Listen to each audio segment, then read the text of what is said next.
500 years before the birth of Jesus, a God-realized being named Lao-tzu in ancient China dictated 81 verses, which are regarded by many as the ultimate commentary on the nature of our existence. This classic text of these verses, called the Tao Te Ching, or the Great Way, offers advice and guidance that is balanced, moral, spiritual, and always concerned with working for the good. I have reviewed hundreds of translations of the Tao Te Ching. In this book, I have written 81 distinct essays on how to apply the ancient wisdom of Lao-tzu to today's modern world. This work contains all 81 verses of the Tao, compiled from my researching of 10 of the most well-respected translations of this text, which has survived for more than 25 centuries. Each of the 81 chapters is designed for actually living the Tao, or the Great Way, today, and concludes with a section called Do the Tao Now. I spent an entire year reading, researching, and meditating on Lao-tzu's messages, practicing them each day, and ultimately writing down these insights as I felt Lao-tzu wanted you to know them. This is a work to be read slowly, one verse a day. As I say, this is a book that will forever change the way you look at your life. And the result will be that you'll live in a new world aligned with nature. Writing this book changed me forever. I now live in accord with the natural world and feel the greatest sense of peace I've ever experienced. I'm so proud to present this interpretation of the Tao Te Ching and offer you the same opportunity for change that it has brought to me. Change your thoughts. Change your life. Living the wisdom of the Tao Te Ching.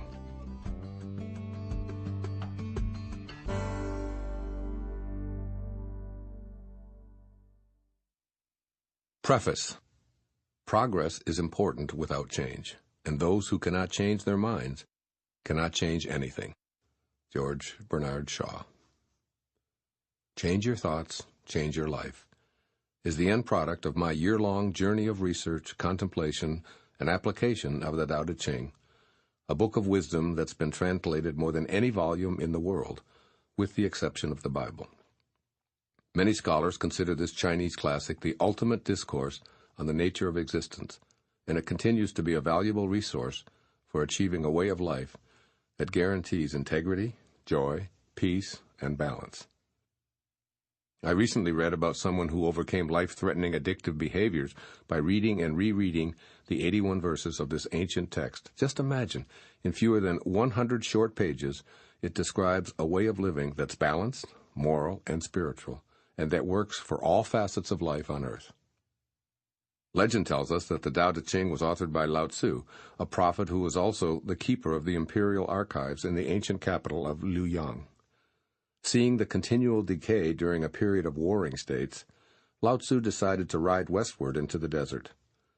At what is called the Hangku Pass, a gatekeeper named Yin Si, knowing of Lao-tzu's reputation for being a man of wisdom, begged him to record the essence of his teachings.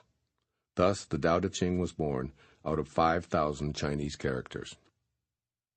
In all of my reading on the origins of the Tao Te Ching, I never found a definitive historical record of its writing.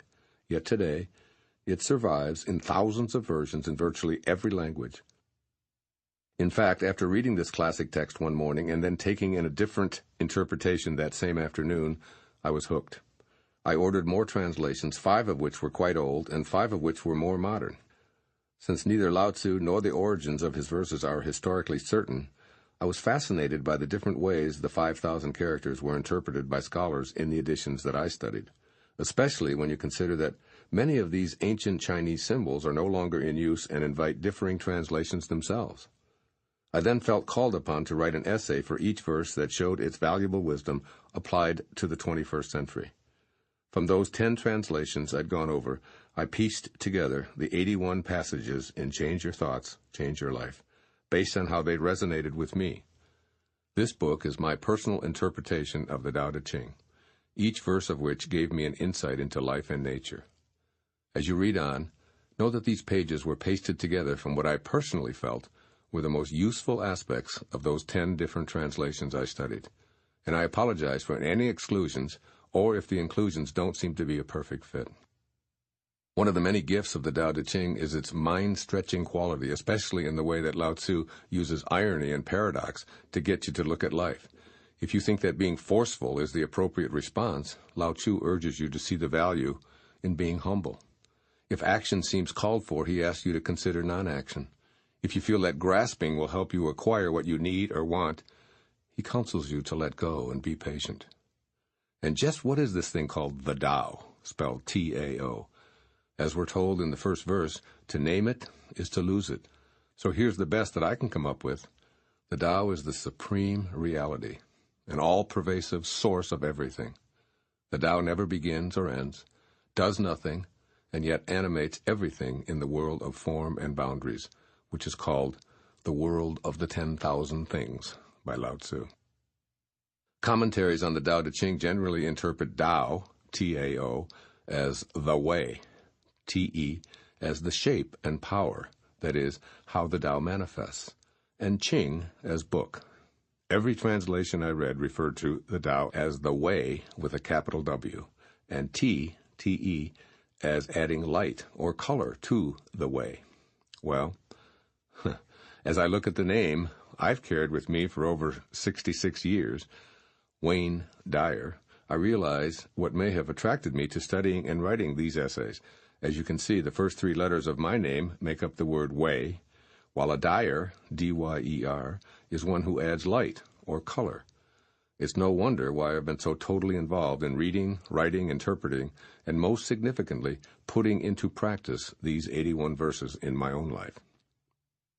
In The Wisdom of China and India, Dr. Lin Yutang states, quote, "If there is one book in the whole of Oriental literature which should be read above all others, it is, in my opinion, Lao-tzu's book of Tao. It is one of the profoundest books in the world's philosophy," unquote. As you read Change Your Thoughts, Change Your Life, you're going to find your way through Lao-tzu's mystical and practical philosophy, along with the joy of applying it to your life in today's modern world. Writing this book was a complete surrender to ideas that didn't always seem to fit a linear, rational approach, and it has changed me in a way that's like the Tao itself, unexplainable and unnameable. Once I knew that I'd be spending a year on this project, its creation came about in the following way, which I have journaled here for you.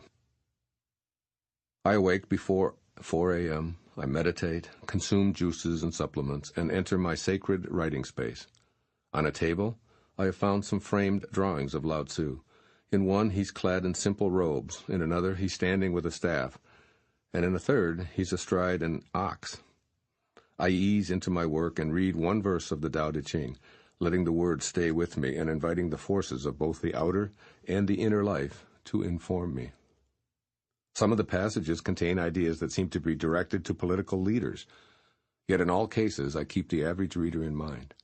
In other words, I seek the wisdom for everyone, not just for those in positions of government or business. I jot down a few notes, and for the next 3 days I think about what Lao-tzu is offering.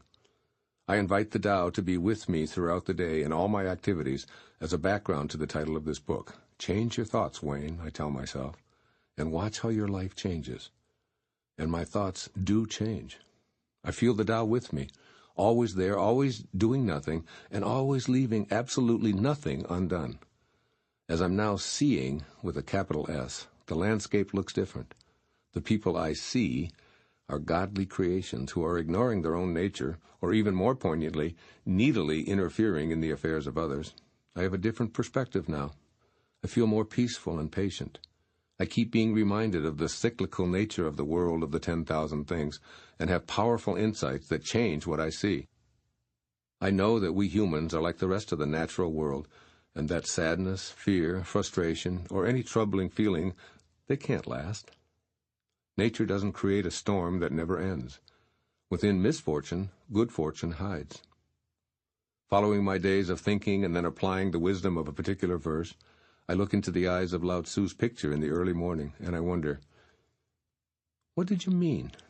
How does this apply here today to anyone who might want to live according to these majestic teachings? What happens next is just mind-blowing. It's that simple. Through the ages, through the atmosphere, through my purple pen and onto the page flows what I can only call automatic writing. I know I don't own it. I know I can't touch it, feel it, see it, or even name it. But the words arrive in the world of the 10,000 things. I'm grateful, bewildered, astonished, and overjoyed. The next day, I begin another 4-day adventure with this wisdom a Chinese master recorded 2,500 years ago, feeling so blessed, honored, and completely awestruck by the profound impact these words have on me.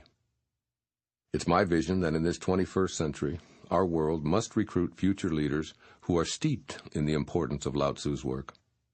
Our survival may depend on understanding that the concepts of enemy and war can cease to exist through living Tao-centered lives.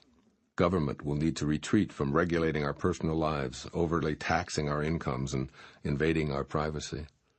Yet the lessons and the truths of the Tao must be discovered and applied by individuals. In this way, it can bring you to the enormous wonder of your own being. Yes, you are the Tao at work. Your being came from and will return to non-being. So for maximum enjoyment and benefit, make listening to this book a personal journey. First, listen to one of the passages of the Tao Te Ching and the essay that follows it. Next, spend some time applying it, changing the way you've been conditioned to think, and letting yourself open up to a new way of conceptualizing these ideas. Finally, individualize the verse by writing, recording, drawing, or expressing yourself in whatever way you're called to, and move on to the next verse with a rhythm that suits your nature. The following is from 365 Tao, Daily Meditations by Den Ming Dao, which I love to turn to each day. Listen to this expert and see the Tao coming alive in you. Quote, if you spend a long period of time in study and self-cultivation, you will enter Tao. By doing so, you also enter a world of extraordinary perceptions. You experience unimaginable things, receive thoughts and learning as if from nowhere, perceive things that could be classified as prescient. Yet if you try to communicate what you experience, there is no one to understand you, no one will believe you. The more you walk this road, the farther you are from the ordinary ways of society. You may see the truth, but you will find that people would rather listen to politicians or performers and charlatans. If you are known as a follower of Tao, people may seek you out, but they're seldom the ones who will truly understand Tao. They are people who would exploit Tao as a crutch. To speak to them of the wonders you have seen is often to engage in a futile bout of miscommunication. That is why it is said that those who know do not speak. Why not simply stay quiet? Enjoy Tao as you will. Let others think you're dumb. Inside yourself, you will know the joy of Tao's mysteries. If you meet someone who can profit by your experience, you should share. But if you are merely a wanderer in a crowd of strangers, it is wisdom to be silent. End of quote. Perhaps the overriding message of the Tao Te Ching is to learn how to luxuriate in the simplicity of what you're being told throughout this ancient sacred text. As you put its ideas into practice, you'll discover how profound it all is. But then you'll find yourself startled by its simplicity and its naturalness. The advice of this ancient master is so easy to apply that you mustn't try to complicate it. Simply allow yourself to stay in harmony with your nature, which can be trusted if you just listen and act accordingly. I hope that you'll feel joyously in love with Lao-tzu and his wondrous Tao Te Ching, and that you'll add your light and color to the great way. I offer you my love, along with my commitment to a Tao-centered world. I can think of no greater vision for you, for our planet, or for our universe. Of birds I know that they have wings to fly with, of fish that they have fins to swim with, of wild beasts that they have feet to run with. For feet there are traps, for fins nets, for wings arrows. But who knows how dragons surmount wind and cloud into heaven? This day I have seen Lao-tzu, and he is a dragon. This is from The Way of Life According to Lao-tzu, translated by Witter Bynner back in the 1940s. And that quote you just heard is attributed to Confucius after he visited the elder Lao-tzu to seek advice on points of ceremonial etiquette. First verse of the Tao Te Ching, quote, the Tao that can be told is not the eternal Tao. The name that can be named is not the eternal name. The Tao is both named and nameless. As nameless, it is the origin of all things. As named, it is the mother of 10,000 things. Ever desireless, one can see the mystery. Ever desiring, one sees only the manifestations. And the mystery itself is the doorway to all understanding. Unquote. Living the mystery. In this opening verse of the Tao Te Ching, Lao-tzu tells us that the Tao is both named and nameless. This sounds paradoxical to our Western intellect, and it is. Paradoxical thinking is embedded in Eastern concepts such as yin and yang, or the feminine and the masculine, and where things are comfortably described as both this and that. We in the West, by contrast, tend to view opposites as incompatible concepts that contradict each other. Yet this book is asking that we change our ingrained ways of thinking and see how our lives change as a result. The Tao is an unknowable, unseeable realm where everything originates, while at the same time the Tao is invisibly within everything. When we desire to see this invisibleness, this mystery, we attempt to define it in terms of the outer world of form, what Lao-tzu calls the 10,000 things. He counsels us that letting go of trying to see the mystery will actually allow us to see it. Or as I like to think of it, let go and let God. But how can we do that? One way is to permit ourselves to practice more paradoxical thinking by recognizing that desiring, or wanting, and desireless, allowing, are different and the same, rather like the mysterious ends of a continuum. Desiring is the physical expression of creating conditions that allow us to be receptive. That is, it's in the world preparation for receiving. According to Lao-tzu, wanting to know or see the mystery of the Tao will reveal evidence of it in a variety of manifestations, but not the mystery itself. But this isn't a dead end. From this ground of desiring, the flowering of the mysterious Tao grows. It's as if wanting transforms into effortless allowing.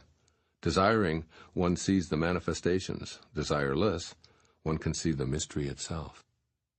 When we tune into what Lao-tzu is telling us, it becomes readily apparent that our world produces abundant examples of this paradoxical process. Think of gardening and desiring those luscious homegrown tomatoes or spring daffodils. Allowing them to grow is ultimately what happens. Now think of the things in life that involve wanting and how they differ from allowing.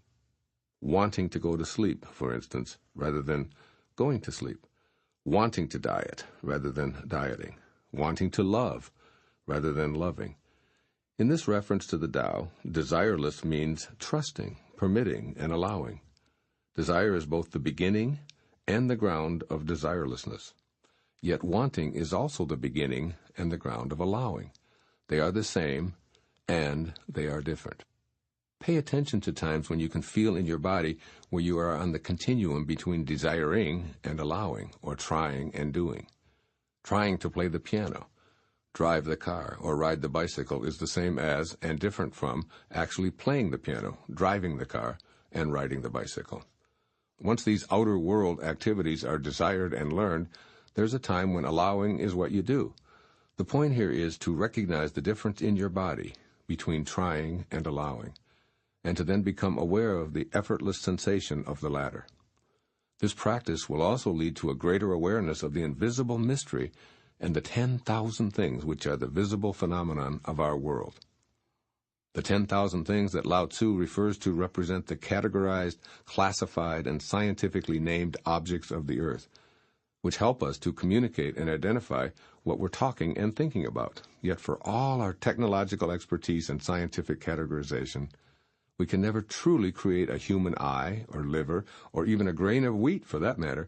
Each of these things, along with the remainder that comprise the known or named world, emerge from the mystery, the eternal Tao. Just as the world is not its named parts, we're not exclusively the skin, bone, and rivers of fluids that we're physically made of.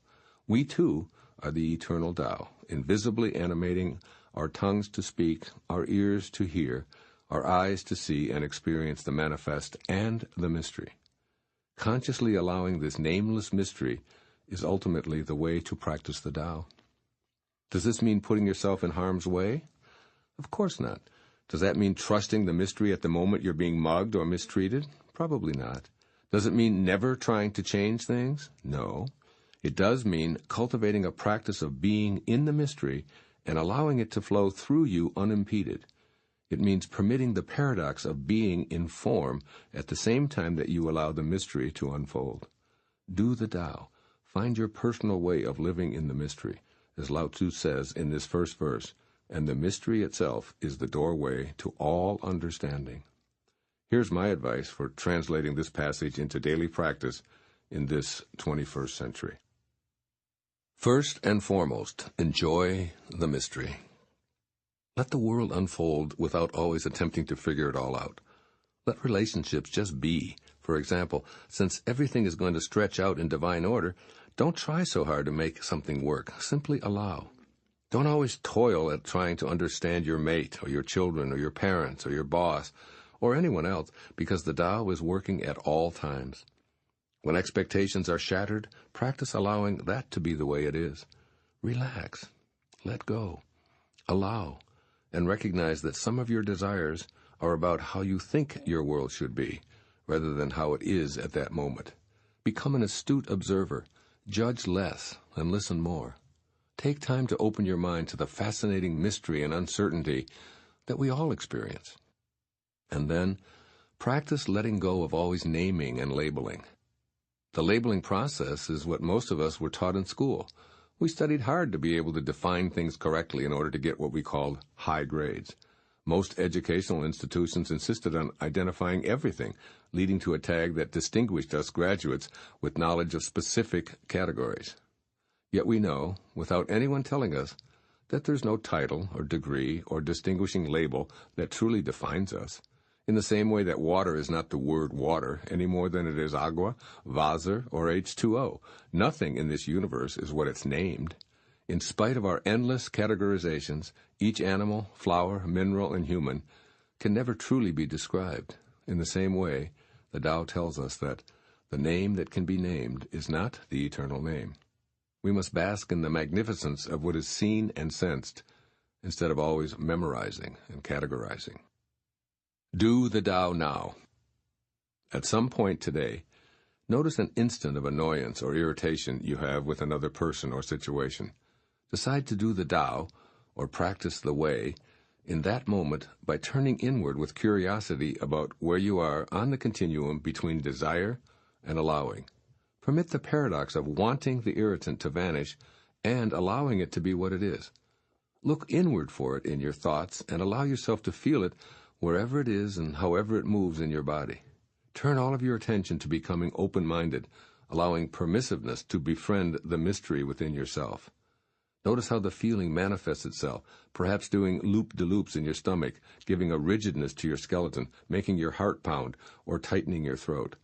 Wherever it is, allow it as an enigmatic messenger within you, and give it non-judgmental attention. Notice the desire for the feeling to disappear, and allow it to be monitored compassionately by you.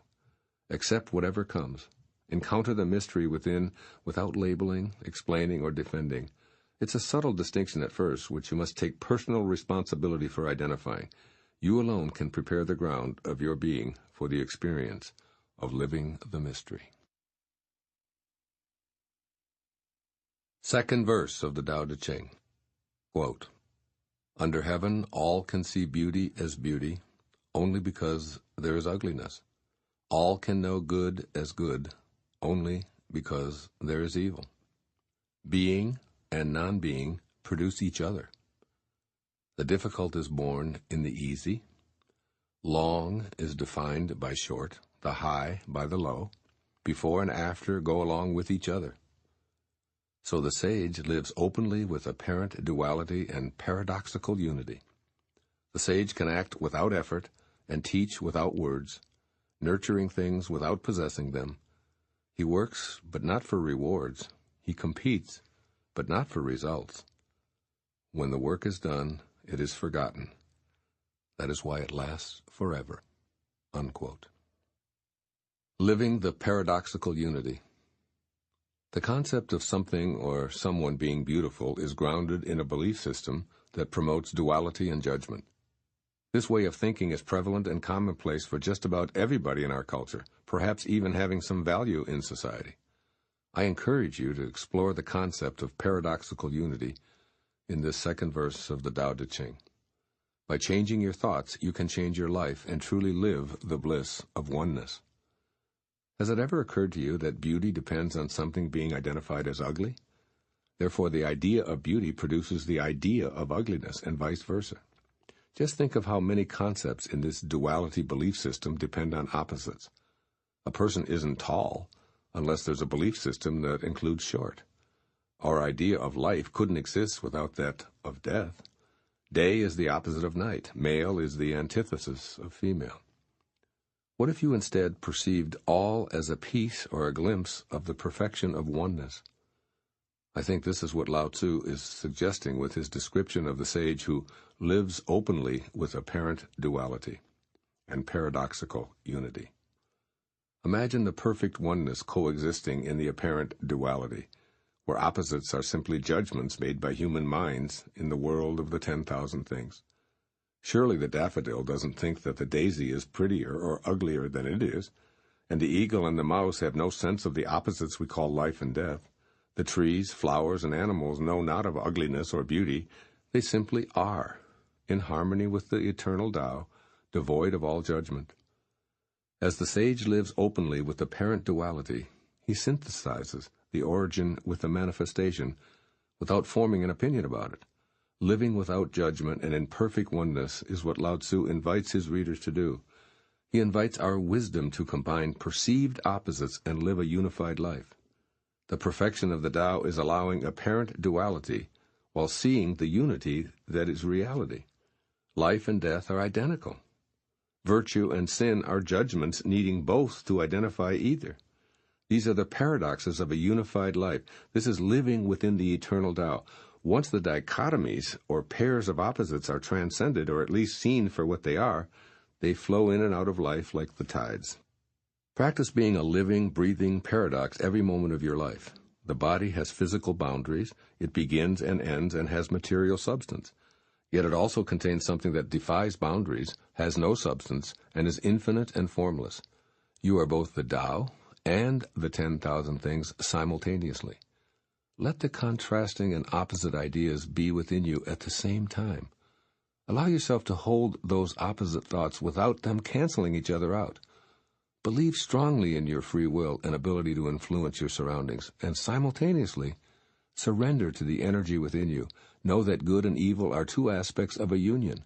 In other words, accept the duality of the material world while still remaining in constant contact with the oneness of the eternal Tao.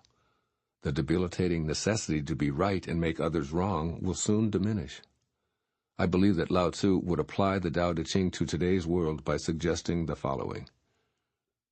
First, live a unified life.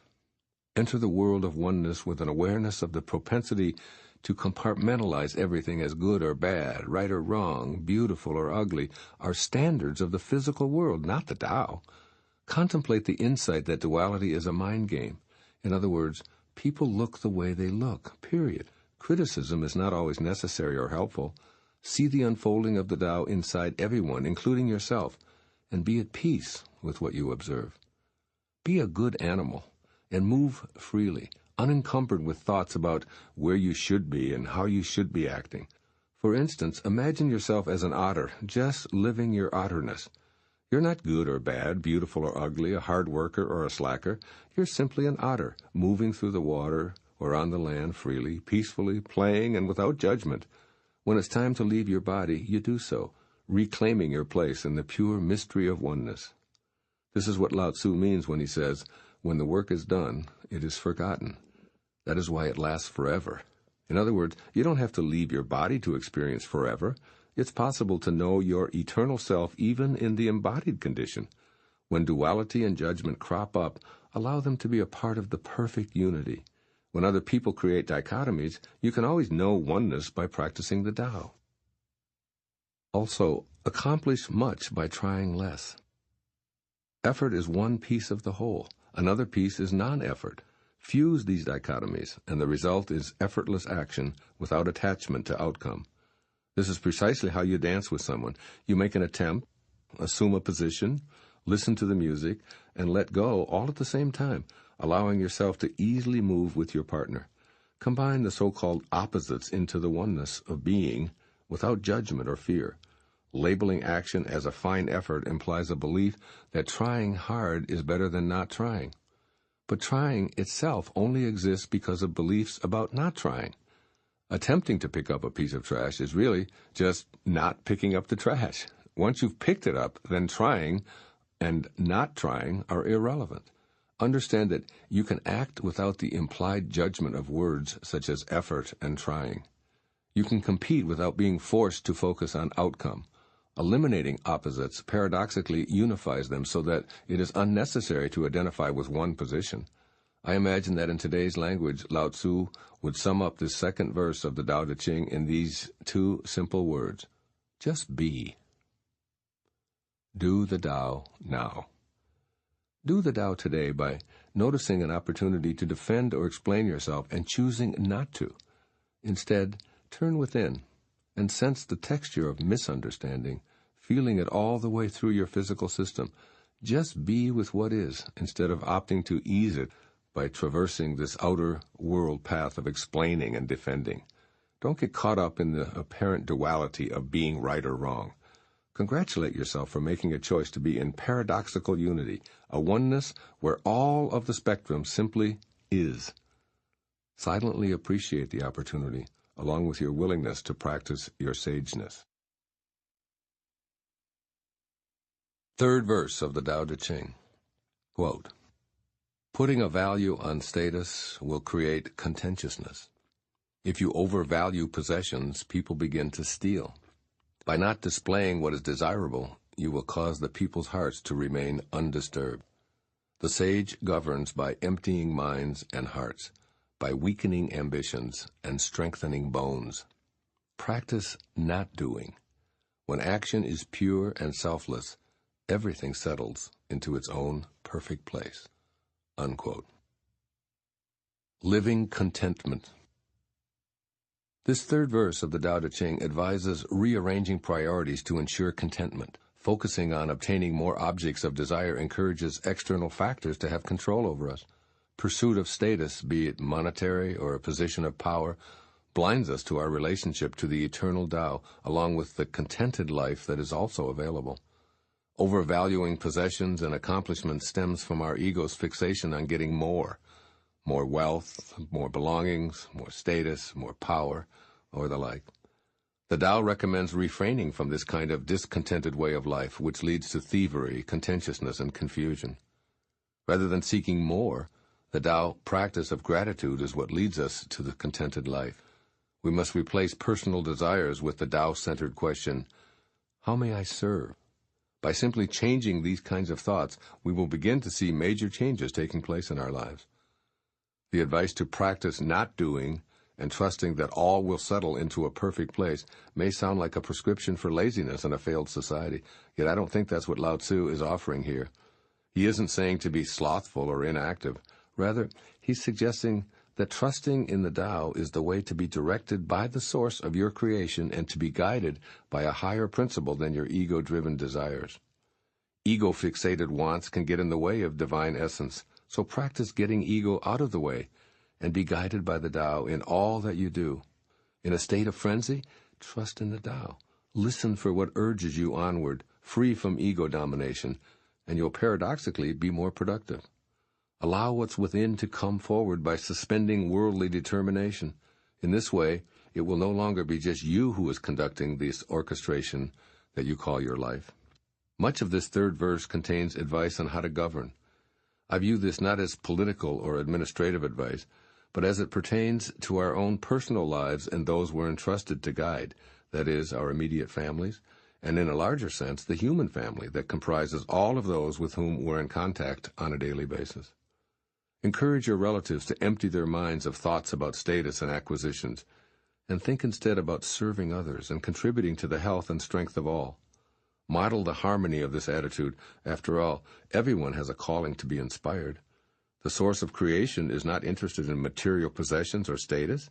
It will provide what is needed. It will guide, motivate, and influence you and everyone else. Ego, and its incessant inventory of desires, probably needs to be weakened so that the beauty of the Tao can be sensed. Demonstrate this to others by being a leader who removes the egocentric temptations that foster envy and anger and competition. If Lao-tzu were able to view our contemporary world from his 2,500-year-old perspective, I believe that he'd offer the following advice based upon this third verse of the Tao Te Ching. First, remind yourself daily that there's no way to happiness. Rather, happiness is the way. You may have a long list of goals that you believe will provide you with contentment when they're achieved, yet if you examine your state of happiness in this moment, you'll notice that the fulfillment of some previous ambitions didn't create an enduring sense of joy. Desires can produce anxiety, stress, and competitiveness, and you need to recognize those that do. Bring happiness to every encounter in life instead of expecting external events to produce joy. By staying in harmony on the path of the Tao, all the contentment you could ever dream of will begin to flow into your life. The right people, the means to finance where you're headed, and the necessary factors will all come together. Stop pushing yourself, Lao-tzu would say, and feel gratitude and awe for what it is. Your life is controlled by something far bigger and far more significant than the petty details of your lofty aspirations. And secondly, trust the perfection of the eternal Tao, for it is the ultimate source of all of the 10,000 things. The Tao is working for and with you, so you needn't remind it of what you crave or what you think it has forgotten on your behalf. Trust the harmony of the Tao. It took care of everything that you needed in your creation, as well as your first 9 months of life, without any assistance from you and totally independent of any desires you may have had. The Tao will continue to do so if you just trust it and practice not doing so much. Inventory your desires, and then turn them over to the unnameable. Yes, turn them over and do nothing but trust. At the same time, listen and watch for guidance, and then connect yourself to the perfect energy that sends whatever is necessary into your life. You, meaning your ego, don't need to do anything. Instead, allow the eternal perfection of the Tao to work through you. This is Lao-tzu's message for our world right now. Henry David Thoreau made the following observation in the middle of the 19th century as he wrote at Walden Pond, and I feel that it personifies this third verse of the Tao Te Ching. Quote, "Let us spend one day as deliberately as nature, and not be thrown off the track by every nutshell and mosquito's wing that falls on the rails. If the engine whistles, let it whistle till it is hoarse for its pains. If the bell rings, why should we run? I've always been regretting that I was not as wise as the day I was born." End of quote. Trust in your essential sageness. Don't let desires obscure your eternal connection to the Tao. Do the Tao now. Watch for an opportunity today to notice that you're planning on buying something. Choose to do the Tao and listen for guidance. Be grateful that you have the choice to make the purchase. Then practice listening to yourself and not doing. Through your feelings, the Tao will reveal the way for you in that moment. Trust it. You might be guided to buy the item and savor it with gratitude, or donate it, or procure one for you and one for someone else, or even to give the money to a charity instead of getting the item, or refrain from obtaining it altogether. Practice doing the Tao in everyday situations, and you'll know contentment in a deeper sense. As this verse says, when action is pure and selfless, everything settles into its own perfect place. Now that's my definition. Fourth verse of the Tao Te Ching. Quote, "The Tao is empty but inexhaustible, bottomless, the ancestor of it all. Within it, the sharp edges become smooth, the twisted knots loosen, the sun is softened by a cloud, the dust settles into place. It is hidden but always present. I do not know who gave birth to it. It seems to be the common ancestor of all, the father of things." End quote. Living infinitely. The Tao is the source of all life, yet it is empty and limitless and cannot be constrained, quantified, or measured. This life-giving energy of creation provides a profound source of joy that's accessible at all times. If you live from an infinite perspective, You'll relinquish the idea that your own identity is the physical body in which you progress from birth to death. In your totality, you're an infinite being disguised as a person existing in the world of sharp edges and twisted knots, as this verse refers to. Coalescing within and around you at all times is the invisible, life-giving force of the Tao. It is inexhaustible, it is bottomless, it cannot be depleted. This fourth verse of the Tao invites you to consider rearranging your thoughts about who you are. It seems to be saying that cultivating an awareness of the infinite aspect of yourself is the way to tap into the limitless source of creative energy that flows through you. For example, you may want to help some less fortunate people improve their day-to-day existence, but you don't believe that you have the time or the energy to do so because of who you are and what you're presently doing. As you relax your hold on the idea of yourself as the job you do or the life you're living, and seek to acquaint yourself with the limitless creative energy that's a part of you, the time and energy you require will appear. Imagine yourself helping others, guided by the infinite aspect of yourself, will generate behavior and actions that complement your vision through the common ancestor of the Tao. Ultimately, you'll cultivate an absolute knowing that whatever assistance you need is right here and right now, in front of, in back of, above, and below you. It is empty, yet very much present. It is, as Lao-tzu reminds you, inexhaustible, bottomless, the ancestor of it all. Awareness of the omnipresence of the Tao means that thoughts of shortages or lacks aren't prevalent. Beliefs such as, "There's no way this will happen, it's not my destiny," or "with my luck, things could never work out," cease to be entertained. Instead, you begin to expect that what you imagine for yourself is not only on its way, it's already here. This new self-portrait based on the cooperative presence of the invisible Tao elevates you to living an inspired life, that is, one of being in spirit, or in unending touch with the Tao. When you live infinitely, the rewards are a sense of peaceful joy, because you know that all is in order. This is what I imagine Lao-tzu's ancient words mean in our modern era. First, consider all things that seem to be a problem from the perspective of the eternal Tao. Believing that there's a shortage of prosperity is a signal to think in terms of the inexhaustible source, the Tao. Just like everything else on our planet, money is available in limitless quantities. Know this and connect to the bottomless supply. Do it first in your thoughts by affirming, "Everything I need now is here." Prosperity thoughts are energetic instructions to access your infinite self, so actions will follow them.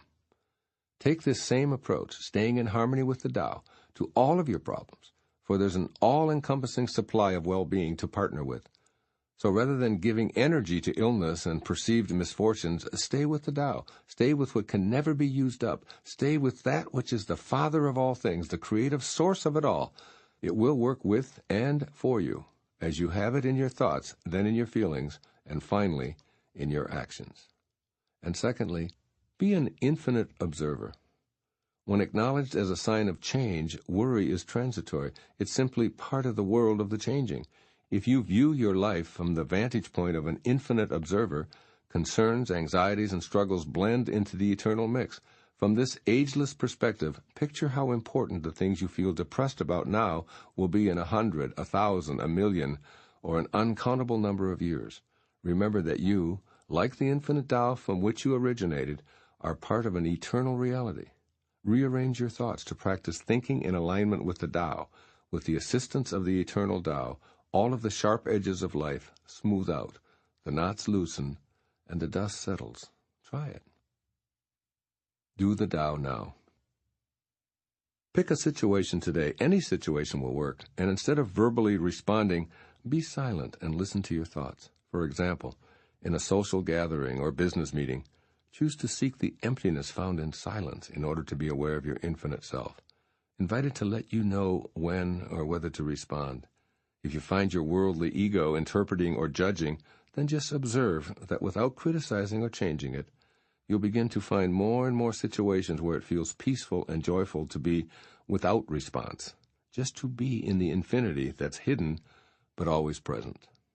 You might want to duplicate this advice of my teacher, Nisargadatta Maharaj, and post it conspicuously so that you can read it daily as I do. Quote, "Wisdom is knowing I am nothing. Love is knowing I am everything. And in between the two, my life moves." Unquote. And while you're living, stay as close to love as you can. Fifth verse of the Tao Te Ching. Quote, "Heaven and earth are impartial. They see the 10,000 things as straw dogs. The sage is not sentimental. He treats all his people as straw dogs. The sage is like heaven and earth. To him none are especially dear, nor is there anyone he disfavors. He gives and gives without condition, offering his treasures to everyone. Between heaven and earth is a space like a bellows, empty and inexhaustible. The more it is used, the more it produces. Hold on to the center. Man was made to sit quietly and find the truth within." Unquote. Living impartially. The Tao does not discriminate, period. Like heaven and earth, it is impartial. The Tao is the source of all, the great invisible provider. It doesn't show preference by giving energy to some while depriving others. Rather, the basic life-sustaining components of air, sunshine, atmosphere, and rain are provided for all on our planet. By choosing to harmonize our inner and outer consciousness with this powerful feature of the Tao, we can realize the true self that we are. The true self is our unsentimental sage aspect that lives harmoniously with the Tao. This aspect doesn't view life in one form as more deserving than another, and it refuses to play favorites, or as Lao-tzu states, he treats all his people as straw dogs. Lao-tzu uses this term to describe how the Tao, as well as the enlightened ones, treats the 10,000 things that comprise the world of the manifest. In Stephen Mitchell's translation of the Tao Te Ching, he explains that straw dogs were ritual objects venerated before the ceremony but afterward abandoned and trampled underfoot. In other words, Taoism reveres and respects existence impartially, as an ebb and flow that is to be revered and then released. With impartial awareness, the sage genuinely sees the sacredness within all the straw dogs in this ceremony we call life. This fifth verse encourages us to be aware of this unbiased source and, as a bonus, to enjoy the paradoxical nature of the Tao. The more rapport we have with the energy of the Tao and the more we're living from its all-creating perspective, the more it's available to us. It's impossible to use it up. If we consume more, we simply receive more. But if we attempt to hoard it, we'll experience shortages ourselves, along with the failures of having even a wisp of understanding. The Tao and its inexhaustible powers paradoxically disappear when we attempt to exclude anyone from its unprejudiced nature. The varied forms of life are illusory, as far as the Tao is concerned, so no one is special or better than anyone else. This sentiment is echoed in the Christian scriptures, quote, "God sends rain on the righteous and the unrighteous," Matthew 5:45, unquote.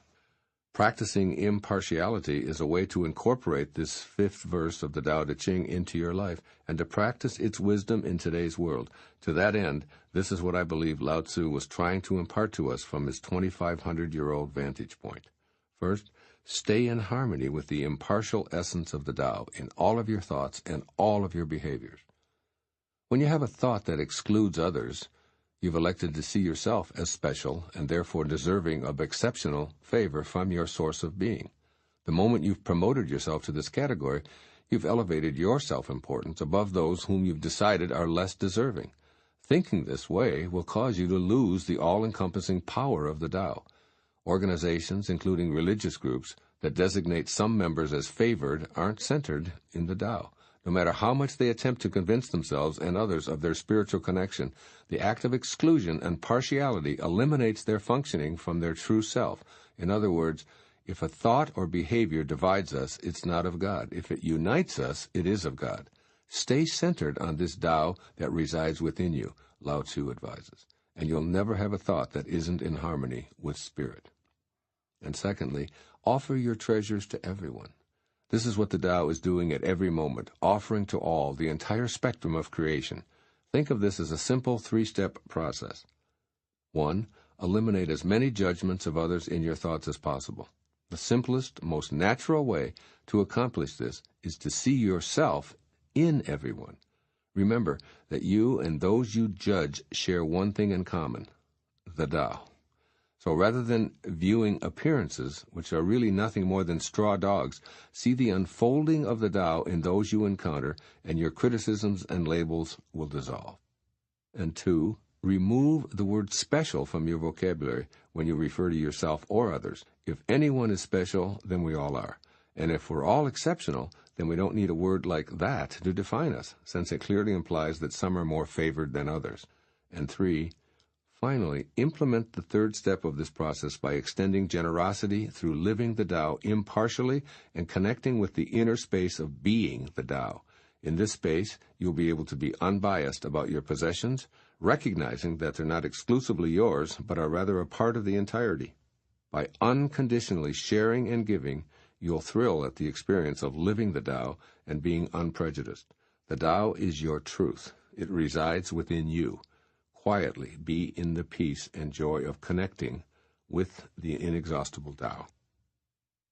Do the Tao now. As many times as possible today, decide to approach interactions or situations involving other people with a completely fair mindset, which you allow and trust to guide your responses. Do this as often as you can for an entire day with individuals, groups, friends, family members, or strangers. Create a short sentence that you silently repeat to continuously remind yourself that you're approaching this situation with an unbiased attitude, such as, "Guide me right now, Tao. Holy Spirit, guide me now," or "Holy Spirit, help us now." Keeping this brief sentence on a loop in your mind will prevent judgment from habitually surfacing. But even more appealing is the feeling of relaxation and openness to whatever wants to happen in those moments of impartiality. 6th verse of the Tao Te Ching. Quote, "The spirit that never dies is called the mysterious feminine. Although she becomes the whole universe, her immaculate purity is never lost. Although she assumes countless forms, her true identity remains intact. The gateway to the mysterious female is called the root of creation. Listen to her voice. Hear it echo through creation. Without fail, she reveals her presence. Without fail, she brings us to our own perfection. Although it is invisible, it endures. It will never end." Unquote. Living creatively. In this 6th verse, Lao-tzu refers to an eternal and indescribable force of creation that continuously gives birth to new life. He tells us that this mysterious female energy continually reveals itself in perfection, and he invites us to an awareness of that voice of creation echoing throughout life in a myriad of ways. Living creatively is how I describe existing with a conscious awareness of the presence of this feminine principle. This mysterious female is always birthing, and the Tao Te Ching speaks of the gateway to her as the root of creation. It's telling us that we have the ability to tap into this unlimited field and co-create, or as I've said, live creatively through the Tao.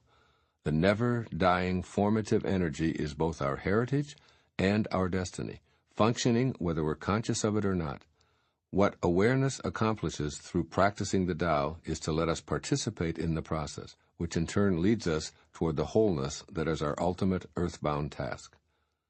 Although his writings are almost 3,000 years old, Lao-tzu is offering 21st century advice here with a message that's as timeless and never-ending as the Tao itself. Words may change, but be assured that the feminine energy can and will bring you to your own perfection. If you choose to be aware of the inherent creativity that resonates deep within you, where the invisible Tao sings the loudest, you'll assist the birthing of new ideas, new accomplishments, new projects, and new ways of understanding your life. In Deng Ming Dao's 365 Tao Daily Meditations, the divine feminine energy is equated with the sound of birds soaring and gliding over a vast landscape. Quote, "You can feel this in your life. Events will take on a perfect momentum, a glorious cadence. You can feel it in your body. The energy will rise up in you in a thrilling crescendo, setting your very nerves aglow. You can feel it in your spirit. You will enter a state of such perfect grace that you will resound over the landscape of reality like an ephemeral bird song. When Tao comes to you in this way, ride it for all that you are worth. Don't interfere. Don't stop. Don't try to direct it. Let it flow and follow it as long as the song lasts. Follow. Just follow. End quote. Here are some thoughts for living creatively. First, know that you are a divine creation birthed not by your parents, but by the great spiritual divine mother, the Tao. When you're in touch with the energy of your origin, you offer the world your authentic intelligence and talents and behaviors. You're co-creating with the you that originated in the Tao and the very measure of your essence. The Tao is not confused about what to create and how to go about it, as this is your legacy from the mysterious feminine.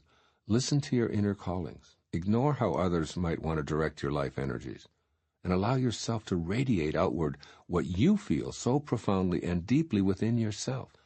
There is a reservoir of talent, ability, and intelligence inside of you that's as endless and inexhaustible as the Tao itself. It must be that way because you are what you came from, and where you came from is this all-encompassing, endlessly creative Divine Mother, the mysterious feminine of the Tao. Whatever you feel within you as your calling, whatever makes you feel alive, know in your heart that this excitement is all the evidence you need to have your inner passion become reality. This is precisely how creation works, and it's that energy that harmonizes with the Tao. And secondly, be creative in your thoughts, in your feelings, and in all of your actions. Apply your own uniqueness to everything you undertake. Whatever you feel compelled to do, be it write music, design software, do floral arrangements, clean teeth, or drive a taxi, do it with your unique flair. Being creative means trusting your inner callings, ignoring criticism or judgment, and releasing resistance to your natural talents. Re-listen to this 6th verse, paying particular attention to these words. Without fail, she reveals her presence. Without fail, she brings us to our own perfection. Then choose to let go of the doubt and fear you've harbored within you regarding your capacity to harmonize with the creative power, a power that's not only greater than your individual life, but is life itself. As the great 14th century Sufi poet Hafiz reminds all of us, quote, just sit there right now. Don't do a thing. Just rest. For your separation from God, from love, is the hardest work in this world. Unquote. When you reconnect to your Divine Mother, you'll be living creatively. You will, in fact, be living the Tao. Do the Tao now. Today, notice babies and small children. Look for the mysterious feminine nature in little boys and girls who haven't yet become so attuned to cultural and societal demands that their true selves are hidden. Can you see some whose inherent nature is intact? Notice what seems to be their natural character or their gift from the Tao. Then try to recall yourself as a child, when the natural, Tao-given self was unaware of the ego self, the time before you believed that acquisitions or power were important. Who were you? Who are you now? Yes, today, spend a few moments with a young child and contemplate his or her connection to the Tao and how it unfolds perfectly, without any interference. 7th verse of the Tao Te Ching. Quote, Heaven is eternal, the earth endures. Why do heaven and earth last forever? They do not live for themselves only. This is the secret of their durability. For this reason, the sage puts himself last, and so ends up ahead. He stays a witness to life, so he endures. Serve the needs of others, and all your own needs will be fulfilled. Through selfless action, fulfillment is attained. Unquote. Living beyond ego. The opening line of this 7th verse of the Tao Te Ching is a reminder that the Tao, the source of heaven and earth, is eternal. By extension, the original nature of life is everlasting and enduring. There is a quality that supports this durability, and that quality responds when we live from our Tao center, rather than from our worldly ego center. Identifying exclusively with the physicality of life, and basing our existence on acquiring and achieving things, disregards our infinite nature and limits our awareness of Taoness. In such a finite system, it therefore seems logical to strive for possessions and accomplishments. Being civilized in most cultures primarily constitutes being consumed with attaining success in the acquisition of power and things, which supposedly will provide happiness and prevent unhappiness. The primary idea is of a self who's a separate being in a separate body, with a name and with cultural and biological data that are similar in values and patriotism to others. The Tao, particularly in this 7th verse, is suggesting that we update those notions and choose to exist for more than ourselves or our tribe, that is, to radically change our thoughts in order to change our lives. Lao-tzu says the secret of the ineffable nature of the eternal Tao is that it isn't identified with our possessions or in asking anything of its endless creations. The Tao is a giving machine that never runs out of gifts to offer, yet it asks nothing in return. Because of this natural tendency to live for others, the Tao teaches that it can never die. Giving and immortality, then, go hand in hand. The sage who grasps this everlasting nature of the Tao has gone beyond false identification with the ego and instead has a living connection to the Tao. This person puts others first, asks nothing in return, and wholeheartedly serves. In this way, the sage lives the ultimate paradox of the Tao. By giving without asking, he attracts everything that he's capable of handling or needing. By putting himself last, the sage ends up ahead. By putting others before himself, he endures, just like the Tao. The sage emulates the natural philanthropy of the Tao, and all of his needs are fulfilled in the process. The ego is a demanding force that's never satisfied. It constantly requires that we seek more money, more power, more acquisitions, more glory, more prestige to provide the fuel that it thinks it must have. But living a Tao-centered life rather than an ego-centered one removes us from the rat race, as it offers inner peace and satisfying fulfillment. This is what I believe the wisdom of this verse of the Tao Te Ching is saying for the 21st century. First, make an attempt to reverse ego's hold on you by practicing the Tao's teaching to serve the needs of others, and all your own needs will be fulfilled. Generously thinking of and serving others will lead to matching your behaviors with the perpetual rhythm of the Tao. Then its power will flow freely, leading to a fulfilling life. Ego wants the opposite, however, as it tells you to think of yourself first and get yours before someone else beats you to it. The main problem with listening to ego is that you're always caught in the trap of striving and never arriving. Thus you can never feel complete. As you reach out in thoughts and behaviors, you activate loving energy, which is synonymous with giving. Put others ahead of you in as many ways as possible by affirming, I see the sacred, invisible source of all in its eternal state of giving and asking nothing in return. I vow to be this too in my thoughts and in my behaviors. When you're tempted to focus on your personal successes and defeats, shift your attention in that very moment to a less fortunate individual. You'll feel connected to life as well as more satisfied than when you're dwelling on your own circumstances.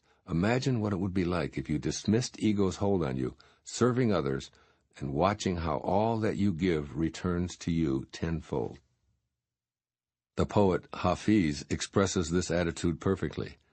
Quote, everyone is God speaking. Why not be polite and listen to him? Unquote. And secondly, stop the chase and be a witness. The more you pursue desires, the more they'll elude you. Try letting life come to you and begin to notice the clues that what you crave is on its way.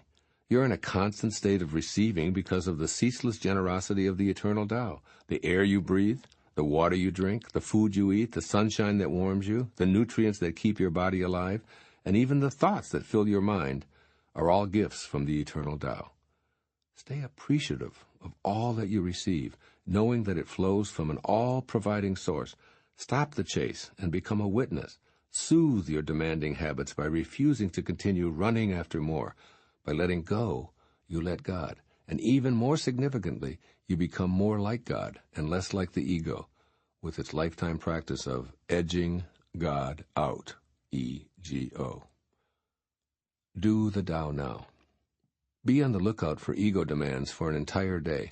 Decide to diffuse as many of them as you can comfortably, perhaps by assigning them an intensity grade. Living beyond ego situations that are easy to accomplish gets a low number, while those requests that are difficult to quell get a higher number. For example, let's say that your mate drives right on by, or you watch him or her take a different route than you ordinarily do.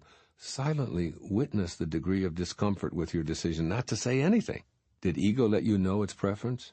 Or if you have a conversational opportunity to display your specialized knowledge or describe a situation where you were the recipient of honor or success, note how uncomfortable your decision to remain quiet felt. Again, did ego let you know its preference? As Lao-tzu says in this verse, quote, "Through selfless action, fulfillment is attained. By holding back ego's demands, even for a few moments, you'll feel more and more fulfilled." Unquote. That's the message of this verse of the Tao Te Ching. 8th verse of the Tao Te Ching, quote, "The supreme good is like water, which nourishes all things without trying to. It flows to low places, loathed by all men. Therefore, it is like the Tao. Live in accordance with the nature of things. In dwelling, be close to the land. In meditation, go deep in the heart. In dealing with others, be gentle and kind. Stand by your word. Govern with equity. Be timely in choosing the right moment. One who lives in accordance with nature does not go against the way of things. He moves in harmony with the present moment, always knowing the truth of just what to do." Unquote. Living in the flow. The Tao and water are synonymous, according to the teachings of Lao-tzu. You are water. Water is you. Think about the first 9 months of your life after conception. You lived in and were nourished by amniotic fluid, which is truly unconditional love flowing into you, flowing as you. You are now 75% water, and your brain is 85% water, and the rest is simply muscled water. Think about the mysterious, magical nature of this liquid energy that we take for granted. Try to squeeze it, and it eludes us. Relax our hands into it, and we experience it readily. If it stays stationary, it will become stagnant. If it's allowed to flow, it will stay pure. It does not seek the high spots to be above it all, but settles for the lowest places. It gathers into rivers, lakes, and streams, courses to the sea, and then evaporates to fall again as rain. It maps out nothing, and it plays no favorites. It doesn't intend to provide sustenance to the animals and plants. It has no plans to irrigate the fields, to slake our thirst, or to provide the opportunity to swim, sail, ski, and scuba dive.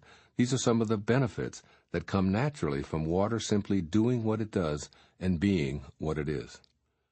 The Tao asks you to clearly see the parallels between you and this naturally flowing substance that allows life to sustain itself.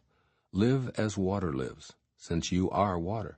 Become as contented as is the fluid that animates and supports you. Let your thoughts and behaviors move smoothly in accordance with the nature of all things.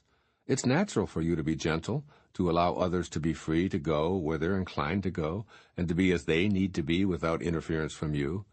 It is natural to trust in the eternal flow, to be true to your inner inclinations and stick to your words. It's natural to treat everyone as an equal. All of these lessons can be derived by observing how water, which sustains all life, behaves. It simply moves, and the benefits it provides occur from it being what it is, in harmony with the present moment and knowing the truth of precisely how to behave. What follows is what Lao-tzu might say to you based upon his writing of the 8th verse of the Tao Te Ching. First, when you're free to flow as water, you're free to communicate naturally. Information is exchanged, and knowledge advances in a way that benefits everyone. Be careful not to assign yourself a place of importance above anyone else. Be receptive to everyone, particularly those who may not routinely receive respect, such as the uneducated or the homeless or troubled members of our society. Go to the low places loathed by all men, and have an open mind when you're there. Look for the Tao in everyone you encounter, and make a special effort to have acceptance, gentleness, and kindness course through you to others. By not being irritating, you'll be received with respect. By making every effort to avoid controlling the lives of others, you'll be in peaceful harmony with the natural order of the Tao. This is the way you nourish others without trying. Be like water, which creates opportunities for swimming and fishing and surfing and drinking and wading and sprinkling and floating and an endless list of benefits by not trying to do anything other than simply flow. And secondly, let your thoughts float freely. Forget about fighting life or trying to be something else. Rather, allow yourself to be like the material compound that comprises every aspect of your physical being. In the Hidden Messages of Water, Masaru Emoto explains that we are water, and water wants to be free. The author has thoroughly explored the ways in which this compound reacts, noting that by respecting and loving it, we can literally change its crystallization process. If kept in a container with the words love or thank you or you're beautiful imprinted on it, water becomes beautifully radiant crystals. Yet if the words on the container are you fool, Satan, or I will kill you, the crystals break apart, are distorted, and seem confused. The implications of Emoto's work are stupendous. Since our consciousness is located within us, and we're essentially water, then if we're out of balance in our intentions, it's within the realm of possibility that our intentions can impact the entire planet and beyond in a destructive way. As our Creator, the eternal Tao, might put it, water of life am I, poured forth for thirsty men. Do the Tao now. Drink water silently today, while reminding yourself with each sip to nourish others in the same life-flourishing ways that streams give to the animals and rain delivers to the plants. Note how many places water is there for you, serving you by flowing naturally. Say a prayer of gratitude for this life-sustaining, always-flowing substance.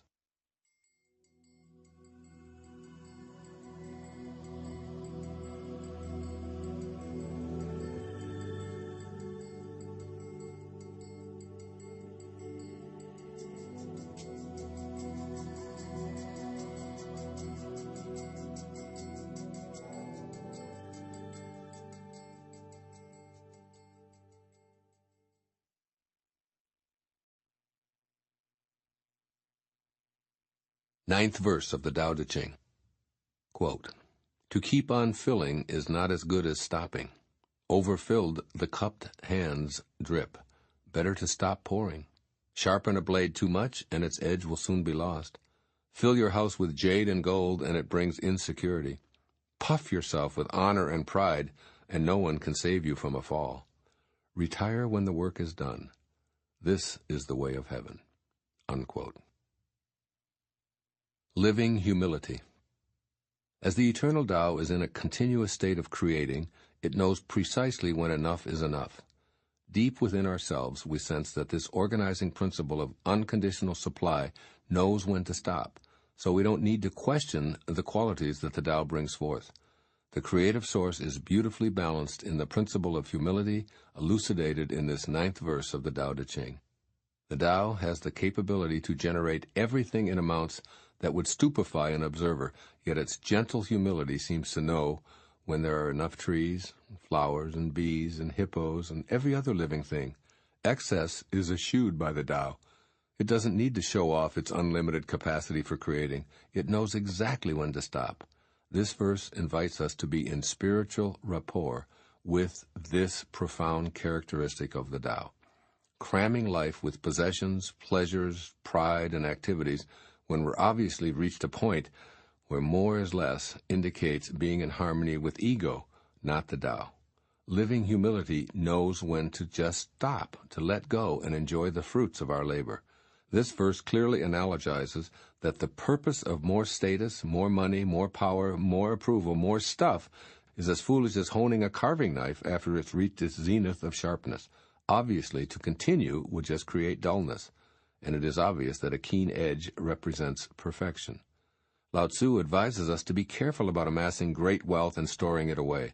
This practice contributes to a life spent keeping our fortune safe and insured, while at the same time always feeling the need to pursue more. He counsels us to be satisfied at a level that fosters living with humility.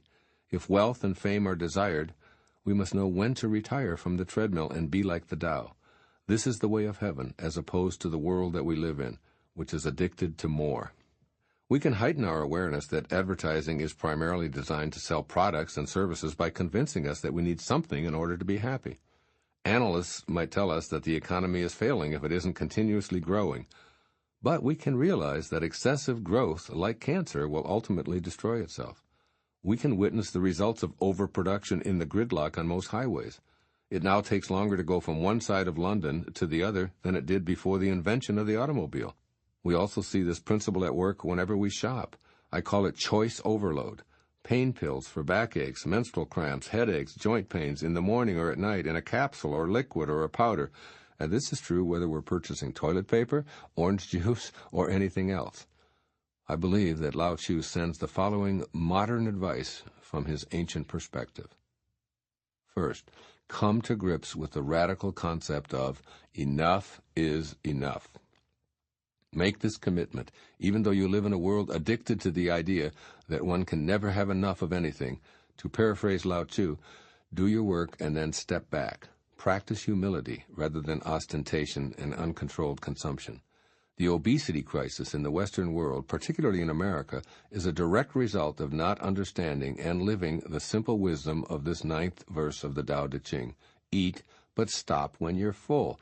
To continue stuffing food into a satiated body is to be trapped into believing that more of something is the cause of your happiness. And this is true of overly filling yourself with any artificial symbol of success. Think instead of the infinite wisdom of the Tao, which says, to keep on filling is not as good as stopping. Enough is not only enough, it is in alignment with the perfection of the eternal Tao.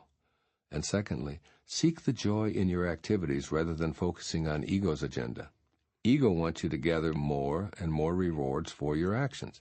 If you're in a state of loving appreciation in each of your present moments, you're letting go of the absurd idea that you're here to accumulate rewards and merit badges for your efforts. Seek the pleasure in what you're doing rather than how it might ultimately benefit you. Begin to trust in that infinite wisdom that birthed you into this material world. After all, it knew the exact timing of your arrival here. It didn't say, if 9 months will create such a beautiful baby, I'm going to extend the gestation period to 5 years. Now we'll have an even more perfect creation. No, the Tao says that 9 months is perfect. That's what you get, and you don't need any more. The next time you're mired in a decision for more, stop and think of the Tao. This creation principle fully grasps the idea that when the work is done, then for God's sake it's time to stop. As Lao-tzu advises, this is the way of heaven. Why ever choose to be in conflict with that? Do the Tao now. At your next meal, practice portion control by asking yourself after several bites if you're still famished. If not, just stop and wait. If no hunger appears, call it complete. At this one meal, you'll have practiced the last sentence of the 9th verse of the Tao Te Ching. Quote, retire when the eating is done. This is the way of heaven. Unquote. The 10th verse of the Tao Te Ching. Quote, carrying body and soul and embracing the one, can you avoid separation? Can you let your body become as supple as a newborn child's? In the opening and shutting of heaven's gate, can you play the feminine part? Can you love your people and govern your domain without self-importance?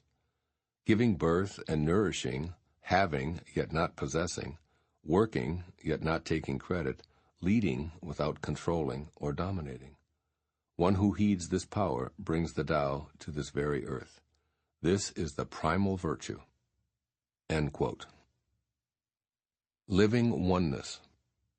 This verse of the Tao Te Ching examines the paradoxical nature of life on earth. Lao-tzu encourages the attainment of comfort with the seemingly incompatible opposites of body and soul, which form the basis of our daily life. We are connected to the power of the eternal Tao while simultaneously being in a mortal physique. As we take on this seemingly ambiguous stance, we begin to see the world revealed as flawless. Everything that seems to be absolute is an opportunity to recognize its paradoxical reality. This teaching takes the form of a series of questions. Can an adult body, with all of the conditions inherent in the aging process, such as stiffness, soreness, limitations caused by aching joints and so on, can it be as supple as a newborn's? Is it possible to be someone who works and struggles and still be the feminine spirit birthing creation? Can one succeed in these and similar ways and still be free of feelings of self-importance? Is it possible to stay true to the Tao without allowing ego to dominate, yet successfully function in an ego-dominated world? This 10th verse promotes a way of living that is guided by the power of embracing the one when the illusion of duality appears more powerful. Read Hafiz's writing on this subject thousands of years after the Tao Te Ching was written. Quote, only that illumined one, who keeps seducing the formless into form, had the charm to win my heart. Only a perfect one, who is always laughing at the word two, can make you know of love." End quote. Our origin cannot be split, yet we're in a world that all too often seems to reject the perfect oneness that is the Tao. We can personally live the Tao by suspending our belief in opposites and reactivating our awareness of its unity. That is, we can surrender ego and be in this world without being of it. This is my interpretation of Lao-tzu's advice from his 2,500-year-old perspective. First, embrace oneness by seeing yourself in everyone you encounter. Rather than having judgmental thoughts about those whom you regard as separate or different, view others as an extension of yourself. This will diminish self-importance, and it will unite you with what Lao-tzu calls the primal virtue. Letting go of ego-dominated thoughts lets you sense the oneness that you share with others. Thus you give yourself the opportunity to feel a part of the all-embracing Tao. Practice inner awareness whenever you feel yourself about to criticize anyone or any group. News reports designed to encourage your sense of separateness or superiority in relation to others can be a perfect time to do this. Find yourself as one of them. In situations where you're expected to hate an assumed enemy, stop yourself from these judgments and walk an imaginary mile or two in their shoes.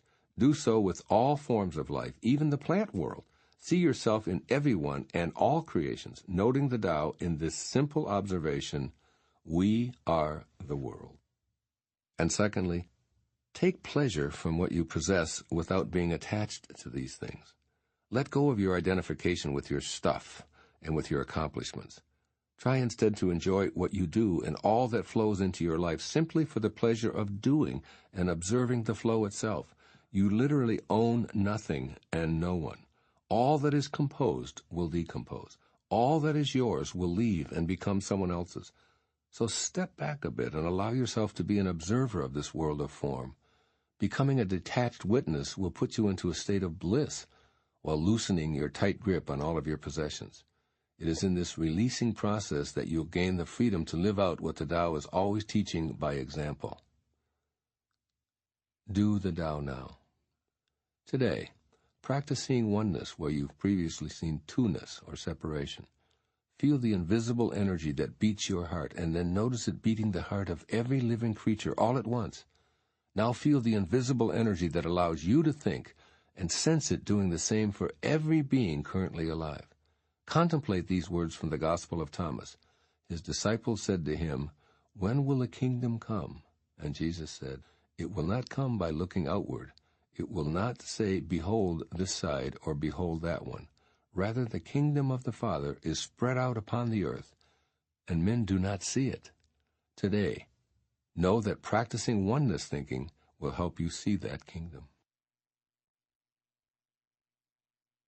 The 11th verse of the Tao Te Ching. Quote, 30 spokes converge upon a single hub. It is on the hole in the center that the use of the cart hinges. Shape clay into a vessel, it is the space within that makes it useful. Carve fine doors and windows, but the room is useful in its emptiness. The usefulness of what is depends on what is not. Unquote. Living from the void. In this thought-provoking 11th verse of the Tao Te Ching, Lao-tzu cites the value of an emptiness that often goes unnoticed. He explains this idea with images of the hole in the center of a hub, the space within a clay vessel, and the interior area of a room, concluding that the usefulness of what is depends on what is not. In other words, separated parts lack the usefulness that the center contributes. This passage invites us to live from the invisible void that's at the core of our being, that is, to change how we think about it. Consider the paradoxical term non-being as you ponder your own beingness. You're comprised of bones and organs and rivers of fluids that are encapsulated by a huge sheet of skin molded to hold you together. There's definitely a distinctive quality of beingness that is you in this arrangement of bodily parts. Yet, if it were possible to disassemble you and lay all of your still functioning physical components on a blanket, there would be no you. Although all of the parts would be there, their usefulness depends on a non-beingness, or in Lao-tzu's words, what is not. Imagine lining up the walls of the room you're presently in with all of the elements present. Without the space of the center, it's no longer a room, even though everything else is the same. A clay pot is not a pot without the emptiness that the clay encapsulates. A house is not a house if there's no inner space for the exterior to enclose. A composer once told me that the silence from which notes emerge is more important than the note itself. He said that it's the empty space between the notes that literally allows the music to be music. If there's no void, there's only continuous sound. You can apply this subtle awareness to everything that you experience in your daily life. Ask yourself what makes a tree a tree. The bark, the branches, the roots, the leaves. All of these things are what is, and all of them do not constitute a tree. What's needed to have a tree is what is not, an imperceptible, invisible life force that eludes your five senses. You can cut and carve and search the cells of a tree endlessly, and you'll never capture it. In the first line of this verse, that hole in the center that's necessary for the movement of the wheel can be likened to the void that's vital for you to move through in your life. You have an inner state of non-being at your center, so take note of what is visible, your body, as well as the invisible essence that your existence depends upon, the Tao part of you. The following is what I hear Lao-tzu saying to you regarding this concept of living in the void in today's world. First, your imperceptible center is your vital essence. Take the time to shift your attention to the so-called nothingness that is your essence. What does it beckon you toward? The space emanates from the invisibleness that's responsible for all of creation, and the thoughts that emerge from your inner self are pure love and kindness. Your inner non-beingness isn't a separate part of you, so seek that mysterious center and explore it. Perhaps think of it as a space contained by your physical self from which all of your thoughts and perceptions flow into the world. Rather than trying to have positive, loving notions, simply be sensitive to the essence of your beingness. The way of the Tao is to allow rather than to try. Thus, allow that essential center of pure love to activate your unique usefulness. Allow thoughts that emerge to enter your physical self and then leave. Allow and let go, just like you're breathing. And vow to spend some time each day just being attentive to the awesome power of your imperceptible vital essence. And secondly, practice the power of silence every day. There are many individual ways of doing this. For example, meditation is a wonderful tool to help you to feel the bliss that accompanies your connection to your inner void, that place where you experience the way of the Tao. Vow to be more aware of the placeless place within you, where all of your thoughts flow outward. Find your way to enter the space within you that is clean, pure, and in harmony with love. The difference between saints and the rest of us isn't that they have loving, pure beliefs and we don't. Rather, they function solely from their essence, where the way of the Tao flows invisibly through their physical being. This is the primary purpose of learning to meditate, or to be in the silence, inviting your essence to reveal itself and allowing you to live in the void. Do the Tao now. Spend at least 15 minutes today living in the void that is you. Ignore your body and your surroundings. Let go of your material identifications, such as your name and your age, your ethnicity, your job title, and so on. And just be in that space between, that void which is absolutely crucial to your very existence. Look out at your world from what is not, and appreciate that your very usefulness as a material being is completely dependent upon this void. Work today on befriending this what is not part of you. The 12th verse of the Tao Te Ching. Quote, "The 5 colors blind the eye, the 5 tones deafen the ear, the 5 flavors dull the taste, the chase and the hunt craze people's minds. Wasting energy to obtain rare objects only impedes one's growth. The master observes the world but trusts his inner vision. He allows things to come and go. He prefers what is within to what is without." Unquote. Living with inner conviction. In this passage of the Tao Te Ching, Lao-tzu reminds us that far too much attention is given to the pleasures and experiences of the senses at the expense of our inner vision. Focusing exclusively on sensory data creates a world of appearances which are ultimately illusions. Since everything comes and goes, the nature of the material world is obviously restricted to transitory status. When our eyes see only the colors before them, they're destined to become blind to what lies beyond the world of appearances. We cannot know the Creator if we're focused exclusively on what's been created, In the same way, we lose our own creativity when we're unaware of what's behind all acts of creation. Sight, scent, touch, sound, and taste are the domains of the senses. If you're locked into a belief that the pursuit of sensory satisfaction is the focus of life, you'll be consumed by what Lao-tzu calls the chase. This quest for adoration, money, and power is a waste of energy because there's never enough, so striving for more defines your daily regiment. You can't arrive at a place of peace and inner satisfaction when your entire existence is motivated by not having enough. In fact, Lao-tzu states that the relentless chase is a formula for craziness. The person who lives according to the way of the Tao is referred to as a sage or a master, an enlightened being observing the world but not identifying exclusively with what's visible, being in the world while simultaneously aware of not being of this world. The master goes within, where inner convictions replace the chase. In silence, sustenance is enjoyed beyond the dictates of the palate. From an inner perspective, nothing more is needed. Aware of his or her infinite nature, the sage has the realization that this is a temporary world of physical appearances, which includes the body that he or she arrived in and will leave in. The master sees the folly of appearances and avoids the seductive lure of acquisitions and fame. I believe that our ancient friend and teacher Lao-tzu wanted to convey these simple truths when he dictated the 12th verse of the Tao Te Ching. First, extend your perspective beyond the sensory level. Your inner conviction knows that a rose is more than a flower, as it offers a pleasant fragrance and velvety petals. Use that knowing to perceive the creative invisible force that brings an intricate blooming miracle from nowhere to now here. Experience the essence of the Creator who allowed this blossoming masterpiece to emerge from a tiny seed.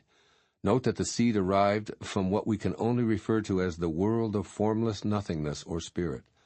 See that spirit animating the colors, the scents, and textures, and look at all of life from a transcendent perspective.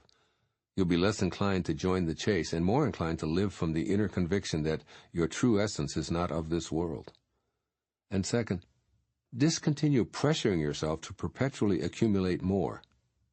Let others be consumed with the chase if they choose to, while you learn to relax. Rather than focusing outward, turn inward. Cultivate awe and appreciation as inner touchstones rather than an outer determination for more adoration and accumulation. When you see a beautiful sight, or hear an enchanting sound, or taste a mouth-watering delicacy, allow yourself to think of the miracle within these sensory pleasures. Be like the master who prefers what is within to what is without. Allow things to come and go without any urgency to become attached to this ephemeral world of comings and goings. Do the Tao now. Plant a seed and cultivate it, observing its inner nature throughout its lifetime. Journal what's within the bud and gaze in awe at what's in that seed that will one day create a flower. Then extend the same awe to yourself and the seed that had you contained inside as well. Use this as a reminder of your invisible inner self, which is the Tao at work. The 13th verse of the Tao Te Ching. Quote, favor and disgrace seem alarming. High status greatly afflicts your person. Why are favor and disgrace alarming? Seeking favor is degrading, alarming when it is gotten, alarming when it is lost. Why does high status greatly afflict your person? The reason we have a lot of trouble is that we have selves. If we had no selves, what trouble would we have? Man's true self is eternal, yet he thinks, I am this body and will soon die. If we have no body, what calamities can we have? One who sees himself as everything is fit to be guardian of the world. One who loves himself as every one is fit to be teacher of this world. Unquote. Living with an independent mind. The essential message of this 13th verse of the Tao Te Ching seems to be that it's crucial to remain independent of both the positive and negative opinions of other people. Regardless of whether they love or despise us, if we make their assessments more important than our own, we'll be greatly afflicted. Seeking the favor of others isn't the way of the Tao. Pursuing status stops the natural flow of divine energy to your independent mind. You have a basic nature that is uniquely yours. Learn to trust that Tao nature and be free of other people's opinions. Allow yourself to be guided by your essential beingness, the natural you that nourishes your independent mind. By contrast, chasing after favored status or lofty titles to display self-importance are examples of living from a mind that depends on external signals rather than the natural inner voice. The Tao doesn't force or interfere with things. It lets them work in their own way to produce results naturally. Whatever approval is supposed to come your way will do so in perfect alignment. Whatever disfavor shows up is also a part of this perfect alignment. Lao-tzu wryly points out that pursuing favor is alarming regardless of the outcome. If you gain approval, you'll become a slave to outside messages of praise. Someone else's opinion will be directing your life. If you gain disfavor, you'll push even harder to change their minds, and you'll still be directed by forces outside of yourself. Both outcomes result in the dependent mind dominating, as opposed to the way of the Tao, in which the independent mind flows freely. This 13th verse insists that ego and the need for importance are troublemakers that are energized by your in-the-world self. The way of the Tao is to be aware of your eternal nature and step outside of yourself or your body. No ego means no trouble. Big ego equals big trouble. The Tao Te Ching rhetorically inquires, if we have no body, what calamities can we have? If you ask yourself this question, you'll discover a divine invisible soul that's independent of the opinions of all the afflicted seekers populating the world. In the spirit of the Tao, your true nature will replace the pursuit of external favor with the awareness that what others think of you is really none of your business. Practice the following principles in Lao-tzu's message and gain immeasurable inner peace. You'll be in balance with the natural law of the universe, living with an independent mind in the spirit of the Tao. First, practice trusting your own inner nature. Every passionate thought that you have regarding how you want to conduct your life is evidence that you're in harmony with your own unique nature. Your fervent belief is all you need. If you're tempted to feel insecure because others disagree with you, recall that Lao-tzu counseled that seeking favor is degrading and will lead you out of touch with your true self.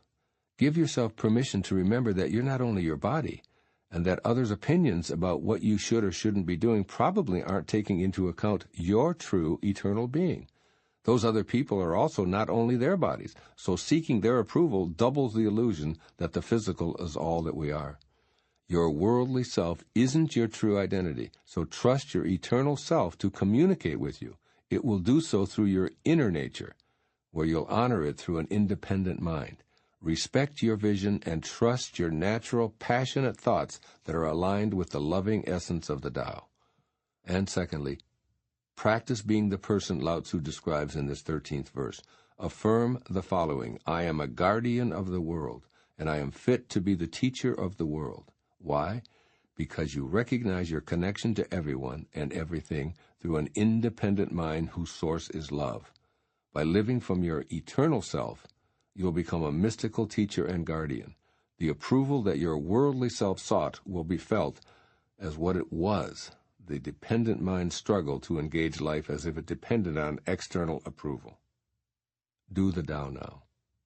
Ask yourself right now, what's my own nature if I have no outside forces telling me who or what I should be?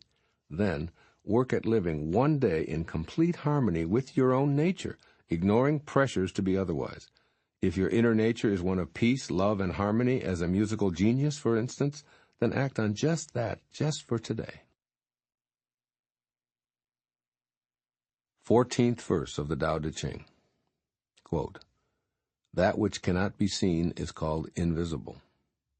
That which cannot be heard is called inaudible. That which cannot be held is called intangible. These three cannot be defined. Therefore, they are merged as one. Each of these three is subtle for description. By intuition you can see it, hear it, and feel it. Then the unseen, unheard, and untouched are present as one. Its rising brings no dawn, its setting no darkness.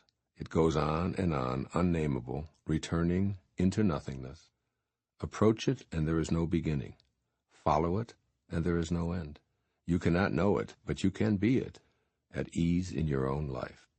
Discovering how things have always been brings one into harmony with the way."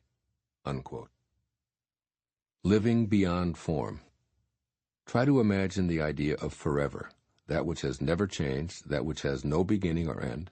It cannot be seen, heard, or touched, but you know it is and always has been. Think of that which even now, in this very moment, as you hear these words, is the very understanding that's within you, that essence that permeates you and everything else, yet always eludes your grasp. This primordial principle has ruled and still rules all beings. All that is or ever has been is a result of its unfolding. Lao-tzu insists that you become aware of this amorphous precept by not relying upon your senses to experience this oneness. In the opening of this verse, you're urged to see without eyes, hear without ears, and hold without touching. These three ways of living beyond form need to be a part of your awareness. These shapeless realms merge into the one world of spirit, the Tao, which creates and rules all of life. You're being encouraged to live with a total awareness of this all-encompassing principle. Some scholars have singled out this 14th verse of the Tao Te Ching as the most significant of all of its 81 offerings because it stresses the significance of the single principle that's the underpinning of all existence. Tapping into this invisible, untouchable, immeasurable force will enable you to gain the harmony that comes with being connected to the oneness, and harmony is your ultimate objective in deciding to live an inspired life. You want to learn to abandon your ego, which identifies with the world of things, possessions, and achievements, and re-enter the placeless place from which you and all others originated. By doing so, you regain the mystical, almost magical powers of your eternal source of being. Here you live beyond the world of form. When you live exclusively in form, you concentrate on accumulating in formation. This 14th verse of the Tao calls for you to immerse yourself in inspiration rather than information, to become at one with that which always has been. And as this verse of the Tao concludes so insightfully, discovering how things have always been brings one into harmony with the way. The way has no conflict in it. How could it? There's only the oneness that is a blend of the invisible, inaudible, and intangible. Imagine a world where conflict is impossible, where Lao-tzu says there's no darkness or light. The nameless source that always has been gives only the peace and harmony you desire. So recognize this infinite oneness and keep it in your awareness. You'll know that the way is simply the way when you stop questioning why things have always been the way they have. Free of the fears that attend soul identification with this world of form, you can embrace your infinite nature. That is, you can love your foreverness rather than dread that life ends with the death of your body. You, your body, and all of life are the result of the unwinding of this eternity. Here's what Lao-tzu is relating in this 14th verse of the Tao Te Ching from his 2,500-year-old perspective. First, use the technique of walking meditation to obtain knowledge of the Absolute. Stay in a persistent state of awareness of the eternal principle that animates all of life. By seeing the unfolding of God in everyone you encounter, and in all of your identification with your ego-based world, you'll come to be more like Him, and less like that which has tarnished your link to Him. This is the alignment that will bring you back into balance and restore the harmony that is your true egoless nature. And 2, improve your vision by looking beyond what your eyes see. Whatever you gaze upon, ask yourself, what is the true essence of what my eyes reveal to me? Wonder about that magical something that awakens a tree in the springtime and places blossoms where frozen limbs existed only a few weeks before. Inquire, what is the energy behind the creation of that mosquito, or behind my every thought, for that matter? Do the same thing with everything you hear as well. Those sounds emerge from and return to a silent world. Improve your hearing by listening for the quiet sounds. Awe and gratitude will grow when you embrace this forever principle. But even greater than this, you'll awaken to new possibilities that include your own divine magnificence. Your mind will free itself from a false identification with the transitory world, and you'll see the eternal in all things. Yes, Lao-tzu tells you, you'll transform your life by being in spirit. It is here that you will recognize what Rumi poetically offered some 1,500 years after Lao-tzu's powerful words. Quote, "Every tree and plant in the meadow seemed to be dancing, those which average eyes would see as fixed and still." Unquote. I urge you to see the dance of how things have always been in the unseen, the unheard, and the untouched present. Do the Tao now. Take note of as much invisibleness as you can when gazing at a tree, a distant star, a mountain, a cloud, or anything else in the natural world. Embrace the principle that allows it to be, and then turn it inward and do the same for your own physical existence. It is the principle that expands your lungs and beats your heart and grows your fingernails. Live in this principle for 10 minutes today, and take note of how you feel connected to your source. The 15th verse of the Tao Te Ching. Quote, "The ancient masters were profound and subtle. Their wisdom was unfathomable. There is no way to describe it. One can only describe them vaguely by their appearance. Watchful, like men crossing a winter stream. Alert, like men aware of danger. Simple as uncarved wood. Hollow like caves. Yielding like ice about to melt. Amorphous like muddy water. But the muddiest water clears as it is stilled, and out of that stillness life arises. He who keeps the Tao does not want to be full, but precisely because he is never full, he can remain like a hidden sprout and does not rush to early ripening." Unquote. Living an unhurried life. This 15th verse speaks of ancient masters who enjoyed an indescribably profound level of cooperation with their world. Lao-tzu uses similes to dramatize the flexible and peaceful lives of these sages. Imagine crossing an icy winter stream that might crack at any moment, remaining cautious and watchful, while at the same time alert to imminent danger. These descriptors paint a picture of those who live unhurriedly, but are also in a profoundly aware state. Consider the two ways of being presented in this verse of the Tao Te Ching. First, to meld into, and therefore become at one with, your immediate surroundings. And then, simultaneously, stay so relaxed that your stillness allows all things around you to settle, resulting in a deep clarity. Keep alert and subtly aware, and at the same time, stay still within, not rushing or demanding, but totally in charge of your inner world. This passage of the Tao reminds me of these words of the Bible, "Be still, and know that I am God," from Psalms 46:10. The place of your origination is stillness, from which all of creation comes. Stay in a creative, simple state, which Lao-tzu describes as uncarved wood, symbolizing beginner's mind and unlimited potential. Have a mind that's willing to flow with life and be shaped by the eternal forces of the Tao. See yourself as all of these things mentioned in this 15th verse of the Tao. Watchful, yet relaxed and peaceful. Alert, yet unhurried and confident. Yielding, yet willing to be still and wait for the waters to become clear. This verse reminds you that through nature, everything ultimately becomes clear. Your purpose is to stay in harmony with nature, like the sprout hidden beneath the surface of the ground, waiting unhurriedly to emerge and fulfill its destiny. It cannot be rushed, nor can anything in nature. Creation takes place on its own timetable. The metaphor is clear here for you as well. You are unfolding in divine order. All that you require will be provided in an unhurried fashion. Let go of your demands and trust in the perfect unfolding of the Tao. Be in a state of watchful gratitude and aligned with the way. In attempting to access the mind and intentions of Lao-tzu through meditation and research on the Tao Te Ching, here's what I believe he would say to us today. First, stop chasing your dreams. Allow them to come to you in perfect order with unquestioned timing. Slow down your frantic pace and practice being hollow like the cave and open to all possibilities like the uncarved wood. Make stillness a regular part of your daily practice.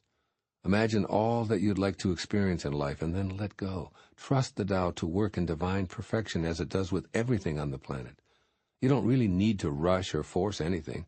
Be an observer and receiver rather than the pushy director of your life.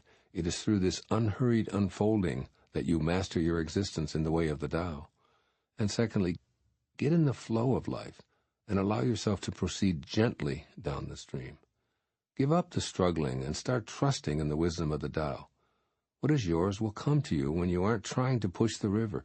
You've probably been encouraged to actively direct and go after all of your desires all of your life. Now it's time to trust in the eternal wisdom that flows through you. The Way of Life According to Lao-tzu, translated by Biner in 1944, poetically sums up this 15th verse of the Tao in this way. Quote, "How can a man's life keep its course if he will not let it flow? Those who flow as life flows know they need no other force.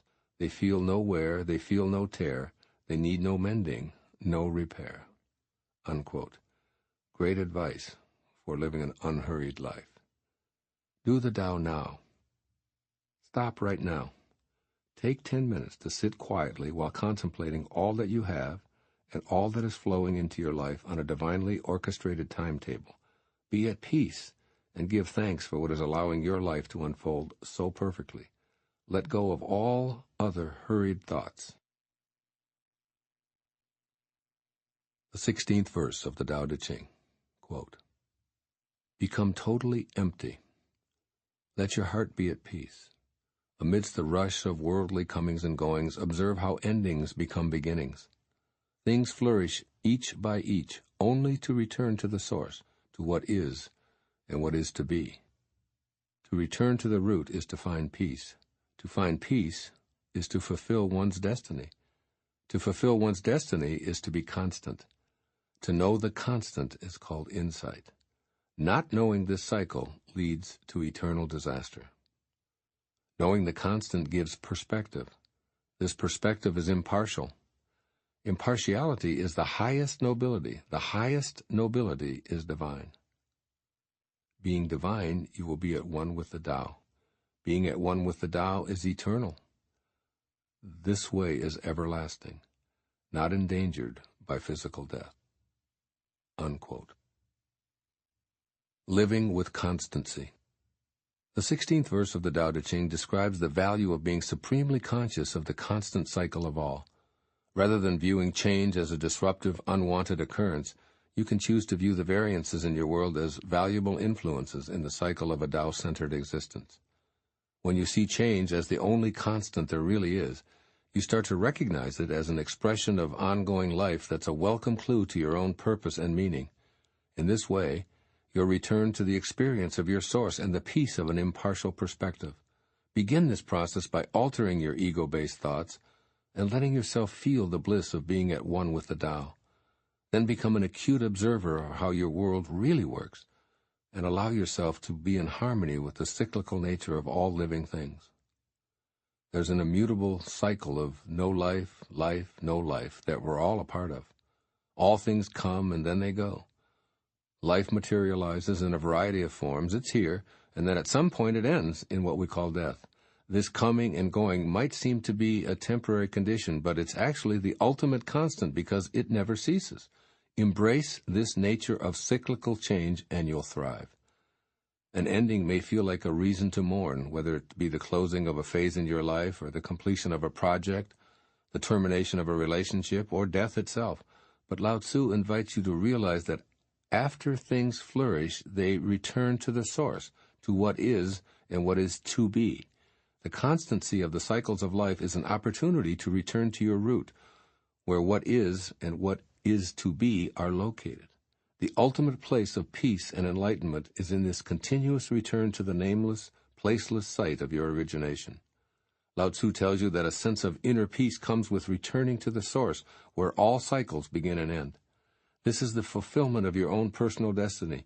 That is, you're here to know and be the Tao, the constant beyond the comings and goings of things. You've been in many bodies already, and you're in a new one every day. You've been in and out of many relationships, yet the eternal you survives despite transitions from beginnings back into endings. You're now being urged to know yourself as a physical creation and as a piece of the everlasting Tao.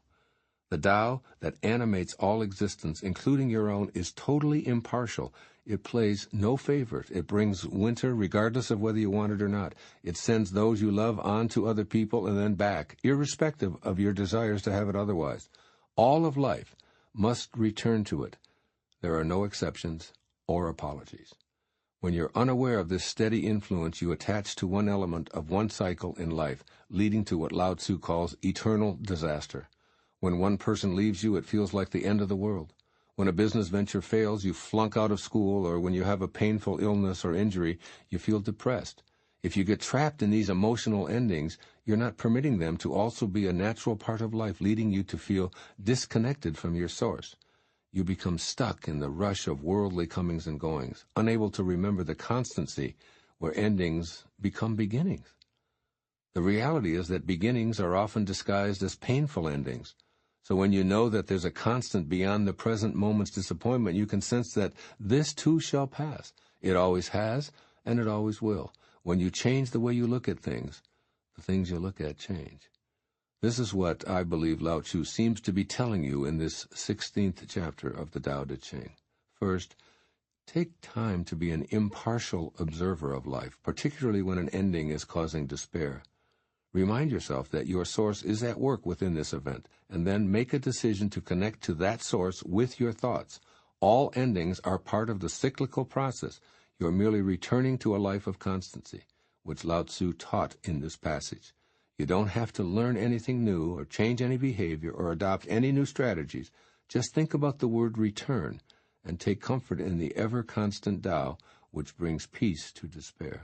The Tao never leaves or disappoints, and it is always impartial. Wherever you are in the emotional cycle, you're not being judged. Rather, you're learning to be in all phases, free of judgment, and living with constancy. And secondly, write these words and post them in a conspicuous place in your living environment. This too shall pass. 4 simple words.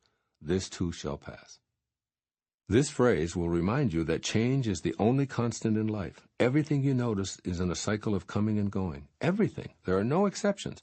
Know this and let your thoughts flow in the constancy of change. This is the root, the source of all cyclical happenings. It is perfect, it is divine, it is something you can totally rely upon. It brings spring flowers, it brings the aging process, it brings rebirth, it brings new relationships. It is the Tao, and it is constant. Return to it and experience your eternal essence here and now in the temporary container you call your body, in all of its dramas. This too shall pass. You can count on it. Do the Tao now. Dedicate a day to consciously seeking situations to practice impartially observing endings as beginnings, challenging yourself to find a specific number by noon. Begin in the morning by being aware that the end of a sleep is the beginning of a wake. Break your waking time into sections. Notice without judgings the endings that make space for beginnings. Start to consciously live with constancy by opening your mind to the fact that change is the only certain thing. Remember to include all of your feelings in its cycle. Impartially observing sad, for instance, permits its natural ending to transform to a new beginning. This is called doing the Tao now. The 17th verse of the Tao Te Ching. Quote, with the greatest leader above them, people barely know one exists. Next comes one whom they love and praise. Next comes one whom they fear. Next comes one whom they despise and defy. When a leader trusts no one trusts him. The great leader speaks little. He never speaks carelessly. He works without self-interest and leaves no trace. When all is finished, the people say, we did it ourselves. Unquote. Living as an enlightened leader.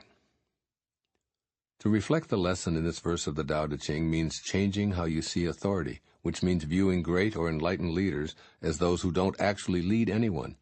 Through the perspective of the Tao, such individuals create an environment where everyone feels that they have a personal responsibility to and are a part of the process.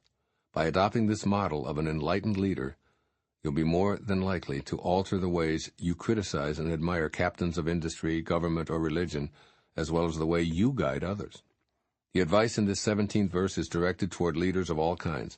In fact, you can personalize it by substituting the words parent or teacher for leader. Examine the ways that you view your own tactics and then make the changes that are necessary in order to be someone who makes an enlightening difference in the lives of others. First, you must stay in the background and become an astute observer of what's taking place. Then ask yourself how, without interfering, you can create an environment that will help everyone act responsibly. The Tao advises making yourself as invisible as possible if you truly wish to be an effective leader. Thus, perhaps your best strategy would be to actually leave the room and allow everyone else to act without feeling that they need to impress you.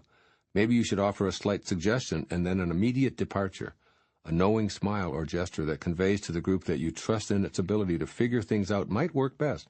Possibly what's needed is for you to tell a quick story of how others have resolved similar issues, or you could simply meditate and send positive conflict-resolving energy to all the individuals present. Whatever your decision, you'll be well aware of the need to create an environment where everyone will be able to say, "We fixed it ourselves without the need for any interference from anyone. We really don't need a supervisor." This approach, of course, involves suspending your desire to be seen as a strong authority figure. Truly inspiring leaders get results by their own example. They encourage others to be responsible and do the right thing, but not by proclaiming and bragging about their unimpeachable management. They create space for others to be inspired and to achieve their own greatness. When the time comes for receiving accolades, they dissolve in the background, wanting everyone else to feel that their accomplishments arose from their own leadership qualities. The supreme Taoist leader always leaves people to choose and pursue their own way of life, their own conception of the good. The view of a self-styled authoritarian is not the way enlightened leaders see themselves. Rather, they raise the energy of an environment through a viewpoint that elevates lower inclinations. In this verse, the Tao offers 3 other ways of choosing to be a leader. One option is to make a difference in the lives of others, resolving conflicts through love. By being an instrument of love and making an effort to praise others, this leader stays in harmony with the Tao. Those who are praised are inclined to become self-loving and act in a cooperative rather than a competitive fashion. The drawback is that using the approval and affection of a leader for motivation means turning control of one's life over to that leader. But if you see that the choice is between love or fear, the Tao always sees love as superior. The ineffectiveness of fear as a leadership style is obvious. If I can get you to do as I desire by using that weapon, then you'll only behave in those ways as long as I have the power to threaten you. When I leave, my influence over you departs as well. Studies have measured the effectiveness of teachers who were considered strict disciplinarians. Students in this setting were well behaved when the feared individual was in the room, yet when he or she departed, the classroom turned chaotic. The opposite was true of instructors who viewed education as an opportunity to praise and encourage students. Their presence or absence from the room had almost no noticeable impact. This is a great thing to keep in mind if you're a mother or a father. That is, do you want your children to behave only when you're around? Or do you want them to have the self-discipline to conduct themselves wisely whether you're there or not? I've always believed that parents are not for leaning upon, but rather they exist to make leaning unnecessary. The least effective means for managing others is to use tactics that will encourage them to despise you. For the moment they leave your sight, they'll defy all that you say and all that you stand for. Dictators almost always find this out the hard way, when the people they've abused rise up to threaten them in the same intolerable fashion in which they've been treated. Children who despise a parent similarly tend to emulate the hateful tactics to which they were subjected, or they detach themselves completely from that dictatorial adult and spend years attempting to heal the scars from the terrible treatment. The enlightened leader trusts those whom he or she is in a position to govern. This view results in trust, as he or she who has faith in the people will be trusted by them in turn. Consequently, they'll be able to say, "We did this ourselves." So raise your children to be self-sufficient, to make their own decisions as soon as they're able, and to feel pride in the decisions they do make. See yourself as an enlightened leader, and show the world a new type of leadership. Children who grow up with such a view will be the next generation of great leaders that Lao-tzu describes. Here's what I believe the esteemed master Lao-tzu is offering you today. First, instead of believing that you know what's best for others, trust that they know what's best for themselves. Allow other people to share their thoughts about the path they see for themselves. Let your position be known, but also convey that you trust them to make the right choice. Then step back and peacefully believe that the way you look at this situation will change. Offer praise when those in your charge are making their own decisions, even when their behavior may conflict with yours. Trust yourself to give the best response by not seeing yourself as knowing what's right. Remember this phrase from the Tao Te Ching: when a leader trusts no one trusts him. The surest way to gain the faith of those you govern or supervise is to allow them to make as many decisions as possible. And secondly, take pride in refusing to take credit. If you look at others' accomplishments as a reason for you to be rewarded, promoted, or complimented, change your viewpoint. Let praise go to those who are the beneficiaries of your leadership. Speak less frequently and suspend your self-interest. Instead, allow everyone in your care to speak for themselves. Change how you see their performance from being a credit to your skill to the thrill they exhibit over their own accomplishments. You'll cease wanting credit and, alternatively, feel the happiness and pride that they're experiencing. This is how the great poet Hafiz described it in the 14th century poetry that he composed. Quote, "Even after all this time, the sun never says to the earth, 'You owe me.' Look what happens with a love like that. It lights the whole sky." Unquote. Love those you're entrusted to lead, just as the sun loves our planet. Simply be there to serve, never demanding anything in return. Do the Tao now. Choose some situations with your children or anyone you've been designated to supervise to become an active observer. Nod, smile, frown, or gesture without saying a thing where you previously would have readily interfered. Notice how your active observing impacts those you've been assigned to lead. This is Tao leadership. The 18th verse of the Tao Te Ching. Quote, "When the greatness of the Tao is present, action arises from one's own heart. When the greatness of the Tao is absent, action comes from the rules of kindness and justice. If you need rules to be kind and just, if you act virtuous, this is a sure sign that virtue is absent. Thus we see the great hypocrisy. When kinship falls into discord, piety and rites of devotion arise. When the country falls into chaos, official loyalists will appear, and patriotism is born." Unquote. Living without rules. Picture yourself in a world where rules and laws don't exist, where everyone lives peacefully and harmoniously.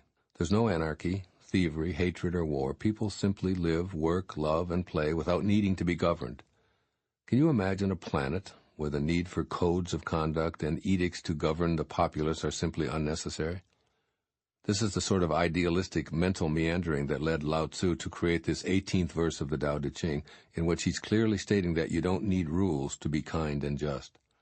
I'm suggesting that when you change the way you look at the underlying reason for regulation, the organizations controlling society, politics, and the criminal justice system will eventually change.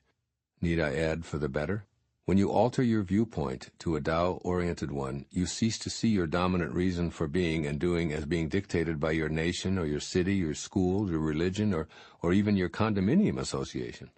Laws or rules are seen by many as solely responsible for effective kindness, justice, and love.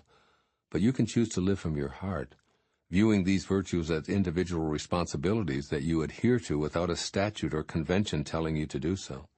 This is what I mean by living without rules. You can choose to see yourself in harmony with the regulations and laws of your business or your government or family or your religion, rather than because of them. I promise you that when you adjust rule-based thinking to a heart-based attitude, your life will change. In the Tao orientation, unlimited joy, kindness, abundance, and well-being flow through all. Seeing life in this way makes rules irrelevant. You can act in accordance with this munificence and beneficence, which are the essence of the Tao. Make love the bedrock of your family's motivation to be loving, rather than just feeling obligated to be kind to others. This doesn't mean there isn't certain etiquette or behavior to follow. It means that the reason to do so is so that love and kindness flow through all individuals, and if there is any crime, it's the stopping or hindering of that energy of the Tao. You and your children can learn to change the way you look at edicts and laws. When harmony is lost, a rule may seem to be helpful, but make sure everyone in the family realizes that you're inviting them to learn to live without it. The existence of codes of conduct are proof that we aren't allowing the Tao to flow freely through our lives. Learning that it is each individual's personal responsibility to live without governing will ultimately demonstrate that when you change your thoughts, you change your life. This idea extends further. Ask yourself if laws create a healthy society, and if patriotism is valuable. Or does it appear that when a country has fallen into chaos or some form of civil war, laws and codes concerning patriotism seem to need to be enforced, Rules are created to impose penalties to control or govern people who haven't learned their individual responsibility as a part of the wholeness of the group. Yet a national sense of unity needn't regulate a universal sense. For the Tao, oneness is greater than any group on earth. So here we have a summary of what takes place when the Great Way is deserted. The need for justice arrives. Falsity among the people creates a need for rules, and rulers are needed to restore order. Political ministers appear to bring light to the disorder and darkness. Knowing all of this, I believe it is essential to get back to that picture I asked you to envision a few paragraphs ago and apply what Lao-tzu is saying in this profound verse of the Tao Te Ching. First, let your actions arise from your Tao-centered heart. When you're centered in the Tao, you don't need any rules, nor are you bound by what's declared to be legal or illegal. Your reason for not stealing from others isn't because it's against the law. Rather, you assume personal responsibility for your actions. Your life isn't based on living by rules.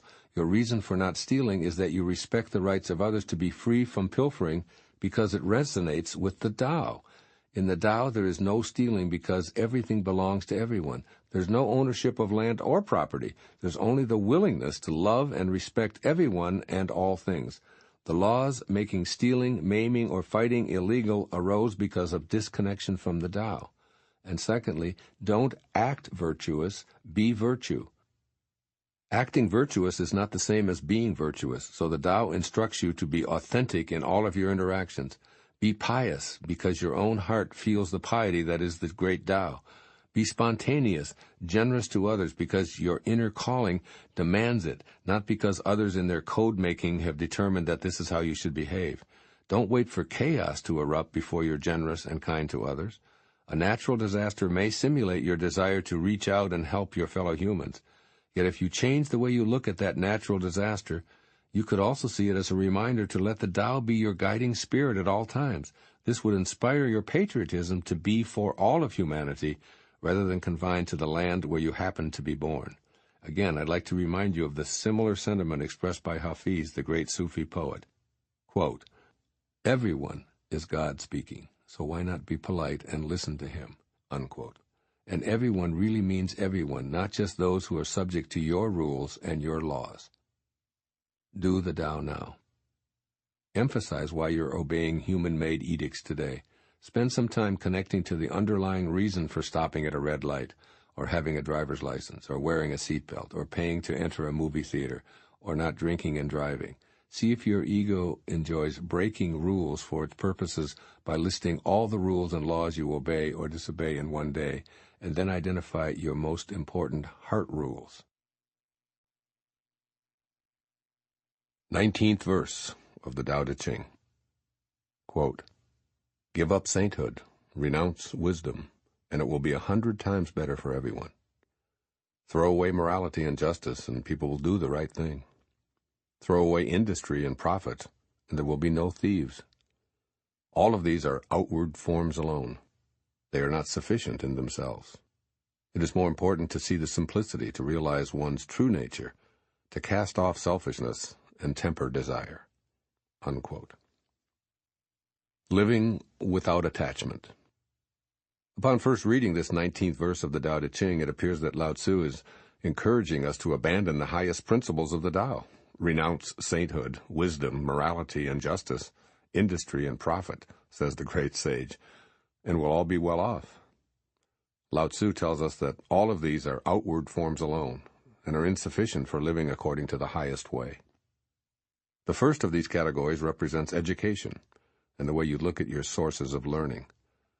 This verse advises you to alter your concept of being saintly just because you follow the teachings of an organized religion, and to change your view of self-importance because of degrees you've received from an educational institution. Lao-tzu gently informs you that it's far more valuable to cultivate your own true nature. As with virtually all of the teachings of the Tao, the greatest trust is placed in your accessing the sacred Tao center of yourself. Within you lies a piece of God that instinctively knows what to do and how to be. Trust yourself, Lao-tzu advises, and reevaluate the ultimate importance of educational and religious institutions. When you modify how you see them, you'll notice that the true essence of you is 100 times better for everyone. Lao-tzu might say that a truth is a truth until you organize it, and then it becomes a lie. Why? because the purpose of the organization begins to take precedence over that which it first attempted to keep in order. Throw away morality and justice, this verse urges, and people will then do the right thing. Here's the second of the outward forms. Lao-tzu reveals a legal system that takes precedence over your natural internal integrity. When you know that you emerged from an impeccable source of honor and equality, you don't have to rely on a system of justice. Lao-tzu reminds you that it's very important not to view yourself as relegated to an inferior position because laws of morality tell you who you really are. See yourself centered with the perfection of the Tao, which is your nature, rather than needing to consult a law book, a courtroom, or a judge to determine your ethical standing. These labyrinthine systems designed to determine all issues of right and wrong are evidence of our drift away from the simplicity of our inborn nature. The last of the outward forms is the whole world of business. Quote, renounce profit-seeking, give up ingenuity, and discard record-keeping, and thieves will disappear altogether, unquote, so says the Tao. Could be one interpretation. Lao-tzu advises you to stay centered within the all-encompassing integrity of the Tao and to release your view of profits and monetary gain as indicators of your level of success. When you see your life through the perspective of the Tao teaching, you'll have no need to hoard large sums of money. Instead, you'll discover the pleasure of serving others in a spirit of endless generosity. Or as this translation of the Tao Te Ching puts it, you'll cast off selfishness and temper desire. These, then, are the three outward forms: education, justice, and business. You're being encouraged to update how you see the reasons for, the methods used by, and the way well-meaning people have taught to value these arenas of life. When you change how you see them, you'll note the simplicity and sacredness of a higher principle, which will enrich those institutions with the free-flowing Tao. You'll realize your own true nature, you'll cast off selfishness, and temper your desires. Be in the world of education, justice, and business, but not of it, and you'll see the inner world where you're centered in the Tao. This is what Lao-tzu is saying to you through me from his 2,500-year-old perch. First, observe your relationship to systems of education, justice, and business. Notice attempts to compartmentalize you. Are you dependent on a system of reward and punishment for approval? Do the rules and codes of conduct you follow come from a heart-centered space, or are they designed to create a label of specialness? Don't fight these institutional pressures or even the fact that they exist. Simply let go of all attachments to them. You are not saintly or a good person because an organization says so, but rather because you stay connected to the divinity of your own origination. You're not intelligent because of a transcript. You are intelligence itself, which needs no external confirmation. You're not moral because you obey the laws. You are morality itself because you are the same as what you came from. Choose to see the outward forms as poor substitutions for your true nature, and you'll begin to live without attachment to those forms. You'll see your own inner laws, which never require codifying. You'll live with freedom and simplicity. Trust first and foremost in yourself. And secondly, live without attachments by being generous. Let go of evaluating yourself on the basis of how much you've accumulated and what's in your financial portfolio. Stop putting a dollar value on all that you have and do. Let go of your need to get a good deal and choose instead to be a being of sharing. You'll be happily surprised by how nice it feels to simply change your belief that you're only successful if you're making money. The less you focus on making a profit, instead shifting your energy to living your purpose in harmony with everyone else, the more money will flow to you and the more opportunities for generosity will be available to you. The world of institutional pressures is built on an endless list of human-made do's and don'ts. Lao-tzu advocates that you discover your heart's true desire, all the while remembering that no one else can tell you what it is. Do the Tao now. Post the following affirmation for your constant attention. I am moral, profitable, and a genius extraordinaire, regardless of what any institutional transcript or bank statement says. Repeat this mantra until it becomes your way of being. You'll feel a sense of inner peace as you release that hold that outer forms have on you.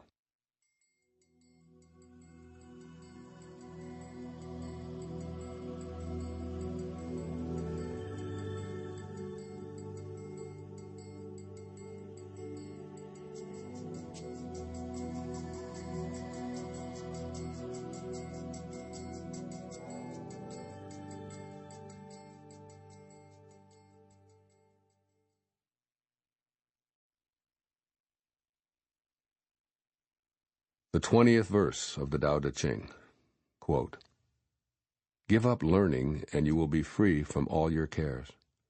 What is the difference between yes and no? What is the difference between good and evil? Must I fear what others fear? Should I fear desolation when there is abundance? Should I fear darkness when that light is shining everywhere? In spring, some go to the park and climb the terrace, but I alone am drifting, not knowing where I am.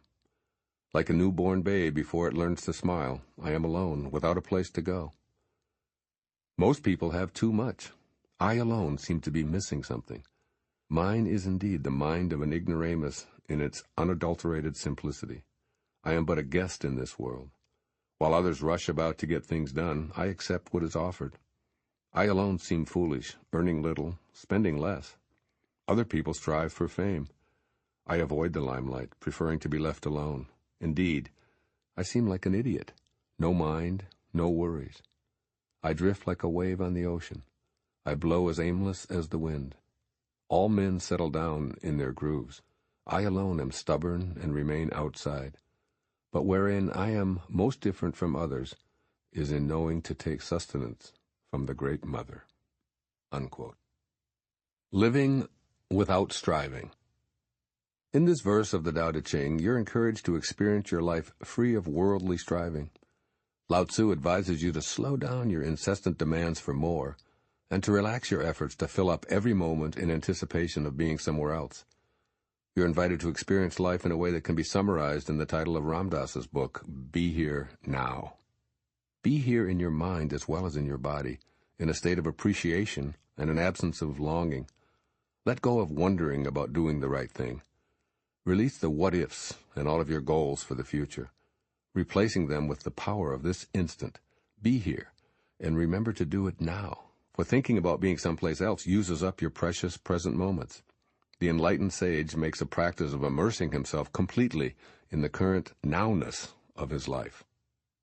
Being here now is accomplished by adopting an acceptance of life as it is presented by the Great Mother, or the Tao. It's a surrendering process, if you will. Simply allowing this great, all-creating, all-nourishing source to take you where it will. You give up the idea of having to get more or to be in another place in the future, and instead you see yourself as whole and complete just as you are. This surrendering process allows you to bear witness to the unlimited abundance and eternal light that is always present. You retrain yourself to give up your beliefs about lacks and shortages. You instead trust in the great source to provide what you need, as it always has done for all beings. Lao-tzu emphasizes that this wasn't a socially accepted standard even 2,500 years ago, as he refers to himself as an outsider who is unlike most people. Striving for satisfaction was viewed at that time as a proper role in life, just as it is today. The narrator of this verse admits that he is drifting, not knowing where he is, yet his tone is ironic. It's as if he's saying, no one really knows where they are in this endless universe with no beginning and no ending, so why not admit it and allow yourself to be moved by the Tao that brought you here from nowhere? You're being encouraged to simplify your life by not seeking another thing. Yes, others might judge you as unmotivated and call you an ignoramus, but your reward will be the strong sense of inner peace that comes from a direct knowing that you're here as a guest who's always being provided for.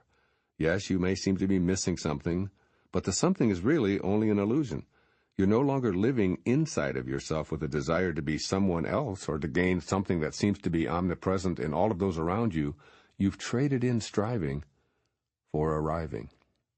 I accept what is offered, says the narrator of this provocative verse in the Tao Te Ching. He continues to express that this may seem foolish, perhaps echoing your thoughts as you contemplate letting go of striving. Lao-tzu is telling you to change how you see what's here now in your life, for then it will actually become exactly what you need in order to be happy. In other words, you can change how you look at striving and have contentment without anxiety and fear. When you live by the tenets explained in this verse, you begin to have a worry-free existence. Imagine that. No concerns, no fears, only a sense of being connected to the source of all, knowing that all will be handled for you by the same force that's always handling everything. Lao-tzu is teaching you to free your mind from its persistent nagging. The world and everything in it are already taken care of by the Tao. It has always done so, and it always will. Your mind continually urges you to strive in spite of the all-providing perfection of the Tao. It prompts you to pursue fame, to look for a groove or a purpose. Lao-tzu encourages you to do precisely the opposite. Stay outside the rat race, and let your mind be in peaceful harmony with the Tao, rather than worrying and fighting. The concluding line of this passage of the Tao Te Ching says it all, instructing you to change how you look at your life by knowing to take sustenance from the Great Mother. The following are suggestions coming from Lao-tzu to you in the 20th verse of the Tao Te Ching. First, practice letting go of thoughts about what's not here now. Just allow yourself to meld into the perfection of the universe you live in. You don't need another thing to be happy. It's all being provided for you right here, right now. Be in this moment and free yourself of striving for something more or someone else. This is a mind exercise that will put you in touch with the peace of the Tao. Affirm, it's all perfect. God's love is everywhere and forgets no one. I trust in this force to guide me, and I'm not allowing ego to enter here now. Notice how free you feel when you relax into this no fears, no worries attitude. And secondly, take time to let go and let God every single day. Say the words over and over to yourself until you can actually tell what the difference feels like. Letting go is a markedly distinct physical and psychological experience, much different from striving. Let go of your demands, along with your beliefs that you can't be happy because of what is supposedly missing in your life. Insisting that you need what you don't have is insane. The fact that you're okay without what you think you need is the change you want to see. Then you can note that you already have everything you need to be peaceful, happy, and content right here, right now. Relax into this knowing and affirm again and again, I'm letting go and letting God. I am a glorious infant nursing at the great, all-providing mother's breast. Do the Tao now. Begin to notice the situations where you're not in the moment because you're striving to complete or attain something for a future benefit. You may not realize how often you endeavor to accomplish all sorts of things with the idea that once you do, you'll finally have the time to be and do what you really, really want. This is one of the most pernicious ways that many of us unconsciously prevent or perpetually postpone a life free of striving. It's a tough one to become aware of, and may be easiest to see when your free time becomes hijacked by family members or business emergencies. Here's an example. You've put in extra hours at work all week in order to have a deliciously imagined free day. When you learn that your spouse has invited a friend of a friend who's never been to this part of the country before and whom you've never met to stay in your home. There are two opportunities to practice living without striving in this situation. The first, of course, is to catch yourself wrapped up in striving for future benefit. Notice what you're doing and focus on the now. The second comes after the example above, which is a difficult but incredibly rewarding exercise. Do the Tao now by accepting what is offered. That is, know that the situation in some way that your striving ego rejects is actually sustenance from the Great Mother. Relax and let go and allow. The 21st verse of the Tao Te Ching. Quote, the greatest virtue is to follow the Tao, and the Tao alone. The Tao is elusive and intangible. Although formless and intangible, it gives rise to form. Although vague and elusive, it gives rise to shapes. Although dark and obscure, it is the spirit, the essence, the life breath of all things. Throughout the ages, its name has been preserved in order to recall the beginning of all things. How do I know the ways of all things at the beginning? I look inside myself and see what is within me. End quote. Living the elusive paradox. Here in this 21st verse of the Tao Te Ching, Lao-tzu takes us back to the book's very first premise, living the mystery. He has returned to the idea's definition and virtue and reaffirmed it with greater clarity and precision. In this lesson, he not only asks us to become conscious of the elusive nature of the Tao, a principle that simply cannot be pinned down or experienced with the senses, but to also validate this awareness by recognizing ourselves as examples of this elusive paradox. Reread the concluding lines of this important verse. How do I know the ways of all things at the beginning? I look inside myself and see what is within me. Now go all the way back to your own beginning. How did you get here? I don't mean from a droplet or particle of human protoplasm. Go even before that. Quantum physics teaches that particles emerge from an invisible and formless energy field. So all creation, including your own, is a function of motion, from formless energy to form, from spirit to body, from the nameless Tao to a named object. The process of creation, along with the theme of understanding eternal namelessness, runs throughout the Tao Te Ching. This is the elusive paradox that you're invited to contemplate, allow, and experience. You can know it by examining your own nature and recognizing that the same principle that creates everything is animating your every thought and action. Right now, make a simple decision to move your index finger. Now wiggle your toes. Next, lift your arm. Finally, ask yourself, what is it that allows me to make these movements? In other words, what is it that allows you to see shapes and colors? What force behind your eyes invisibly signals you to process the sky as blue or a tree as tall? What is the formless energy that tweaks a vibration somewhere in your ear to give rise to sound? What it all is formless and nameless. Yes, it is vague. Yes, it is obscure. And when you begin to see the world in this manner, you begin knowing that aspect of yourself. This is what Lao-tzu describes as the life breath of all things, and it needn't remain a mystery. You have the same eternal Tao inside of you, and you apply it 1,000,000 times a day. It's within you. It is you. This far-reaching verse of the Tao Te Ching asks you to let go of seeking results in money, accomplishments, acquisitions, fame, and so on. Instead, shift your attention to the energy in the beginning of all things, the elusive and intangible Tao. The greatest virtue is to find this nameless, formless force within yourself, know it by looking within, and seeing it at work in all of your thoughts and actions. This is what Lao-tzu was conveying to you more than 2,500 years before your birth.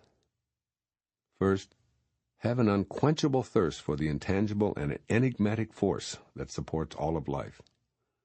Communicate with the source regularly. Ask for its guidance and meditate on its sacredness. The more you practice benevolent reverence for the invisible Tao, the more you'll feel connected to it. The presence of a known connection with the Tao will release you from the worry and stress and anxiety that are ego's way of looking at the world. While others around you may stay focused on their pursuit of wealth and fame and power, you'll notice it and smile compassionately as you practice being in a state of appreciation for the life breath of all things, including yourself. You'll feel safe and secure knowing that you're in a divine partnership with the all-knowing, all-providing Tao. I suggest that you simply take a moment or two several times a day to say aloud, "Thank you, God, for everything." Make this your own personal, respectful ritual. In fact, just a moment ago I said these very words, "Thank you, God, for allowing these words to appear, supposedly from my pen. I know that the source of everything, including these words, is the elusive and intangible Tao." And secondly, memorize the final 2 lines of this verse and silently recite them when needed.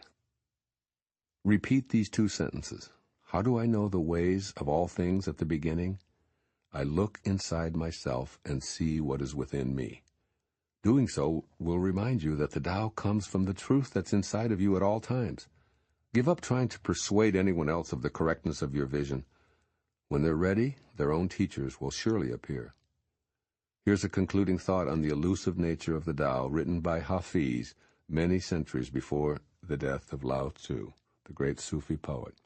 Hafiz, quote, "If you think that the truth can be known from words, if you think that the sun and the ocean can pass through that tiny opening called the mouth, oh, someone should start laughing. Someone should start wildly laughing. Now." End quote. Do the Tao now. Today, become conscious of the force that allows your every movement. For 5 minutes in your meditation, stay in the gap between your thoughts and notice the elusive but omnipresent invisible source that allows you to speak, hear, touch, and move. I personally have created a meditation that can assist you in this process, and it's included in my book called Getting in the Gap. The 22nd verse of the Tao Te Ching. Quote, "The flexible are preserved unbroken. The bent become straight. The empty are filled. The exhausted becomes renewed. The poor are enriched. The rich are confounded. Therefore the sage embraces the One. Because he doesn't display himself, people can see his light. Because he has nothing to prove, people can trust his words. Because he doesn't know who he is, people recognize themselves in him. Because he has no goal in mind, everything he does succeeds. The old saying that the flexible are preserved unbroken is surely right. If you have truly attained wholeness, everything will flock to you." Unquote. Living with flexibility. Having lived by the ocean for many years, I've observed the beauty and majesty of the tall palm trees that grow at the water's edge, often measuring 30 or 40 feet in height. These stately giants are able to withstand the enormous pressure that hurricane-force winds bring as they blow at speeds up to 200 miles per hour. Thousands of other trees in the huge storm's path are uprooted and destroyed, while the stately palms remain fixed in their rooted selves, proudly holding sway over their otherwise decimated domain. So what is the palm tree's secret to staying in one piece? The answer is flexibility. They bend almost down to the ground at times, and it's that variability that allows them to remain unbroken. In this 22nd verse of the Tao Te Ching, Lao-tzu invites you to embrace a similar quality of elasticity. Begin to sense the oneness that is the Tao supplying your resiliency and grounding, helping you to withstand the storms of your life as pliantly as the supple palm tree. When destructive energy comes along, allow yourself to resist brokenness by bending. Look for times you can make the choice to weather a storm by allowing it to blow through without resistance. By not fighting, but instead relaxing and going with all that confronts you, you enter the Tao time. This verse implies an added benefit of wholeness, which attracts everything to you. That is, if you want abundance, knowledge, health, love, and all the other attributes that personify the Tao, you need to be receptive to them. Lao-tzu instructs you that you must be empty in order to become filled, for attachments keep you so restricted that nothing can enter your already filled self.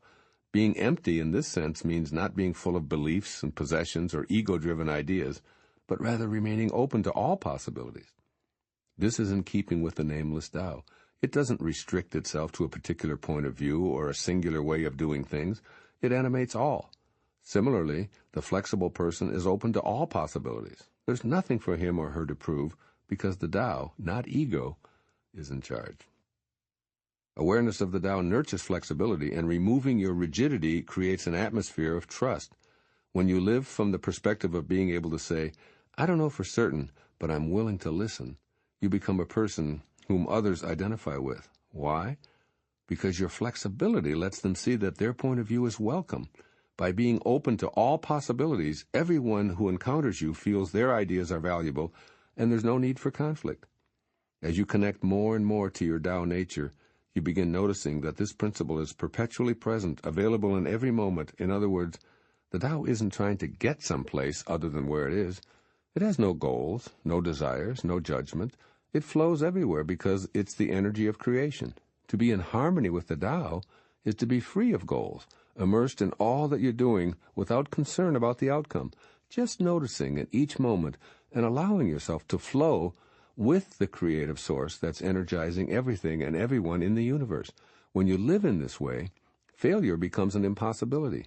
How can you fail at being yourself and trusting completely in the wisdom of the source of everything? With failure removed from your life, you understand what Lao-tzu means when he says that everything he does succeeds. Following are the messages from Lao-tzu as he wrote out this 22nd verse of the Tao Te Ching 2.5 millennia ago. First, change the way you see the storms of your life. Work at removing ego as the dominant influence over you. Release the need for the attention of others and witness how people become drawn to you naturally. Let go of having to win an argument and being right by changing the atmosphere with a statement such as, "You're very likely correct. Thanks for giving me a new perspective." This kind of a proclamation gives everyone permission to relax their rigidity because you have no need to prove yourself or to make others wrong. If you change the way you think, the life you're living will change. So be willing to say, "I don't know," or "I'm uncertain as to why I even did what I did." As Lao-tzu reminds you, when you suspend your pomposity and your rigidity, Others recognize themselves in your flexible nature, and they'll trust you. And second, imagine yourself as a tall, stately palm tree. Be an organism without goals and objectives. Instead, stand strong and successful, capable of adjusting to the forces of nature. Be willing to adapt to whatever may come your way by initially allowing yourself to experience that energy, much like the bending tree in hurricane-force winds. When criticism comes, listen. When powerful forces push you in any direction, bow rather than fight, lean rather than break, and allow yourself to be free from a rigid set of rules. In so doing, you'll be preserved and unbroken. Keep an inner vision of the wind symbolizing difficult situations as you affirm, I have no rigidity within me. I can bend to any wind and remain unbroken. I will use the strength of the wind to make me even stronger and better preserved. This simple teaching is so pleasant that you'll wonder why you didn't realize it before. In the Tao time, acknowledge the storm and then allow it to be felt in your body. Observe it without judgment, just like the tree bends in the wind. As rigidity reappears, notice that as well, allowing the winds to blow as you exercise the Tao in place of ego. Seek to uncover the root of your stiffness and achieve greater flexibility in the storms of life. When seen as this kind of opportunity to open to the Tao energy, storminess can be transformed into exhilarating events that uncover more and more of your own true nature. Do the Tao now. Listen to someone express an opinion that's the opposite of yours today. It could be on any of a variety of topics such as politics, the environment, religion, drugs, war, the death penalty, or what have you. Refuse to impose your position and instead remark, I've never considered that point of view. Thank you for sharing your ideas with me.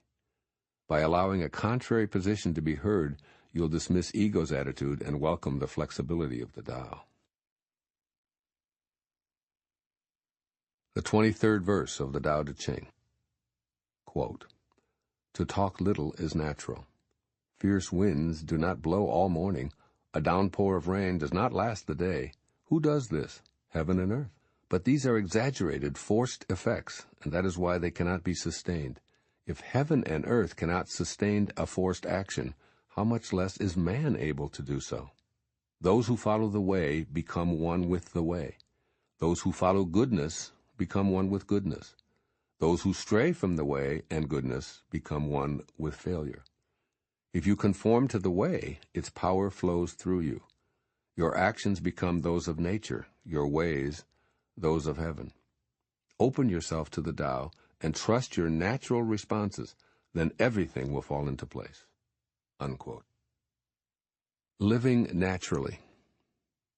Everything that composes ultimately decomposes. Notice that I put the emphasis on the word thing. That's because all things on earth are temporary and in a constant state of change. Since you're on this planet, you too are a part of this always changing and always decomposing principle. In this 23rd verse of the Tao Te Ching, you're asked to observe the ways of nature and then make the choice to live harmoniously with them. Nature doesn't have to insist, push, or force anything. After all, storms don't last forever. Winds blow hard, but then they subside. The Tao creates from an eternal perspective, but everything is on its return trip home the moment it comes into being. So Lao-tzu instructs that if you live harmoniously with this simple principle, you'll be in tune with nature. Let go of a desire to force anyone or anything, and choose instead to consciously be part of the cyclical pattern of nature. Lao-tzu reminds you that not even heaven can sustain a forced action. In its inherent beingness, all action has a temporary existence and returns to a calmer state. In contemporary language, we'd say that everything blows over, ultimately. The teachings of this passage invite you to pause in the midst of strife or tension and remember that serenity and peace are on the way. This verse emphatically points out that you always have a choice. In every single situation, you can choose to observe exaggerated and forced energy. It might be verbally attempting to control a situation or cursing how life's events are unfolding. Regardless, these moments can be invitations to open to the Tao, even while in the midst of chaos and angst. This is how to follow the way. Remember how nature blows hard and then returns to calm. Follow the goodness of the Tao, and you become goodness. Stray from goodness, and you become one with failure. You are part of the law of form in time and space, composing and decomposing. Everything in nature is returning to its source. The question is, do you wish to participate consciously with this natural goodness, or would you rather spend your moments in anxiety and failure? The Tao response to this crucial question isn't within your ego, for it strongly believes in your ability to force things, to make things happen, or to be the person in charge. The Tao points out that the way is responsible for everything, with a naturalness about it that isn't forced. It reminds you that what seems so devastating in the moment is benevolent perfection in another moment.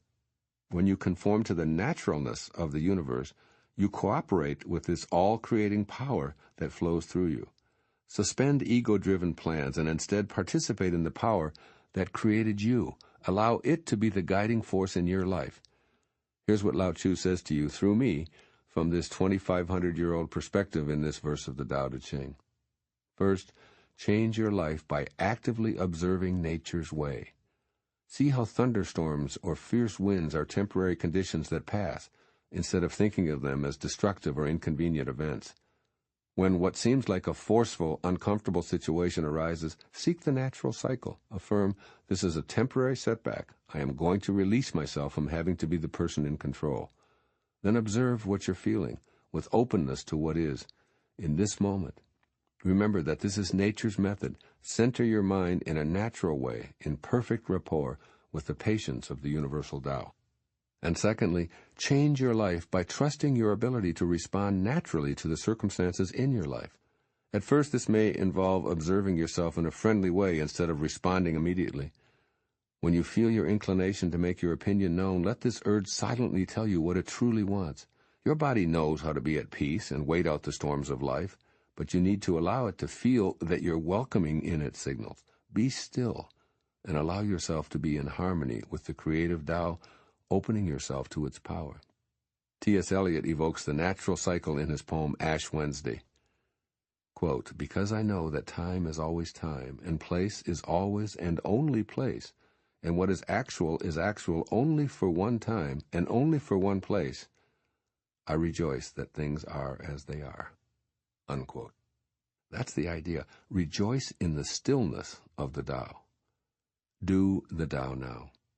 Spend an entire day noticing nature and the countless instances that it cycles organically. Seek at least 3 ways that you'd like to be more natural in your response to life. The cat curling languidly in the sun might symbolize how you'd like to be, or perhaps it's the dawn slowly illuminating the dark without rushing. Maybe you prefer to focus on the tide comfortably coming in and out, apparently without judgment. Find your symbolic images, whatever they may be, and invite their counterparts in the Tao to blossom within you. The 24th verse of the Tao Te Ching. Quote, if you stand on tiptoe, you cannot stand firmly. If you take long steps, you cannot walk far. Showing off does not reveal enlightenment. Boasting will not produce accomplishment. He who is self-righteous is not respected. He who brags will not endure. All these ways of acting are odious, distasteful. They are superfluous excesses. They are like a pain in the stomach, a tumor in the body. When walking the path of the Tao, this is the very stuff that must be uprooted, thrown out, and left behind. Unquote. Living without excess. In this verse, Lao-tzu advises that the path of the Tao needs to be cleared of any weeds of excessive personal importance. After all, accomplishments derive from the all-creating source that Lao-tzu calls the Tao. Everything that you see, touch, or own is a gift from the Tao. Thus, it is your duty to suspend your ego and seek an attitude of gratitude and generosity for the Tao's creativity. In this way, you walk the path of the Tao by becoming like it is, which is always existing in a state of unlimited giving. It is to this state that the 24th verse of the Tao Te Ching urges you to return. Notice how the natural flow of the Tao operates. It asks nothing of you as it provides you and everyone else with unlimited supplies of food, air, water, sunshine, land, and beauty.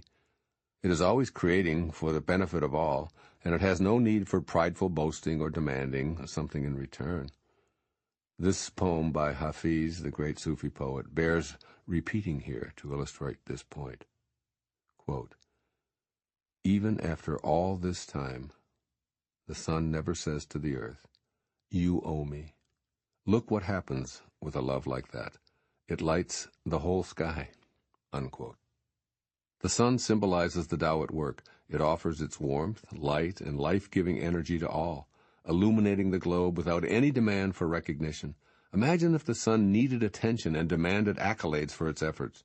It would shine only when it felt most appreciated, or when it received payment for that life-giving energy. Soon the world would be partially shut off from the sun's magnificence, and ultimately the entire planet would be covered in darkness as wars erupt over ways of appeasing the sun god. It's easy to see why Lao-tzu refers to such inclinations to be boastful and self-righteous as odious and akin to a tumor in the body. Walk the path of the Tao by being a giver rather than a taker, providing for others and asking nothing in return. Then view your desires to brag and seek approval as weeds appearing on your journey. Seeing yourself as important and special because of your artistic talents, for instance, is walking the path of ego. Walking the path of the Tao means that you express appreciation for the hands that allow you to create a sculpture. This is how Lao-tzu advises you to walk the path of the Tao, free of your ego-driven desires to be recognized for all of your efforts and accomplishments. First, change your life by consciously choosing to be in a state of gratitude. The journey of your life will change when you emphasize gratitude for all that you are, all that you accomplish, and all that you receive. Practice silently repeating, "I thank you," throughout your waking hours and as you fall asleep and awaken. It really doesn't matter whether you're thanking God, Spirit, Allah, the Tao, Krishna, Buddha, the Source, or Self, because all those names represent the great wisdom traditions. Give thanks for the sunshine, the rain, and your body, including all of its components. Have a brain, heart, liver, and even a toenail appreciation day. Your practice of gratitude helps you focus on the real source of everything, as well as notice when you're letting ego dominate. Make this a silent daily practice. Give thanks for the bed, the sheets, the pillows, and the room you sleep in at night, and in the morning, say, "I thank you for what lies ahead." Then begin this beautiful day doing something kind for another human being someplace on the planet. And secondly, change your life by examining your urge to boast and be self-righteous. When you're about to brag to others about your credentials, your accomplishments, momentarily sense the urge and recall Lao-tzu's advice that this is the very stuff that must be uprooted, thrown out, and left behind. On the Tao path, inner approval is healthy and pure, while self-righteous boasting is simply superfluous. When you notice your gloating habits, you can choose to get back on the Tao path by remembering this 24th verse of the Tao Te Ching. Pomposity and self-inflating comments can then be seen as weeds you really have no need for. By returning to radical humility and seeing the greatness within everyone, you've then cleared your life of the excessive self-importance, and this is the way of the Tao. Do the Tao now.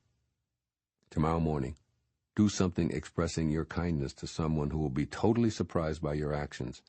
Email someone expressing your love and appreciation. Call a grandparent who may be feeling lonely in an assisted living facility. Send flowers to a loved one who's alone, or even a stranger if necessary.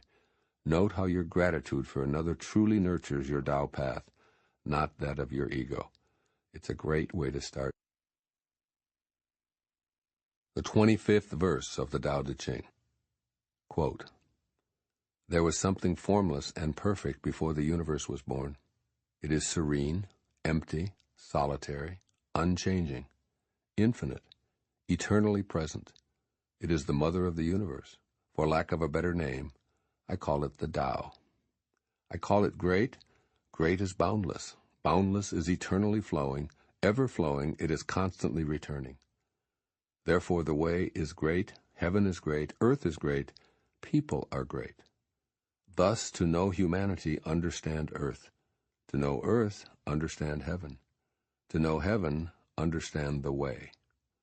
To know the way, understand the great within yourself." Unquote. Living from greatness. Many of the scholars who have written about the Tao Te Ching over the centuries consider this 25th verse to be one of the most significant lessons in the entire manuscript. In my research, all the translations of this passage actually include the word great to describe it. This verse tells the story that even before the beginning there existed something formless and perfect. It goes on to say that this formless perfection is the mother of the universe. Even though it's nameless, it's called the Tao, and it's synonymous with what is great. That is, there's nothing within the Tao that is the opposite of great. There's nothing that's puny, insignificant, weak, unimportant, or even average. The story appears to want the reader to realize there's a pure, timeless energy that's within everything on the planet, and that remains uncontaminated by the solid appearance of form. The conclusion is a directive to the student who is you, the reader, or the listener. To know this formless perfection, you must understand the great within yourself. You're the central character in this wonderful saga. Since you're animated by the eternal Tao, this tale's message of greatness invites you to change the way you live and to see the life you're living change. You can begin to do so by examining thoughts and ideas that are inconsistent with this phenomenal observation made by Lao-tzu, which has been echoed by others throughout history.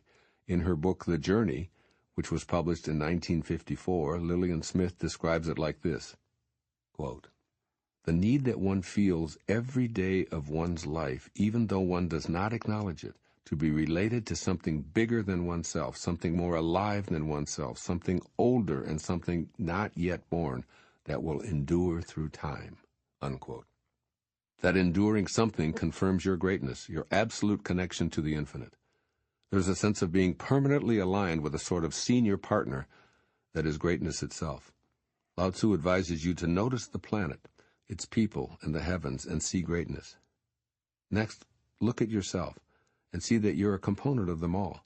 That is, befriend what appears to be the great mystery of creation by discovering the greatness within you. Then bask in the joy of noting the greatness you share with heaven, earth, and all of its people.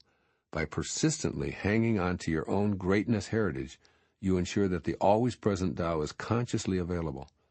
From a perspective of greatness, only greatness can emerge from you. From an inner perspective of inferiority, you only attract events that align with those beliefs. Your greatness won't be found in a classroom, an apprenticeship, a teacher, or flattering comments from well-meaning family members, friends, or even lovers. It's within you. It's crucial for you to become conscious of the greatness that constantly flows through you.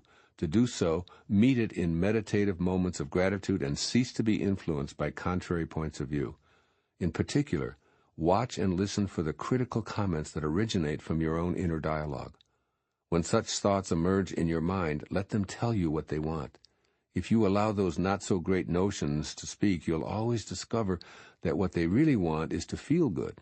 Give them the time they need to trust that there's no payoff for their existence, and they will happily merge into the greatness within you. Accessing this quality allows you to participate in the greater whole, where the power of the Tao flows unimpeded by fearful self-judgment. Change the way you live by tapping into this greatness, and the life you're living will literally change. Following are the thoughts that Lao-tzu would have you adopt as he wrote out this verse of the Tao Te Ching some 25 centuries ago. First and foremost, trust in your own greatness. You are not this body you occupy, which is temporarily on its way back to the nowhere from which it came. You are pure greatness, precisely the very same greatness that creates all of life. Keep this thought uppermost in your mind, and you'll attract to yourself these same powers of creation. The right people will appear. The exact events that you desire will transpire. The financing will show up. That's because greatness attracts more of its own self to itself, just as thoughts of inadequacy act upon a belief that ensures that deficiency will become your reality. Affirm the following to yourself over and over until it becomes your automatic inner response to the world. I come from greatness, I attract greatness, I am greatness.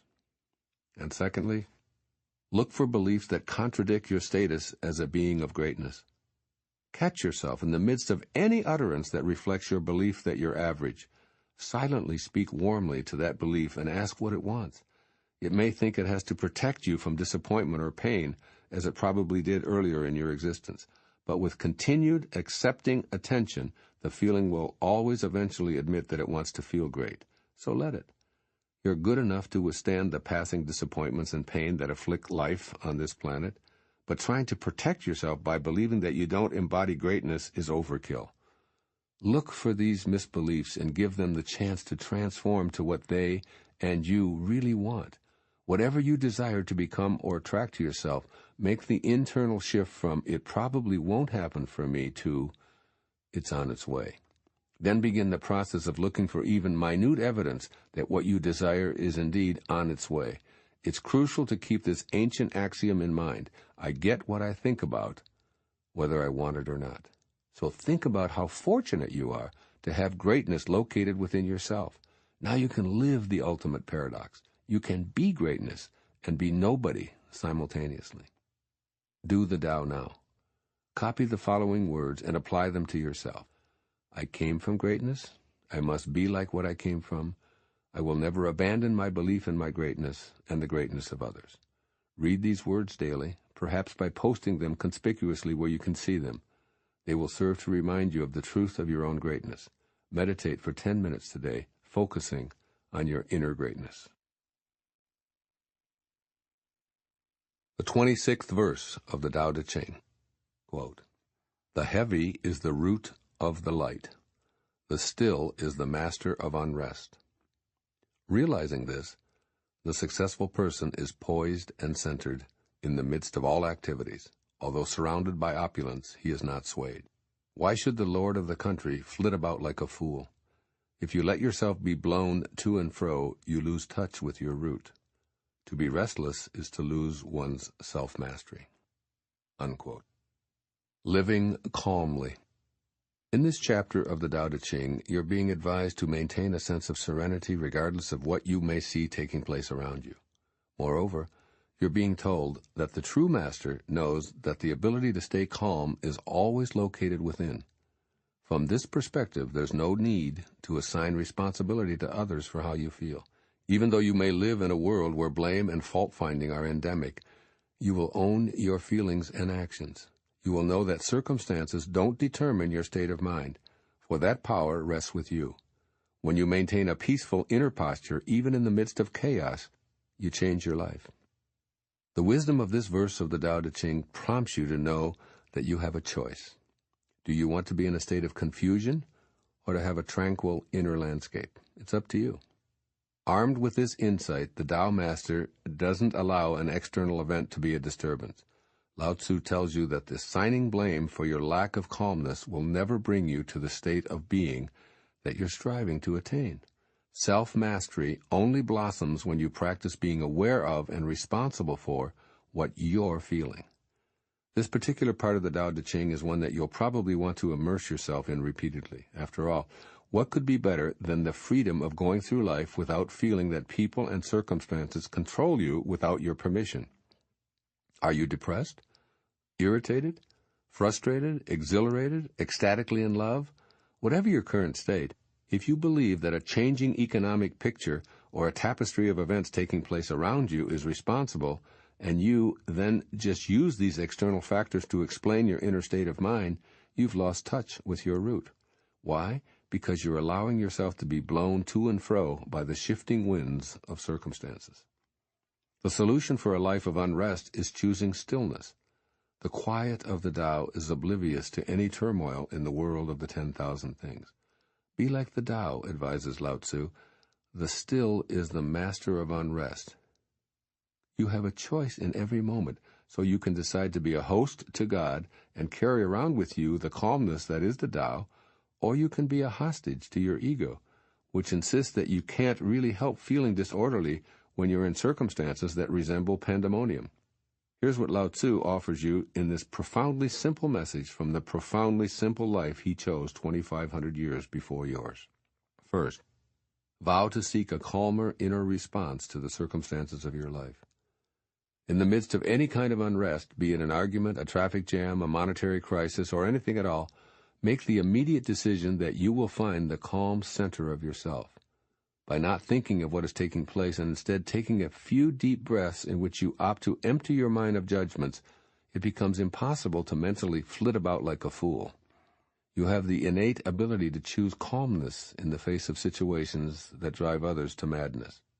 Your willingness to do so, especially when chaos and anger have been your previous choices, puts you in touch with the master of unrest. There was a time when I thought this was impossible. Now I know that even in the most troublesome of times, my reaction is to choose stillness, the way of the Tao. And secondly, don't lose touch with your root. With a written declaration or picture placed strategically in your home and workplace, remind yourself that no one can make you lose touch with your root without your consent. Affirm the following often: I have the ability to stay poised and centered regardless of what goes before me. Then vow to put this new way of being into practice the next time a situation of unrest crops up. Do the mental work in advance, and you'll achieve the self-mastery that Lao-tzu refers to in this verse. More significantly, you'll be in harmony with the Tao, which is your ultimate calling. Do the Tao now. Sit in a quiet place and picture the one person with whom you have some kind of long-standing conflict sitting there before you.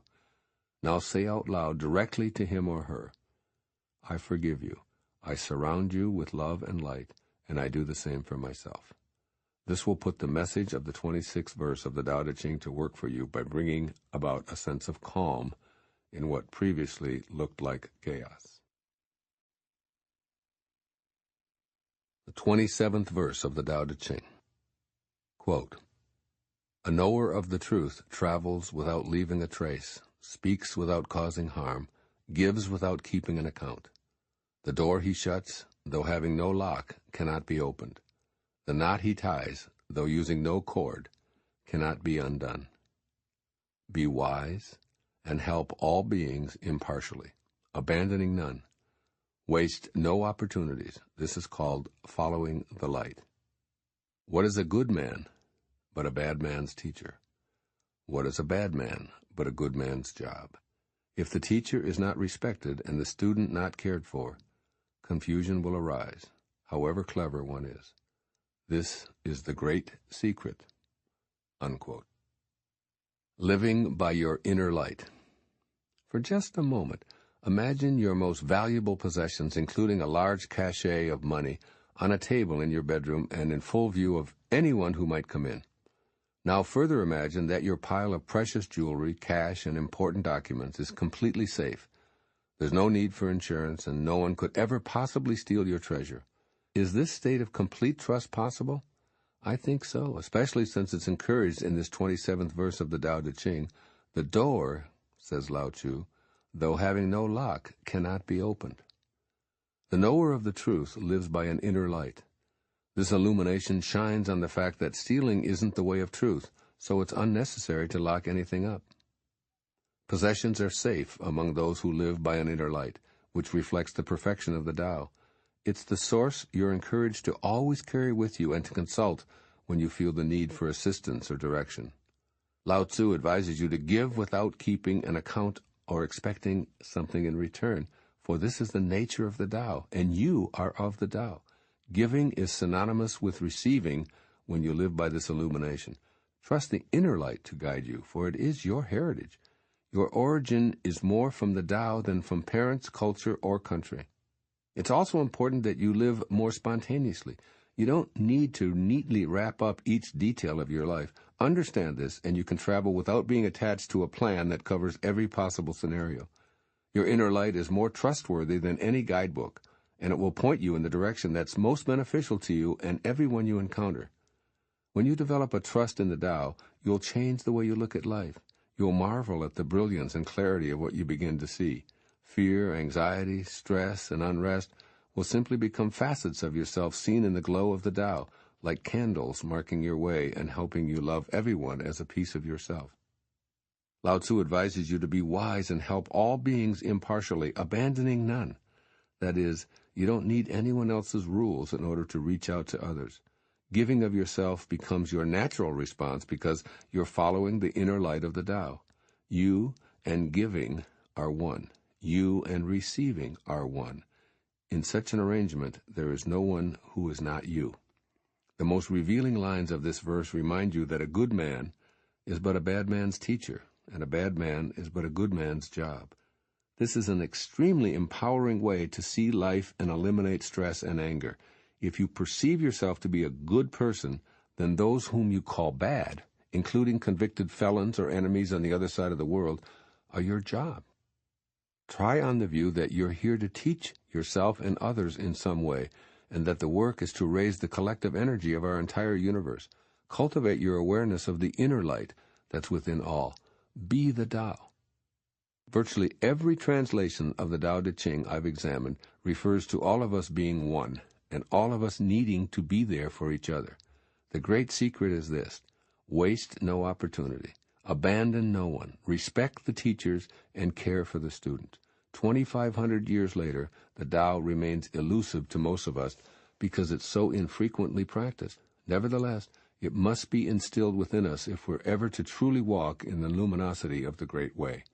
Become a knower of the truth, as Lao-tzu advises, by forgetting the locks and chains and maps and plans. Travel without leaving a trace. Trust in the goodness that is the root of all, and rather than curse the darkness that seems so rampant, reach out with that inner light and let it shine on those who aren't seeing their own legacy in the Tao. From his ancient spiritual throne, Lao-tzu is telling you to practice in these new ways. First, trust in yourself. Develop an inner code of conduct that's based exclusively on your irreversible connection to the Tao. When you trust this wisdom that created you, you're trusting yourself.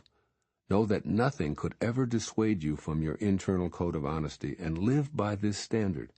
If you encounter an easy opportunity to cheat, perhaps because you've been handed too much change by a hurried cashier, make the decision to be down to the penny honest. Furthermore, have faith in yourself to go on a trip with a minimal amount of planning. Allow yourself to trust in the energy of the Tao to guide you, rather than relying upon fixed plans arranged by someone else. And secondly, don't judge yourself or others. Don't criticize the behavior or appearance of those you've assessed to be bad people. Instead, switch your thoughts to something along these lines. I am my own student, and I have this opportunity to learn that I'm instructing rather than judging. I will now cease critiquing myself or any others, and teach by being the Tao. If the entire world of the 10,000 things knew the simple truth that we are all one, then in my opinion, war, hostilities, confusion, and even illness would cease to exist. Why not be one individual who chooses to respect yourself and all others as teachers and as students? When you see the world as full of opportunities to help, one thought and one action at a time, you'll be living by your inner light. Once again, the great Sufi poet Hafiz speaks of this in his poem, No More Leaving. Quote, "At some point, your relationship with God will become like this. Next time you meet him in the forest or on a crowded city street, there won't be any more leaving. That is, God will climb into your pocket, and you will simply just take yourself along." Unquote. Do the Tao now. Find one person labeled bad and use that opportunity to do your job. Be a teacher by reaching out and sending a loving message to him or her. Perhaps you could pass along a book, write an email or letter, or make a phone call. Just do one thing as a good person today, even if it's for a stranger living in a prison cell. He or she is your assignment right now. The 28th verse of the Tao Te Ching. Quote, "Know the strength of man, but keep a woman's care. Be a valley under heaven. If you do, the constant virtue will not fade away. One will become like a child again. Know the white, keep to the black, and be the pattern of the world."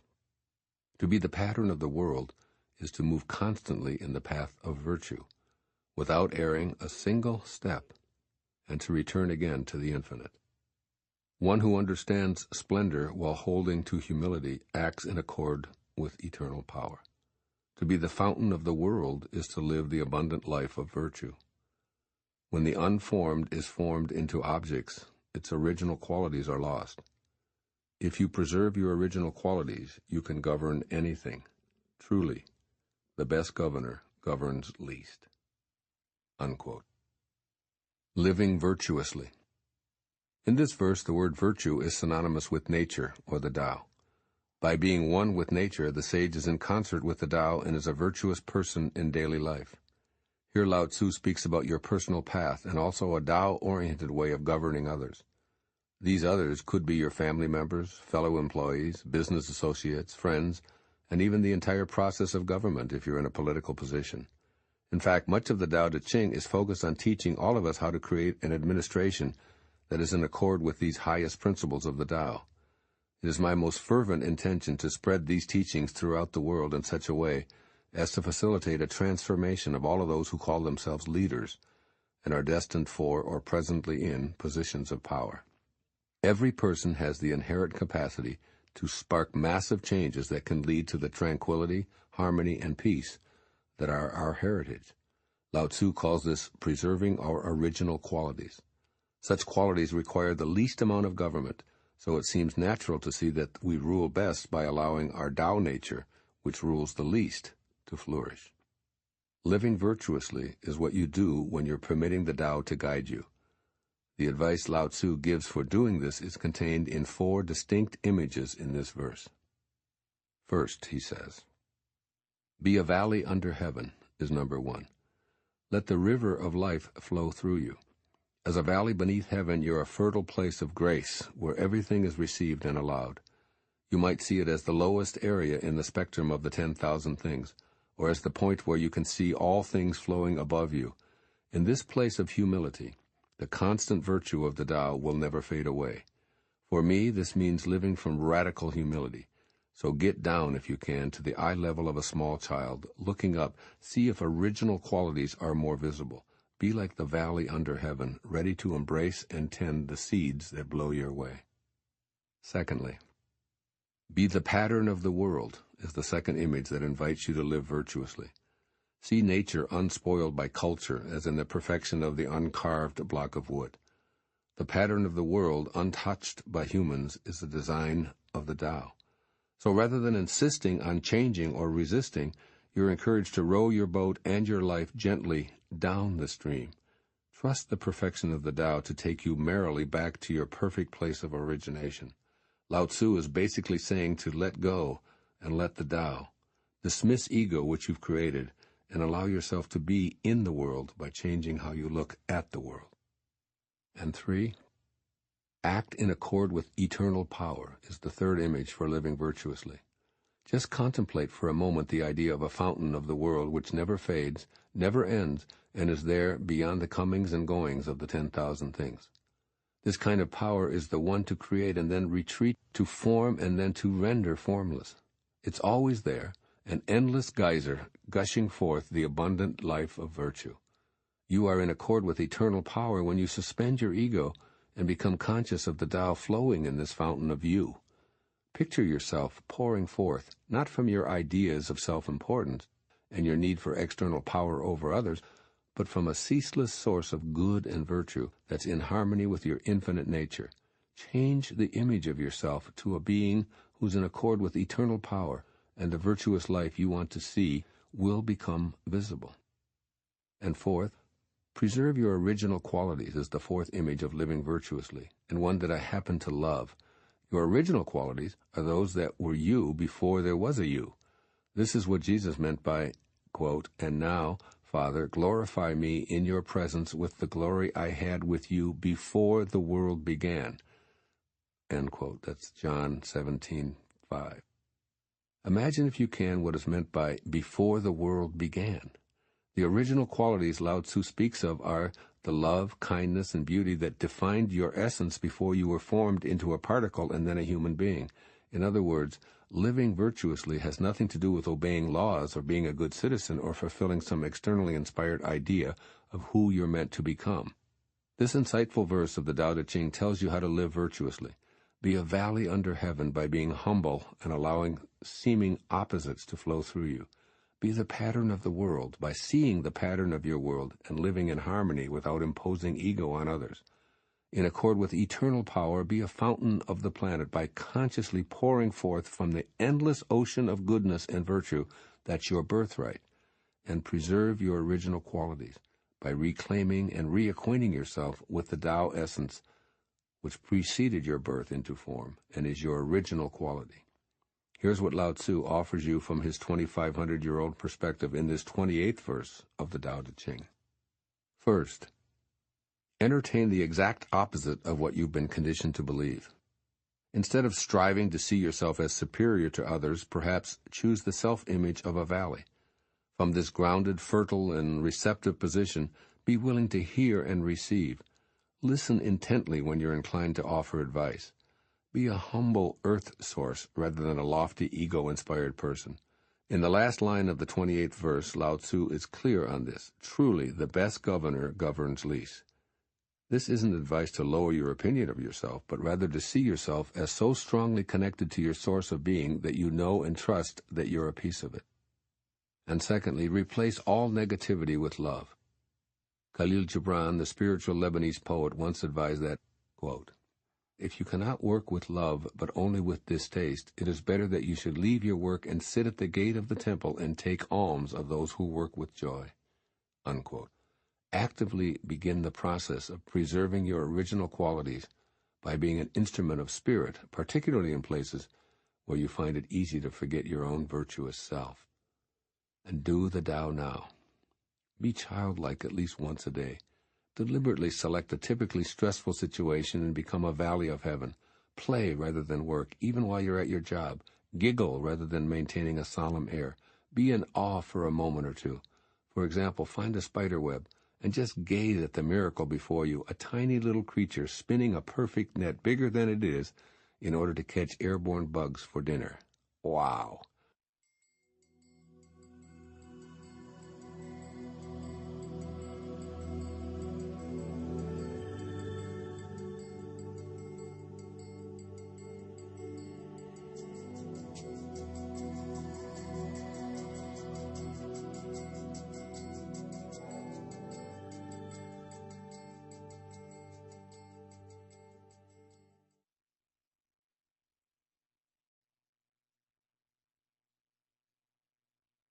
The 29th verse of the Tao Te Ching. Quote, "Do you think you can take over the universe and improve it? I do not believe it can be done. Everything under heaven is a sacred vessel and cannot be controlled. Trying to control leads to ruin. Trying to grasp, we lose. Allow your life to unfold naturally. Know that it too is a vessel of perfection. Just as you breathe in and breathe out, there is a time for being ahead and a time for being behind. A time for being in motion and a time for being at rest. A time for being vigorous and a time for being exhausted. A time for being safe and a time for being in danger. To the sage, all of life is a movement toward perfection. So what need has he for the excessive, the extravagant, or the extreme?" Unquote. Living by natural law. This verse speaks of a natural law that's unaffected by ego. The message, you're not in charge, you never have been, and you never will be. So you're advised to let go of any ideas you have about controlling anything or anyone, including yourself. It's a difficult lesson for most of us to learn. As Lao-tzu puts it in the beginning of this verse, "I do not believe it can be done." Nevertheless, here's one of the world's most famous scientific minds, Albert Einstein, commenting on this law. Quote, "The scientist's religious feelings takes the form of a rapturous amazement at the harmony of natural law, which reveals an intelligence of such superiority that compared with it, all the systematic thinking and acting of human beings is an utterly insignificant reflection. This feeling is the guiding principle of his life and work." Unquote.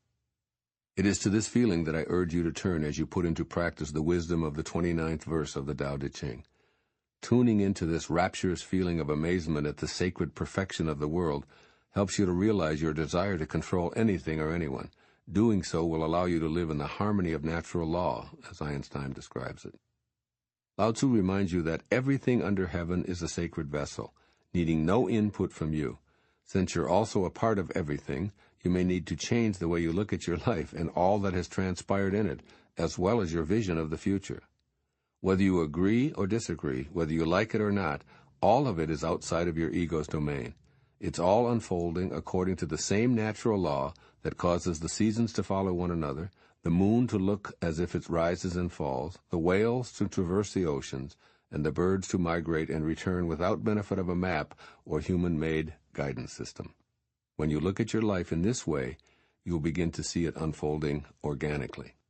The Tao is a natural law, not some controlling force that's manipulating you. In the Tao of philosophy, Alan Watts reminds us that Lao-tzu once said, quote, "The great Tao flows everywhere, both to the left and to the right. It loves and nourishes all things, but does not lord it over them." Unquote. The Tao is the informing principle of God, not nature's lord and master. A power-hungry and ego-dominated control freak, it's not. Feeling superior is a human creation.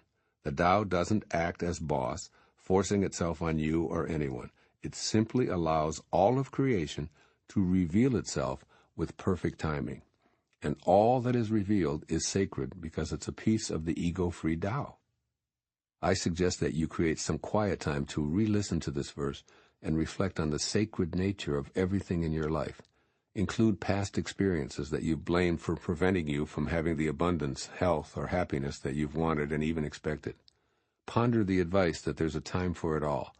Just as you must breathe in to breathe out, you may experience what it is to be ahead by also having a being behind experience.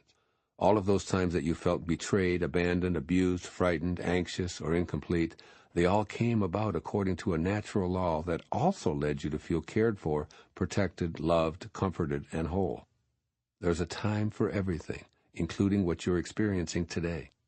Begin recognizing that every moment of your life is in accordance with the divine Tao. By doing so, you'll shift from judgment and perhaps anger to gratefulness for being able to feel both exhausted and rested, scared and safe, unloved and cared for. All of it is a part of the natural law. Your ego mind tries to protect you from pain by insisting that you can learn to eliminate some aspects of your life. However, the sage within you desires to be more harmonious with the perfection of the Tao. How do you allow this? Lao-tzu urges you to avoid the extremes, the excesses, and the extravagant, and know that all is unfolding perfectly, even if your thoughts tell you that it's imperfect. Those thoughts must also have their own time, and in the natural flow, they'll be replaced by new ones, which will show up on time as well. Here's what I believe this verse from Lao-tzu offers you from its 2,500-year-old perspective. First, give up needing to control. Begin a conscious program of surrendering and allowing your world and everyone in it to do as they are ordained to do. Surrendering is a mental process. It involves taking a split second to stop yourself in your mode of judgment or frustration and have a brief talk with yourself on the spot. Just remind yourself to step back and be a witness rather than a protagonist, which you can do by providing a sanctuary for the feeling you're judging. Invite divine natural order in by simply allowing what you're experiencing to go forward without criticism or control. In this way, you move to the center. Think of the need to control as a signal to allow the Tao to flow freely through your life. At first, your ego mind may loudly scoff at the idea of the Tao being responsible for the perfect unfolding of everything. It's up to you to recognize that your belief that ego can control life is an illusion. And secondly, practice recognizing that there's a time for everything. When you're in the middle of a tough moment, repeat the lines given to you by Lao-tzu. I do this in yoga practice when I feel exhausted holding a position for what seems like a too lengthy period. I remind myself that there's a time for being exhausted and there's a time for being vigorous. This frees me immediately from my demanding ego, which is saying, you shouldn't be feeling this tired. You can do the same thing in any moment in your life. Experiences of pain, loss, fear, anger, and even hatred seem to vanish when you remember that this is a part of the perfect blossoming of natural law, and there will soon be a time for comfort, peace, and love. Apply this verse of the Tao Te Ching by creating your personalized statement when you observe things such as crime, AIDS, hunger, and war. Try something like this, quote, "Yes, there seems to be a time for such things, and I choose not to remain in extremes of resentment and anger. But there is also my desire to do something about these circumstances. That feeling is also a part of the natural law unfolding. I choose to act on my inner desire to rectify these conditions. By remaining internally peaceful and avoiding the extremes, I will impact the world in the same loving way that the Tao eternally manifests from love and kindness." Unquote. It's not what you see around you that keeps you connected to the Tao. It's understanding how this eternal flow works. As Ralph Waldo Emerson put it, quote, "By atoms, by trifles, by sots, heaven operates. The needles are nothing. The magnetism is all." Unquote. Do the Tao now. Find a place where control is all-consuming, and relinquish it today. Stifle your inclination to interfere, reminding yourself as you do so that there's a time for everything and that you're becoming more adept at observing peacefully rather than taking over. Post this advice by Naomi Long Madgett, where you can read it, and be constantly reminded of your desire to live naturally. Quote, "I wouldn't coax the plant if I were you. Such watchful nurturing may do it harm. Let the soil rest from so much digging, and wait until it's dry before you water it. The leaf's inclined to find its own direction. Give it a chance to seek the sunlight for itself. Much growth is stunted by too eager prodding, too eager tenderness. The things we love, we have to learn to leave alone." Unquote. 30th verse of the Tao Te Ching. One who would guide a leader of men in the uses of life will warn him against the use of arms for conquest. Weapons often turn upon the wielder. Where armies settle, nature offers nothing but briars and thorns. After a great battle has been fought, the land is cursed. The crops fail, the earth lies stripped of its motherhood. After you have attained your purpose, you must not parade your success. You must not boast of your ability. You must not feel proud. You must rather regret that you had not been able to prevent the war. You must never think of conquering others by force. Whatever strains with force will soon decay. It's not attuned to the way. Not being attuned to the way, its end comes all too soon. Unquote. Living without force. If you were to explicitly follow the advice offered in this 30th verse of the Tao Te Ching, you'd be in a position to have a conflict-free existence. Imagine that. If our entire global population understood and lived the directives of this chapter of the Tao Te Ching, we'd finally be free of battle-related stress, along with the ravages that war has spread across our planet since we began keeping historical records. As the 29th verse wisely instructed, there's a time for everything. Could this be the time for living without force?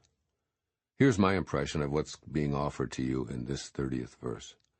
Force creates a counterforce, and this exchange goes on until an all-out war is in progress. Once war has begun, decimation and famine result because the land cannot produce crops. Now, when you create war in your personal life, it produces a dearth of love, kindness, and joy, which leaves you and everyone around you stripped of divine motherhood. Lao-tzu is encouraging you to look for an alternative to force for settling disputes. If you can find no other option, then you're encouraged to abandon any references to yourself as winning or conquering. Force includes any use of physical or mental abuse in which the weapons of hatred and intolerance are applied. There will always be a counterforce, and what you've opted to do isn't attuned to the way. This means that you'll ultimately lose, especially when you consider that Martin Luther King Jr. once observed that the only way to convert an enemy to a friend is through love. Unfortunately, whenever force is used, resentment and ultimately revenge become the means for responding. If we're thinking in war zone terms, the killing of a large group of people designated as enemies leaves their sons and daughters growing up hating the vanquishers. Ultimately, those survivors take up weapons to exact revenge on the children of those who vanquished them. The use of force propels entire generations of people into a continuation of war, or as Lao-tzu puts it, weapons often turn upon the wielder. Thinking in alignment with the Tao applies to any conflict you may experience. When you resort to force, then disputes with your spouse, your children, your business partners, and even your neighbors will continue to intensify. That's because the great way of Tao is that of cooperation, not competition. The all-creating source is always providing, asking nothing in return, and coming from a place of sharing its inherent love. It knows that all are part of the 10,000 things, and they must cooperate with each other because they share the same origin. So whenever you're in a mode that propels you in the direction of using force, you've lost sight of your connection to the Tao. Moreover, any collection of people, such as communities or countries, who resort to weapons to get their points across are unattuned to the way. They'll leave the earth and the hearts of the people uninhabitable except to briars and thorns. Your choice concerning your commitment to practicing the Tao includes refusing to participate in any manner, be it mental or physical, in anything that violates your understanding of the advice offered in this powerful passage of the Tao Te Ching. Perhaps the easiest lesson presented here is the reminder to eschew the behaviors of boastfulness and pomposity for anything achieved by force. Remember that whatever is accomplished in such a way creates a counterforce that will ultimately result in your victory turning to a defeat. If you somehow feel that you had no other choice than to use violence to protect yourself and those you love, immediately retreat to a position that doesn't allow for bragging and self-congratulation. Vow to work on restoring a balance of love where hatred previously resided, and do all that you can to make amends for any damage that resulted from your use of force. This is the way. It has also been called Wu Wei, or not forcing, which means to take the line of least resistance in all of one's actions, and by doing so create more strength. Here's what I believe you can learn and practice from Lao-tzu's advice in this 30th verse of the Tao Te Ching. First, eliminate verbal and or physical force in all situations. Examine the relationships in which you experience conflict. Make a concerted decision to use less harsh language and to completely veer away from becoming physical in the resolution of any altercation. Practice stopping thoughts of violence by shifting right in the moment to a stance of listening.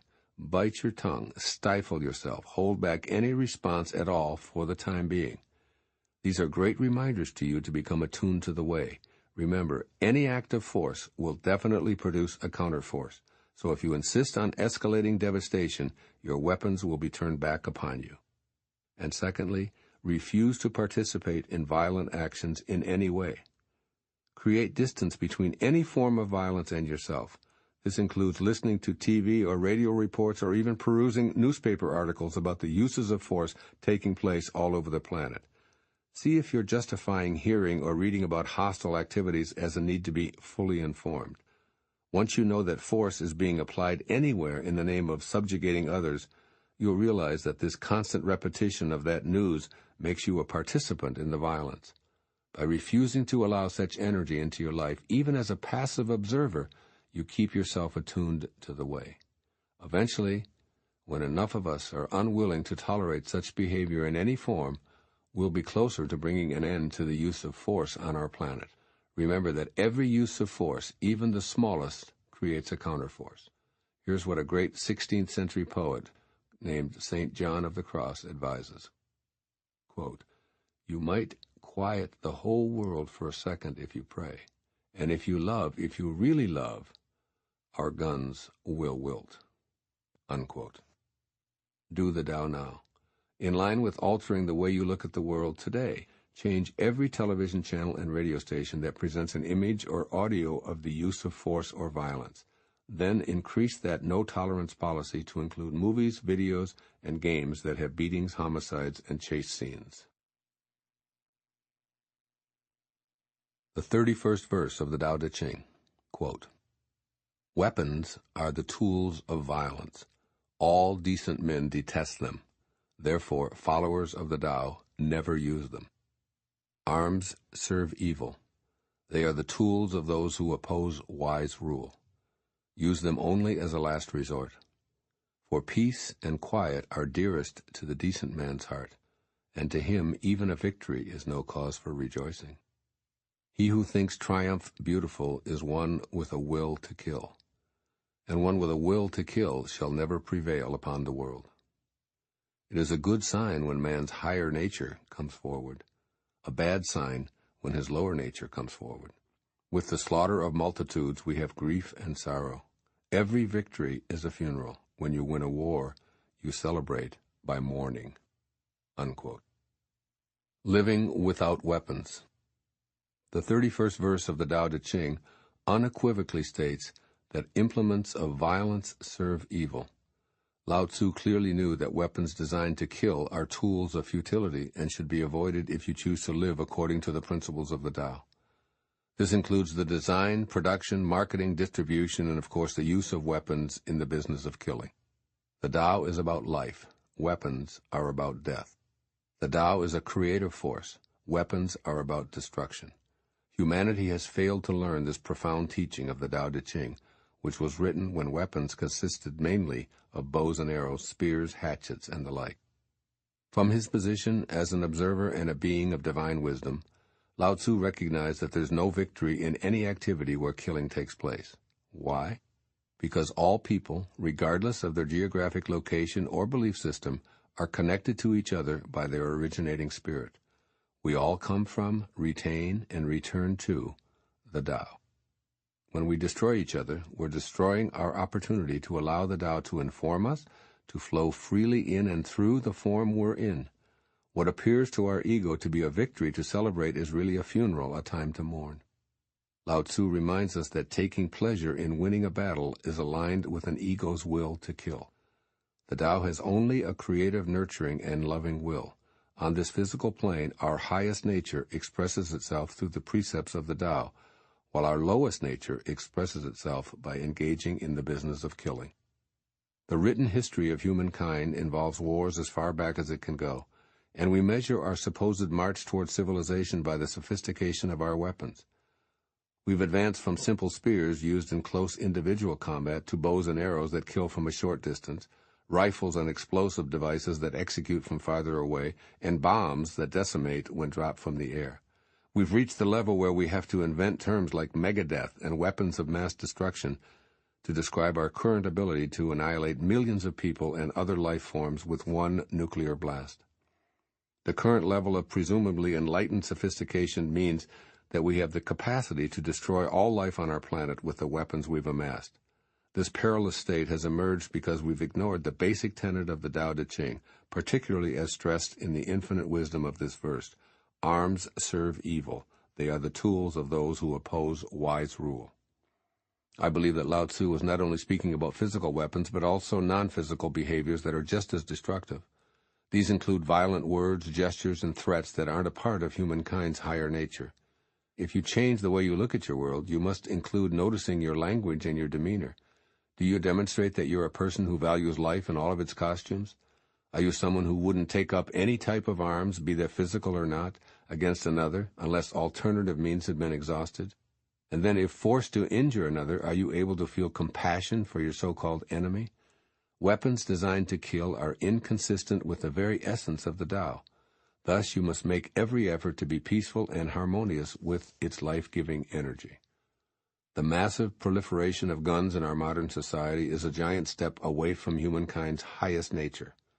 So replace defending the right to own and use weapons with the Tao consciousness. Seek instead to aspire to a time when our collective human energy is elevated to such a high status that even the contemplation of killing is impossible. You can begin to do so by changing the way you look at the necessity for weapons. It begins with each and every one of us, and we can start by taking heed of what the Tao Te Ching teaches us. By making this verse your personal calling, you have the ability to save our planet from becoming a lifeless one. This is what I believe Lao-tzu is saying to you personally from his 2,500-year-old perspective. First, begin to see the use of physical or verbal weapons as unwanted responses. Change your need to defend yourself to a stance of realizing that this is evidence you're ignoring the teachings of your source of being. Refuse to consider using weapons of violence in any form by noticing your language and abolishing hatred from your vocabulary. Replace defending your right to possess and use arms with an attitude that all deaths from such instruments are signals of detachment from the wisdom of the Tao. When enough of us reach a critical mass in our thinking so that it disallows the existence of weapons, we'll be moving the direction of our world. No longer will we be able to evaluate the planet's level of civilization by the sophistication of our weapons. Instead, the measurement will be on the Tao scale of how well we're able to feed and love each other. Then being civil will authenticate the root word found in civilization. And secondly, discontinue celebrating death or violence in any form. Distance yourself from as many images of death as possible, including watching movies or TV shows that depict killing as a form of entertainment, along with news reports that emphasize the extinguishing of life. Teach your children, and any children you can, to sanctify life. Encourage them not to take pleasure in the demise of so-called enemies, terrorists, or insurgents. All of these kinds of death, be they on a battlefield or an urban street, are evidence of our collective will to kill. And don't demonstrate hatred and outrage. Rather, teach yourself and others that every victory accomplished with weapons is a funeral that should be mourned. Here are some sensitive lines from St. Thomas Aquinas, a holy man who attempted to teach us what Lao-tzu offered in this verse of the Tao Te Ching. Quote, "How is it they live for eons in such harmony, the billions of stars?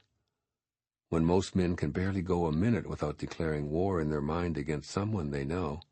There are wars where no one marches with a flag, though that does not keep casualties from mounting. Our hearts irrigate this earth. We are fields before each other. How can we live in harmony? First we need to know we are all madly in love with the same God." Unquote. Do the Tao now. Today. Say a private prayer today for every person you read or hear about who's a victim of killing by a weapon, no matter how distant. The 32nd verse of the Tao Te Ching, quote, "The eternal Tao has no name. Although simple and subtle, no one in the world can master it. If kings and lords could harness them, the 10,000 things would naturally obey. Heaven and earth would rejoice with the dripping of sweet dew. Everyone would live in harmony, not by official decree, but by their own goodness. Once the whole is divided, the parts need names. There are already enough names. Know when to stop. Know when reason sets limits to avoid peril. Rivers and streams are born of the ocean, and all creation is born of the Tao. Just as all water flows back to become the ocean, all creation flows back to become the Tao." Unquote. Living the perfect goodness of the Tao. In this verse, Lao-tzu describes the ecstasy of being truly on the same page as your source. What you might describe as open-heartedness or joy is the simple and subtle flow of the Tao energy that's responsible for all of life, and no effort on your part is necessary. Lao-tzu opens this verse with a reminder that no one, not you, not me, or even the most powerful king or dictator, can rein in or master this force known as the Tao. If it were under our control, then all of nature and its 10,000 things would celebrate because we'd live in peace and harmony. When we're able to live and breathe the perfect goodness that is the Tao, wars, famine, conflict, and other negative human creations cease to exist. The challenge presented in this 32nd verse of the Tao Te Ching is how to live in our physical world in unison with the eternal, always molding and always creating Tao. Look at what you desire to bring into your life. Then, in the context of this sweet verse, feel grateful for everything you encounter. Express gratitude by riding the flow of your existence and allowing it to be your ally. You can steer while still enjoying this glorious ride, but if you elect to fight it, you'll ultimately get pulled under by its current. This is true for every aspect of your life. The more you push against it, the more resistance you create. Be aware of anything that's directing you toward activities that truly ignite your passion.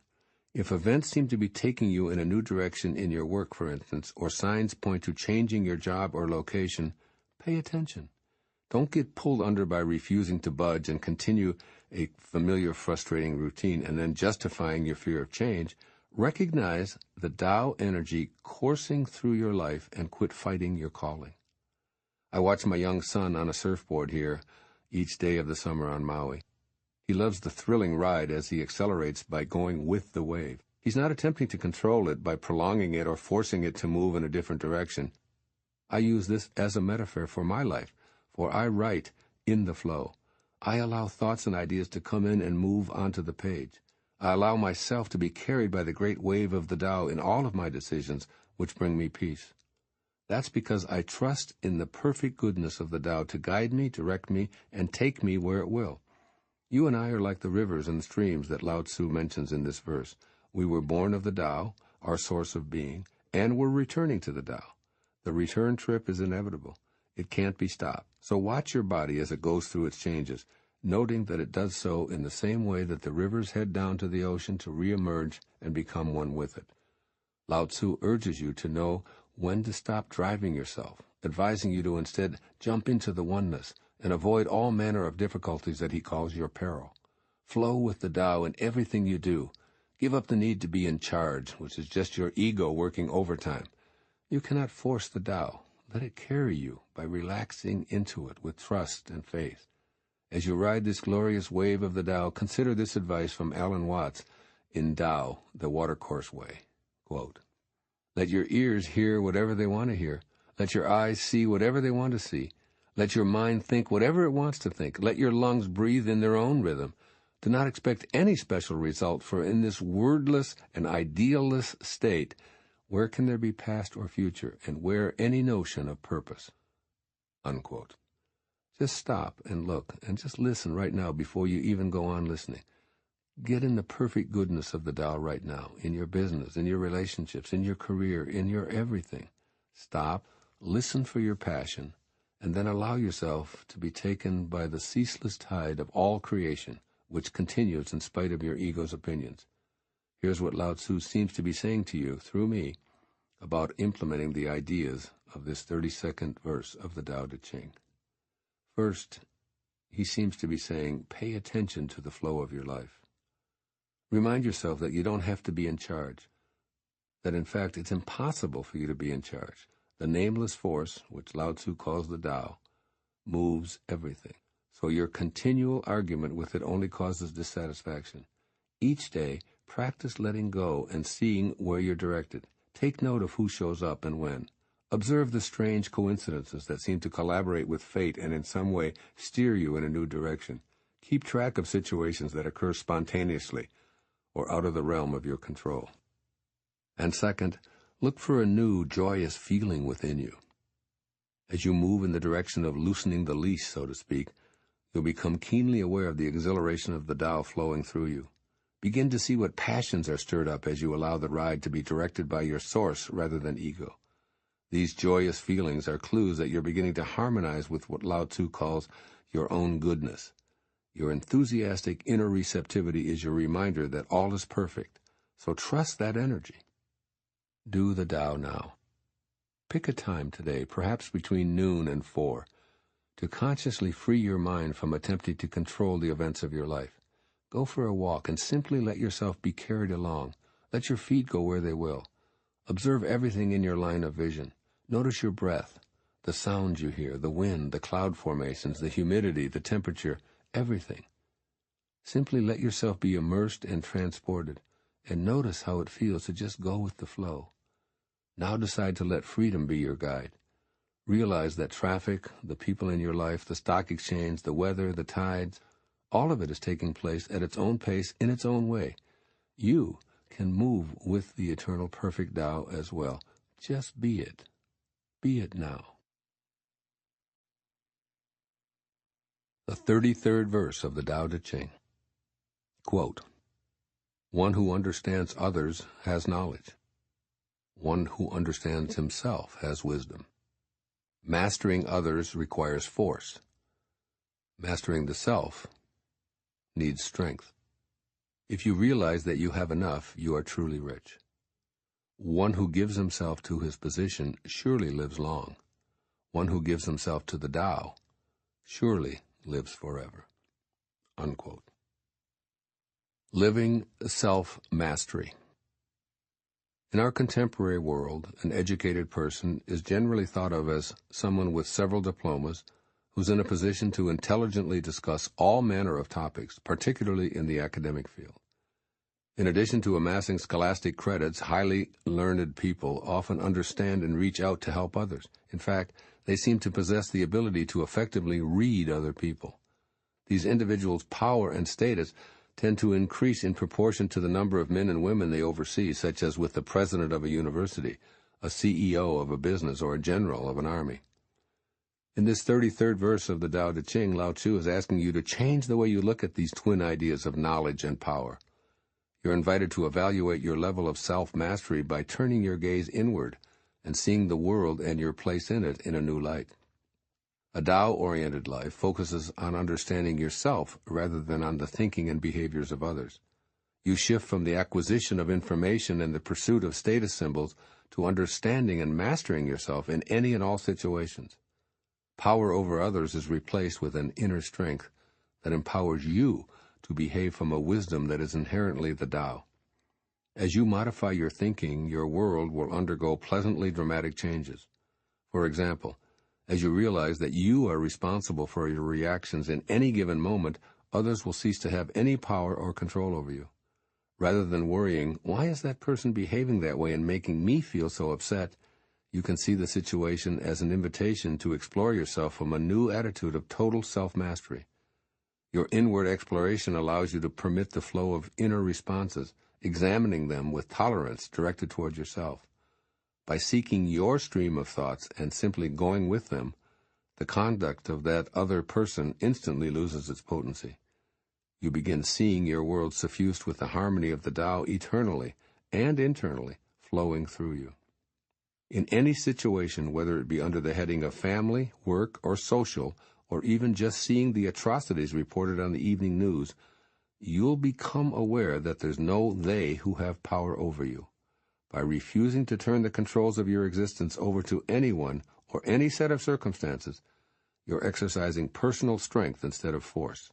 You are indeed experiencing self-mastery, and this new state of internal control has come about because you've elected to live in accordance with the Tao. You don't need the approval of others or another possession in order to be happy.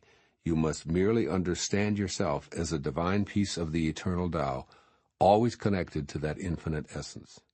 Lao-tzu equates the ability to look within for the source of enlightenment and strength with eternal life. He reminds you that while externals such as knowledge and the power over others may provide a long life, shifting to being in charge of yourself offers imperishable wisdom and a ticket to immortality. Here's what this great master wants you to take from this verse of the Tao Te Ching and apply to your world.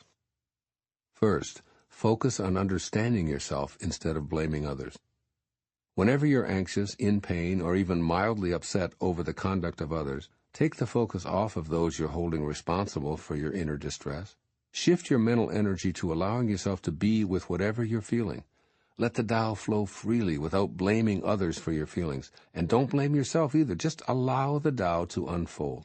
Tell yourself that no one has the power to make you uneasy without your consent, and that you're unwilling to grant that authority to this person right now. But you are willing to freely experience your emotions without calling them wrong or needing to chase them away. Flow in the Tao now. In this way, with this simple exercise, at the moment of your dis-ease, you've made a shift to self-mastery. It's important to bypass blame and even your desire to understand the other person. Instead, focus on understanding yourself. By taking responsibility for how you choose to respond to anything or anyone, you're aligning yourself with the Tao. Change the way you choose to perceive the power that others have over you, and you will see a bright new world of unlimited potential for yourself. And secondly, cultivate your desire for others to discover the Tao in their lives. Dismiss any desire to extend power over others through the forceful nature of your actions and your personality. Ego believes that others are incapable of running their own lives and wants to control with force. So demonstrate your inner strength by abandoning such tactics. Catch yourself as you're about to tell others how they should be. Use the opportunity, instead, to practice allowing them to learn their own lessons without interference from you. Notice how often you attempt to use verbal force to convince others to listen to you. Remind yourself to remain quiet and send loving energy. Practice this kind of self-mastery even though it's rare in today's world. You are strong enough to trust the Tao. When your judgments dominate, the flow of the Tao slows. See how the world truly changes right before your eyes when you sincerely desire that others follow their own life path, which will lead them to realize the greatness of the Tao. All those formerly perceived as needing you to tell them what to do or how to live are also the same as you are in the Tao's wisdom and strength. Do the Tao now. Today, practice experiencing the unfolding of the Tao with someone who usually causes you distress. Consciously initiate a conversation with that in-law, ex-spouse, bullying co-worker, or family member, inviting the Tao to flow freely. Notice how, what, and where you feel remain warmly and tolerantly in touch with the sensations within your body. You've entered the space of self-mastery in this moment. Here's what A Course in Miracles offers on this verse of the Tao Te Ching. Quote, "This is the only thing that you need to do for vision, happiness, and release from pain. Say only this, but mean it with no reservations. I am responsible for what I see. I choose the feelings I experience. The 34th verse of the Tao Te Ching. Quote, "The Great Way is universal. It can apply to the left or the right. All beings depend on it for life. Even so, it does not take possession of them. It accomplishes its purpose, but makes no claim for itself. It covers all creatures like the sky, but does not dominate them. All things return to it as to their home, but it does not lord it over them. Thus it may be called great. The sage imitates this conduct. By not claiming greatness, the sage achieves greatness." Unquote. Living the Great Way. In this verse, Lao-tzu asks you to reevaluate your perception of greatness. Typical definitions tend to center around the amount of fame and fortune that an individual accumulates in his or her lifetime. As the previous verse emphasized, the power to dominate and control others can also be used as a benchmark of this quality.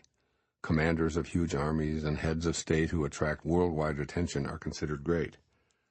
Yet great men or women are often thought of as having been instrumental in affecting the course of human events in a positive way, making the world a better place on either a local or a global level. Greatness, then, is a claim made by or for individuals who stand out from the crowd.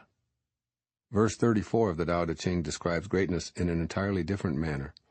Such a quality is the Tao, which is so all-encompassing that every plant, creature, and human originates and lives because of it, yet it doesn't seek to dominate anyone or anything. The Tao doesn't ask for recognition of any kind, for it has no interest in fame or being thanked for all that it provides. It is this indifference towards notoriety that makes true greatness. When you change the way you think about this quality, you'll see your world in an entirely new way. You'll no longer be gauging appearances and accumulations, and you won't notice how much power you or anyone else uses to exact dominance or control over others. Rather, your new way of thinking will allow you to look for the unfolding of the Tao in everyone you see. Perhaps for the very first time you'll notice greatness in others as well as yourself in terms of the Tao that includes all. You'll be able to look at the sky and see its greatness and grandness, which demands absolutely nothing in return. As you change your enculturated view of greatness, you'll begin seeing a different world. You'll see the importance of everyone, including those individuals you've previously identified as difficult or unreasonable.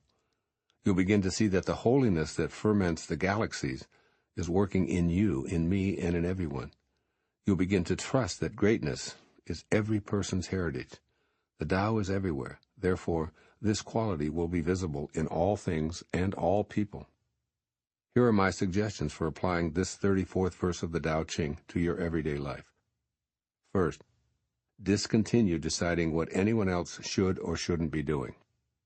Avoid thoughts and activities that involve telling people who are perfectly capable of making their own choices what to do. In your family, remember that you do not own anyone.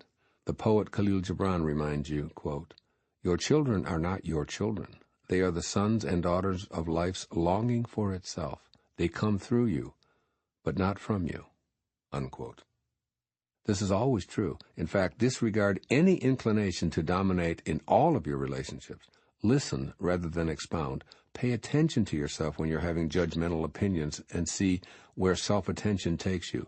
When you replace an ownership mentality with one of allowing, you'll begin to see the true unfolding of the Tao in yourself and other people.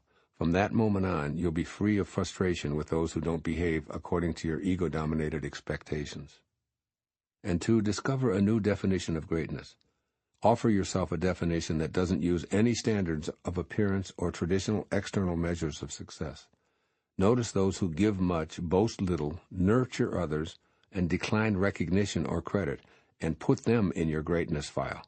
Encourage yourself to practice these same kinds of behaviors. Begin noticing how the Tao is always flowing in an all-providing, no-boasting, non-demanding, non-possessing manner. Can you see how truly great that is? There are many people in your daily life doing just that. Seek them out and acknowledge them while quietly emulating what they do. Remember that a great sage never claims ownership of greatness, so that when you change your definition, you'll see that quality cropping up everywhere, especially within yourself. Do the Tao now. Make a decision to spend a day seeking out several people who fit the model of this verse of the Tao Te Ching. Silently convey to them that you sense their greatness as an unfolding of the Tao. Then notice how your interactions with them differ when you're not making judgments based on their age, their sex, their title, their conduct, their manner of dress, their height, their weight, their skin color, their religious affiliation, or their political beliefs. The 35th verse of the Tao Te Ching. Quote, all men will come to him who keeps to the one. They flock to him and receive no harm, for in him they find peace, security, and happiness. Music and dining are passing pleasures, yet they cause people to stop. How bland and insipid are the things of this world when one compares them to the Tao. When you look for it, there's nothing to see. When you listen for it, there's nothing to hear. When you use it, it cannot be exhausted. Unquote. Living beyond worldly pleasures. Take a few moments before listening to the rest of this chapter and ask yourself the following questions. When I think of pleasure, what activities really come to mind? And how do I distinguish between what I find enjoyable and what I don't? Generally, pleasure is described as something experienced by the senses and available here in the world of form. Perhaps you experience it in a sumptuous meal, in your favorite music, or on the golf course. But it's most certainly a welcome, motivating force for you. Problems can occur, however, when such pursuits become the primary focus of life. In other words, an emphasis on worldly pleasures can quite easily create an imbalance in your system, leading to upset and disease. Obesity, eating disorders, drug and alcohol abuse, addictions of every description, and preoccupation with plastic surgery are just a few of the undesirable results. Most everything defined as pleasurable is temporary, so if you need more and more of it, then it has a grip on you. What you desire so strongly has become your jailer, trapping you into believing that it will bring you peace, security, or happiness. But it never does. Worldly pleasures only seduce you into becoming dependent upon them, and they leave you always wanting more. It's a craving that can never be satisfied. You need another great meal in order to have that pleasure again because it vanished almost immediately upon the completion of your dessert. You need to keep the music playing because when it stops, your enjoyment stops also. All addictions scream out this depressing message. You'll never get enough of what you don't want. Contrast this bleak picture of pleasure, which Lao-tzu calls bland and insipid, with the ecstasy of the Tao. Just for a moment, imagine having the perspective of the Tao as you listen to this verse, and see if you can change the way you look at this idea of pleasure. The benefits of having a concept that harmonizes with the Tao are outlined in the opening lines. All people will flock to you, and they'll find peace, security, and happiness when they do. The reason why they'll discover these three jewels is because you exude such qualities yourself. Your emphasis is on the Tao. It's who you are, and therefore what you have to give away. You are now changing the way you look at things, so your idea of pleasure shifts beyond the worldly nudges of your senses.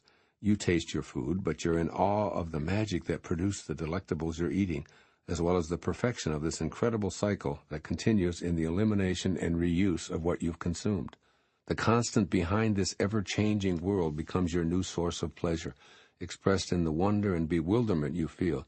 Yes, of course you continue to enjoy your meals, but your pleasure is in being at one with what allows it all to transpire in the first place. You know that you can't find, hear, or see, or touch the source, yet it's always available and can never be depleted. The music that you hear isn't the Tao.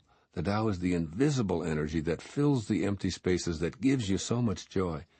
And that happiness you feel is the eternally available and longed-for pleasure of transcending the physical limitations of a human body. Touching the Tao is way beyond any of the sensory pleasures that we somehow believe will satisfy that longing for transcendence. Addictions become impossible because you're no longer trying to get worldly pursuits to satisfy you. It's like realizing that you can fly when you've been walking faster and faster, but never getting enough speed or altitude. You kept trying to satisfy a natural longing to be aloft through the pleasure of rapid walking.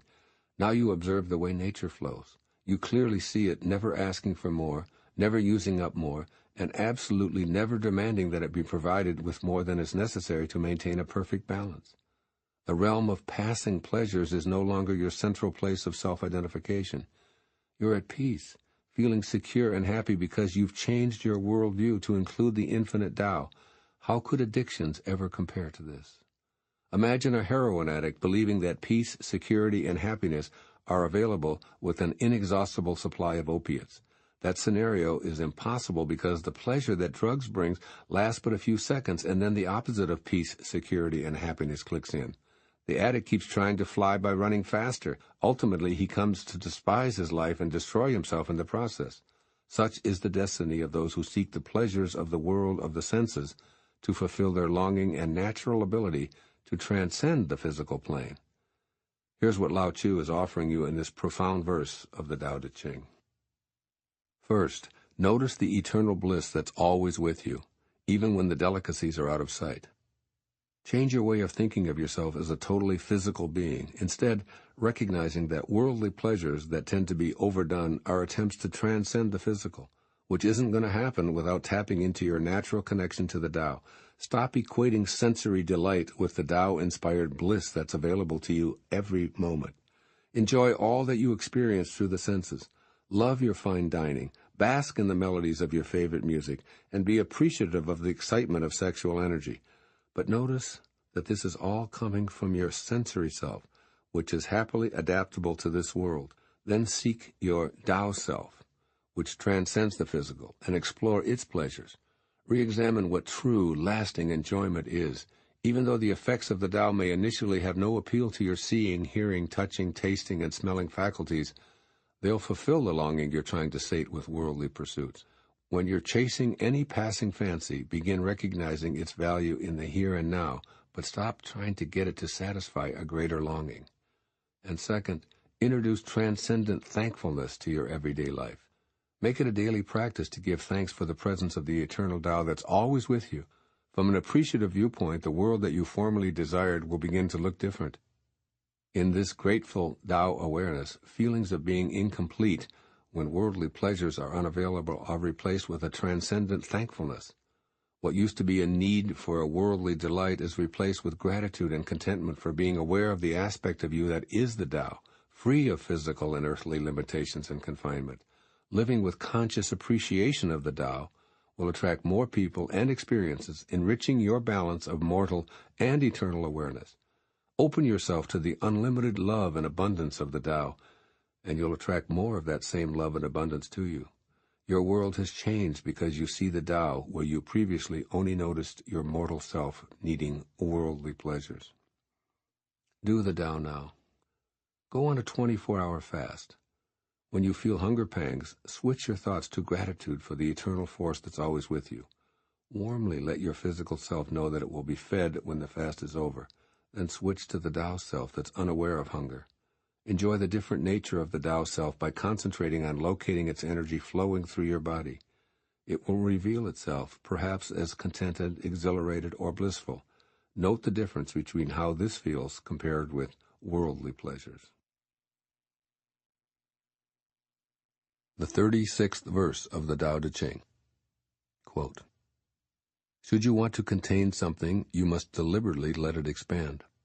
Should you want to weaken something, you must deliberately let it grow strong. Should you want to eliminate something, you must deliberately allow it to flourish. Should you want to take something away, you must deliberately grant it access. The lesson here is called the wisdom of obscurity. The gentle outlasts the strong. The obscure outlasts the obvious.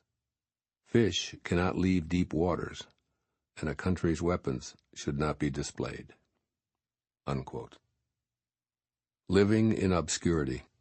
A large part of your growing up life lessons revolved around the words, notice me. You were taught that the more attention you received, particularly for being a good little person, the more status and approval you'd get from your peers, as well as the adults you knew. Become number one, you were told. Earn that gold star. Win that championship. Get the best grades. Become valedictorian. Attain that letter sweater. Gather up trophies, and so on. Such lessons were all about rising to the top of the crowd and evaluating yourself based on how you stacked up competitively with everyone around you. When you change the way you think about your place in the great scheme of things, you'll discover that the wisdom of obscurity allows you to eliminate competition from your life and retreat into quiet strength. In other words, Lao-tzu is asking you to take it easy and base your view on an entirely new criteria. As you do, your world will begin to reflect a gentle, low-key soul who outlasts those who measure their strength by how much status they have compared to their peers. This verse opens with the idea of understanding the dichotomous nature of the material world, and then encourages you to become an astute observer of your life. Feeling belittled means that you must know what it's like to be important. The idea of being weak grows out of having known what it's like to feel strong. As one translator of the Tao Te Ching, Witter Bynner, reminds us, quote, "He who feels punctured must once have been a bubble. He who feels unarmed must have carried arms. He who feels deprived must have had privilege," unquote. Avoid the pitfalls of feeling weak, unimportant, stressed, or fearful by transcending the thinking that got you there in the first place. Keep in mind that if you feel weak, you must have had the opposite perception of being strong at least once. If you experience stress, you have an idea of what being unstressed is like. By becoming independent of the need to compare yourself and fit in, you choose the path that Lao-tzu called the wisdom of obscurity. That is, you release your need to be more anything in the eyes of others. Lao-tzu concludes this elegant verse with the metaphor of fish leaving the deep water. When they try to examine the surface and see the big world beyond those depths, the little guys no longer endure because they're captured by a net. Hence you find the great lesson of this 36th verse: stay under the radar and you'll outlast all who strive to be recognized. When you shift to this viewpoint, your desire for obscurity will surpass your need to be seen as strong and above everyone else, and you won't end up all alone in your trophy room. Here's what Lao-tzu offers you from 25 centuries ago when he dictated this enduring tome of wisdom. Strive to know oneness by seeking awareness of opposites. Make every effort to stay in a state of oneness in your mind. For example, if you're tired, remind yourself that you know what being rested is like. Recognize the opposite feeling so that you can know both of them simultaneously. Do this with any sensation. If you're depressed, weak, jealous, unloved, anything, the antithesis of what you're going through is within your experiential framework. Seek the opposite feeling right in the moment and be at one with it in your mind, for this will provide you with a balanced sense of being at peace within yourself. This is oneness, wherein you entertain extremes and use your mind to be like the Tao, which never divides anything. How can oneness be broken apart? It would no longer exist if you could split it up. And secondly, withdraw yourself and allow others.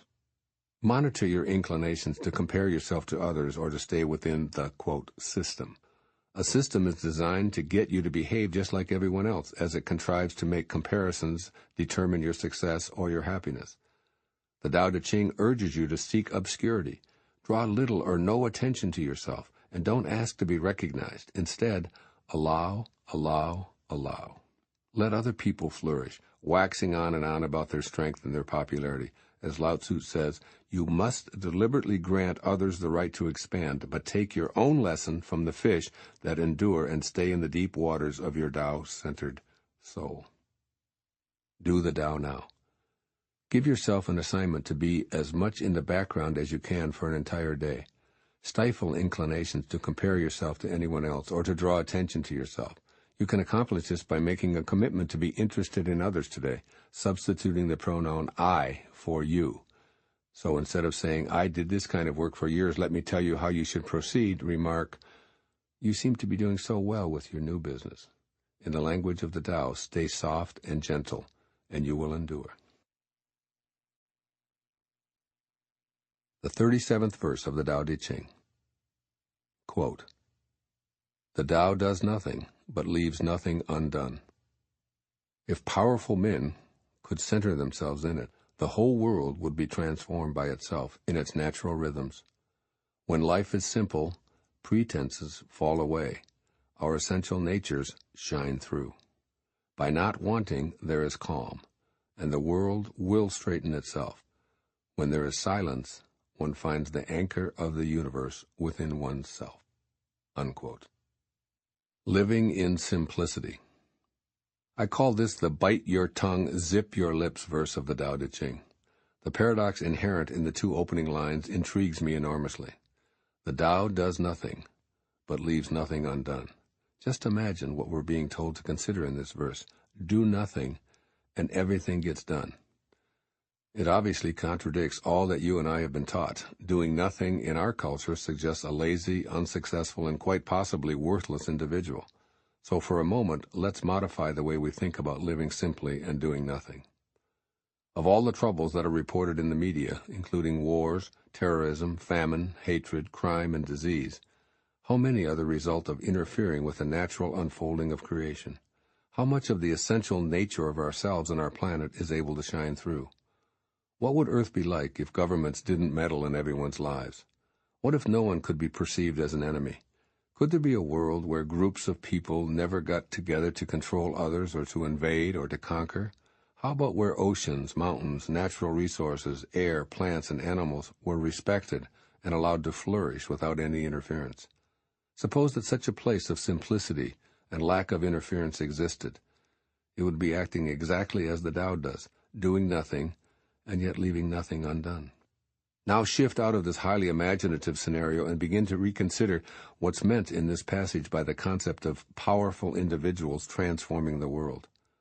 When they're interfering with natural rhythms, they ultimately create difficulties that are inconsistent with the Tao. Try to visualize great leaders who are instead centered in the Tao. They bite their tongues and zip their lips rather than act in a hostile way, and they refuse to participate in activities that cause harm to anything on the planet. Yes, this may be a fantasy, but it's not an impossibility when you think like a sage and are centered in the Tao. The 37th verse of the Tao Te Ching can also help you change the way you look at yourself. Let's say that you're accustomed to equating the idea of success with a take-charge kind of person. You believe that this individual allocates responsibilities to others because he or she is a leader who's willing and able to tell others what to do and how to do it. Well, this view is completely out of harmony with the Tao, which does nothing and leaves nothing undone. As you alter the way you look at your own power and success, you'll begin to replace strong desires with calm contentment. When you start to allow your true nature, which is the anchor of the universe, to shine through, you'll recognize that the way you look at things has absolutely changed. I've used this simplicity lesson in dealing with all of my children. When I step in and tell them how, I create resistance. But when I bite my tongue, zip my lips, and retreat into silence, they not only figure it out most of the times for themselves, but a calm energy replaces their frustration. I've learned that my kids know how to be. They too have the anchor of the universe within them. They too are centered in the do-nothing, get-everything-done Tao. They too have an essential nature that they're listening to. As I've gotten more adept at trusting this, not only for my children, but for everyone I encounter, I'm more peaceful, and guess what? More, not less, seems to get accomplished, on time and without problems that used to surface because of my interference. Change the way you think about the entire idea of success and power, for this isn't the result of obsessive accomplishment and continually following directions. Start living in a world that you know works far better with less meddling. You understand that not everyone will stop instructing others and just allow the Tao to unfold, but you can be an observer, watching others tap into their power by centering themselves. Here's what Lao-tzu suggests for making this verse become your daily reality. First, cultivate your unique natural self. Practice allowing your essential nature to shine by not enforcing judgments on yourself that were imposed by others. Remind yourself that you don't have to do anything. You don't have to be better than anyone else. You don't have to win. You don't have to be number 1 or number 27 or any other number. Give yourself permission to just be. Stop interfering with your unique natural being. Lighten the burden you carry to be productive, wealthy, and successful in the eyes of others, and replace it with an inner assertion that allows you to access the Tao. Affirm, I am centered in the Tao. I trust that I am able to straighten myself out, and so is the world. I retreat into silence, knowing that all is well. And second, expect to see the essential nature of others by remaining silent. Deliberately bite your tongue and zip your lips at the precise moment that you're tempted to get involved in the lives of those around you. Become aware of your inclination to tell others, particularly your family members, how they should be conducting their lives.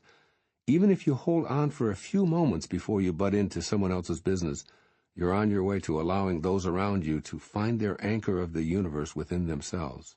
This new discipline of resisting your habit to get involved by pausing before interfering will enable you to see how capable everyone truly is when they're in the energy field of someone who allows rather than dictates.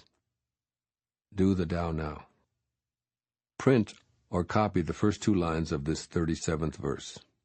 The Tao does nothing but leaves nothing undone. Read the words repeatedly until you've committed them to memory. Then go for a 30-minute walk and take note of their truth. The air, the sky, the clouds, the grass, the winds, the flowers, the bees, nothing natural that you see is undone, but nothing is taking place to work it all out. It's all accomplished by the truth of these words.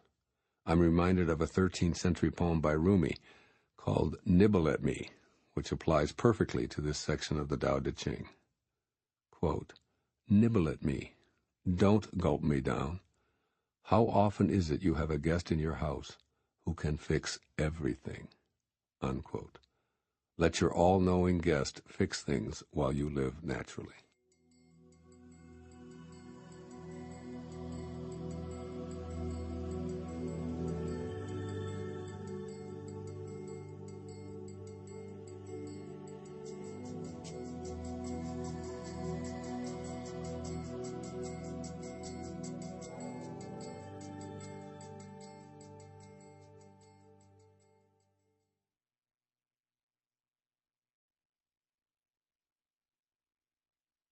The 38th verse of the Tao Te Ching, quote, "A truly good man is not aware of his goodness, and is therefore good. A foolish man tries to be good, and is therefore not good. The master does nothing, yet he leaves nothing undone. The ordinary man is always doing things, yet many more are left to be done. The highest virtue is to act without a sense of self. The highest kindness is to give without condition. The highest justice is to see without preference. When the Tao is lost, there is goodness. When goodness is lost, there is morality. When morality is lost, there is ritual. Ritual is the husk of true faith, the beginning of chaos. The great master follows his own nature and not the trappings of life. It is said, he stays with the fruit and not the fluff. He stays with the firm and not the flimsy. He stays with the true and not the false." Unquote. Living within your own nature. Here's the message behind this seemingly paradoxical verse of the Tao Te Ching. Your nature is to be good because you came from the Tao, which is goodness. But when you're trying to be good, your essential nature becomes inoperative. In your effort to be good, moral, or obedient, you lose touch with your Tao nature. There's one sentence in this verse that I pondered for days before I wrote this essay. When the Tao is lost, there is goodness. I felt personally perplexed because it seemed so contradictory to what the Tao Te Ching was teaching. Finally, in a moment of contemplation, while I meditated on a drawing of Lao-tzu, it became clear to me, nature is good without knowing it, were the exact words I heard in my meditation. I then understood what Lao-tzu seemed to want to convey to me about this somewhat confusing 38th verse of the Tao Te Ching. Live by your essential nature, the Tao, which is oneness. It has no polarity. Yet the moment that you know you're good, you introduce the polarity of good versus bad, which causes you to lose your connection to the Tao. Then you introduce something new. You figure that if you can't be good, you'll try to be moral. And what is morality but standards of right and wrong that you try to uphold? As Lao-tzu seems to be saying to me, the Tao is oneness. It has no standards for you to follow. In other words, the Tao just is. It isn't doing anything, yet it leaves nothing undone. There's no morality. There's only the unattached Tao. It isn't right and it isn't fair, but it is essential nature, and you're encouraged to be true to your own essential nature. As morality is lost, the idea of ritual surfaces.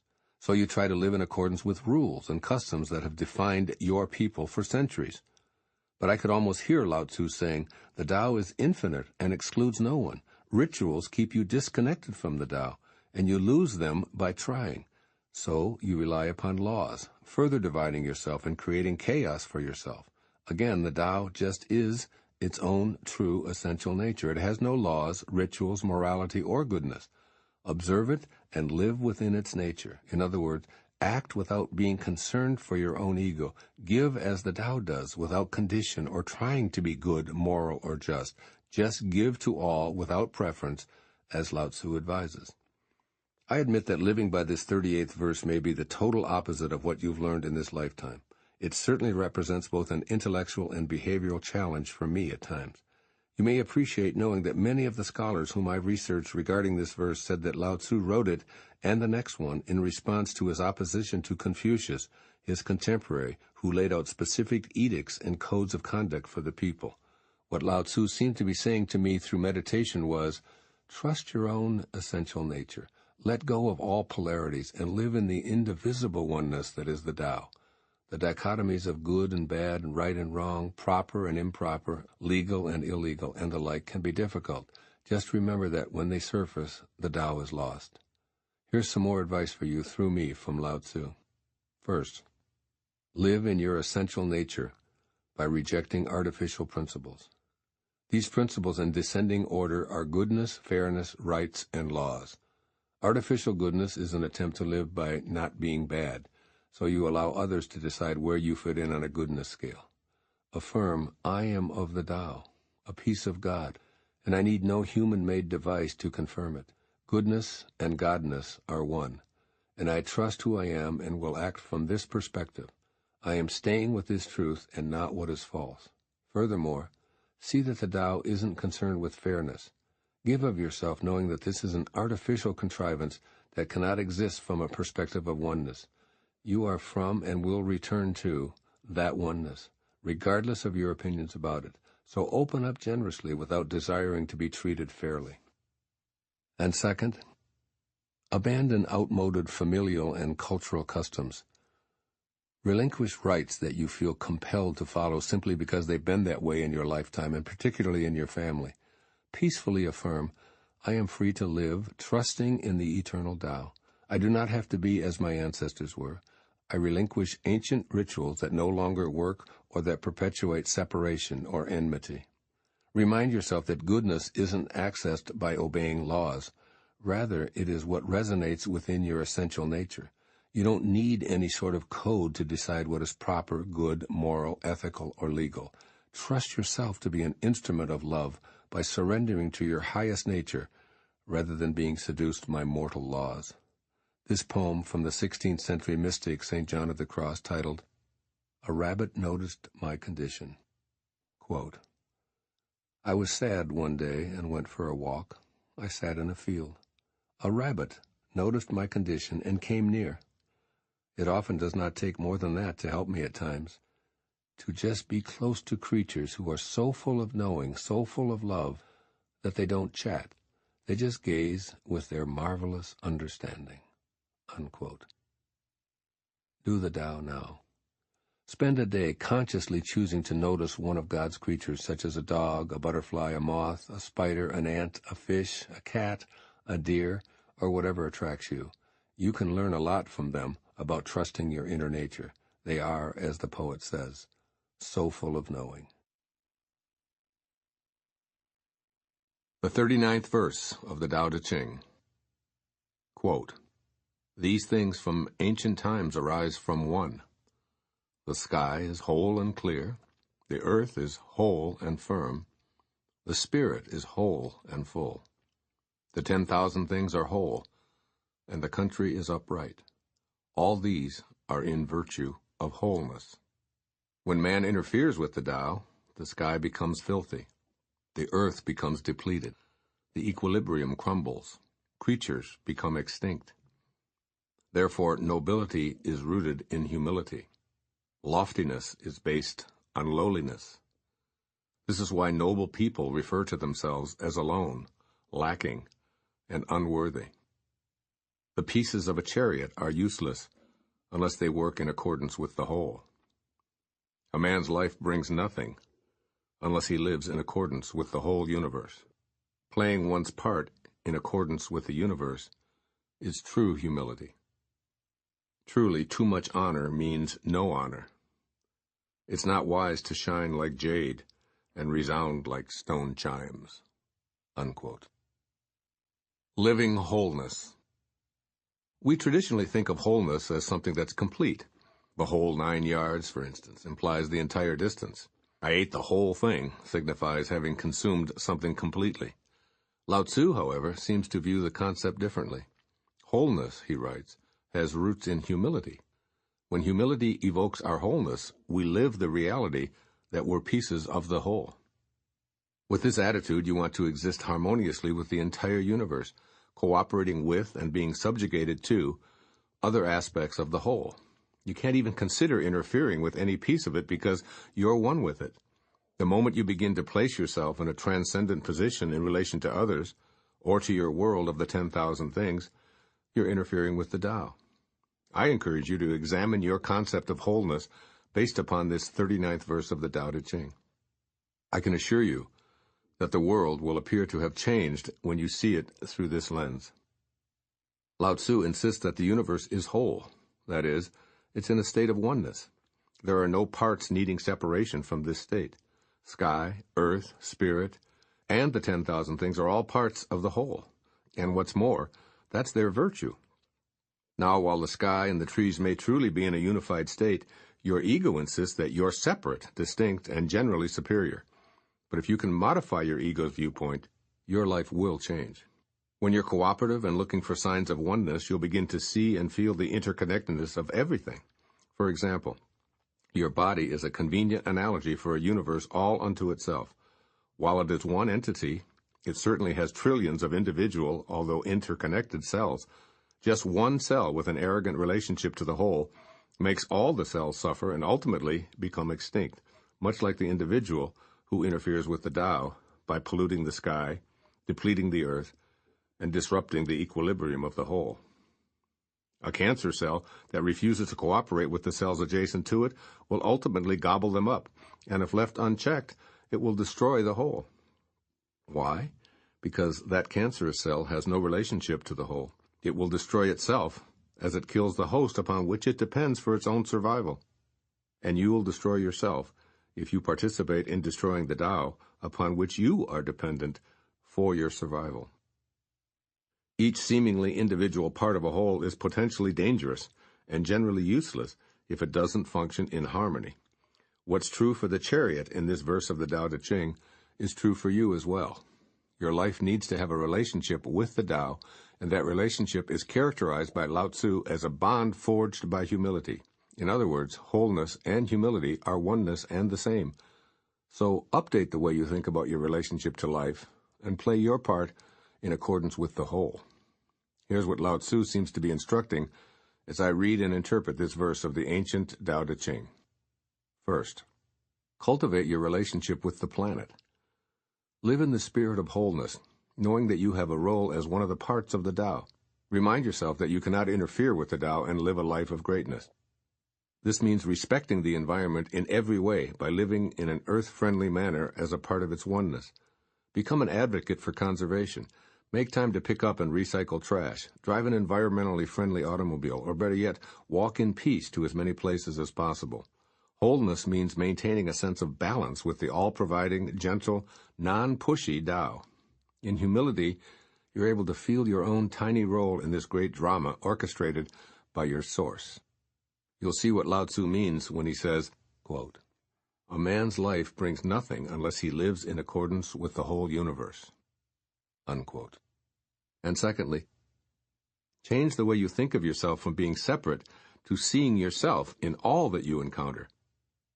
As you live in wholeness, notice how you begin to feel a connection to all of life, rather than the separateness that your ego prefers. See yourself in everyone you encounter, in every creature on our planet, in the forest and the oceans and the sky. The more you do, the more you'll want to stay in a state of cooperation rather than competition. You'll also feel more inclined to reject the concept that there is a them. Practice this way of being and notice that the type of happiness that may have eluded you for a lifetime is part of the oneness you begin to enjoy. Here's how Rumi, the ancient Sufi poet, expressed this sentiment. Quote, "If you put your heart against the earth with me in serving every creature, our beloved will enter you from our sacred realm, and we will all be we will all be so happy." Unquote. Do the Tao now. Go for a walk today, and in that walk, think in wholeness terms with all that you encounter during a 30-minute period. Just test yourself. See yourself in those you might otherwise have judged, including the very old, the very young, the obese, the disabled, or the indigent. As you look at them, remind yourself, I share the same originating spirit with every one of these people. This will help you feel whole by shifting from your ego to the virtue of the Tao. The 40th verse of the Tao Te Ching, quote, "Returning is the motion of the Tao. Yielding is the way of the Tao. The 10,000 things are born of being. Being is born of non-being." Unquote. Living by returning and yielding. I see one of the greatest teachings of the Tao Te Ching here in the shortest of its 81 passages. If you can master the wisdom in these 4 lines, you'll be as happy, content, and centered in the Tao as any sage. With the first word, returning, you're being nudged toward an understanding of the basic principle of your existence. Without needing to leave your body, you're asked to die while you're still alive.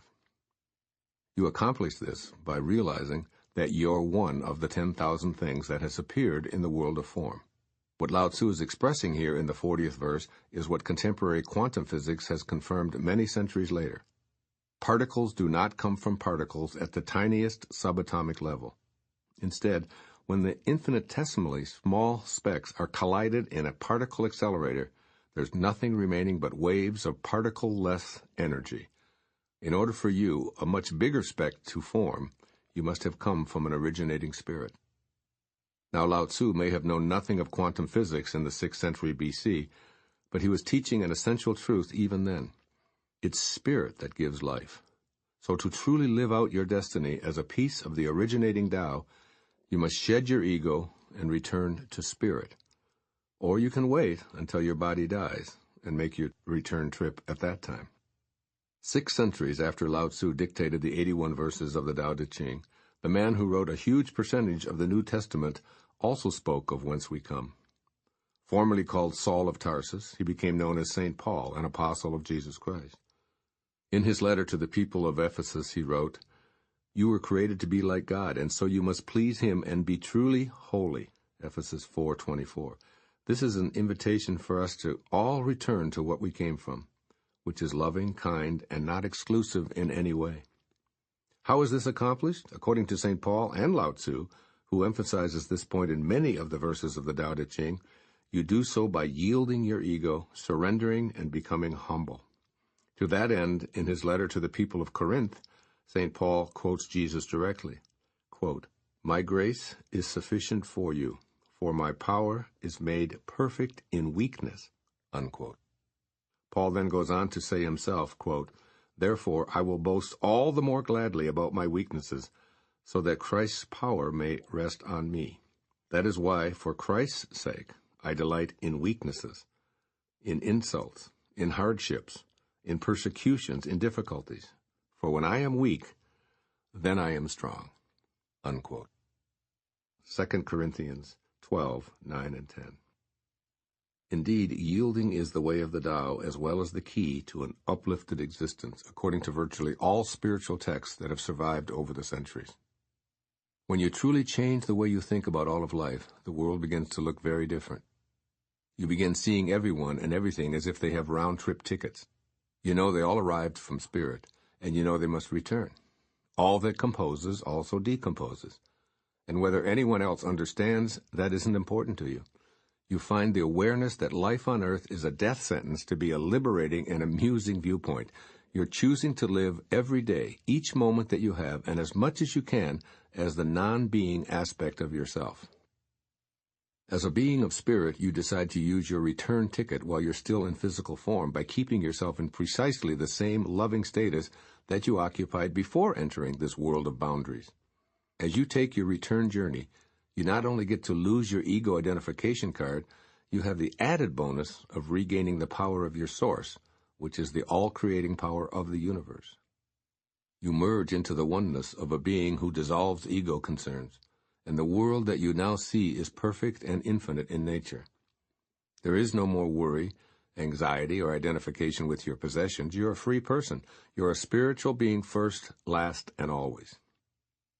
This is what I feel that Lao-tzu is telling you in this brief yet profound teaching of the 40th verse of the Tao Te Ching.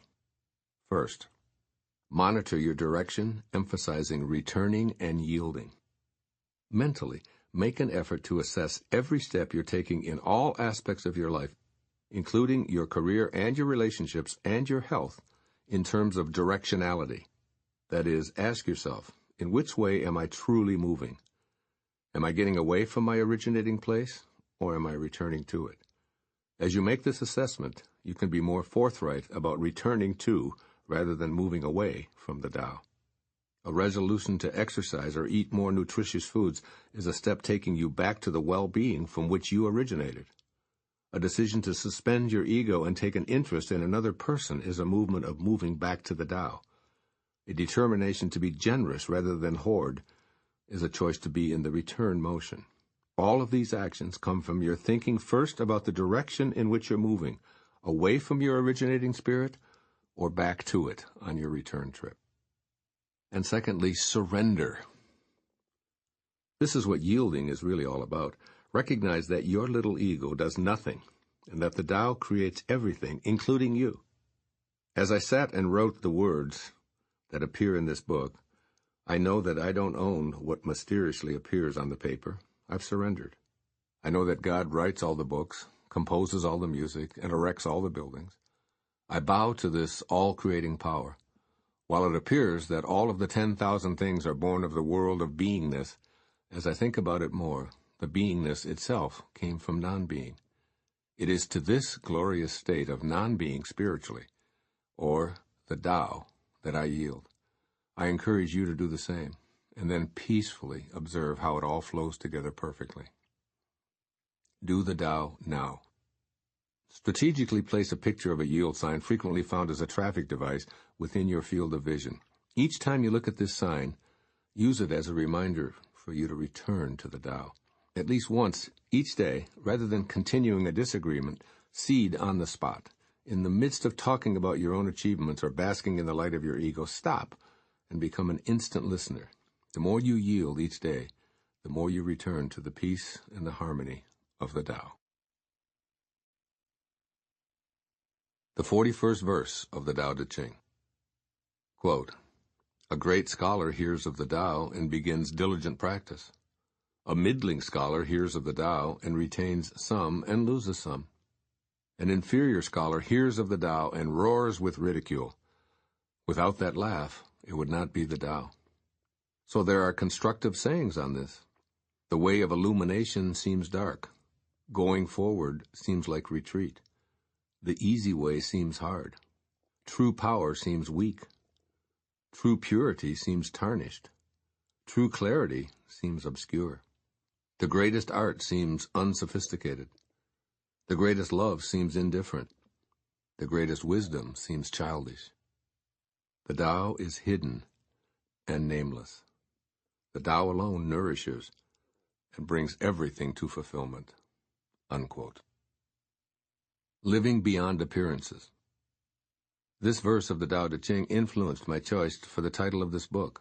By changing your thoughts so that they harmonize with the Tao, you'll see what you've called reality is in fact an outward form, an appearance only.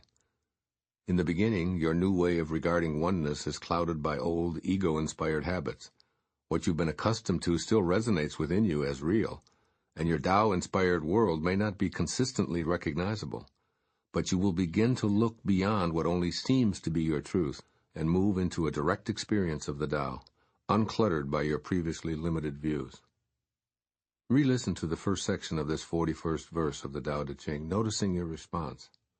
Ask yourself whether you're a great, middling, or an inferior scholar when it comes to understanding and applying the wisdom of the Tao. For example, I can unabashedly proclaim myself a great scholar after so many years spent studying and writing it. And the more I've studied, the more diligently I've practiced. I've become highly attuned to the infinite variety of daily opportunities to employ these principles of the Tao. As you examine your own thoughts, you may discover an aspect of yourself that wants to learn how to utilize these ancient teachings. Thus, you can move from being a person who knew very little about the Tao, and might even have ridiculed it, to being a great scholar.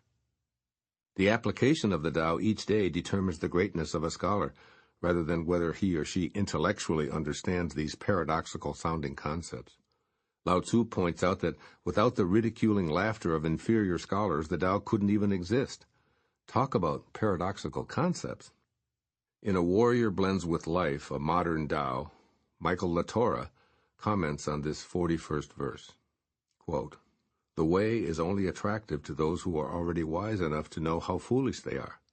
Sarcastic laughter from other fools who believe themselves wise does not deter the truly wise from following the way.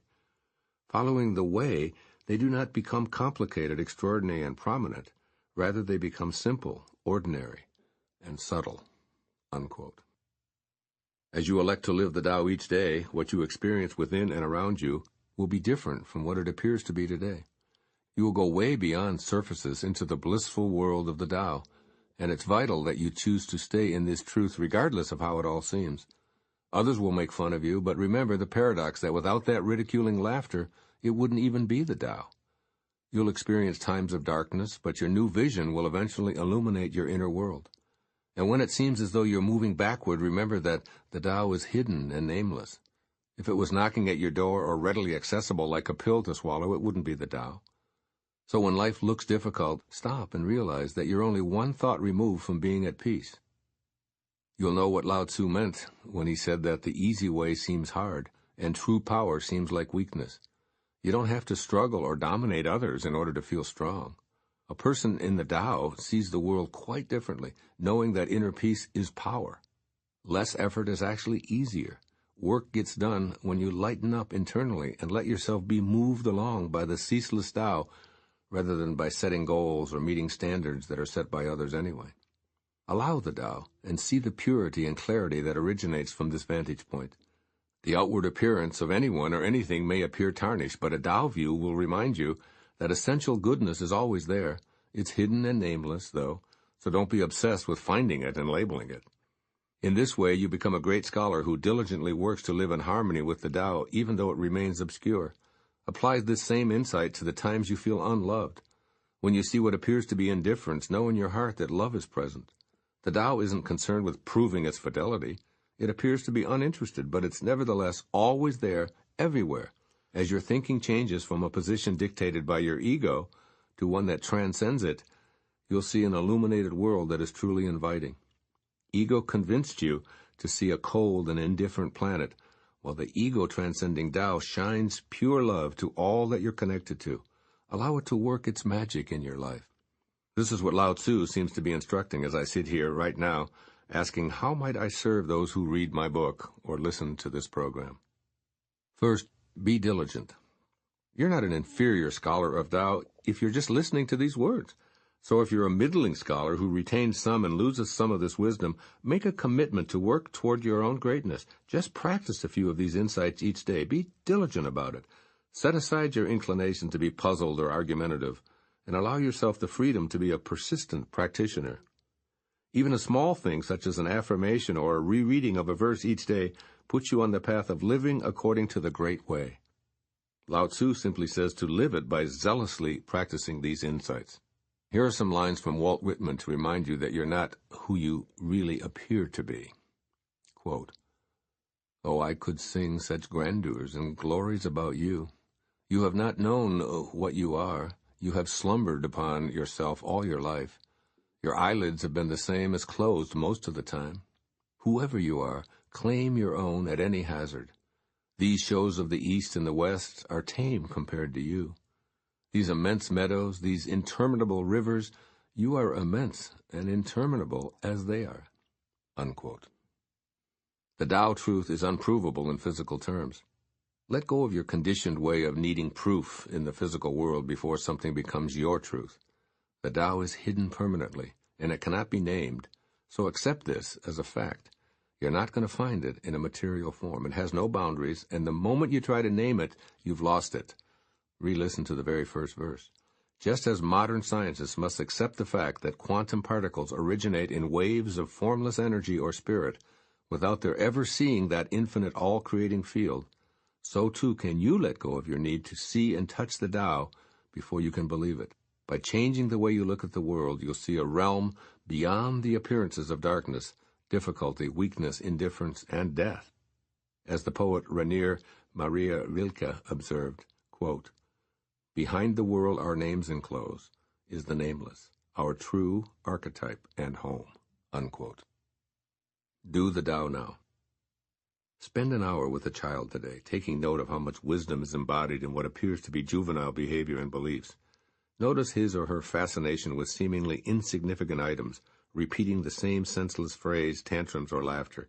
Jot down your impressions of the wisdom behind such so-called childish impulses, and vow to be a kid again as frequently as possible. The 42nd verse of the Tao Te Ching, quote, "The Tao gave birth to one. One gave birth to two. Two gave birth to three. All three begat the 10,000 things.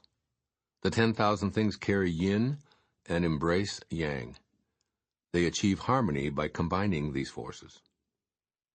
People suffer at the thought of being without parents, without food, or without worth. Yet this is the very way that kings and lords once described themselves. For one gains by losing, and loses by gaining. What others taught, I teach. The violent do not die a natural death. This is my fundamental teaching." Unquote. Living by melting into harmony. The beginning of this verse reiterates what Lao-tzu has been saying throughout the previous 41 sections of the Tao Te Ching. That is, the Tao is the hidden force that brings all of the creatures and substances that comprise the 10,000 things into being, as well as being the intangible that we think of as oneness or wholeness. All carry and embrace the opposites of yin and yang, or the feminine and masculine principles. This verse reinforces the idea that blending these seemingly opposing forces is the way to achieve harmony. Lao-tzu reminds you of the things that you probably think cause suffering and suggests that being orphaned or going hungry or feeling worthless are high on the list. But then he says that achieving harmony in terms of the Tao involves gaining by losing. Does he mean that if you lose your home, your mom and dad, your belongings, or your sense of self-esteem, you'll gain all that you need? What? How is this possible? Your infinite self that originated in and is animated by the Tao needs nothing to sustain itself. Parents, possessions, and self-worth are only necessary to the existence of your mortal self. Lao-tzu wants you to recognize this difference within the oneness that you are. He teaches that you gain awareness of your Tao nature through the loss of emphasis on the physical conditions of your life. In your oneness, you're likely to lose the Tao sensibility in proportion to the emphasis you place on worldly desires. At the same time, Lao-tzu emphasizes that death of the mortal self is influenced by the way you live. You will die as you live is the fundamental teaching for the mortal self. This is the balancing act that you're required to truly melt into harmony with the Tao. The last several lines of this verse insistently drew my attention when I was researching, writing, and meditating on this 42nd passage. I studied many translations of it, and I spent countless hours communing with Lao-tzu, gazing at his likeness in my writing space. I discovered that this particular verse was always interpreted with the same kind of dramatic emphasis. All said something similar to the following. "I take this to be the father of teachings," said one. Another said, "Know this to be the foundation of my teachings."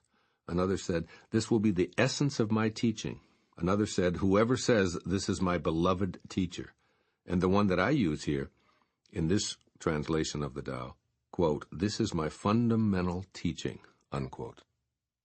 My conclusion here is that when you're violent in any way, including in your thoughts, or your behavior, or pronouncements and allegiances, then you're choosing to die in the same way. Of course you'll draw your own conclusions about the significance of this particularly dramatic instruction of the Tao Te Ching.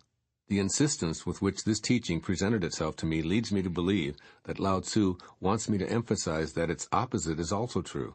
That is, a person who embraces the Tao and eschews violence and hatred will live and die naturally, which is in harmony with the perfection of the Tao. So I invite you to change the way you perceive what keeps you from harmonizing with your source. The birthing agent of all is also your ultimate place of return when you leave your body in that moment that we call death. You must be willing to give up your attachment to all forms of violence in your life if you want to melt into harmony. Here are Lao-tzu's suggestions written through me for embracing this fundamental teaching of the Tao Te Ching. 1. Remember that violence violates the harmony of life and death. Make a decision to live harmoniously with the Tao by removing all associations that you have with violence. Stop supporting entertainment that promotes any type of it, for instance. Monitor your vocabulary to remind yourself to remove words that direct hatred or killing toward any living creature. Explore avenues for resolving disputes peacefully, and get involved with organizations that discourage violence. Remember that the one fundamental principle of the Tao Te Ching is that if you take up savagery in any way, then you're signing up for a savage end on this planet. And this includes your mental activity as well as behavior. So seek kind and forgiving thoughts in place of revenge and hatred. Change the way you look at life to seeing a picture that's free of violence and melts into harmony as you live and die. And secondly, examine your attachment with the idea that you gain by losing and lose by gaining. Your attachments to objects, status, your culture, and even other people prevent you from being free in the great way of the Tao. The more stuff that accumulates, the more you have to watch it, insure it, worry about it, protect it, polish it, distribute it, and identify with it. In other words, you lose harmony while seeking to gain. Practice giving your possessions away and loosening your need for who and what you have. Imagine strings attached to everyone and everything that you feel you own, then symbolically cut those strings and be an observer rather than an owner. This is how you melt into harmony with the Tao. The poet Hafiz advises, quote, "Start seeing everything as God, but keep it a secret," unquote. Do the Tao now. Think of one person who may have wronged you at some time in your life, someone who abandoned or mistreated you, someone who stole from you or cheated you, someone who abused you perhaps, or spread ugly rumors about you. Spend one day, just one day, putting all thoughts of revenge aside, and instead feel forgiveness and love for that individual. Notice the difference in your body when you don't have violent thoughts. This is the essential teaching of the Tao. The 43rd verse of the Tao Te Ching. The softest of all things overrides the hardest of all things. That without substance enters where there is no space. Hence I know the value of non-action.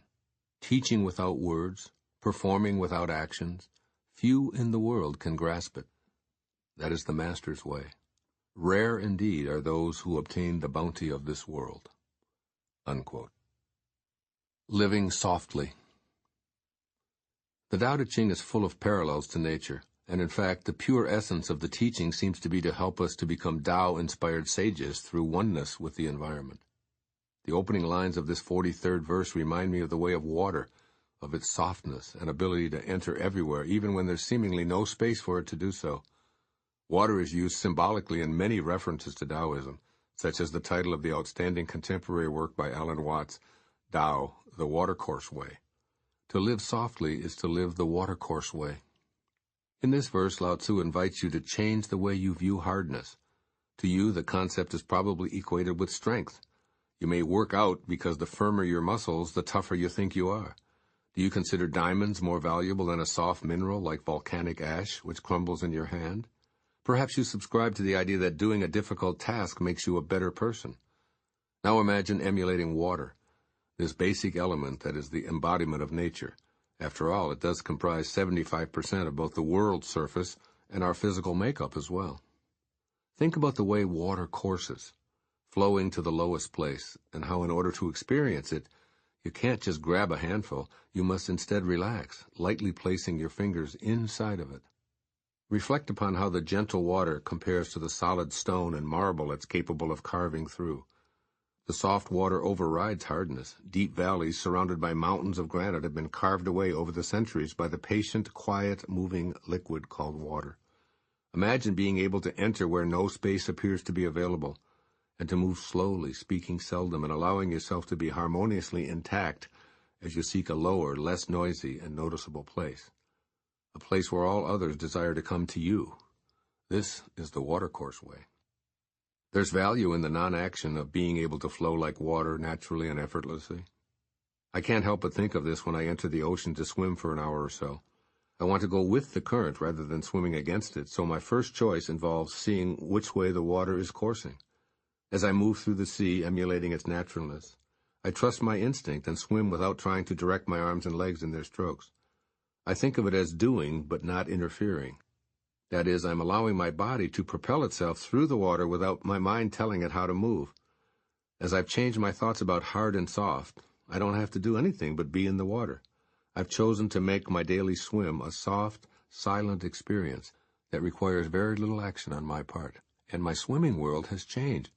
It's become easier, more joyful, almost effortless. I've learned the value of non-action, as Lao-tzu expresses it in this verse. It's performing without action.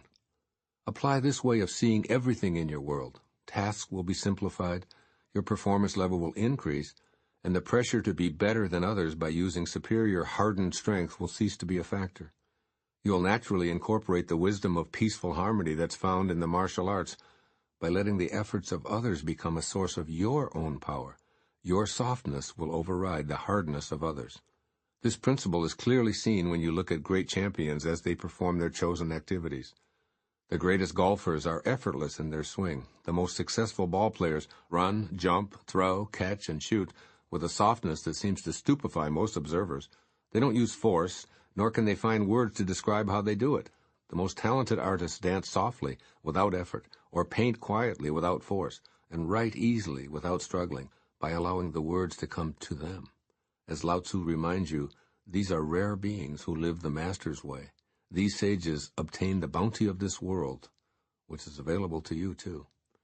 As I contemplate Lao-tzu's counsel, he urges me to offer you encouragement to apply the spirit of the watercourse way that's found in this 43rd verse of the Tao Te Ching. First, introduce a soft, non-action style to your life.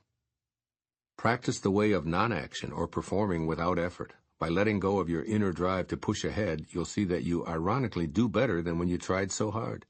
In your work, become more tolerant in your drive to achieve by softening your attitude and your behavior. You'll see that customers and large opportunities are attracted to you.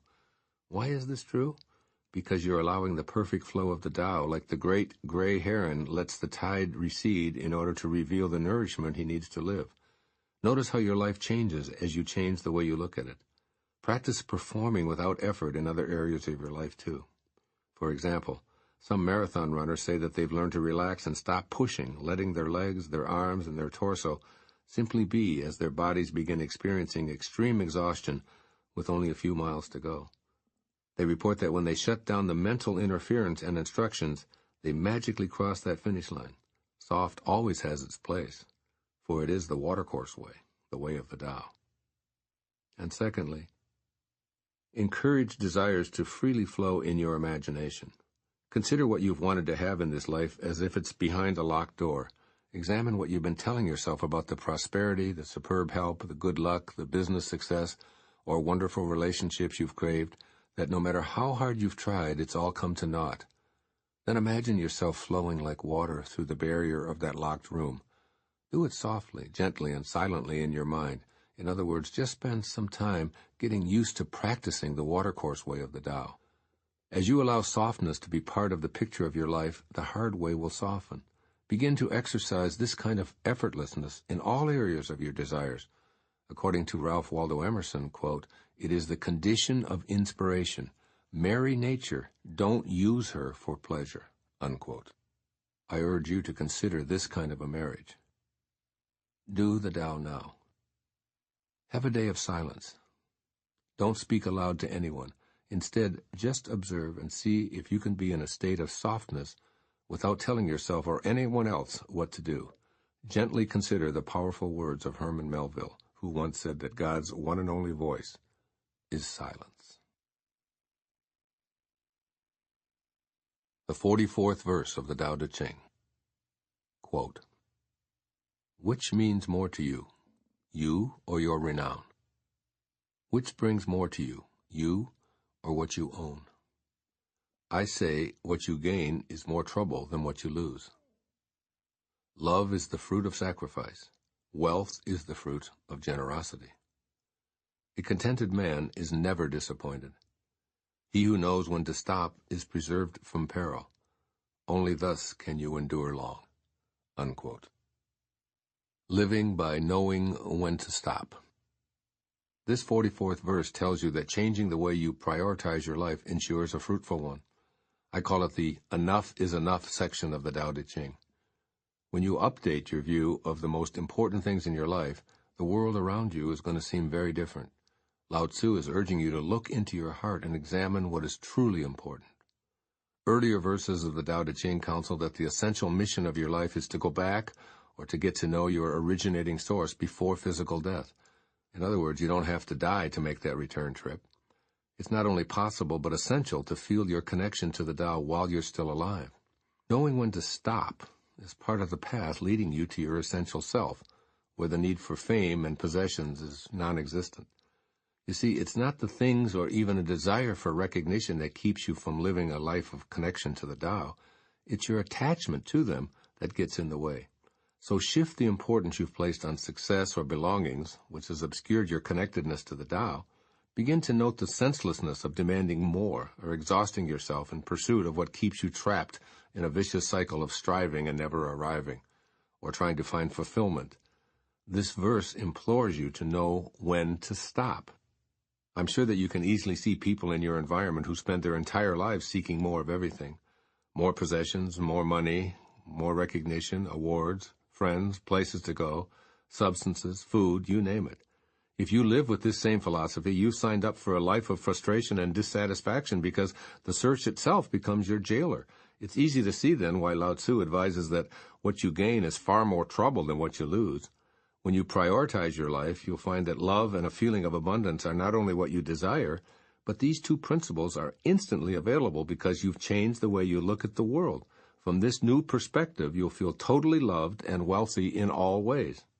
I realize that Lao-tzu is again speaking in what seems to be paradoxical words, but he's coming to you from the perspective of having changed the way he looked at things and noting that what he looked at changed. He now sees love and wealth everywhere, yet he knows intuitively that he can never possess them by chasing after them, since they'll always remain just outside of his grasp. And so he looks at the Tao and sees the great way keeps nothing for itself, is willing to let go of its life-giving essence, and is desirous to share with all. When you give of yourself asking nothing in return and withdrawing your need for recognition, you'll experience more contentment. The fruits of wealth and love are seen right there before you when you simply stop the chase. The beauty of the wisdom in this 44th verse is that you give away your attachments to things or ways of being, which is what I mean by knowing when to stop. If the chase is wreaking havoc on your relationship, stop. If the chase is exhausting you, stop.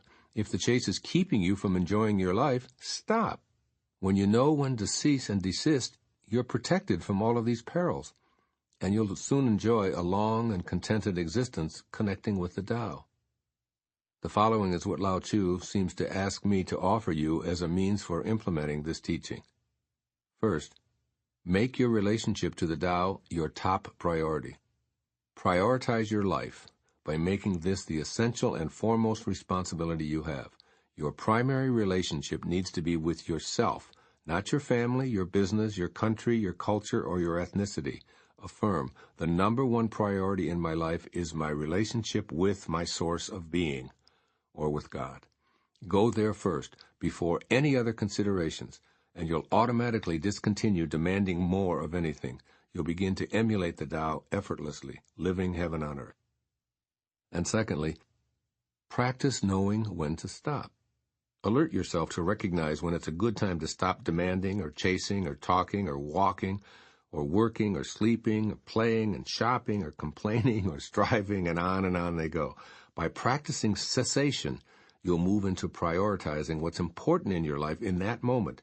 Is your business doing well? Let it stop growing. Is your stomach full? Quit eating right now. Do you have enough money saved? Give some of it away without taking deductions or asking for credit for your generosity. The more you're attached to needing and wanting and possessing, the more you lose in your relationship to the Tao. But when you know the time to stop, you say goodbye to the troubles that accrue for those who sacrifice arriving for a lifetime of striving. Do the Tao now. Pick an area of your life to practice releasing an attachment by deciding when to stop. For example, plan to leave 10 minutes before you think you're done in the grocery store, or refrain from buying anything that's not on your list. At work, restrain yourself from getting another cup of coffee or writing one more personal email. In a relationship, don't say anything else in a discussion that's going nowhere. These are all examples of attachment to being or doing. You can also practice detaching by giving something away. Just recently, for instance, my son surprised both of us by doing just that. I was admiring a new T-shirt he'd just purchased, and he said, "Here, Dad, you like this one so much that even though it's my favorite, I want you to have it." It was a simple, spontaneous letting go of an attachment, and both of us felt the wealth that is the fruit of generosity. The 45th verse of the Tao Te Ching. Quote, "The greatest perfection seems imperfect, and yet its use is inexhaustible. The greatest fullness seems empty, and yet its use is endless. Great straightness seems twisted. Great intelligence seems stupid. Great eloquence seems awkward. Great truth seems false.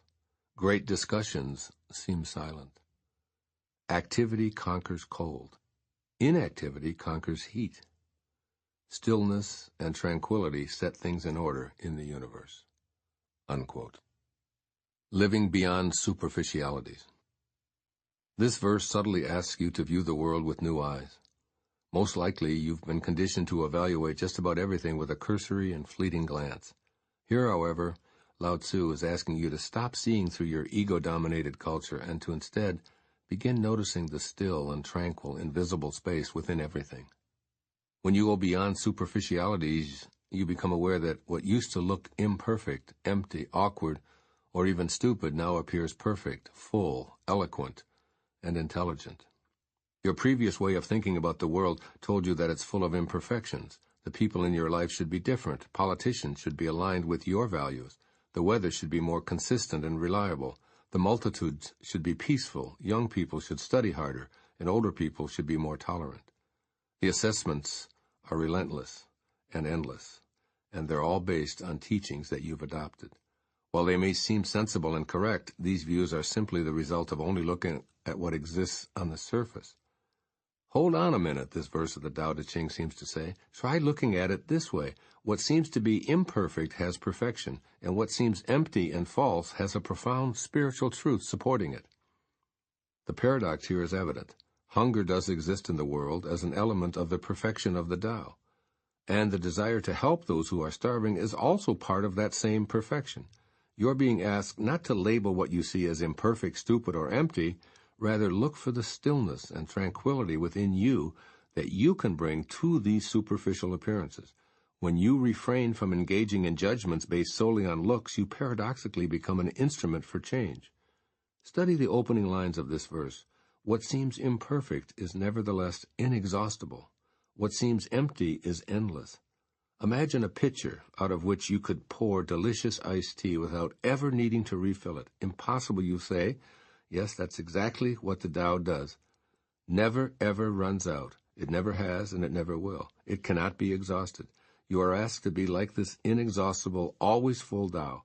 Be non-judgmental, be still, and above all, tranquil. Let the world and all of its creations unfold, while you remain constant with the invisibleness that allows it all to take place. Allow whatever you feel deep within you in that quiet and peaceful space to guide you in the direction that is your true destiny. Recently, I attended a talk by my friend, colleague, and mentor, Ram Dass, who had a stroke in 1997 that impacted his speech. As of this writing, he spends almost all of his waking moments in a wheelchair, and his lecture lasted approximately 45 minutes. He received a standing ovation at the end, and I personally felt so blessed and blissful by having been in the audience. There are some who might have only seen superficialities. To them, the lecture might have seemed halting and slow because of the stroke, and judged as embarrassing or even intellectually challenging. Much of my dear friend's time on stage was silent, and it certainly appeared to be awkward in comparison to his earlier speeches, which were always masterful and eloquent.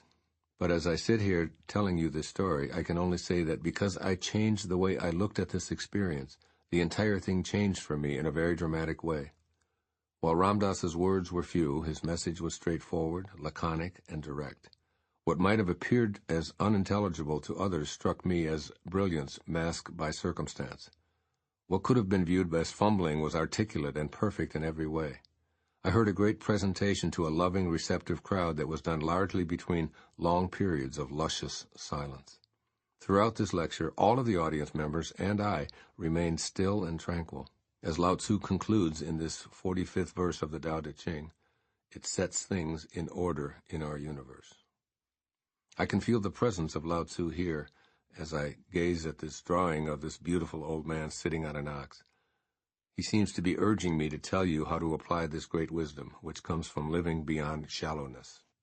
First, see imperfections as perfect, even if your ego mind cannot comprehend this. Become aware of your conditioned responses that lead you to label people, places, and circumstances as less than perfect. See the flawlessness behind the supposed defects. As I watched my children grow up, for instance, there were many times when their challenging behavior at a certain age was really a kind of brilliance. For example, I observed them refusing to eat certain nutritious foods, knowing that they needed to go through these phases in order to reach higher places. An adamant refusal to eat vegetables isn't stupid or twisted thinking.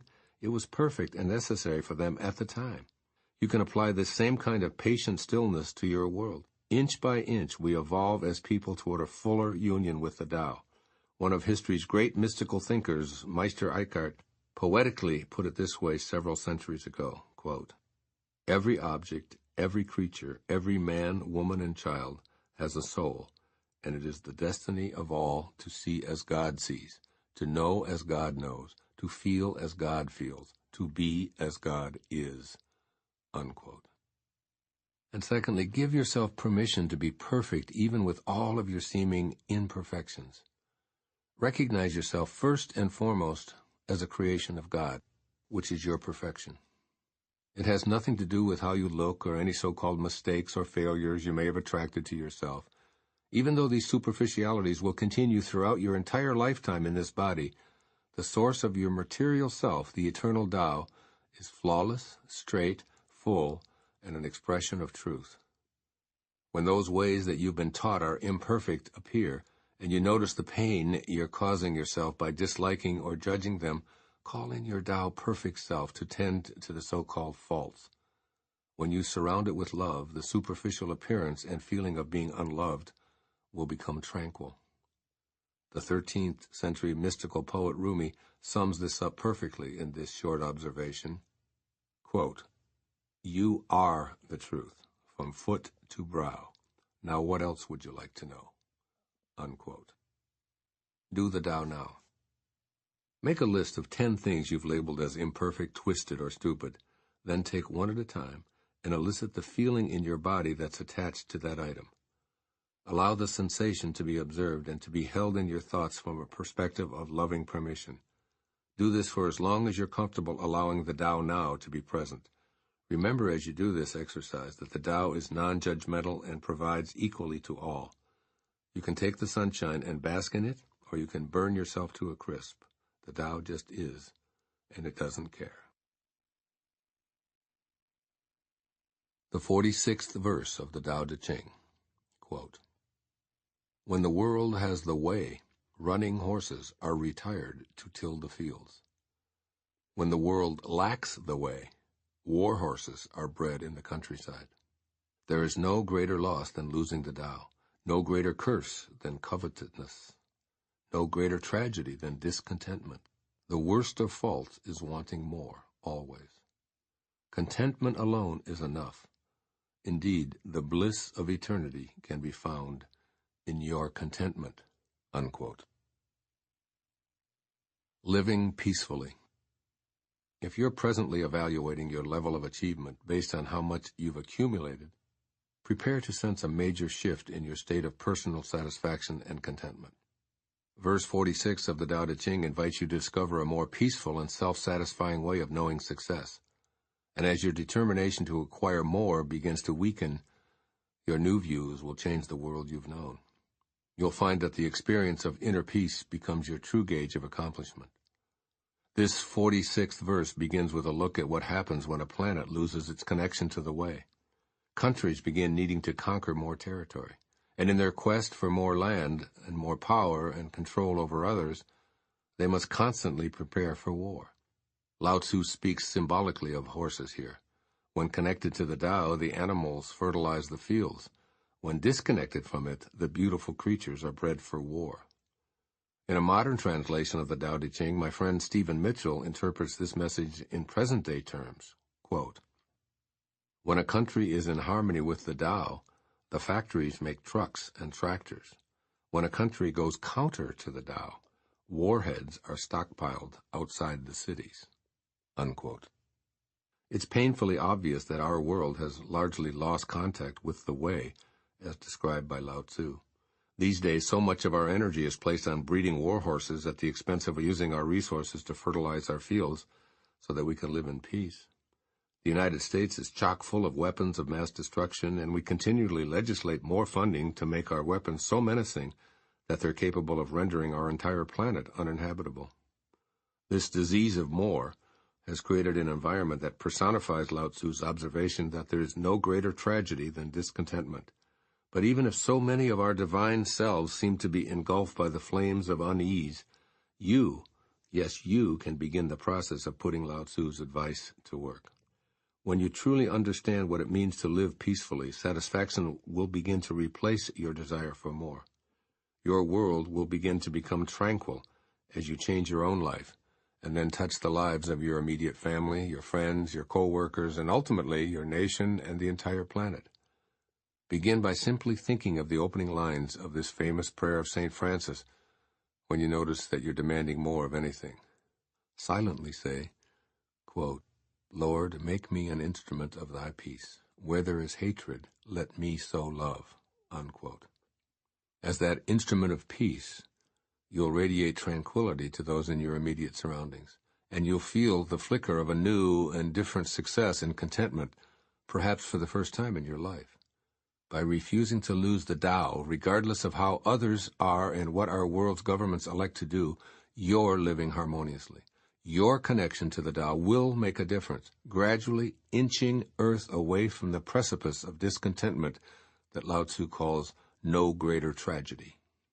The sublime poet Hafiz beautifully sums up the kind of success I'm referring to in his poem called Would You Think It Odd?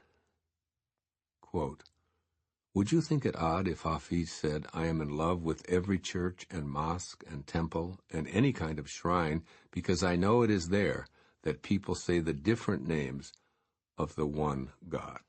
Unquote. Getting back to Lao-tzu, here's his message from this powerful 46th verse that are applicable today in your personal life.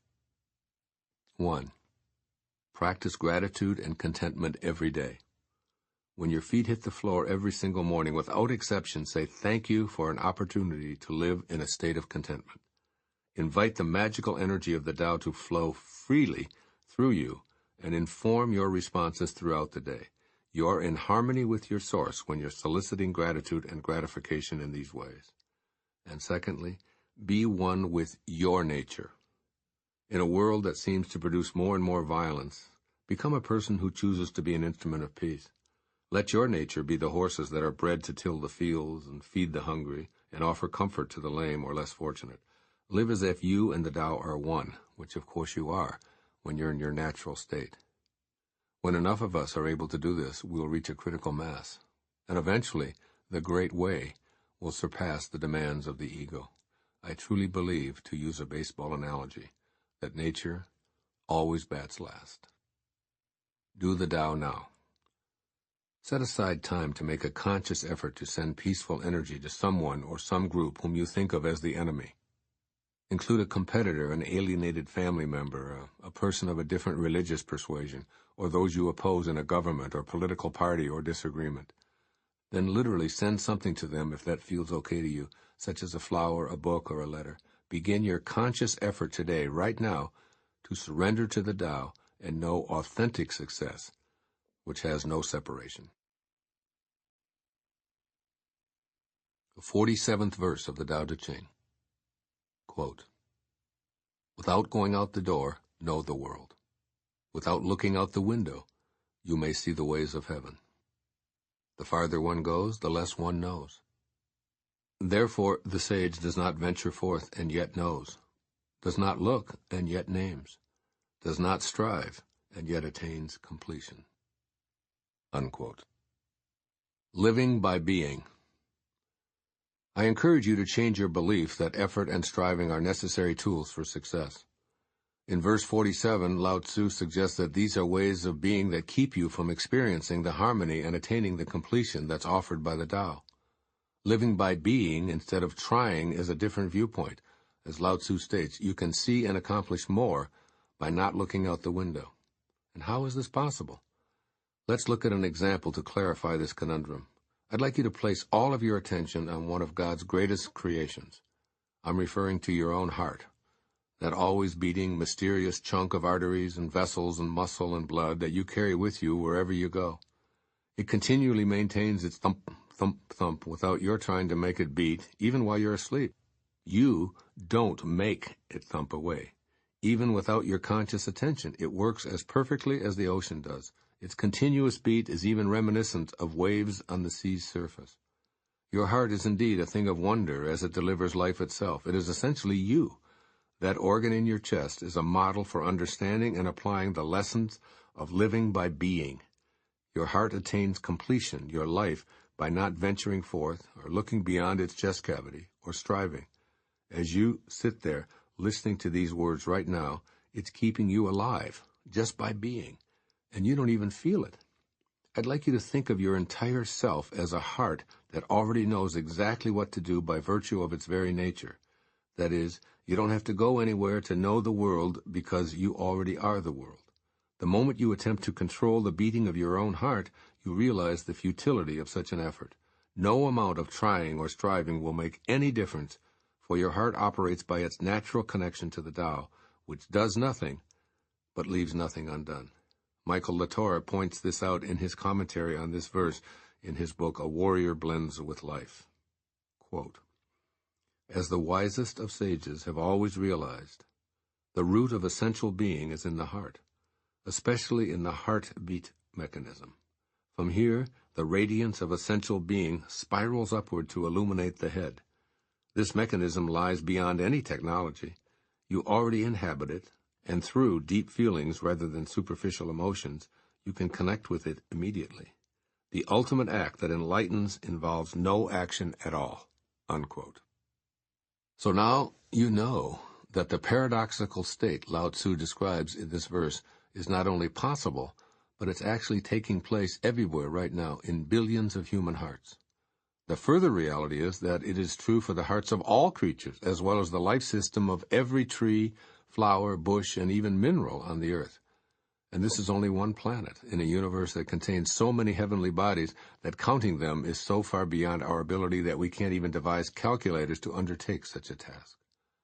The 21st century is often called the information age. We live in a time when there's more data available on tiny computer chips than ever before in human history. We can also easily see that our efforts do indeed bring us more facts and the like. In fact, you may be one of those computer wizards whose greater efforts have made all of this possible. What's at issue here is the relationship of information to knowledge and wisdom. Let's take apart the very name of this era, information, to explain what I mean. When you stay in form, in your body and the material world, you're rewarded with information. But move beyond form, transform to spirit, and you'll receive inspiration. Thus, information is not always knowledge, and knowledge is not always wisdom. Wisdom connects you to your heart in your waking moments. It is the Tao at work.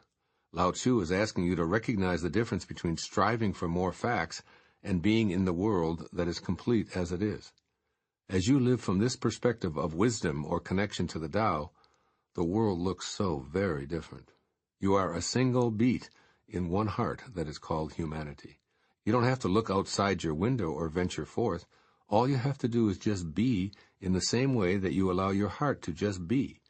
This concept was difficult 2,500 years ago, and I realize that it may still be challenging to grasp, but you must. In a world mad for information without the grace of being the Tao, you are one of the heartbeats that keeps the Tao wisdom flowing freely, just by being. Through me, Lao-tzu urges you to work at this new awareness and try out these suggestions. First, begin the process of trusting your heart. Listening to your heartbeat, you can clearly recognize the Tao practicing the paradox of doing things and at the same time leaving nothing undone. Your deepest feelings are reflections of your heart space talking to you. You don't have to do anything to activate this internal profundity. Simply let your heart speak to you. Begin noticing and appreciating its continual silent thumping.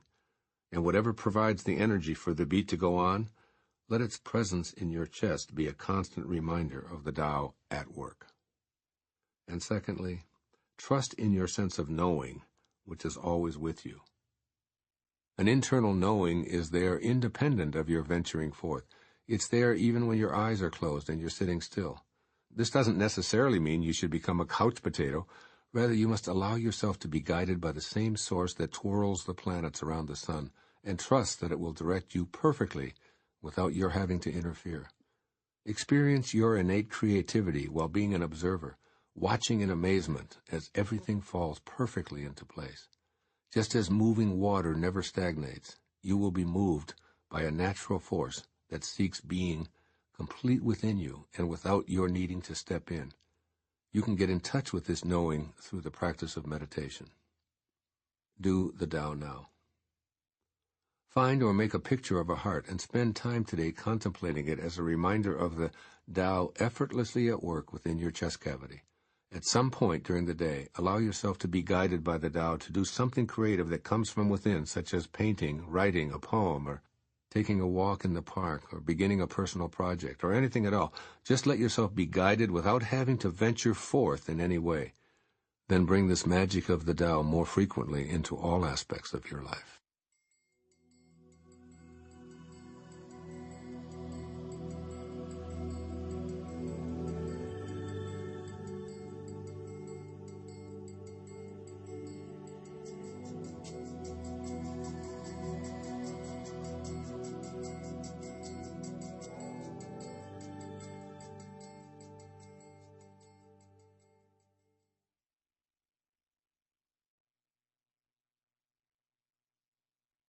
The 48th verse of the Tao Te Ching. Quote, learning consists of daily accumulating. The practice of the Tao consists of daily diminishing, decreasing and decreasing until doing nothing. When nothing is done, nothing is left undone. True mastery can be gained by letting things go their own way. It cannot be gained by interfering. Unquote. Living by decreasing. We live in a society that seems to say, the more you amass, the more value you possess as a human being. Here, in the 48th verse of the Tao Te Ching, you're asked to change the way you look at this notion. Rather than validating yourself by acquiring more, you can reverse this embedded idea of increasing as the criteria for mastering life. The benefit of living by decreasing is seeing your world in a different light, one in which, believe it or not, you'll experience a greater sense of completeness. Throughout the years of your formal schooling, you are encouraged to accumulate more of everything being made available to you. More mathematical formulas, more rules of grammar, more knowledge of ancient and modern history, more information about the human body, more information about the inner and the outer galaxies, or about religion or chemical compounds, and so forth, and on and on. You amassed a series of transcripts, diplomas, and degrees that summarized your voyage of collecting, gathering, and hoarding evidence of your learning. Lao-tzu suggests re-examining this legacy, for then you can base your level of success on something that appears to be the exact opposite of what you've pursued so far. The Tao asks you to release the external indicators and symbols of your educational status. While learning is about accumulating information and knowledge, the Tao is about wisdom, which involves letting go of information and knowledge and living in harmony with your source. In order to enliven your experience of the Tao and live by its principles, you're being asked to practice decreasing your reliance upon things. As I've already mentioned in these pages, everything that you add to your life brings with it an element of imprisonment. Your stuff requires you to insure it and protect it from potential thieves or natural disasters. Furthermore, you need to polish, paint, clean, store, and pack it, as well as move it from place to place. There's infinite wisdom in the ideas that Lao-tzu outlines in this verse of the Tao Te Ching, especially in his view that true mastery can only be gained by freeing yourself of attachments to things and, in fact, downsizing what you already have. When you seriously think about this idea and change the way you look at accumulation, you'll realize that you can never truly own anything. Native Americans once had no term for owning land. Today, the modern individual's purchase of a piece of property involves an endless cascade of legal maneuvers, including title searches and liens and attorney's fees and mortgages and tax stamps and so on. We've created gargantuan hurdles for the purchase and ownership of a piece of land that we only really occupy temporarily. Lao-tzu urges you to think of yourself as a guest here rather than a proprietor. Cease interfering with the natural world by doing as much as you can to decrease your impact on the environment. That is, live in harmony with the no-thingness state from which you emerged and to which you are destined to ultimately return. Lao-tzu says that you must think about your lifetime, your parentheses in eternity, as an opportunity to be in harmony with the always decreasing Tao by putting into practice these suggestions. First, see the value in subtraction or daily diminishing. Begin to consciously decrease your need to purchase more things. Keep in mind that the advertising world is designed to convince you that your happiness is tied to whatever it's promoting. So instead of buying more, see how many of your accumulated possessions you can recirculate. I guarantee that you'll notice a refreshing feeling of freedom as your desires diminish and you let go of your obsession with the material objects you've amassed. As Lao-tzu might say, you came here with no thing and you leave with no thing. So take great pleasure in all that has arrived in your life. There's even greater pleasure to be had in knowing that your ability to live peacefully and happily isn't dependent upon how much stuff you add to your life. Living by decreasing is the way of Tao. And also practice seeing joy in the natural world rather than seeking fulfillment in ownership. See the folly of ownership in a universe that's eternally composing and decomposing, just like you are. In essence, Lao-tzu is saying that what's real never changes because it has no form. So the more you can let things unfold naturally, the more harmoniously you're living the Tao. Enjoy the flowers, the clouds, the sunsets, the storms, the stars, the mountains, and all of the people that you encounter. Be with the world, in it, and adoring it, but not needing to possess it. This is the way of peace. This is the way of the Tao.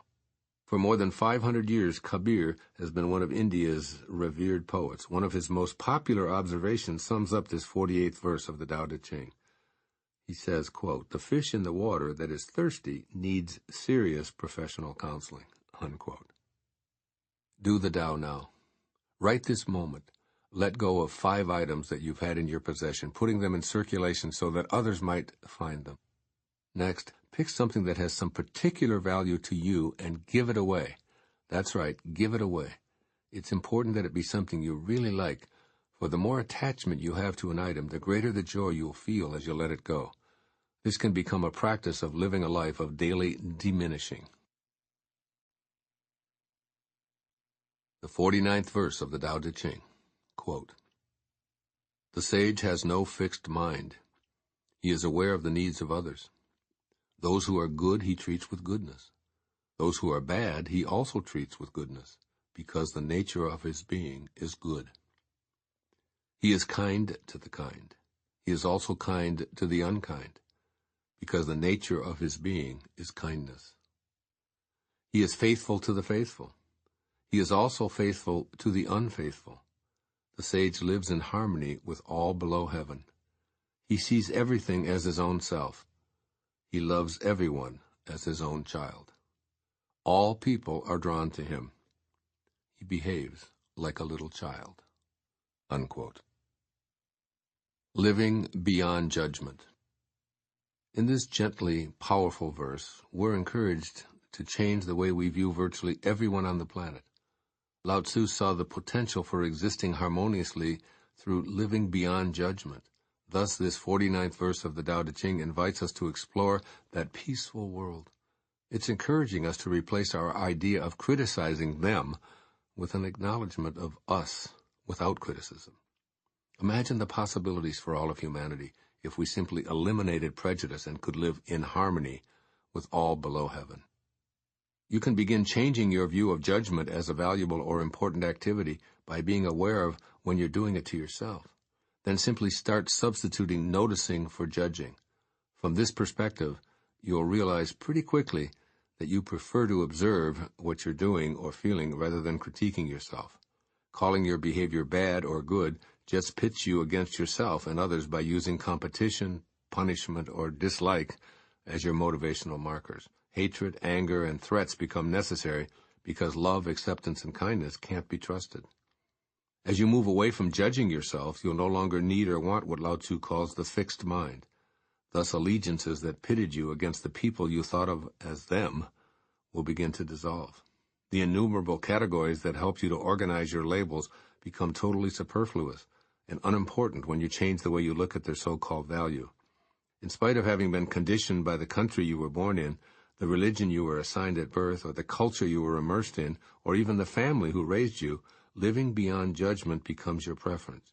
You exist in harmony with the Tao that excludes no one and has no conception of divisions and loyalties. The oneness of the Tao entices you away from any belief that others are separate. This is the basic solution to wars and conflicts.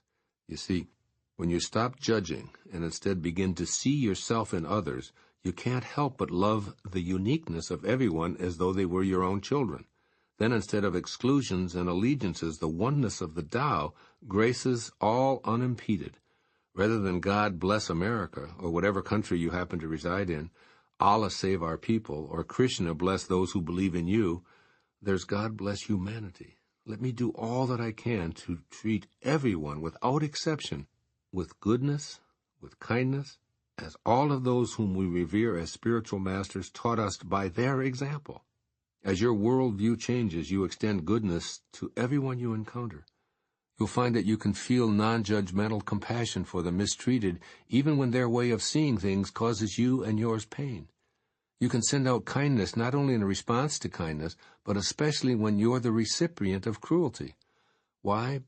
Because as Lao-tzu reminds you in this poignant verse, the nature of your being is kindness. It's impossible to give to others what you are not, and you are not judgmental. You see yourself in everyone without the need to criticize them or yourself.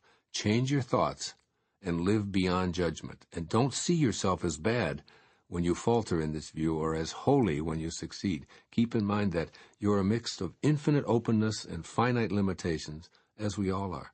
So sometimes you just need to notice yourself judging without then judging yourself. This is what I feel called by Lao-tzu to offer you from this 49th verse of the Tao Te Ching. Change the way you look at yourself. That's first. If you pride yourself on having a fixed mind, realize that it relies on conditioning that generally shows up as prejudice. Instead, see yourself as flexible, since being open is the higher virtue. Pride yourself on extending your goodness and kindness to all sides, even when they oppose your pre-programmed learning. Begin to see yourself as a person who notices instead of judges. Avoid taking one position and sticking to it no matter what the circumstances are. Rather, be in harmony with all people, especially those whose opinions conflict with yours. And remember to include yourself when dispensing kindness and judgment. And next, change the way you look at other people. One version of this verse says, quote, I trust men of their word, and I trust liars. If I am true enough, I feel the heartbeats of others above my own, unquote. Whether you call it judging or labeling, notice when you think of others as evil, lazy, dishonest, stupid, or ugly. Then affirm, I see myself in this person, and I choose to be in a space of goodness rather than judgment. There's a Sanskrit word, namaste, that can help you with this. When used as a greeting, it roughly translates to, I honor the place in you where we are all one. So silently or verbally begin telling others, Namaste, in order to remind yourself to love everyone as your own children. Do the Tao now. Vow to spend a day looking for opportunities to practice kindness in circumstances that usually provoke judgment. Notice what you think or say about a panhandler, a relative whom you feel animosity toward, or even a politician or TV commentator speaking in terms that send you off in a flurry of critical thoughts. Take that opportunity to become a noticer, decreasing your criticism while increasing the amount of courtesy and goodness in your world.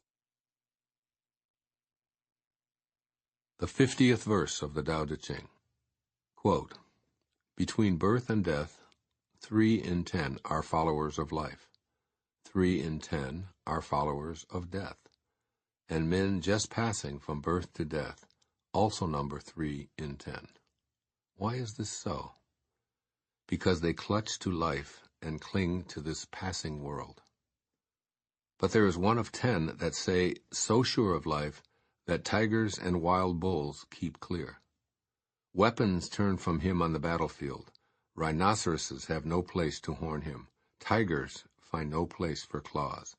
And soldiers have no place to thrust their blades. Why is this so? Because he dwells in that place where death cannot enter.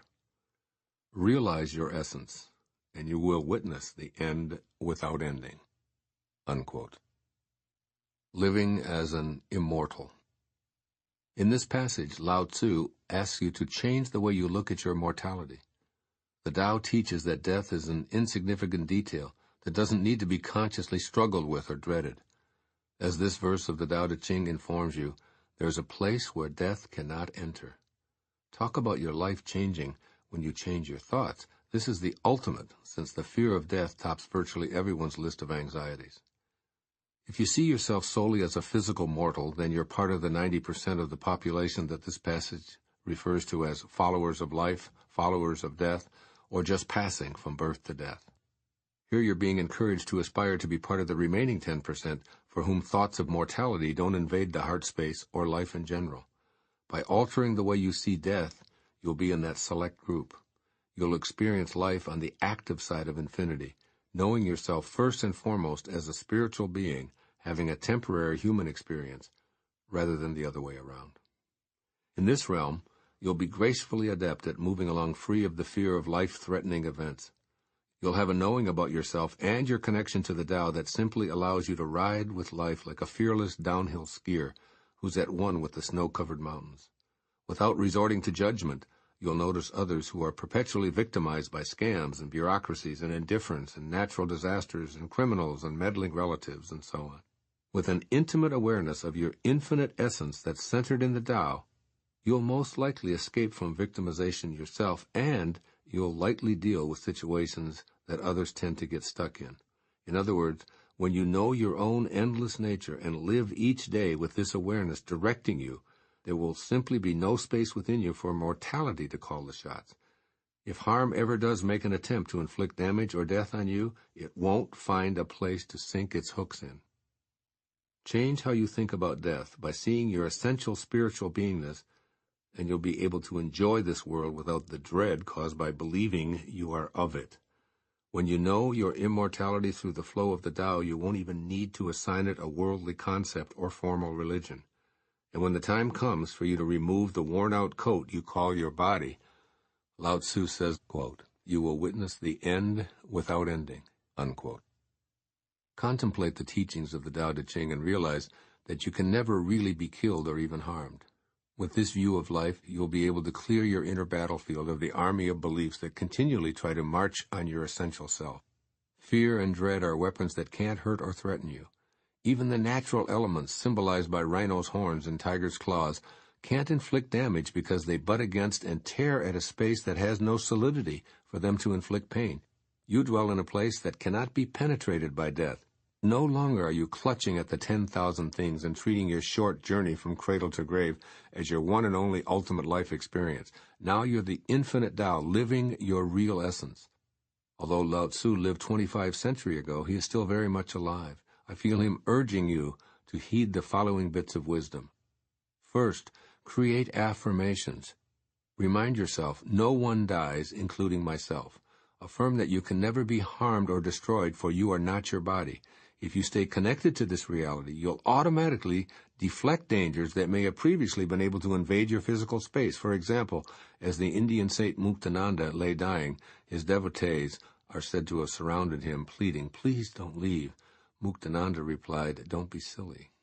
Where could I go? The great Swami realized his true essence and knew that he was at an end without ending.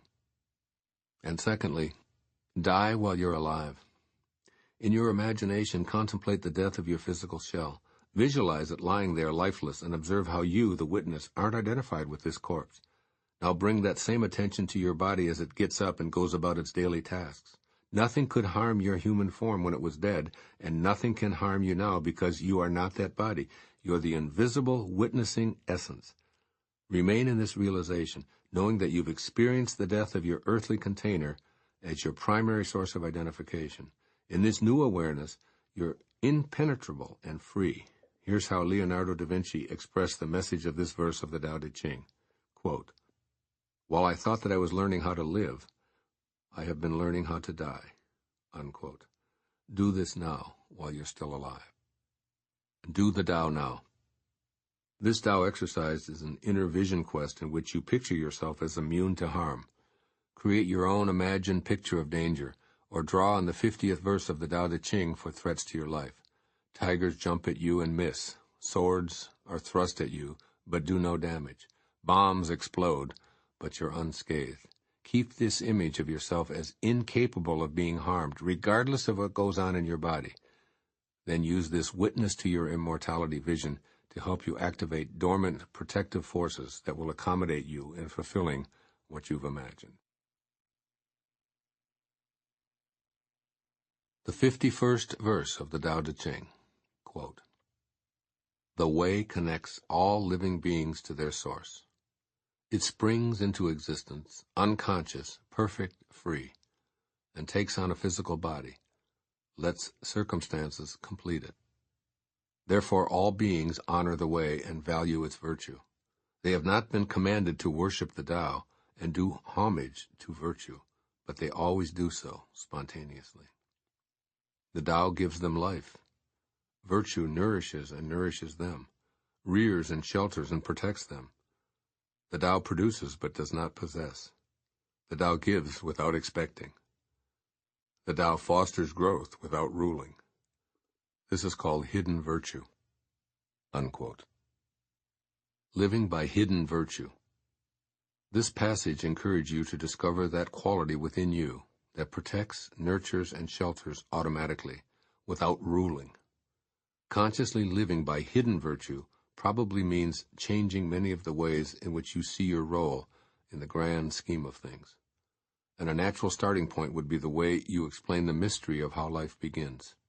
If you had to describe your own creation, you'd most likely say that you originated through an act of commingling between your biological parents. If that's the only explanation for your existence, then it excludes the spontaneity and mystery that living by hidden virtue offers you. Operating in this new way expands and redefines your conception of birth, and the world changes as a result of your modified viewpoint. Living by hidden virtue allows you to get the most out of life because it means seeing that it's not your choice and responsibility to decide how you're going to spend it. Not living by hidden virtue, on the other hand, ensures that your role in a family or culture is assigned at birth or even conception, with predetermined expectations about how you should and will function. Your days become filled with stressful attempts to please those to whom you're biologically related. You experience the nagging self-criticism that you're disappointing a parent or grandparent, along with unsettling desires to be free of the pressure of your gender or placement in a designated family. Trying to operate within this belief system can consequently keep you trapped in an unpleasant and intolerable role of servitude and obsequiousness. In the 51st verse of the Tao Te Ching, Lao-tzu asks you to expand your vision and begin to see yourself as a creation of the Tao. Imagine that the tiny seedling that was you didn't come from another particle, but rather from an invisible source. And this source that sprung you into existence, herein called the Way, has no preconceived doctrine dictating what you should do, whom you should listen to, where you should live, or how you should worship. The source, your great mother, has no investment in the choices you make during your individual journey.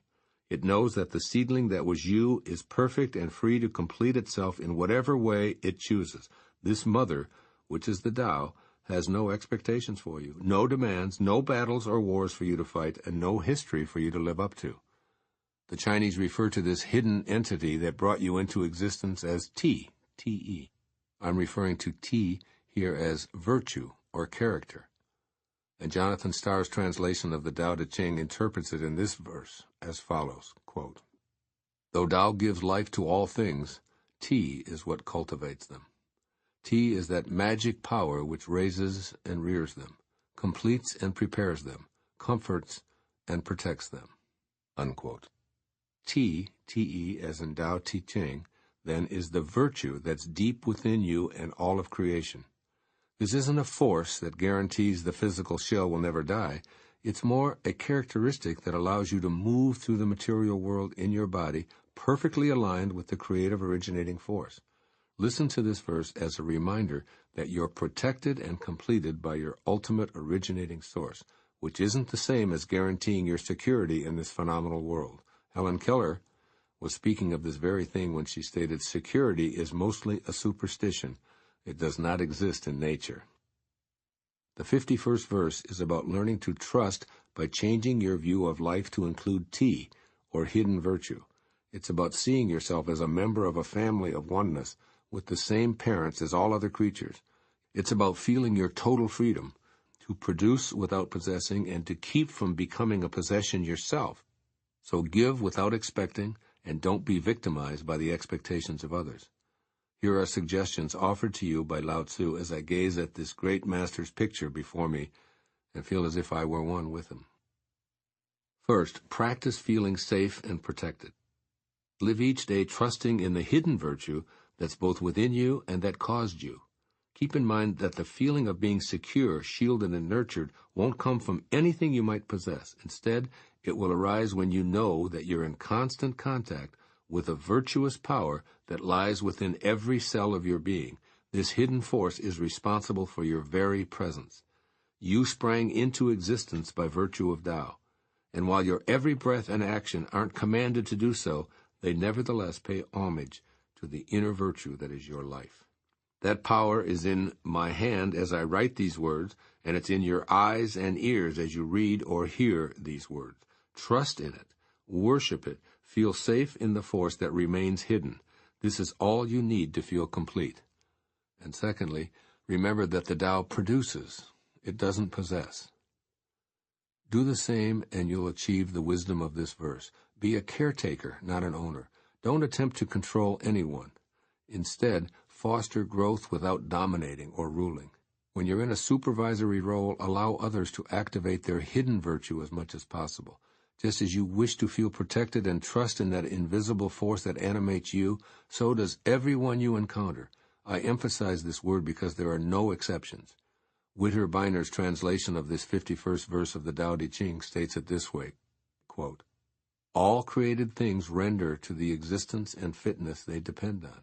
Do you likewise. Be parent, not possessor, attendant, not master. Be concerned not with obedience, but with benefit, and you are at the core of living." Unquote. I urge you to remember the phrase, "Do you likewise," and live by hidden virtue.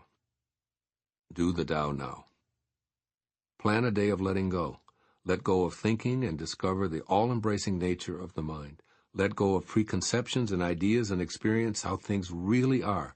Let go of needing to control others and discover how capable they really are. Take time to find your answers to the question, what might really happen if I let go?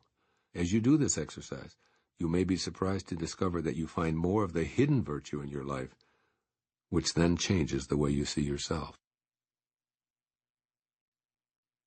The 52nd verse of the Tao Te Ching, quote, "All under heaven have a common beginning.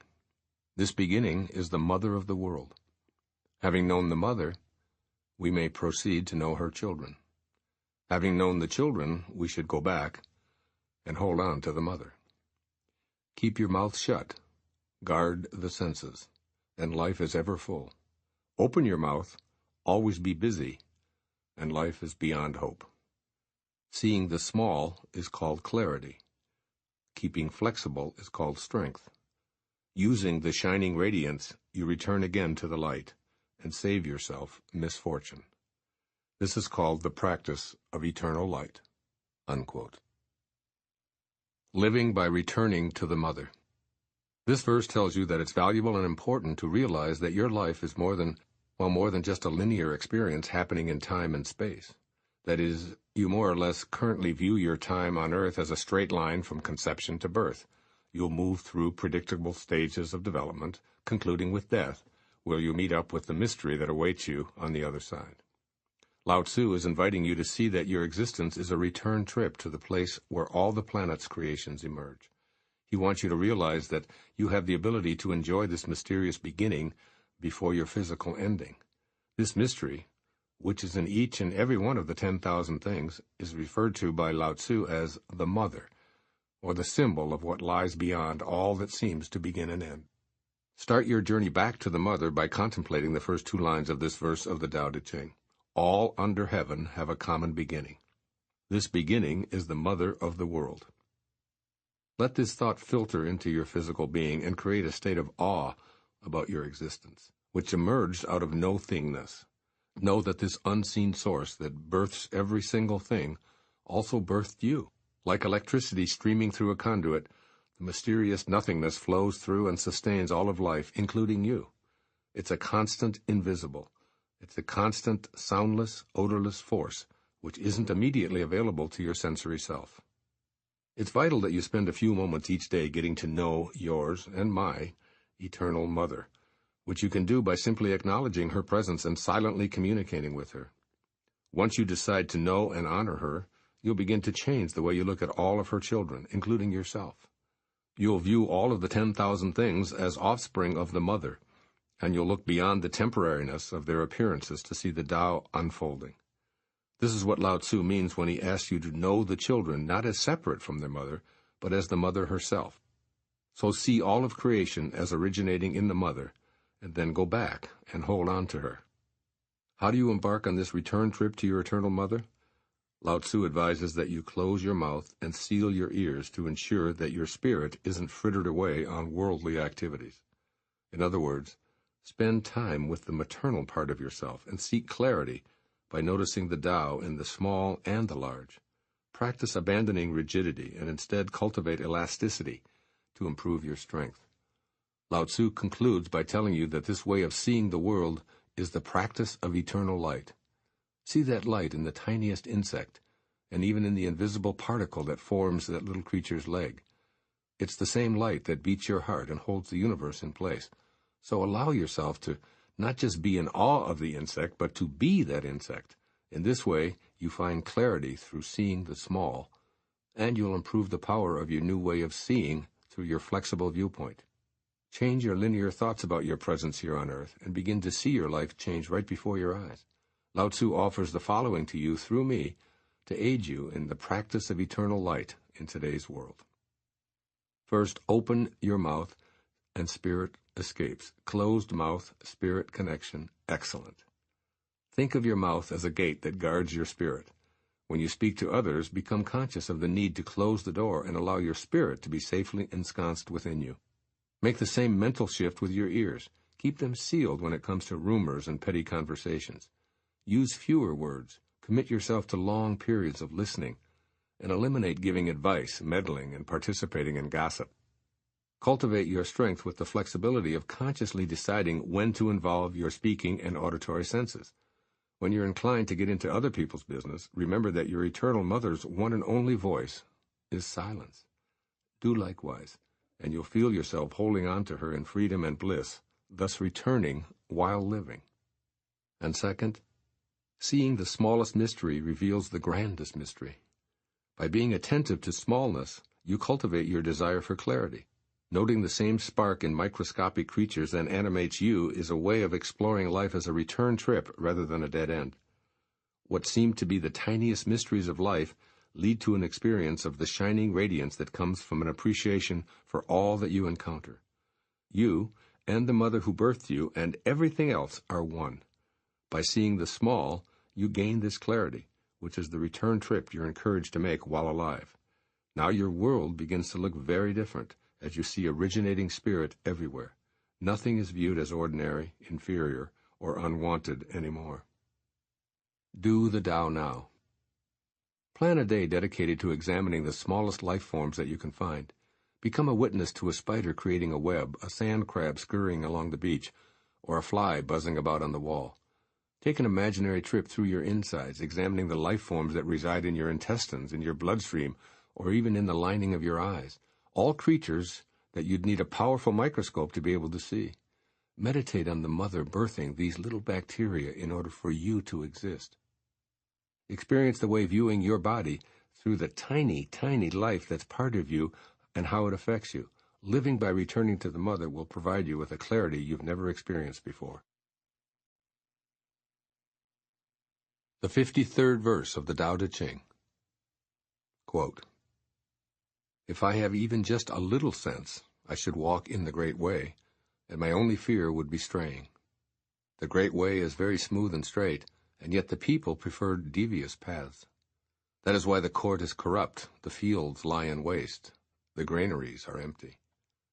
Dressing magnificently, wearing a sharp sword, stuffing oneself with food and drink, amassing wealth to the extent of not knowing what to do with it, is being like a robber.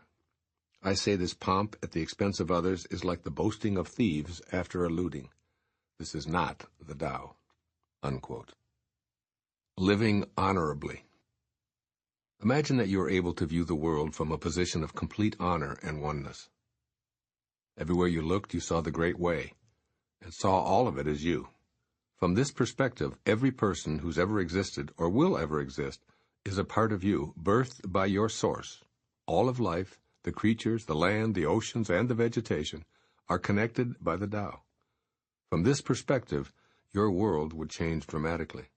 If a critical mass of humanity had this same perspective, seeing the whole globe as part of ourselves would translate to the same respect for every form of life that we have for our individual bodies.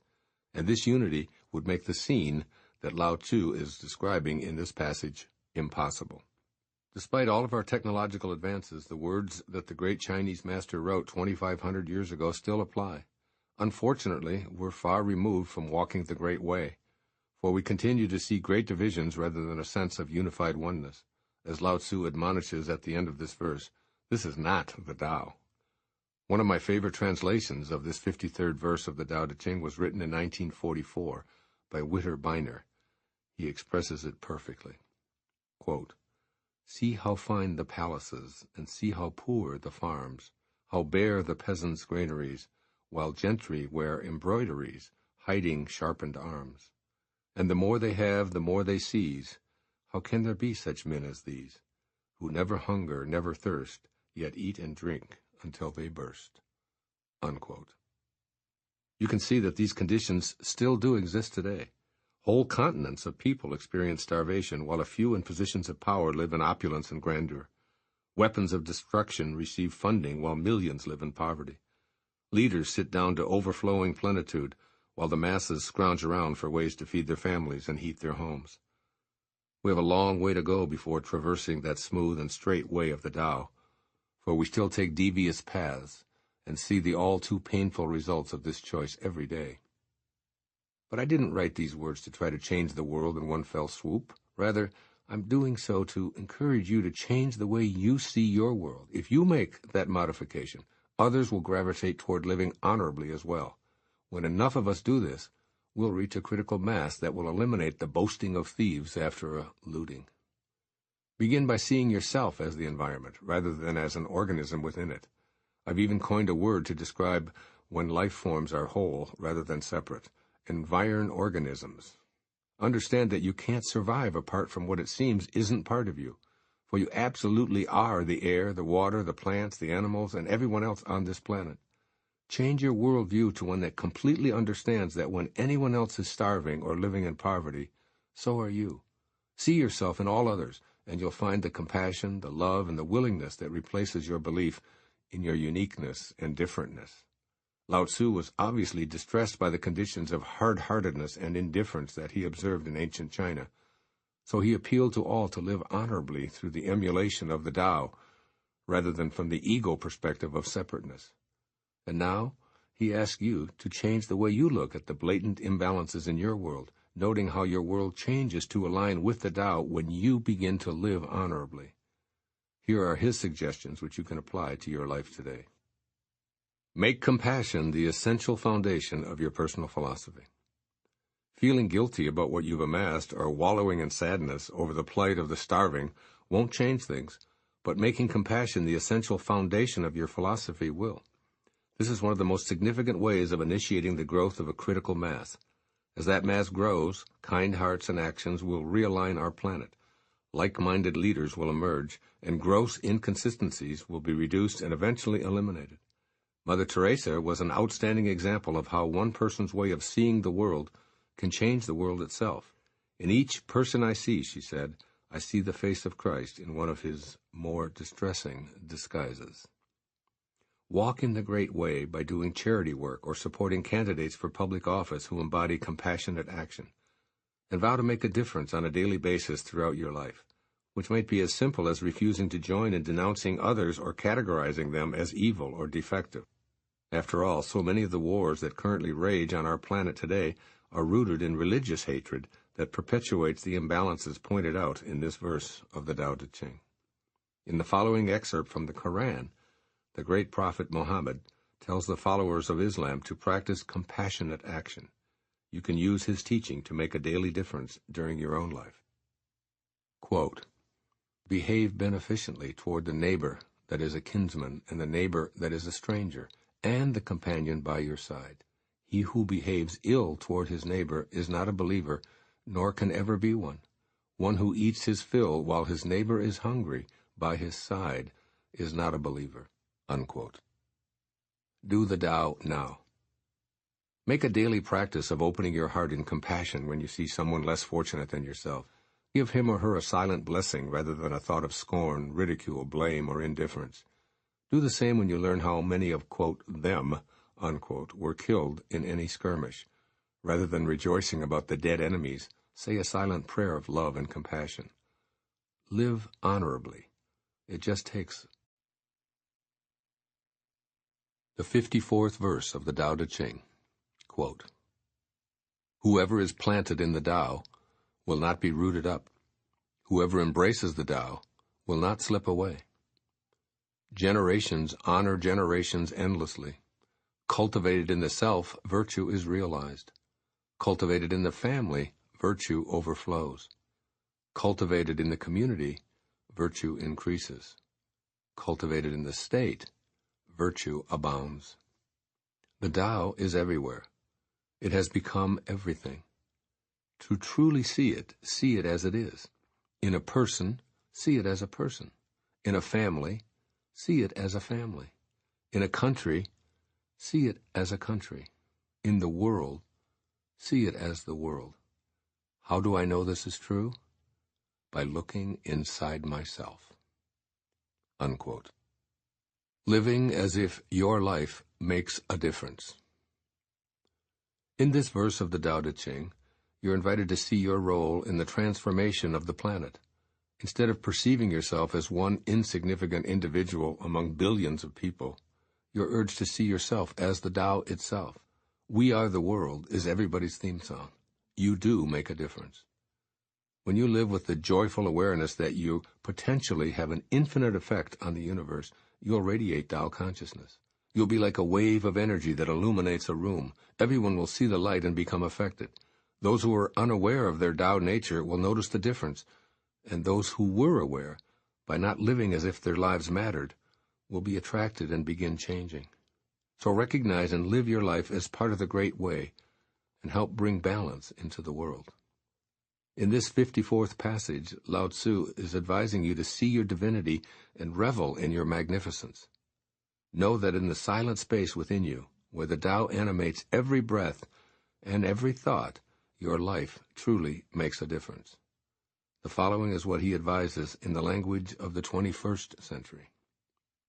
First, choose an area to concentrate on making a difference. Don't entertain doubt about your impact on the world. Instead, develop a vision for Earth and convince yourself that you are perfectly capable of contributing to this vision, whether it's grandiose or tiny. See a world without hatred, disrespect, or violence, where the environment is respected and cared for, and where cancer, AIDS, starvation, child abuse, weapons of all kinds, or any other detrimental or demeaning scenarios disappear. The anthropologist Margaret Mead addressed this idea in the following observation, quote, never doubt, she said, that a small group of thoughtful, committed citizens can change the world. Indeed, it's the only thing that ever has. Unquote. And secondly, realize how much your life matters. It's said that when a butterfly flaps its wings, that energy flows thousands of miles away. Therefore, everything you think and do extends outward and multiplies. Live your life knowing that the difference you choose to make is toward wholeness, not destructiveness. Even if no one sees or acknowledges it, an act of unkindness contains energy that impacts our entire universe. And a silent blessing or thought of love toward others contains a vibration that will be felt throughout the cosmos. William Blake's vision expresses this idea. Quote, "To see a world in a grain of sand and a heaven in a wild flower, hold infinity in the palm of your hand and eternity in an hour." Unquote. Be conscious of how very much you matter to all of creation. Do the Tao now. Dedicate a day to extending kind thoughts and acts towards your family, your community, your country, and the world. In your family, encourage someone who's struggling with low self-esteem. In your community, pick up litter and recycle it without judgment. In your country, spend a few moments in silent prayer, sending loving energy to those who are in positions of power. Then do the same for the world, including any so-called enemies. The 55th verse of the Tao Te Ching. Quote, "He who is in harmony with the Tao is like a newborn child. Deadly insects will not sting him. Wild beasts will not attack him. Birds of prey will not strike him. Bones are weak, muscles are soft, yet his grasp is firm. He has not experienced the union of man and woman, but is whole. His manhood is strong. He screams all day without becoming hoarse. This is perfect harmony. To know harmony is to know the changeless. To know the changeless is to have insight. Things in harmony with the Tao remain. Things that are forced grow for a while, but then wither away. This is not the Tao. And whatever is against the Tao soon ceases to be." Unquote. Living by letting go. Perhaps you've observed people who seem to get all the breaks, appearing to be impervious to the onslaughts that wreak havoc in so many lives. For example, do you know someone who seldom if ever gets sick in spite of spending the flu season in close contact with people who are coughing and sneezing? How about those who emerge unscathed in the middle of a crime spree? You might say that these lucky few seem to have guardian angels that protect them from the provocations of the symbolic deadly insects, wild beasts, and birds of prey mentioned in the opening lines of this passage. But Lao-tzu knows that these men and women are simply in harmony with the Tao, just as some individuals appear to have the right people show up in their lives at exactly the right time, while others seem to have a knack for making money materialize just when it's needed the most. Lao-tzu says that we should look to infants who haven't yet taken on the ego belief that they're separate from their originating source. Consequently, they have what could be considered magical powers. They can scream all day and never lose their voice, like a screeching adult would. Even with undeveloped muscles, they can fashion a firm grip. Furthermore, babies are pliable and virtually immune to harm from a fall that would break the bones of a grown-up. All of this is called perfect harmony by Lao-tzu. Verse 55 of the Tao Te Ching invites you to realize that what you call luck isn't something that randomly happens. It's yours for life when you decide to live by letting go. You attract the cooperative power of the Tao when you release the need to control your life. So change your thoughts and see how your life changes to a very fortunate one indeed. Let go and exist in harmony with the Tao in order to build up your immune system and be lucky about resisting disease and illness. I know that letting go for protection sounds paradoxical, but I suppose you could think of it like that. But try seeing it as a way of allowing life's natural rhythm to flow unimpeded through you. Living by letting go means releasing worry and stress and fear. When you promote your sense of well-being in the face of what appears as danger to others, your alignment with your source frees you from pushing yourself to act in a forceful manner. Lao-tzu reminds you here that things that are forced grow for a while, but then they wither away. Attain the protective nature that's alluded to in this powerful verse and realize the changeless with these insights for the world you're living in today. First, visualize yourself as indestructible. Yes, indestructible. Activate an inner picture that will carry you through perceived dangers. In this visualization, remove the image of your physical body and instead see the part of you that's as constant as a spirit or a thought. This is your essence, and it's incapable of being harmed in any way. From this perspective, you're not threatened by anything from criminals to cancer, from a common cold to a wild beast. When you live in harmony with the enduring part of yourself, it will contribute to an overall sense of being indestructible. Declare yourself to be that lucky person who goes through life unscathed by freeing yourself from trying to control your perception of looming danger. And secondly, change the way you look at your potential for becoming a lucky person. Rather than telling yourself, with my luck, things aren't going to work out for me, affirm, I'm open to allowing what needs to happen. I trust luck to guide me. This change in your thinking will serve you by guiding you to live in the flow with the Tao. Peace will replace stress. Harmony will replace effort. Acceptance will replace interference and force. And good luck will replace fear. You'll become what you think about. So even things that you previously believed were evidence of bad luck will now be viewed as what helps you to move toward greater harmony in your life. Living by letting go will allow you to appreciate Lin Chuang's wry observation in the importance of living. Quote, if you can spend a perfectly useless afternoon in a perfectly useless manner, you've learned how to live. Unquote. Do the Tao now. Dedicate a week to charting incidents of things working out without your having to control or make them happen. This will mean consciously choosing situations where you curb your automatic impulse to control the outcome. Relax when you want to tense up, and trust in as many situations as you can. At the end of the week, notice how changing the way you think has changed your life. The 56th verse of the Tao Te Ching. Quote, those who know do not talk. Those who talk do not know.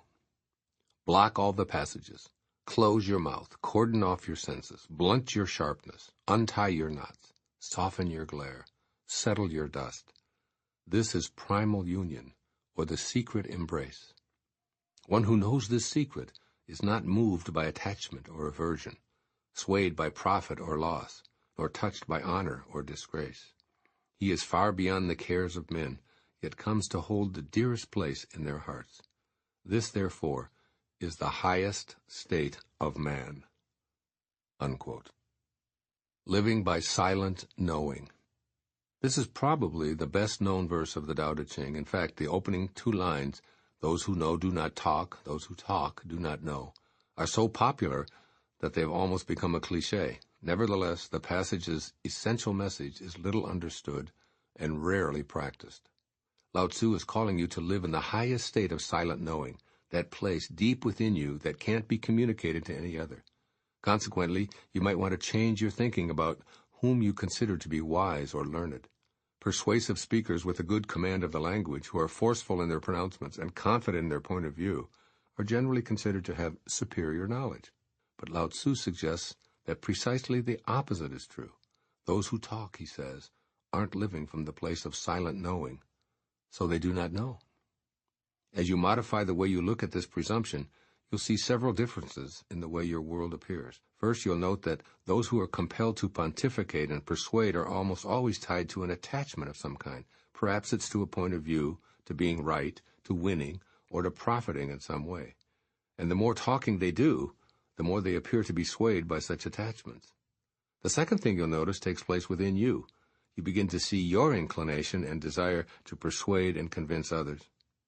Then you begin to listen more attentively, finding yourself in the secret embrace of the primal union that Lao-tzu describes. Your need to be knowledgeable or dominant is replaced by the deep realization that it's all irrelevant, and you lose interest in seeking approval. Living in silent knowing becomes the process that casts your existence in a different light. You have less and less of an edge and feel settled, softer, and more centered. As you change how you think about what it means to be intelligent and wise, you'll come into contact with the irony that sums up this wonderfully paradoxical section of the Tao Te Ching. Lao-tzu says that the sage who lives by the Tao is far beyond the cares of men, yet holds the dearest place in his heart. I'd sum it up this way. Those who care the least about approval seem to receive it the most. Since such individuals aren't concerned with how they're perceived, either honorably or in disgrace, they don't seek praise or run for it. While their calm wisdom may make them appear to be aloof, they actually end up gaining the respect of everyone. You have this place of silent knowing within you right now. And the following is what Lao-tzu suggests for adapting the paradoxical language of this verse of the Tao Te Ching to your world. First, he says, block all the passages. Get honest with yourself about wanting to win the favor of others. You don't have to prove anything to anyone, and you'll never succeed by droning on and on. Remember that those who talk do not know. Or as one translation of this verse simply states, shut your mouth. Silence is your evidence of inner knowing. Talking to convince others actually says more about your need to be right than their need to hear what you have to say. So rather than trying to persuade others, keep quiet. Just enjoy that deeply satisfying inner awareness. And second, use the acronym BUSS, B-U-S-S, to remember the 4 directives of this verse. First, B, blunt your sharpness. Do this by listening to yourself before you let your judgments attack someone else.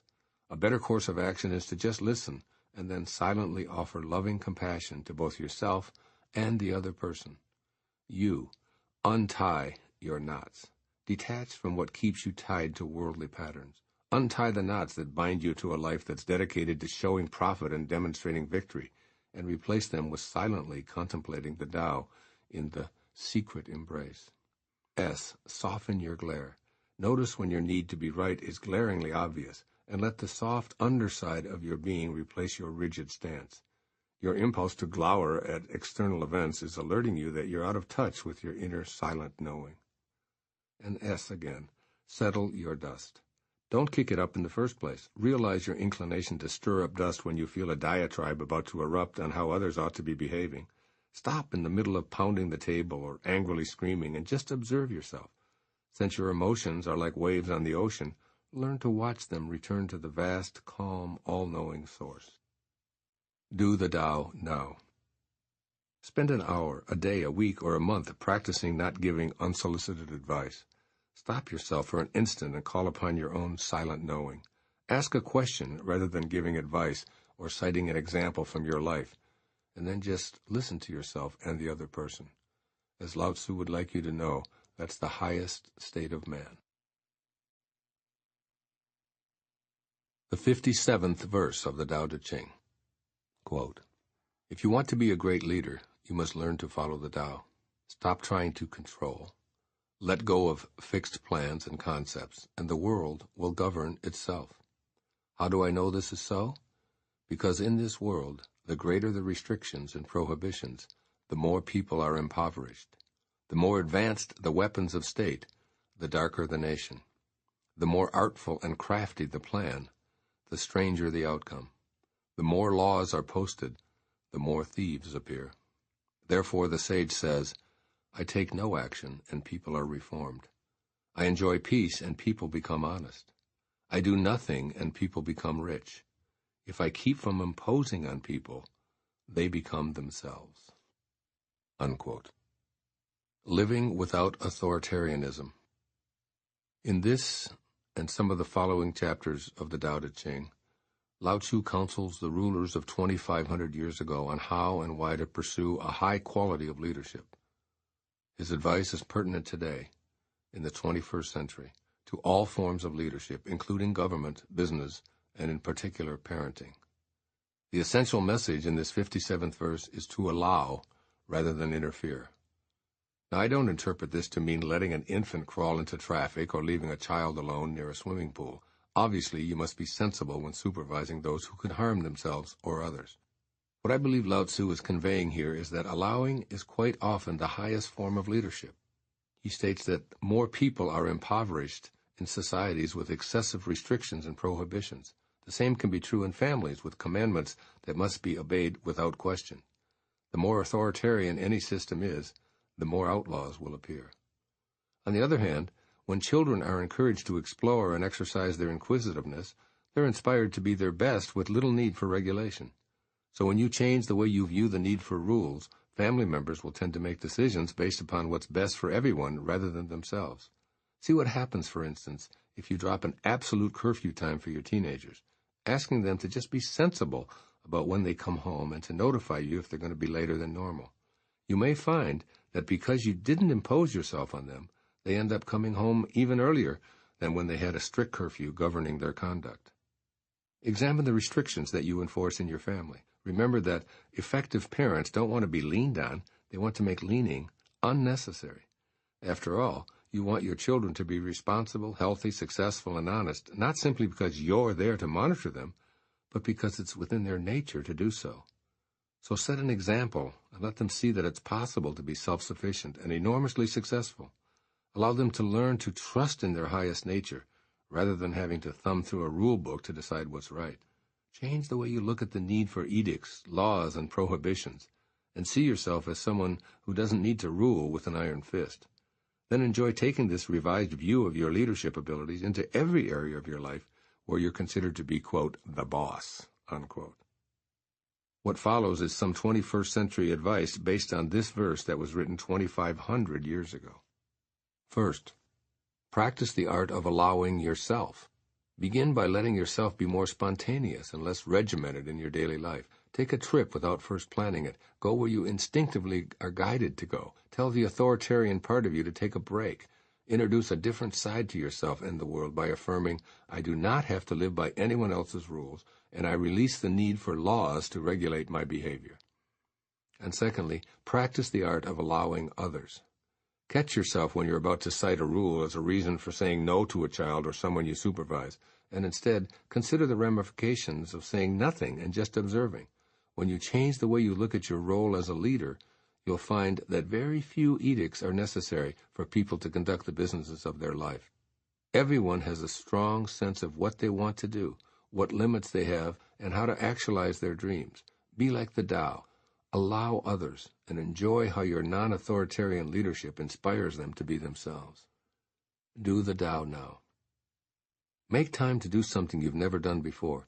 It could be walking barefoot in the rain, or taking a yoga class, or speaking before a group at a Toastmasters club, or playing a game of touch football, or jumping out of an airplane in a parachute, or anything you've always wanted to do. Recognize that you've created restrictions for yourself that keep you from new and expanding experiences. And find the time now to close your personal rule book and plunge in where you've never ever before even wandered. Also, make time to give those in your charge an opportunity to do the same, enjoying how much they accomplish with minimal or no action on your part. The 58th verse of the Tao Te Ching, quote, When the ruler knows his heart, the people are simple and pure. When he meddles with their lives, they become restless and disturbed. Bad fortune is what good fortune leans on. Good fortune is what bad fortune hides in. Who knows the ultimate end of this process? Is there no norm of right? Yet what is normal soon becomes abnormal. People's confusion is indeed long-standing. Thus the master is content to serve as an example and not to impose his will. He is pointed, but does not pierce. He straightens, but does not disrupt. He illuminates, but does not dazzle. Unquote. Living untroubled by good or bad fortune. The world of the 10,000 things is also called the world of the changing. You see it in your ever-altering life, even as you want everything to be stable and predictable. However, all things on our planet are in constant motion. As Albert Einstein once observed, nothing happens until something moves. This 58th verse of the Tao Te Ching stresses that there's another way to see the world, one that virtually guarantees that you'll be untroubled by good or bad fortune. Instead of only noticing the constantly shifting energy pattern of the material world, this verse invites you to let yourself focus on the unchanging Tao. Like most humans, you probably want your surroundings to be permanent, steady, reliable, secure, and predictable. However, your reality unequivocally insists that you take into account the opposite and unpredictable that are present in every experience you have. After all, even the landscape that surrounds you is far from orderly. Mountain ranges go up and then down into valleys. Trees tower over shrubs, and cloud formations are ominously black at times and fluffy white at others. In every perfectly sunny day there's a storm hiding, and in every rainstorm lies a drought waiting its turn. Up and down and the unexpected are the norm of nature. Hills and dales are the way of the 10,000 things. Change your view of the peaks and valleys of all of life to an attitude that allows you to discover what's hidden in both of these experiences. Begin to see wholeness rather than good or bad fortune. See opposites as parts of oneness rather than disrupting surprise. In a world of pure Taoist unity, there's no good or bad luck. It's indivisible. What you're calling bad fortune has good just waiting to emerge because it's the other half. Lao-tzu's advice for applying the 58th verse to today's world would probably include the following. 1. See wholeness in place of good or bad fortune. When anyone is in the midst of an experience you believe is fortunate, such as a blissful relationship, financial success, excellent health, a great job with a new promotion, or children excelling in school, know that all is subject to change. Accumulated wealth has poverty hidden in it. Popularity has non-recognition camouflaged in it. And of course, the same is true during the periods that are generally thought of as unfortunate. Your life itself is the perfect place to personalize your ability to live untroubled by good or bad fortune, for you have the ability at every stage to see wholeness. So rather than calling youth an aspect of good fortune and old age a mark of bad fortune, know that the youth you were is part of the wholeness of your old age. The elderly individual you may become is part of the wholeness of your development through the levels of change that are your physical existence. Life has death concealed in it. So know your own heart and let your conduct be consistent with the Tao by not imposing your will. Be pointed, straight, and illuminating without piercing, disrupting, or dazzling. And second, when bad fortune feels so troublesome that you can't get unstuck, see good fortune leaning on it. When you feel overpoweringly discouraged during a trip through the valley of despair, it can feel as if that's all there is. If you're unable to see a circumstance or situation as part of a larger picture, remind yourself that good fortune is leaning on this bad one, just as morning follows the darkest night. With wholeness as a backdrop, rely on your knowledge of day following night at these times. Keep in mind that when you've reached the valley floor, the only direction you can go is upward. Things definitely will get better. Your luck must change. Scarcity has to turn into abundance. This is because good fortune is invisibly there in all moments of despair, and you want to learn to live untroubled by them both. Do the Tao now. Spend a day noticing what aspects of life fall into the categories of fortunate or unfortunate. List them under their titles at the end of the day, and then explore each of them when you won't be interrupted. Allow yourself to either feel each one physically in your body or see it as an image that presents itself to you. Without trying to change it in any way, allow yourself to observe the subject with your eyes closed, just as if it were a kaleidoscope or life itself. Watch it and permit it to flow through you.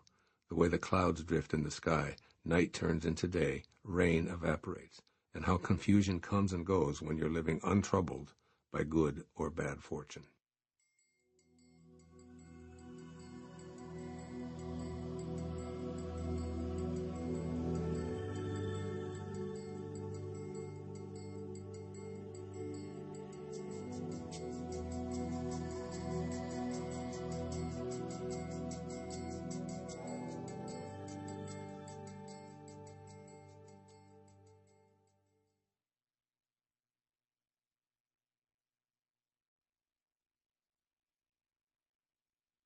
The 59th verse of the Tao Te Ching. Quote, in governing people and serving nature, nothing surpasses thrift and moderation. Restraint begins with giving up one's own ideas. This depends on virtue gathered in the past. If there is a good store of virtue, then nothing is impossible. If nothing is impossible, then there are no limits. If a man knows no limits, he is fit to lead. This is the way to be deeply rooted and firmly planted in the Tao, the secret of long life and lasting vision. Unquote. Living by thrift and moderation. There are 4 words that crop up repeatedly in many of the translations of this passage of the Tao Te Ching: restraint, frugality, moderation, and thrift. Here Lao-tzu is advising you to examine the way you look at these qualities in relation to your supervisory and parenting roles. He doesn't say that you should sit on the sidelines and do nothing, but he does counsel you to practice self-control.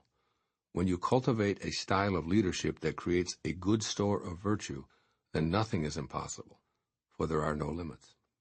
Living in thrift and moderation means being in harmony with the world through your generous nature. Rather than continually prodding, directing, giving orders, setting down rules, and demanding obedience, it's important to be a leader who accumulates a warehouse full of virtue by living in accordance with the Tao. When that's what you have to give away, you'll naturally interfere less. Feel joyful knowing that the example you're modeling is helping others to make the right choices, as this is the essence of Tao leadership. As Lao-tzu specifically states, if a man knows no limits, he is fit to lead. People whose lives are run by rules, dogma, and fear can only do what they've been told to do, nothing more. The options for self-direction are non-existent for the blindly obedient, so practice restraint, moderation, frugality, and thrift when making pronouncements about how others must behave. Children raised in families where that blind obedience is demanded have the highest levels of prejudice when they become adults. Why? Because they've been taught to prejudge what's acceptable according to someone in a position to lead them. That's why it's so vital to give your children an example of leadership that encourages them to make choices based upon higher standards. I have a gift from my daughter Sage that I've placed on my desk, which I've titled, "Nothing is Impossible." It's a green plant growing out of a rock. There's no dirt or earth, only hard rock, yet it thrives, despite what all of us have been taught to believe. When Sage gave this to me, she remarked that it reminded her of me because I've always said that I refuse to believe in anything being impossible. My plant helps me to remember that nature knows no limits, and that I am as much a part of nature as both the rock and the greenery growing within that hard stone. Lao-tzu reminds you that if nothing is impossible, then there are no limits. So practice living without limits by gathering virtue and modeling it. When you do, you'll see the lasting vision in those you've been selected to lead in one way or another, and they'll see it in you too. And put the wisdom of this 59th verse to work for you by taking these suggestions. First, gather as much virtue as you possibly can. For years I've practiced gathering virtue without realizing it. I sent hundreds of thousands of books to individuals and organizations at my own expense, getting into the habit of beginning each day with this act of love. I spend a great deal of time giving away much of what I've earned, almost all of it anonymously. I didn't realize it at the time, but what I was doing was accumulating virtue, or what I facetiously used to call God points. I then found that not all of my life was to be peaks and mountaintops. Yet when I succeeded in getting out from under what felt like a mountain, I was virtually unscathed.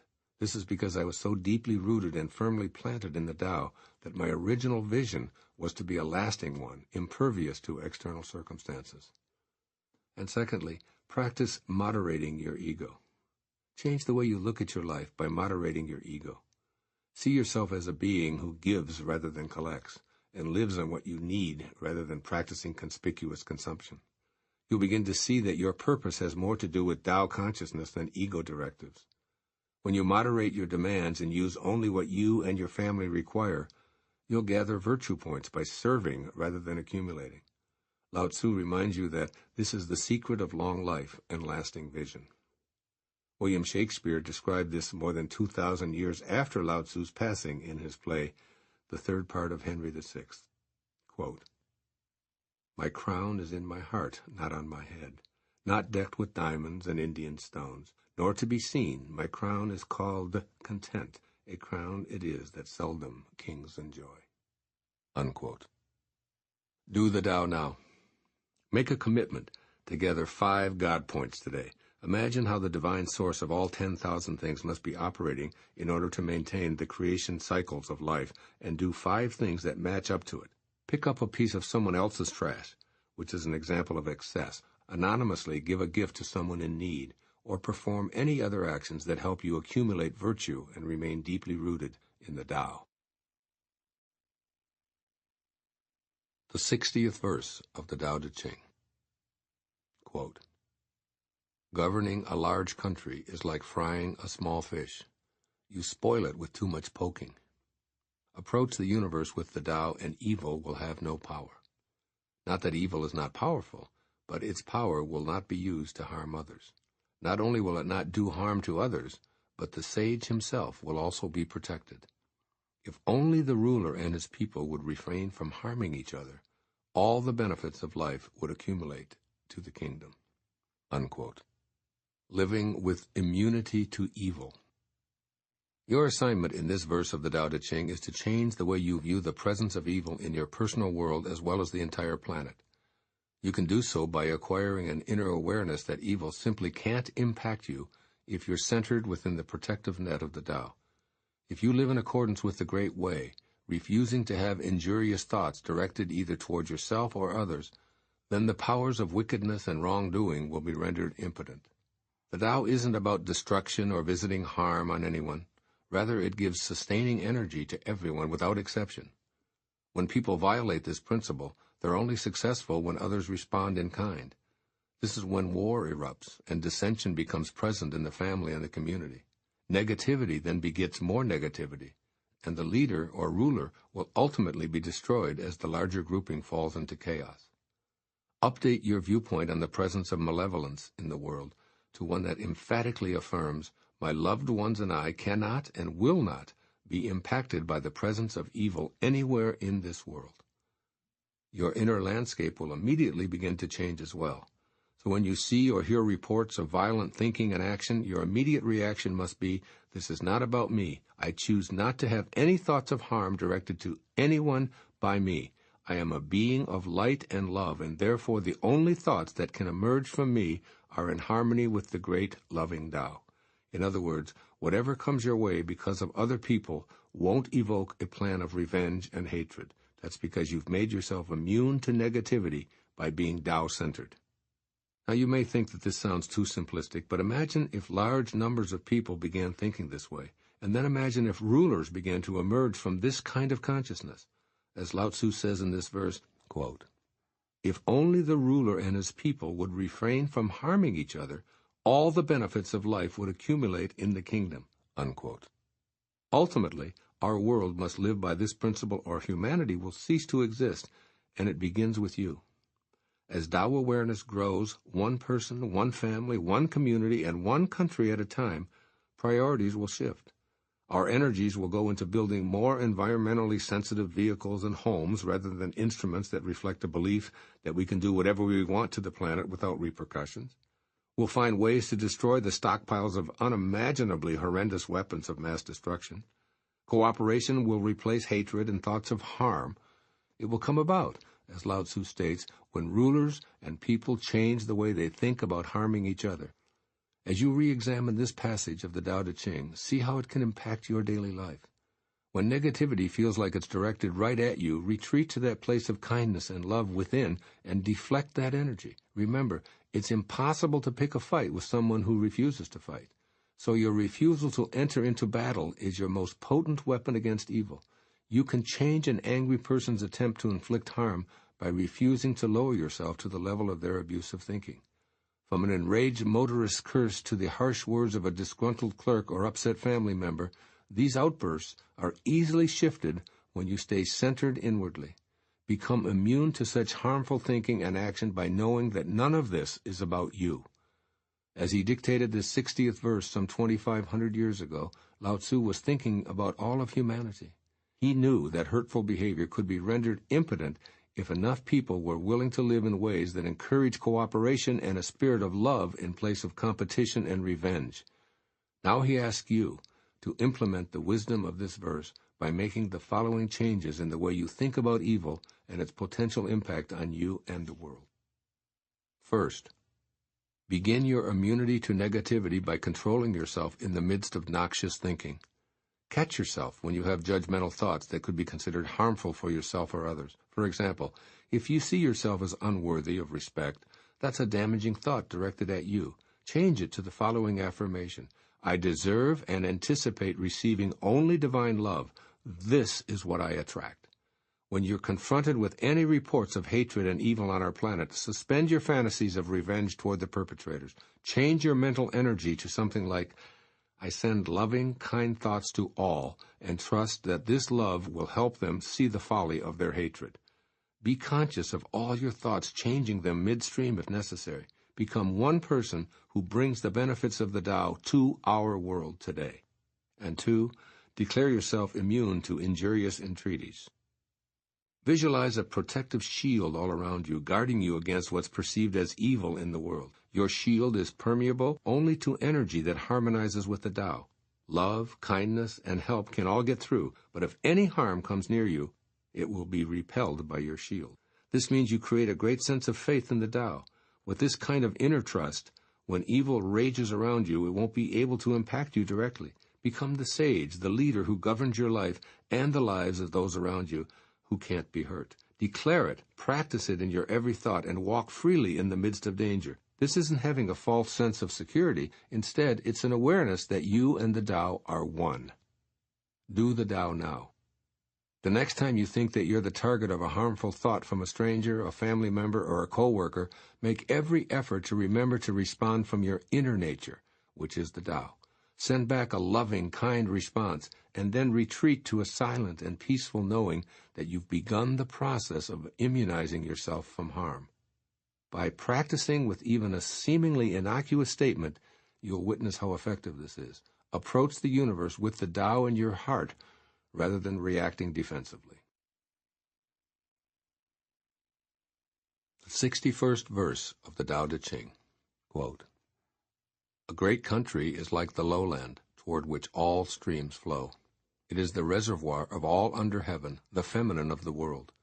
The female overcomes the male with stillness, by lowering herself through her quietness. So if a great country lowers itself before a small one, it wins friendship and trust.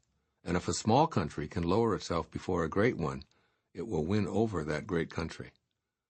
The one wins by stooping, the other by remaining low." Unquote. Living by remaining low.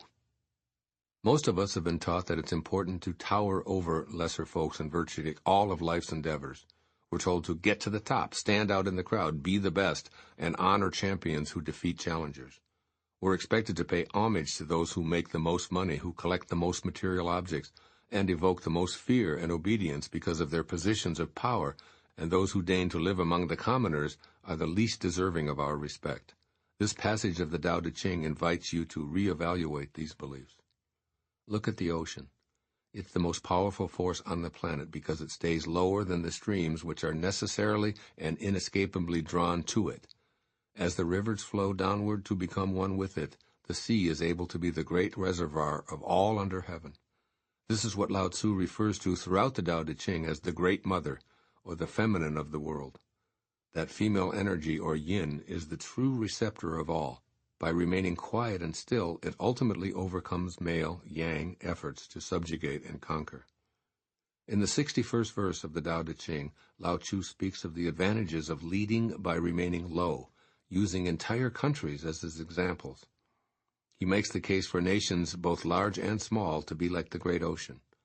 As he observed warring territories attempting to vanquish each other by exerting their strength, he saw that peace and harmony could only be possible if the territories behaved in accord with the Tao, that is, by subjugating their egos rather than their neighbors. Lao-tzu was addressing countries and their political leaders in this chapter, but countries are made up of individual men and women. We need to become a critical mass of individuals who are willing to model the wisdom that the great Chinese master offers us. We all must learn the value of making a dramatic change in the way we think of ourselves and each other. Yes, it may require a complete about-face on our part, but if we begin to lessen ego-dominated thinking, sooner or later the world will get the message that Lao-tzu proposed in ancient times. Nations all over the globe will find that leaders with feminine yin energy are beneficial. After all, this is the way of nature. It is the Tao at work. You can apply the wisdom of this verse in the business world or with anyone you encounter by updating the notion that towering above others is the yang approach of masculine domination is the way to get ahead. Instead, see the value of living as if you can win trust and friendship through a yin approach of feminine receptivity and stillness. As you try on these new attitudes and behaviors, quietly watch as the energy from the following suggestions begin to influence your reality. Reassess your personal view of what constitutes strength. Can you see power in humility, stillness, and remaining low and out of sight? In martial arts, the strongest conqueror is the one who uses the least force and converts the lunges of his opponent into his own might. Look at the story of violence throughout human history. Those obsessed with positions of power ultimately resort to brutality, and then incur the same kinds of violence on themselves. And so it is in your own personal life. By staying calm and under the radar, others will ultimately flow to you, joining with you in creating friendship and trust. As you stay in this yin, feminine, divine mother mode, you will radiate energy and strength and win others over, including those with an aversion to change. Think of yourself as the ocean and stay low enough to allow all others to stream down to you and create a great country wherever you elect to settle. And secondly, emulate those whose greatest impact on humanity use the least violent methods. There are many examples to be found for living by remaining low, replicating the example of stillness and yin energy. Jesus Christ, Buddha, Muhammad, Zoroaster, St. Francis of Assisi, Gandhi, Mother Teresa, and others of the highest spiritual persuasion serve as wonderful role models for us. By demonstrating the exact opposite of what has become known as power by force, they change the course of human history. Furthermore, they are remembered with the highest esteem by all people. You can become a similar leader of the Tao in your immediate environment, smiling inwardly as you see yourself as that low, patient ocean. All those who wish to tower above you in conquest will ultimately flow down to you. Do the Tao now. Each day, as you grapple with how to be an effective leader in your family, in your country, and in the world, apply the following advice from Sai Baba. This is what he counsels readers to do whenever they question what action to take or how to think. Quote, "When headfast eyes are horrified by the cruelties of life, when your mouth is parched and you can hardly speak, the first sip of cool water, I am soothing you. Think of me." Unquote.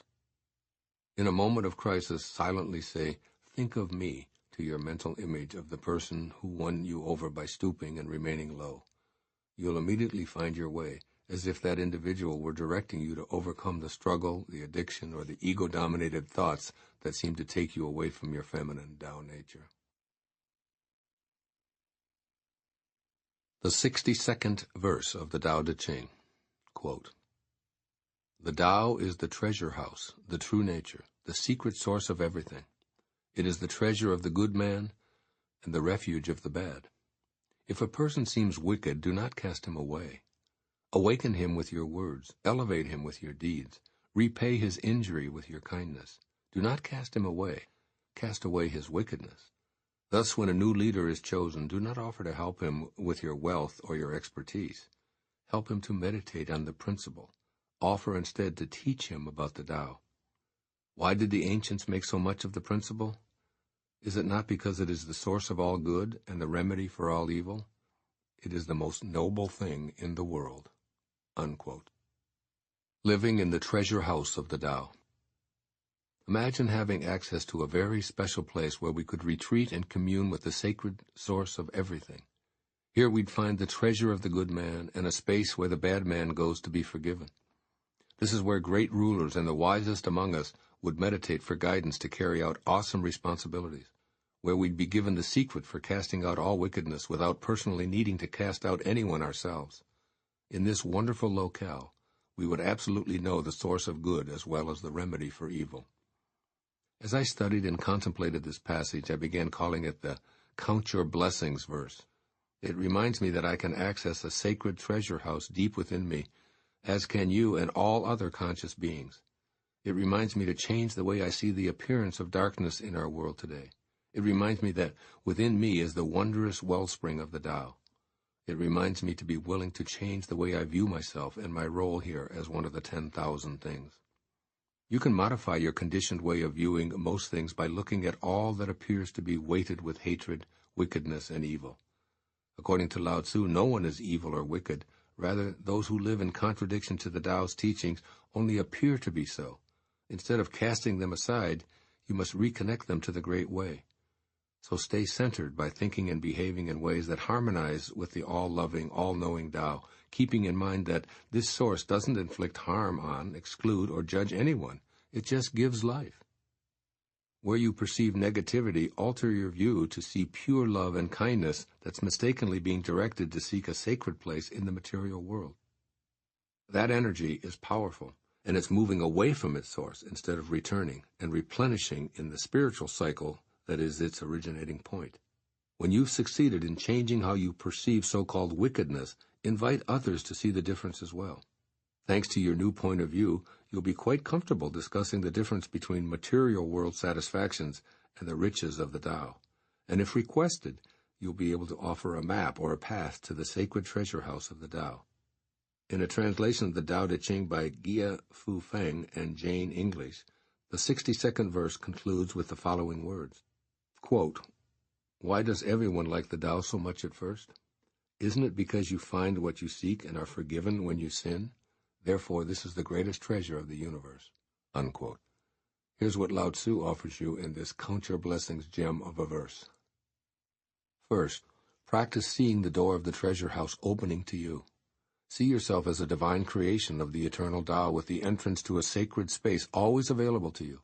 Know that what you thought of as negative can never be if it's able to enter the treasure-filled Tao. Visualize a house that's opening its front door to you and welcoming you to bask in the sacred warmth of its interior, and imagine leaving all angst and fear behind as you walk in.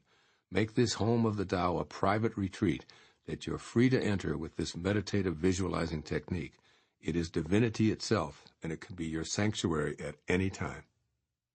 And 2, practice forgiving and avoiding judgment when you see reprehensible or evil-minded ways.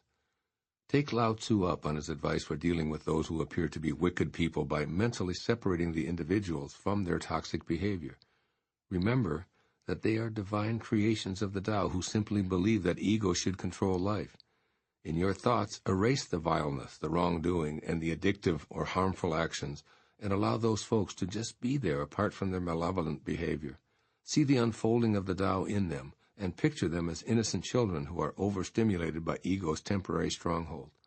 In your mind, forgive the evil conduct, and make every effort to wrap loving arms around the children you see before you. Lao-tzu urges you to treat yourself in a similar manner. Cast out any behavior you dislike about yourself. Allow your pain to be felt, and absolve yourself. With these behaviors removed, visualize embracing yourself, and notice the radiant being of light who is yourself in your imagination. Practice elevating yourself with your Tao deeds and doling out kindness to others as well as yourself. This is how you apply this verse of the Tao, which is indeed the remedy for all evil. Do the Tao now. Today, make the decision to help one other person, if only for a few moments, to meditate on this verse's principle, but do so without mentioning the Tao Te Ching or this recording. Possibly send out an expression of love where you might have chosen anger, or mail a greeting card with a particularly meaningful verse of the Tao to someone who's assumed a new position of leadership. Whatever you do, your motivation is to help that man or woman unlock the door to his or her treasure house by offering keys in the form of your own Tao-centered thoughts and behaviors. The 63rd verse of the Tao Te Ching. Quote, "Practice non-action. Work without doing. Taste the tasteless. Magnify the small. Increase the few. Reward bitterness with care. See simplicity in the complicated. Achieve greatness in little things. Take on difficulties while they are still easy. Do great things while they are still small. The sage does not attempt anything very big, and thus achieves greatness. If you agree too easily, you will be little trusted, because the sage always confronts difficulties. He never experiences them." Unquote. Living without difficulties. This verse conveys so much with an economical use of words. Every time I read what Lao-tzu is saying here, I feel that it's impossible for me to experience difficulties in my life if I'm willing to accept his sage advice. He counsels that we learn to think in moments rather than in days, weeks, months, years, decades, or a lifetime. All we ever get is right now. That's it. So we must avoid the inclination to magnify tiny events or worry about a future that may never arrive. It's the little things that make all the difference in our world, and keeping life simple replaces chaos. As Lao-tzu reminds us, see simplicity in the complicated. Do great things while they are still small. I followed that advice while writing the entire book that you're listening to. As you might imagine, writing individual essays on the 81 verses of one of the most revered and enduring spiritual texts has been a daunting task. A project like this involves at least a year of daily researching, reading, writing, and revising. Yet instead of focusing on the challenges of this project, I choose to see simplicity and take on difficulties while they are still easy. I immerse myself in a single verse in the morning, allowing the words to flow through my heart and onto the page. I feel like I've mastered the ironic conclusion of this 63rd passage, which says that difficulties are not experienced when they're confronted. This, then, is the wisdom of this verse. There's no such thing as difficulty when you live in the present moment, doing only what you can do right now. So examine your thoughts about what you call the troubles in your life. Can you shift to thinking of every undertaking as not only manageable but easy and small as well?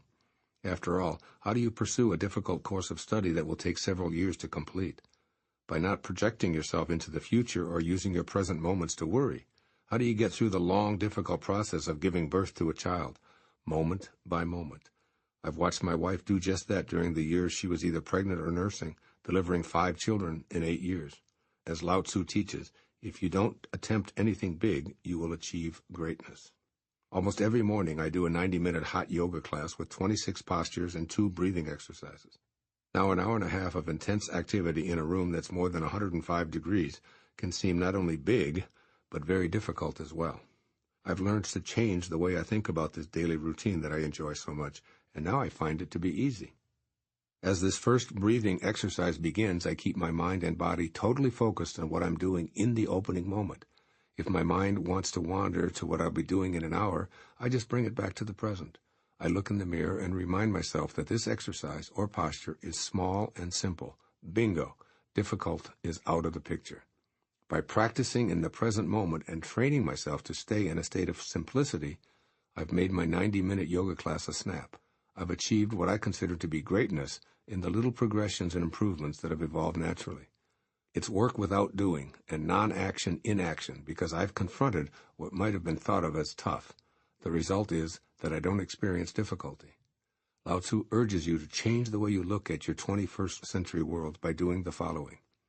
First, look for the simplicity in what you call complicated by seeing that, in this moment, it's not hard. Change your preoccupation with tomorrow along with all of the tomorrows that comprise your future.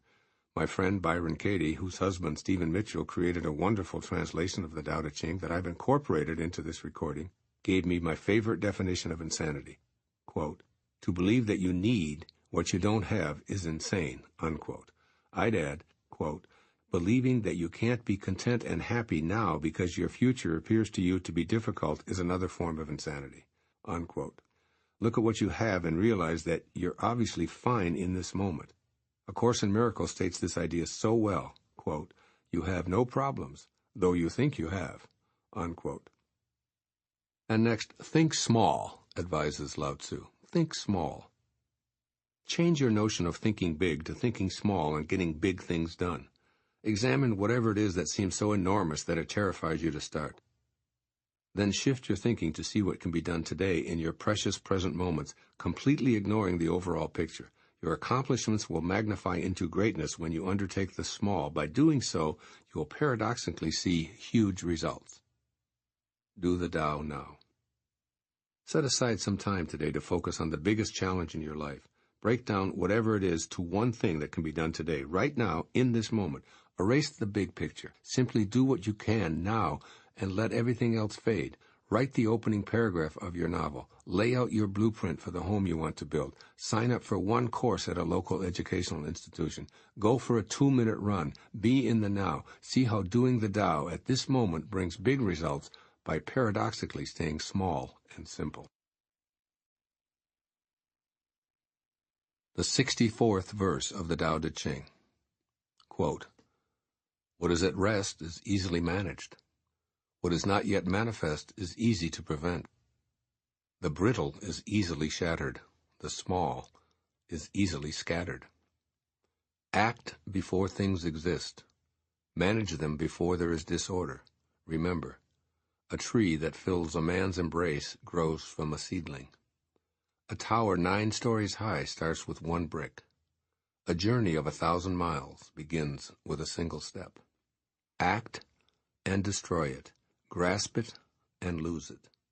The sage does not act, and so is not defeated. He does not grasp, and therefore does not lose. People usually fail when they are on the verge of success. So give as much care at the end as at the beginning. Then there will be no failure. The sage does not treasure what is difficult to attain. He does not collect precious things. He learns not to hold on to ideas. He helps the 10,000 things find their own nature, but does not venture to lead them by the nose. Unquote. Living by being here now. A journey of 1,000 miles begins with a single step is the most famous line of the entire Tao Te Ching. It's quoted so often because it encourages us to avoid procrastination and just begin from where we are, right here, right now. A tiny seed planted and nurtured grows into a forest. A marathon begins by taking that first stride. In my opinion, the German poet and playwright Johann von Goethe nicely summed up this ancient teaching with these rhyming words. Only engage, and then the mind grows heated. Begin it, and then the work will be completed. The essence of the widely known 64th verse of the Tao Te Ching is this: every goal is possible from here, with the emphasis on from here. This is particularly applicable to problems that seem overwhelming. When you change the way you think about them, your new and unique perspective will cause the enormity of the things before you to diminish. The sage does not treasure what is difficult, because he breaks it down into easily managed steps. Rather than taking over and directing others or attempting to do everything himself, the follower of the Tao finds a way to manage problems before they exist and prior to disorder breaking out. Lao-tzu is encouraging all of us to do the same. Re-examine how you view the challenges you face as well as those of your family, community, and country. Sense in your heart how easily preventable many of them are when you deal with things before they exist, and when you refuse to be attached to the ideas that are largely responsible for these problems. There are 3 steps to enlightenment that most people traverse. The first is through suffering. This is when the big problems of your life become so overwhelming that a long period of misery ensues because you treasure what is difficult to attain. Ultimately, you come to a place where you can look back at those huge obstacles, such as illnesses, accidents, addictions, financial loss, children's struggles, divorce, and so on, and see in retrospect that they were actually gifts disguised as problems. Yet this is not the way of the Tao. This is not how a sage conducts his life. The second is by being in the present moment. Here you've moved closer to the Tao by asking yourself when a crisis erupts, what do I have to learn from this experience right now? I know there's a gift hidden for me in this misfortune, and I'll focus on looking for it in the moment. While this is Tao-centered thinking, it's not all that Lao-tzu wants to convey in this 64th verse. Third, the third is by getting out in front of big problems. This means that you act before difficulties occur. You sense disorder coming your way, and you manage it in advance. This is the way of the Tao. The small is easily scattered, says Lao-tzu. So here you're the acute observer who's totally in tune with nature. With foresight, you anticipate an argument, you play it out in your mind in a split second, and are able to neutralize the negative energy because you were in front of it. You've responded by not acting in your former problem-producing ways, and are thus harmonized with the Tao. At this stage, you prevent difficulties rather than solve them. This verse invites you to master the third or Tao-centered method. Here are some suggestions for doing so. First, remind yourself of the inherent value in practicing the most enduring line from the entire Tao Te Ching. A journey of 1,000 miles begins with a single step. Forget about the end result. When you arrive where you thought you wanted to be, you'll just begin a new journey. So enjoy each step along the way and keep in mind that every goal is possible from here. Just do one thing, one day at a time. Here's an example of this from my own life. It has now been almost 2 decades since I've had a drink containing alcohol. Had I thought about not drinking for 20 years, it would have been overwhelming and really difficult. Yet I've done it one day at a time. I can't speak for the next 20 years, but one thing I'm absolutely certain of is that today, and today alone, I will not be taking a drink. One step, one moment, one day at a time. It is the Tao in action. And secondly, become a master anticipator. Decide that you're perfectly capable of preventing trouble from cropping up in your life long before it manifests into your material world. Anticipate your own health, for instance. Become conscious of prevention rather than waiting for challenges to materialize, by taking care to be nutritiously sound as a way of life, such as by taking supplements that remove toxins from your body, cleansing your colon, eating more fruits and vegetables, and fewer animal products, exercising and meditating. You're out in front of big problems. You're foreseeing what you need to do while you're capable of scattering the small, managing your health in harmony with the Tao long before there's disorder. Find other areas of your life to practice being a master anticipator. Do the Tao now. Take one habit that you'd like to see removed from your life, such as something that you believe constitutes a weakness or perhaps even an addiction. Just for today, and with no promises about tomorrow or the future, take a single step to transcend this habit. Don't smoke or drink caffeine, just today. Eat only veggies and fruit, just today. Speak warmly to hostile neighbors, just today. Notice at the end of this one day how you feel. Then, and only then, decide if tomorrow morning you wish to continue practicing the wisdom of the Tao Te Ching, which was itself written one word and one day at a time and has lasted for more than 25 centuries. The 65th verse of the Tao Te Ching, quote, "The ancient ones were simple-hearted and blended with the common people. They did not shine forth, they did not rule with cleverness, so the nation was blessed. When they think that they know the answers, people are difficult to guide. When they know that they do not know, people can find their own way. Not using cunning to govern a country is good fortune for the country. The simplest pattern is the clearest. Content with an ordinary life, you can show all people the way back to their own true nature." Unquote. Living by staying simple-hearted.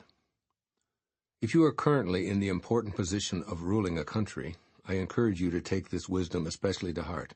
If you're not, I suggest studying this passage of the Tao Te Ching from the perspective of your personal life, which most likely involves leading others.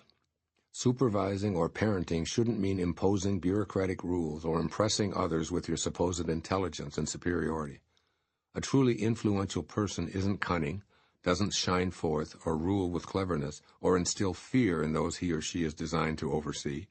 As Lao-tzu explains, when they know they do not know, people can find their own way. In other words, the effective leader guides others to their own nature. The realization you're invited to consider here is that your job is to help others know that they don't know. If they believe that they do have knowledge, then they'll never find their way back to their own Tao nature. That's because they're relying on ego input, which tells them that their true essence is their identification with the physical or material world. One who lives according to the Tao knows that ego is a false master, drawing people away from knowing their true nature. Implement the teachings of this verse by refusing to convey superiority or intellectual ingenuity. Instead, show others how to live from the Tao perspective by being willing to admit that you don't know what's best for them, nor do you even know with any degree of certainty how your own life should go. Let other people know that you're willing to ask for guidance. Show them that you're not in charge, either of them or what happens to you. Allow them to see a man or woman who's humble, lives peacefully in the cycles of life, and stays simple-hearted. As you change the way you look at leadership, you'll see that individuals who are willing to surrender their egos enjoy a connection to their Tao energy and become simple-hearted leaders. Their only task is to help everyone in their sphere of influence realize that they also do not know. Lao-tzu seems to smile wryly as he informs you of this wondrous paradox. Blend in with those whom you feel compelled to supervise by trying on these new ways of thinking and being. First, be willing to proudly say to those in your charge, "I don't know." This phrase is a symbol of strength rather than weakness, so use it freely. When you teach others to do the same, they'll begin to allow their highest selves to be guided by the great way. Keep in mind that nature never forces anything to grow, but is silently and invisibly ever present. Do the same to the best of your ability by not forcing yourself and your ideas on anyone, with sensible precautions for those too young or too immature to take on adult responsibilities. The simple truth is that neither we nor anyone else really know what's ideal for ourselves or others. There's a silent destiny always at work. There are fortunes as well as misfortunes in every life, independent of our particular opinions. And secondly, practice keeping your life simple and uncomplicated. Model this behavior for those you feel obliged to lead. Rather than analyzing a situation from every angle, trying to come up with the most viable solution, trust your first instinct and take the simplest and least problematic route. Don't pole vault over mouse turds. By the time you've discussed the many options available to you, the problem itself could have been long behind you had you simply disposed of those rodent droppings with a simple tissue and dumped them into the garbage. Here's some great advice for you as well as the leaders of countries who are often so mired in bureaucratic red tape that they become paralyzed. Keep it simple. Do the Tao now. In as many ways as possible, demonstrate your understanding of what Lao-tzu meant by asking leaders to be content with an ordinary life. Spend a day without the label of parent, supervisor, or boss, and put yourself on an equal footing with those who usually look to you for direction. Think of yourself as one of those you lead. In fact, pretend that you are him or her for one day. This will give you an awareness of how to put the Tao to work right away. I've found that when I practice this with my children, they respond according to their own best and true nature. For example, when I simply say to my teenage daughter, "I know that you're perfectly capable of being responsible and sensible while I'm out of town, and I love that about you," I remove the authoritarian parent label and treat her the way I wanted to be treated myself.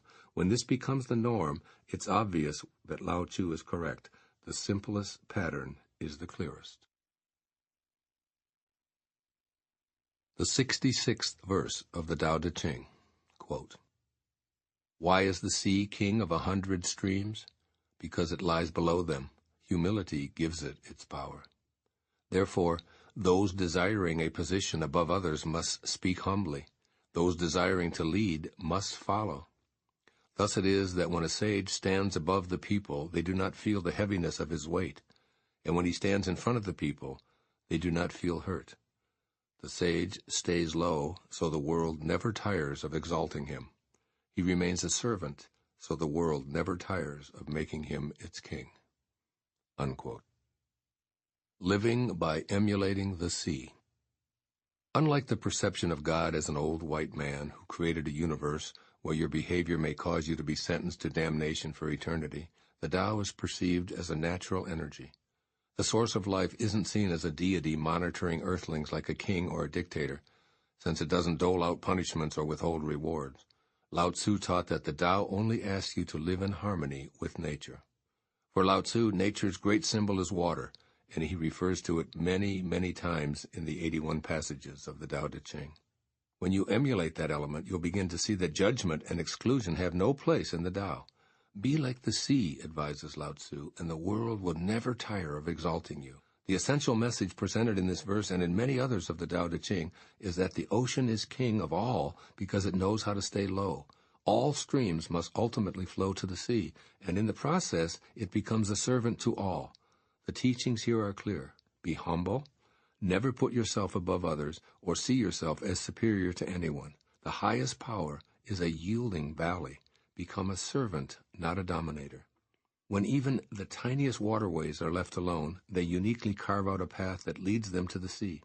And the great ocean never lords its greatness and power over the rivers and streams. It doesn't rise above them and demand devotion, nor does it threaten them with punishment or extinction if they refuse to cooperate.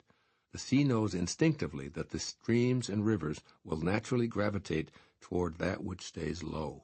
Using this metaphor throughout the Tao Te Ching, Lao-tzu reminds you that people also tend to be instinctively drawn to those with intrinsic majesty that emerges from humility and staying low. And this position isn't uniquely held by the great master. Peter, a servant and apostle of Jesus Christ, offers an almost identical message in the New Testament centuries after the death of Lao-tzu. Quote, "Be shepherds of God's flock that is under your care, serving as overseers.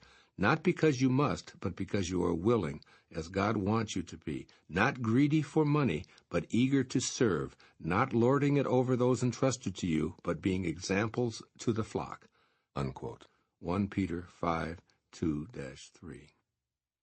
Change the way you think about yourself and others as model leaders by looking to the massive, life-giving sea who's patient, accepting, and lower than the streams that flow to it. Then imitate that water power yourself by suspending your ego and releasing the need to lord anything over anyone. The people you're entrusted to lead will gravitate to you and the watercourse way of the Tao's natural flow. You're advised to learn from the way water behaves and imitate it as much as possible in your life. Here are ways to apply the wisdom of emulating the sea in your life today. First, never assume that you know what's best. Even if you're older, wiser, and richer than others, and have more influence and more power than they do, never assume that you know what's best for anyone. Instead, imagine yourself as the great ocean that allows and encourages the smaller streams to come to you. Stay low, speak softly, and remain humble, and let others be in control of their lives as much as is humanly possible. By seeing yourself as the all-receiving sea, You remove your ego from the picture and thus become like one of the leaders referred to in this verse of the Tao Te Ching. No one should feel the heaviness of your directions or be hurt by your instructions. A situation that allowed me to implement this advice occurred on the day I wrote this essay. I live on Maui, and my 90-year-old mother is in Florida, where my daughter Sage also resides. My mother was experiencing a stomachache and nausea from some strong medication she'd taken, so I phoned my daughter to see if she had any suggestions for getting some yogurt over to her. Sage's immediate response was, "We have some yogurt right here. I'll take it over to Grandma's." Rather than giving her an order and instructing her to tend to her grandmother, I allowed my daughter to be of service while I stayed in the lowest possible place. And secondly, remain a servant. See yourself as someone who's on this planet to assist others. Look for opportunities to be of aid, particularly to those who need your leadership.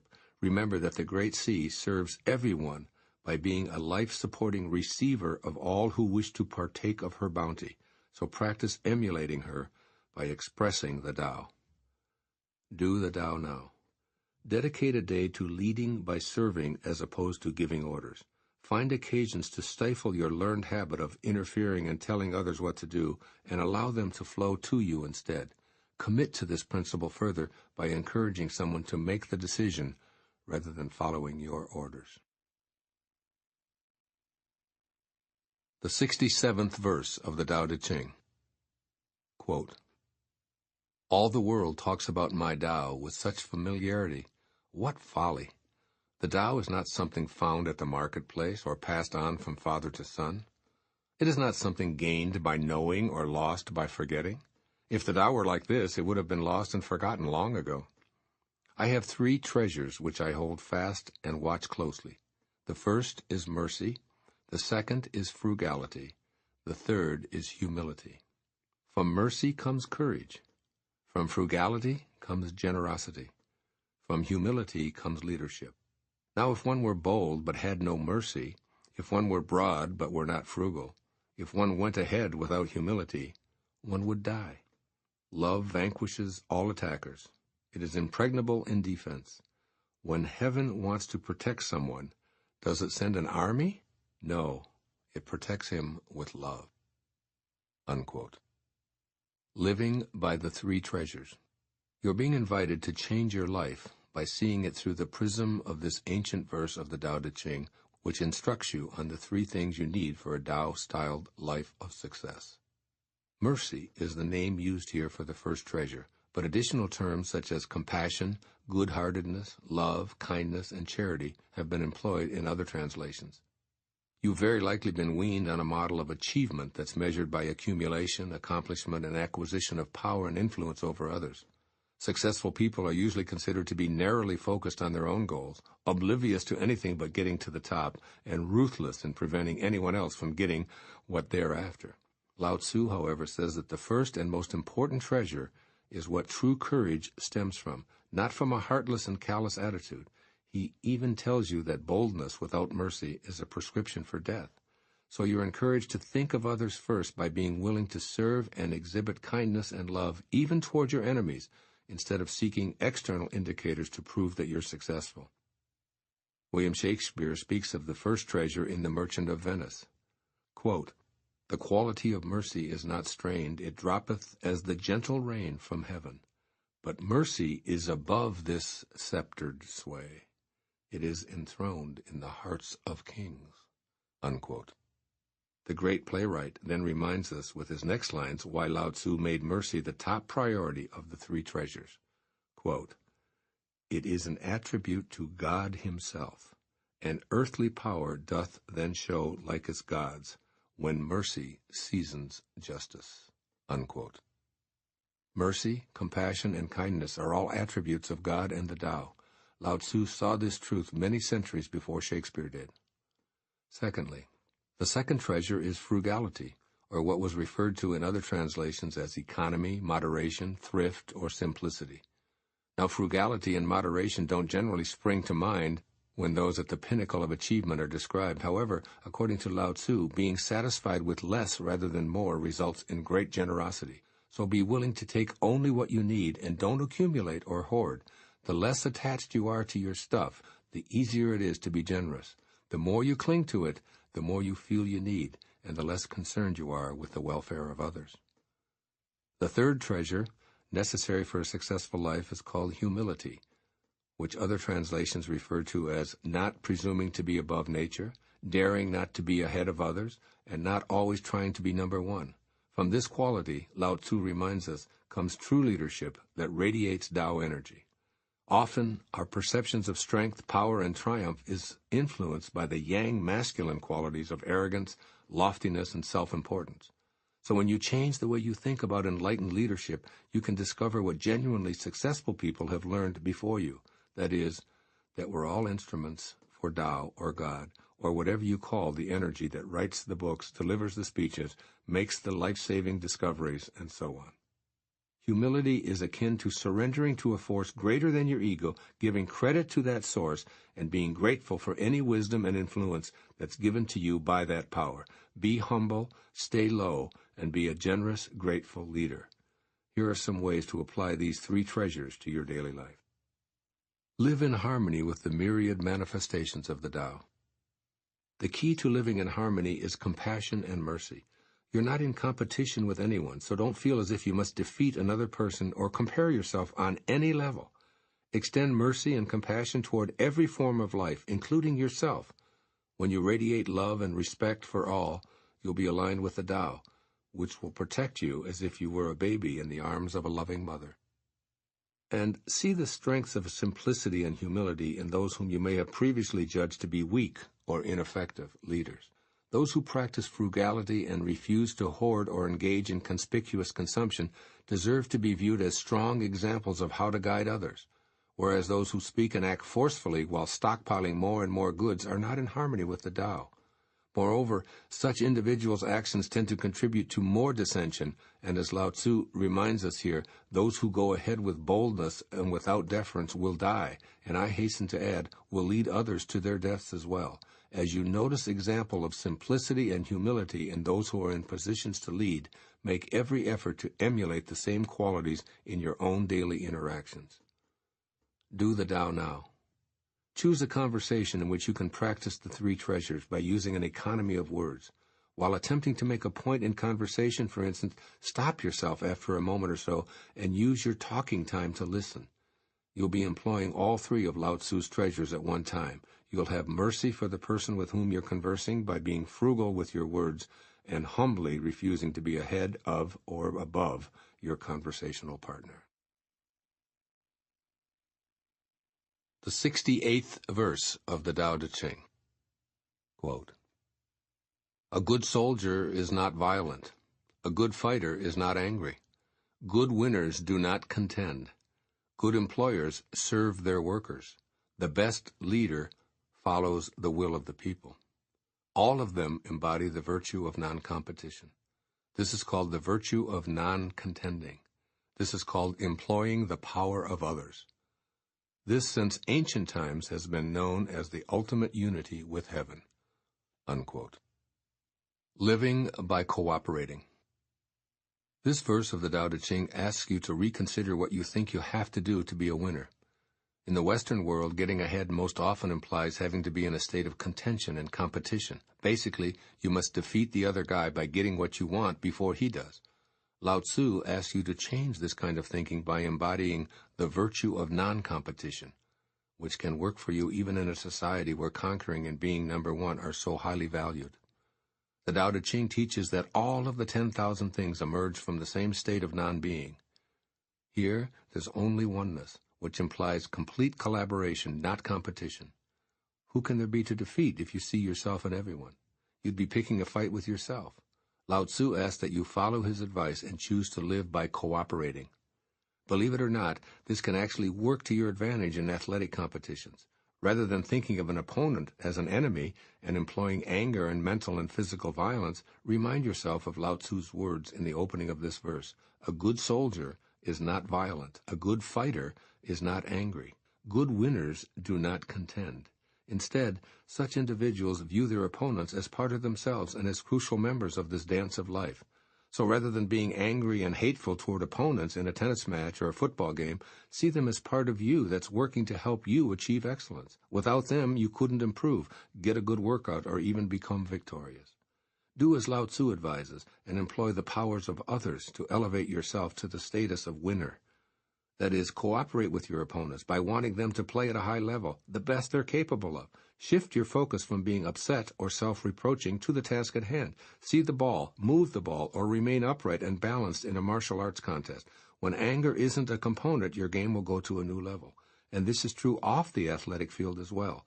What you fight weakens you. What you cooperate with strengthens you. So change your thinking about competing to cooperating in all areas of your life, including your work. I practice this concept by thinking of every person whose purpose is to help improve the quality of life on our planet as being my partner on my team. I cannot conceive of anyone out there whom I'm in competition with for any external prize. If they sell more books than I do, I applaud their good fortune. In fact, I'll tell as many people as I can to buy their products. If they make more money, get more publicity, or reach more people, I celebrate by thinking, my teammate has helped me with my mission. When I play a close tennis match, I silently send love and encouragement to my opponent. When I'm less stressed, less angry, and less violent in my thinking, I'm living in the moment that Lao-tzu calls the ultimate unity with heaven.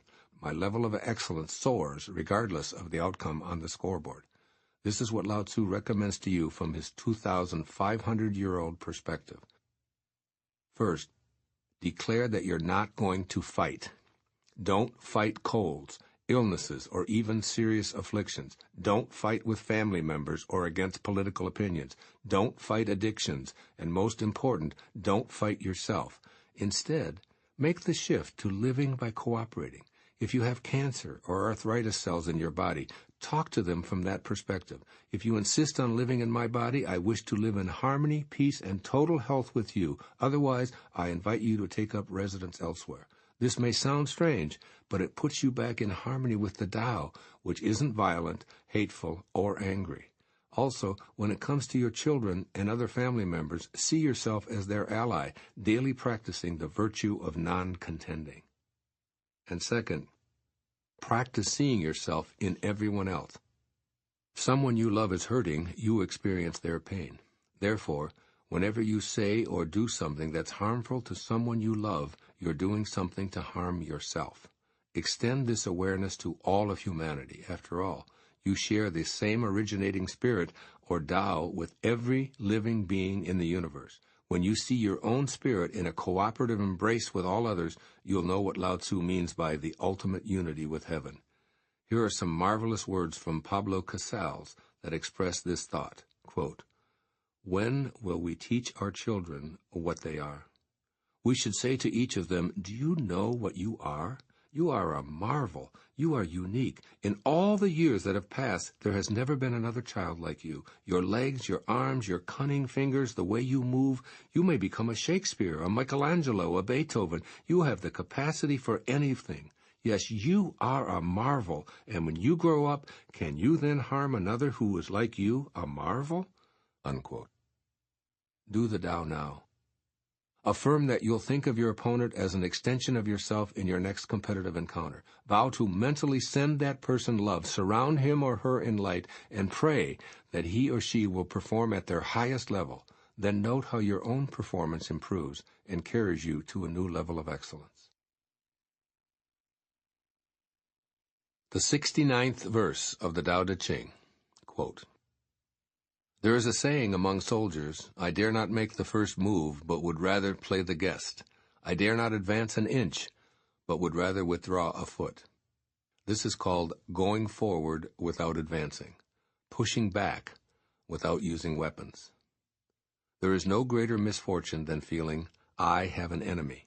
For when I and enemy exist together, there is no room left for my treasure. Thus, when two opponents meet, the one without an enemy will surely triumph. When armies are evenly matched, the one with compassion wins." Unquote. Living without enemies.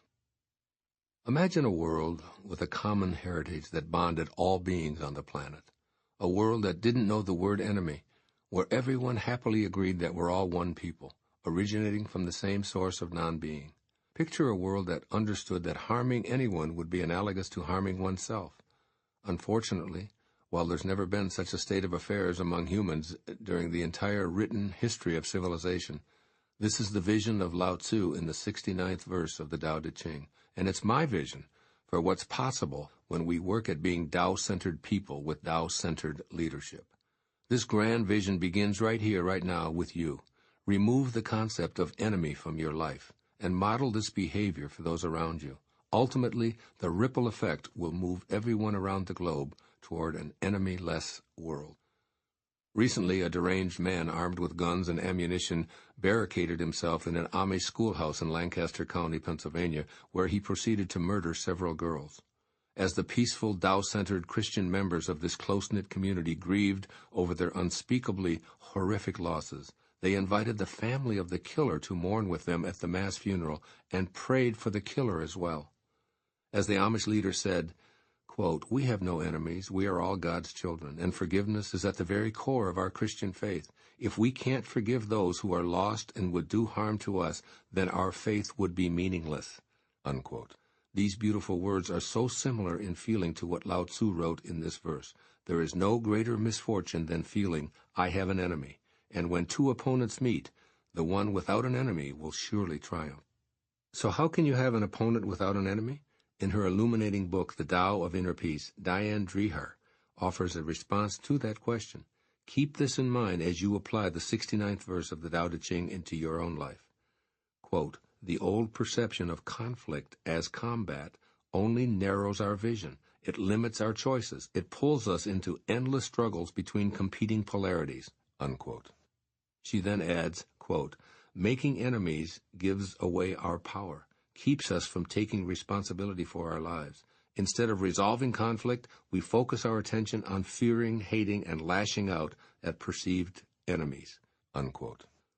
The lesson from Diane's brilliant book, as well as this verse of the Tao Te Ching and the statement of the Amish community leader, is that conflict doesn't have to mean combat. In other words, someone with a contrary point of view doesn't have to be the enemy. Imagine if every general took these words of the Tao Te Ching to heart and practiced them. I dare not make the first move. There's no way war could exist. Lao-tzu advised that if war ever does become inevitable, one should practice defense rather than offense. One should never initiate hostilities, but recognize in the heat of battle that the battle itself is something to grieve about. With no concept of enemy and a heart that's filled with compassion, one stays harmonized with the Tao.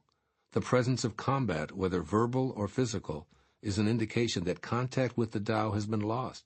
There should be no celebration, and every war and battleground conflict should be treated as a funeral with compassion ruling the day. As I sit here contemplating the visage of Lao-tzu, he seems to say that a world free from foes isn't as impossible as you may believe. This is how you can put this wisdom to work for you now. First, refuse to think of anyone as your adversary. Reread the most important line in this verse. When I and enemy exist together, there's no room left for my treasure.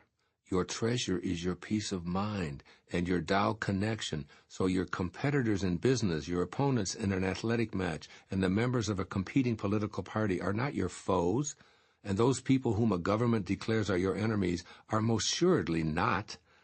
Affirm, I have no enemies. There are people with whom I have strong disagreements. I may even be required to defend myself and my way of life, but I will not think of them as enemies. Recall Lao-tzu's statement that the person without an enemy will surely triumph. Be that individual right now. And secondly, vow to never start a fight. Stay on the defensive side of disputes, aligning with Lao-tzu's advice to play the guest rather than make the first move. See colleagues where you once saw combatants, by finding yourself in them. Convey compassion and caring towards your perceived adversaries who are actually representing a part of you. Refuse to start a fight, reminding yourself that you'd be battling with yourself. Find a way to see oneness in a holy encounter, since all of us are of the Tao. Do the Tao now. Reproduce these words found in Anne Frank's diary, written as she was being hunted by the Nazis. Quote, "In spite of everything, I still believe that people are really good at heart. I can feel the sufferings of millions, and yet if I look up into the heavens, I think that it will all come out right." Unquote. Post this for everyone in your family to see. 70th verse of the Tao Te Ching. Quote, "My teachings are very easy to understand and very easy to practice, yet so few in this world understand, and so few are able to practice. My words have an ancestor, my deeds have a lord. The people have no knowledge of this, therefore they have no knowledge of me. This is why the sage dresses plainly, even though his interior is filled with precious gems." Unquote. Living a God-realized life. I pondered this 70th verse of the Tao Te Ching for a week, reading and rereading more than 50 interpretations of it. I was particularly drawn to this phrase in the Essential Tao, Thomas Cleary's translation, quote, "Those who know me are rare. Those who emulate me are noble." Unquote. I also asked Lao-tzu for direction, trying to determine what his message is for the 21st century. I knew that the master never would have spoken from a need to have his ego massaged. He was, after all, the original Tao master, enjoying a life centered in the Great Way, rather than ego and encouraging everyone to do the same. Try to imagine what it must have been like for this divine avatar to walk among his people in ancient China. He'd take incredulous notes of their warlike behaviors, all the while having an internal awareness of what was possible for all of his fellow human beings if they would only change the way they looked at their lives. Freedom, peace of mind, contentment, and virtually every other principle that I have described in these 81 essays were only a thought away. I can imagine that some 500-plus years later, Jesus of Nazareth might have felt the same sentiment that Lao-tzu expressed here in verse 70, something to the effect, "This is oh so easy, so simple to understand and to practice, yet so few are willing or able to grasp the essence of heaven on earth." I can almost feel the frustration that Lao-tzu is expressing in these lines as he urges us to live a Tao-centered existence rather than an ego-centered one. I've titled this brief essay, "Living a God-Realized Life," because this is what I believe he's asking you to do throughout the 81 passages, and particularly here in number 70. Quote, "My words have an ancestor, my deeds have a lord," unquote, he says. And then immediately follows with the thought that the people just don't get it, so they clearly have no knowledge of me, he says. Lao-tzu's ancestor is the Tao, and the lord of his deeds is that very same nameless source. He seems to be musing, "I think like God thinks. I speak as God, the creator of the universe, would speak, and therefore I act in accordance with these God-realized principles." I urge you to do the same, which is oh so easy if you just surrender and allow this life-sustaining Tao energy to guide you. Stop fighting, eschew violent thoughts and deeds, and give up trying to control others or the world. Stay humble, don't interfere, respect your creative genius as well as that of others, and above all, return to your invisible source and shed your troublesome ego while you're still alive and incarnated as one of the 10,000 things. If you do all of this, you will naturally live a long life in joyful, non-judgmental peace. Think of how the great spiritual masters have been portrayed by artists throughout the centuries. Lao-tzu wears a simple robe. Jesus is outfitted in plain clothes and sandals. St. Francis sports almost tattered rags. Buddha looks like a peasant with a walking stick, and Mohammed is depicted as a simple man. Then look at how the followers of the greatest spiritual teachers have been portrayed, living in the lap of luxury, opulence, and conspicuous consumption in golden palaces. The great sages dress plainly, even though they conceal the most precious commodity within themselves. And just what is this great treasure hidden within these masters? Verse 67 explained that it is God realization in the form of the three treasures, mercy, frugality, and humility. You don't need gold-embroidered costumes and temples strewn with riches, both of which were the result of the sweat of countless servants and slaves to house their treasures. Dressing plainly keeps the sage in harmony with the simplicity of this message. This is what I hear Lao-tzu saying between the lines of this 70th verse, expressing the bewilderment that he feels, as so few people seem to grasp his beautiful, simple message. First, know the Tao Te Ching. Change your mind about being one of the vast majority who doesn't understand or practice the teachings of the Tao Te Ching. Lao-tzu tells you that there's so little to do. All you need to remember is that your holiness is a piece of the Tao. According to A Course in Miracles, quote, "Your holiness reverses all the laws of the world. It is beyond every restriction of time, space, distance, and limits of any kind. Declare yourself to be one of those who possesses this knowledge and be willing to practice God realization every day." And secondly, see God everywhere. Make it your daily practice to seek the invisible force of God in everything you see and hear. In the 14th century, Meister Eckhart offered some advice on how to put this 70th verse of the Tao Te Ching into daily life. Quote, "What is the test that you have indeed undergone this holy birth? Listen carefully. If this birth has truly taken place within you, then every single creature points you toward God," he said, unquote. He further advised, quote, "If the only prayer you say in your whole life was thank you, that would suffice," unquote. Practice saying thank you, God, for everything. This is the way to God realization. Do the Tao now. Plan a day to be like the sage who dresses plainly without jewelry, makeup, or fancy clothes. In fact, head out for the day in a pair of shorts and a t-shirt. Wherever you go, stay in this plain mode and notice how irrelevant the attention paid to dress and looks seems. Tune into your feelings as you go about your business, unconcerned about how others view your appearance.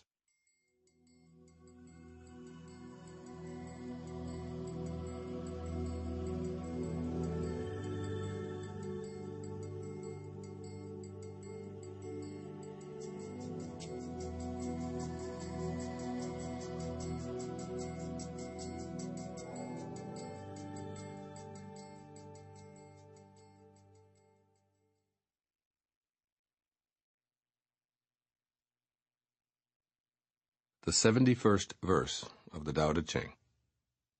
Quote, "Knowing ignorance is strength. Ignoring knowledge is sickness. Only when we are sick of our sickness shall we cease to be sick. The sage is not sick, but is sick of sickness. This is the secret of health."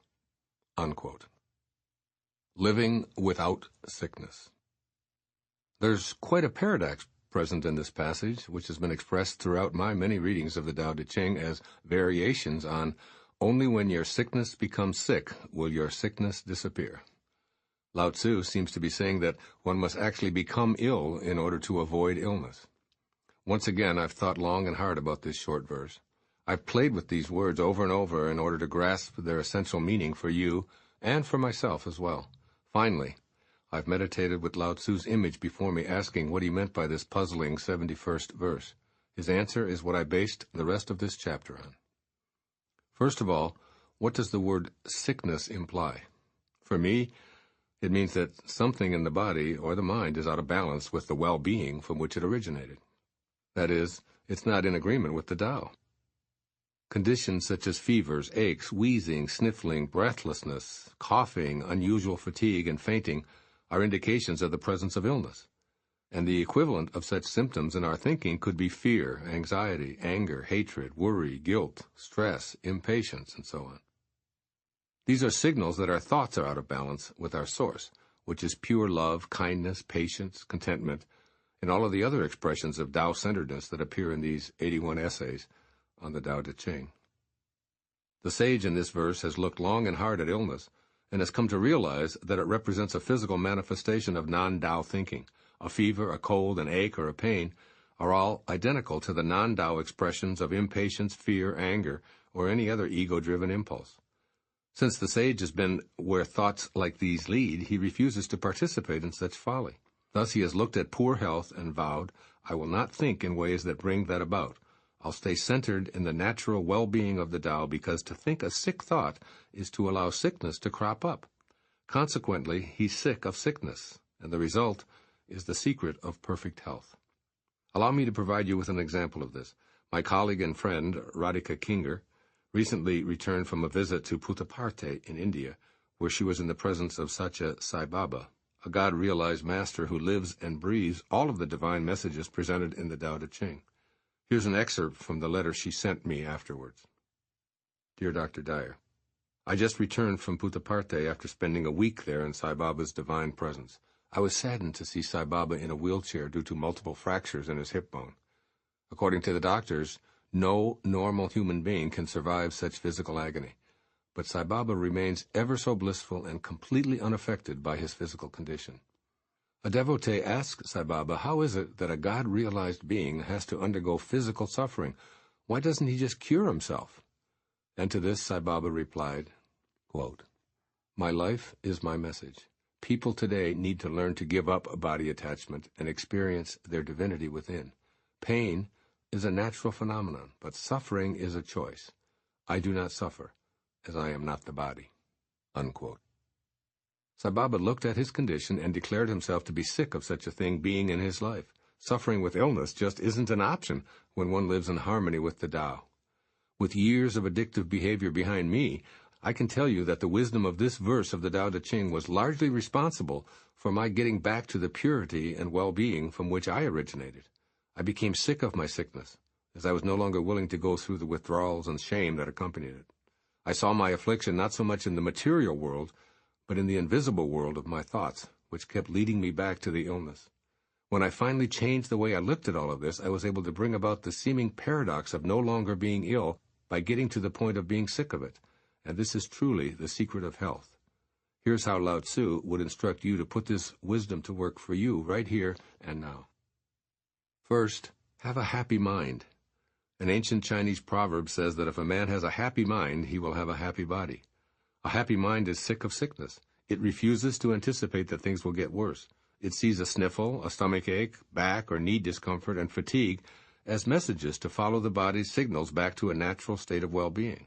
A happy mind thinks of the body as capable of healing infirmities because it knows that it isn't a human creation, but rather a product of the Tao.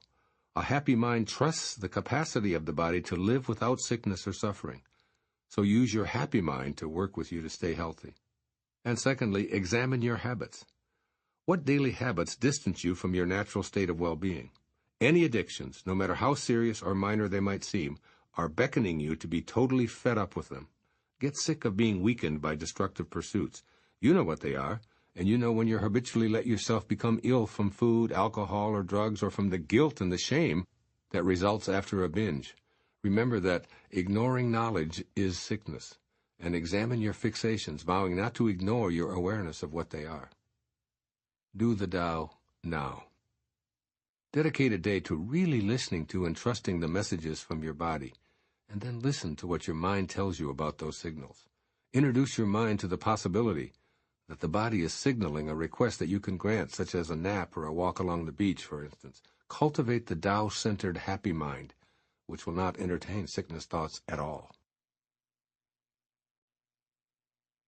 The 72nd verse of the Tao Te Ching. Quote, "When people lack a sense of awe, there will be disaster. When people do not fear worldly power, a greater power will arrive. Do not limit the view of yourself. Do not despise the conditions of your birth. Do not resist the natural course of your life. In this way, you will never weary of this world. Therefore the sage knows himself, but makes no show of himself, loves himself, but does not exalt himself. He prefers what is within to what is without." Unquote. Living with awe and acceptance. This verse of the Tao Te Ching alerts you to two components that work together for a harmonious life: a sense of awe and total acceptance. Without these combined forces, you're unlikely to see the presence of the Tao. As I wrote about this verse, I found myself reading from St. John of the Cross, a 16th century mystical poet who lived a life of awe. I've reproduced a few of his lines to give you an idea of how this feeling manifested in a divinely spiritual man. Quote, "My beloved is the mountains, and lonely wooded valleys, strange islands, and resounding rivers, the whistling of love-stirring breezes, the tranquil night, at the time of rising dawn, silent music, sounding solitude, the supper that refreshes and deepens love." Unquote. On the morning that I sat there in my sacred space on Maui, feeling an urgency that actually feels like the rapture in St. John of the Cross's words, I sensed the presence of Lao-tzu urging me to hurry up so that he may convey to you what he means by having a sense of awe. It is so profound as to usher into your life a timeless awareness of the arrival of a greater power. I feel that power right now in my beautiful surroundings. The sound of minor birds fill the air as the ocean rolls in undulating waves, much like the heartbeat of our planet. The colors are absolutely breathtaking. The bright blue sky, the shimmering green palm trees, seagrass and ficus plants, the dreamy oranges and purples mixing in the distant clouds, and topping it all off, a rainbow that appears to be connecting the nearby island of Lanai with my front window. When words appear on my blank sheets of paper, I'm awash with bewildering waves of pleasure at how I'm being used by an invisible source. I know that I'll soon be in the ocean, propelling myself along the shoreline, looking down at the creatures playfully moving about in the salty water, and wondering where they sleep. How do they get there? How can they breathe without air? Do they ever stop moving? Will they be here after I'm gone? And then I'll emerge from the ocean and walk along the sand, feeling the sun on my body and questioning how it stays up there, how we keep moving around it while spinning once every 24 hours, why the ocean doesn't tip upside down while the whole planet is turning over and over, and if the stars and the universe itself will ever end. The reason it's crucial to have a sense of awe is because it helps loosen the ego's hold on your thinking. You can then know that there's something great and enduring that animates all of existence. Being in awe of that something staves off disasters because you have no fear of worldly conditions. You're kept grounded in the otherworldly power that manifests a trillion miracles a second, all of which are oblivious to your ego. The 72nd verse of the Tao Te Ching also asks you to accept yourself and your individual concerns. With 3 very emphatic suggestions, Lao-tzu tells you to avoid self-limits, accept your body as a perfect creation, and allow your life to unfold in accordance with its own nature.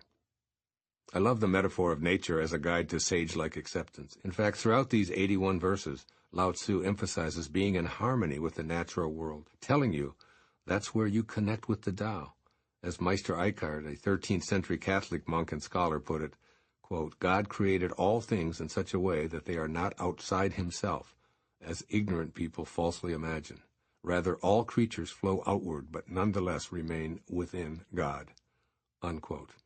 And in the book of John in the New Testament, the Bible advises you, quote, to stay joined to me, and I will stay joined to you.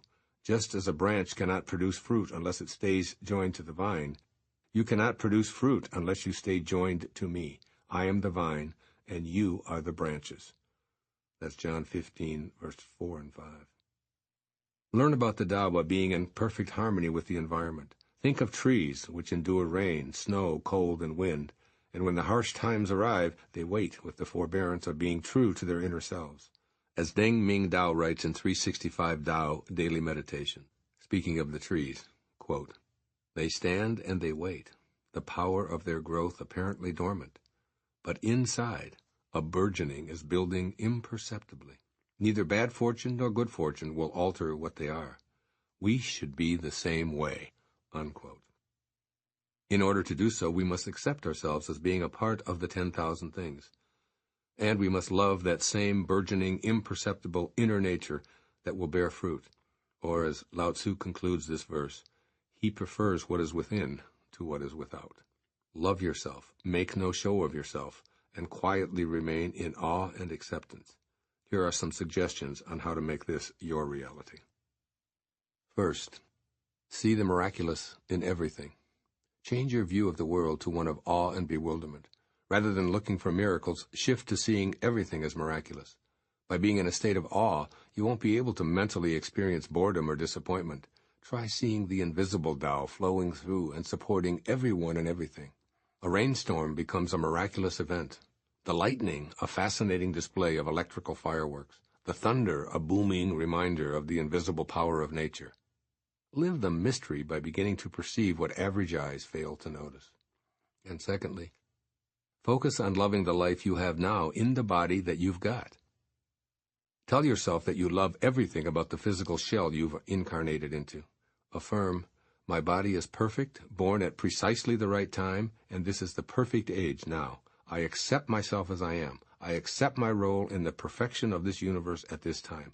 I surrender to the natural course of my body's destiny. See your body through the eyes of totally accepting thoughts, and as Lao-tzu says, quote, in this way you will never weary of this world, unquote. Do the Tao now. List 5 natural occurrences in your daily life that you've been taking for granted. Then spend some contemplative time allowing each into your consciousness. The sky, some flowers, a tree in your yard, the moon, the sun, the fog, the grass, a spider web, a crab hole, a lake, a shrub, a cricket, your dog, anything that occurs naturally. Let yourself radically appreciate the miracle you hadn't been noticing. Write, draw, or photograph some observations that you've gleaned from this new perspective of awe and bewilderment. The 73rd verse of the Tao Te Ching. Quote, "Bold action against others leads to death. Bold action in harmony with the Tao leads to life. Both of these things sometimes benefit and sometimes injure. It is heaven's way to conquer without striving. It does not speak, yet it is answered. It does not ask, yet it is supplied with all that it needs. It does not hurry, yet it completes everything on time. The net of heaven catches all. Its mesh is coarse, but nothing slips through." Unquote. Living in heaven's net. Once again, you're asked to see the Tao through a paradoxical lens. After all, what is the net of heaven? It is the invisible world wherein all of the 10,000 things originate. And while it appears to have many openings or ways to escape the inevitability of the intentions of the Tao, no one and no thing can exist beyond whatever the Tao orchestrates. Here in this 73rd verse, you're encouraged to be a respectful, cautious being under the net of heaven. All the translations I've studied say the same thing in different words. Here's one, for instance, that's brief and to the point. Quote, "Reckless bravery, death. Cautious bravery, life. Therefore, the sage behaves in a cautious manner." Unquote. So Lao-tzu is asking you to change the way you look at bravado and courage. Rather than seeing these qualities as admirable, he asks you to be less of a dauntless hero and more vigilant and alert in order to live the great way. Note that the way of heaven is to eschew bold actions and remain cautious. Lao-tzu offers you 4 examples of how the net of heaven holds everything within its grasp without having to be forceful or reckless, and you're encouraged to emulate that in all of your undertakings as well. 1. It is heaven's way to conquer without striving. See how the Tao is peaceful, silent, and always the conqueror. No human can command the sun to cool down, ocean currents to stop, winds to subside, rain to cease, or crops to quit growing. This is all handled naturally and perfectly, without any effort by the Tao. Nature always wins because the Tao simply does it all without needing to attack or strive. Be like this and relax in heaven's net. Secondly, it does not speak, yet it is answered. Heaven's net is invisible and silent. The force that provides you with every breath and holds the universe together at the same time does so without commanding, without yelling, or even mildly cajoling. So be in harmony with heaven's way by being more cautious and reserved. Listen more and speak less, trusting that your answers will come to you without any notice and most assuredly without any screaming. 3. It does not ask, yet it is supplied with all that it needs. You have an infinite supply of all that you will ever need available to you, so you needn't demand anything or even ask for it. All is in divinely perfect order with heaven's way, and you are a component of that perfect order. Your supply will arrive if you require less and welcome all that shows up. You simply cannot slip through heaven's net no matter how many holes you may perceive there to be. Everything is arriving on schedule. By trusting in this, you'll be guided to a rendezvous with your destiny. And you'll marvel at how it all comes together without your asking or demanding. And 4, in this 73rd verse, it says, "It does not hurry, yet it completes everything on time." How can the Tao hurry up? Imagine giving such a request to heaven. I'm tired of winter and insist that you bring me spring flowers in the middle of these long freezing nights. I want my potatoes today, even though I only planted the seeds yesterday. Hurry up, I insist. The Tao works with divine timing. So everything is completed precisely as it should be. You're invited to slow your pace so that it harmonizes with heaven's way, even if you think that what you want is late. In reality, everything is on time. The more you hurry, the less you get done. Try rushing through a shower after running a 10K and notice how your body continues to sweat profusely. Then try slowing your mind down, relaxing, and allowing the water to course over you, and notice how your body feels clean, without sweating, in precisely the same amount of time that you used in your hurry-up mode. Even if your ego won't grasp it, this is the truth. Everything is on time under heaven's net. What follows is Lao-tzu's advice for you today as you peruse the 73rd verse of the Tao Te Ching some 2,500 years after it was written. First, don't see caution as a weakness or an expression of fear. Instead, view it as a way to step back and allow events to unfold naturally. Bravery is a fine quality, but reckless bravery, that is, where you rush in without thinking, is a sure way to invite disaster. In this provocative verse, Lao-tzu is telling you to think before you act. Allow heaven's way to do the conquering without you having to fight or defeat anyone. Very often, your first impulse is dominated by your ego's need to win and conquer. I saw this as a competitive tennis player. By not striving, I'd often emerge victorious over younger, stronger, and sometimes more talented players. The reckless overhitting of the ball by my opponent would cause him to make unnecessary errors, while I stayed in the backcourt and simply returned the ball in what appeared to be effortless harmony. And this created more of a desire to win in my recklessly brave opponent, causing him to make even more mistakes. I call this young man's disease. And secondly, be an active listener. Rather than attempting to control others by speaking frequently and loudly, allow yourself to become an active listener. Many of the answers you seek and the results you expect from others will surface if you can remember not to speak or even ask. Try living in accord with nature, which listening, rather than pushing, striving, or demanding, will help you to do. Do the Tao now. I decided to go for a 1-hour non-action walk after writing this chapter of the 73rd verse, to simply observe how everything under the net of heaven is working perfectly. I noticed the silent sun nourishing the land and providing light for us all.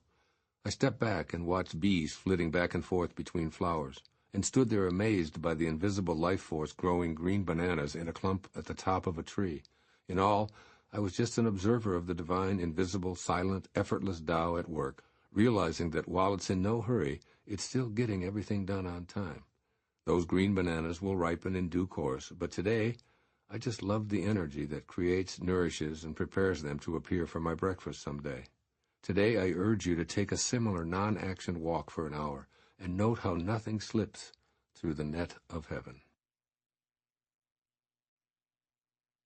The 74th verse of the Tao Te Ching, quote, "If you realize that all things change, there is nothing you will try to hold on to. If you're not afraid of dying, there is nothing you cannot achieve. There is always a Lord of Death. He who takes the place of the Lord of Death is like one who cuts with the blade of a master carpenter. Whoever cuts with the blade of a master carpenter is sure to cut his own hands." Unquote. Living with no fear of death. What happens when we die? Is death the vehicle that returns us to our source of being, or does it signify the end of consciousness and all of life? One thing is absolutely certain. This subject is an absolute mystery to us. Some Tao scholars have referred to death as a place of oneness wherein time, space, and all of the 10,000 things cease to have meaning. Thus, what dies is our human identity. There's still someone underneath the external layers, though, so when you know and understand who that formless someone is, your fear of dying will evaporate. You can live on the active side of infinity by knowing your infinite Tao nature, which probably means that you'll alter the way you think about birth, life, and death. Move from wanting to see permanence in your life to realizing that all things change due to the nature of this being an over-modified world. There's nothing external to hold on to. After all, the moment you think you have it, it becomes something else. This is as true for your earthly packaging as it is for your worldly treasures. Whether you realize it or not, the body you were in when you began listening to this essay is different now, and it will become different again the moment you attempt to make it remain the same. This is the nature of our reality. If you can get comfortable with it, you'll reduce and ultimately eliminate your anxiety regarding mortality. As Lao-tzu promises, if you are not afraid of dying, there is nothing you cannot achieve. Your Tao essence has to be infinite because it came from a world of infinite possibility. You're not a thing that's solid and permanent. In fact, there's nothing like that in the world you incarnated into. You are real, and what's real never changes. Yet your real self isn't in this world, but is the part of you that is the Tao. When you live in harmony with the infinite Tao, death is irrelevant. So know your highest self and understand that there's nothing you can't achieve. The second part of this verse deals with killing or taking another being's life. Lao-tzu is quite specific here, saying, there is always a Lord of death. At the moment of your coming into the world, everything you needed for this journey was handled by the Lord of life and death. Just as your birth was Tao energy, your body type, skin color, eyes, ears, and every other physical aspect of you are expressions of the Tao, this includes your death, which has been choreographed, determined, and allowed to unfold in divine timing. In other words, killing isn't your job, not ever, not of another person or of any other being. Since death is as much a part of the Tao as life, it must be allowed to be in accord with nature, not performed as an ego decision. I learned this lesson years ago while changing court sides in the middle of a tennis match in which I'd been playing at an exceptionally high level.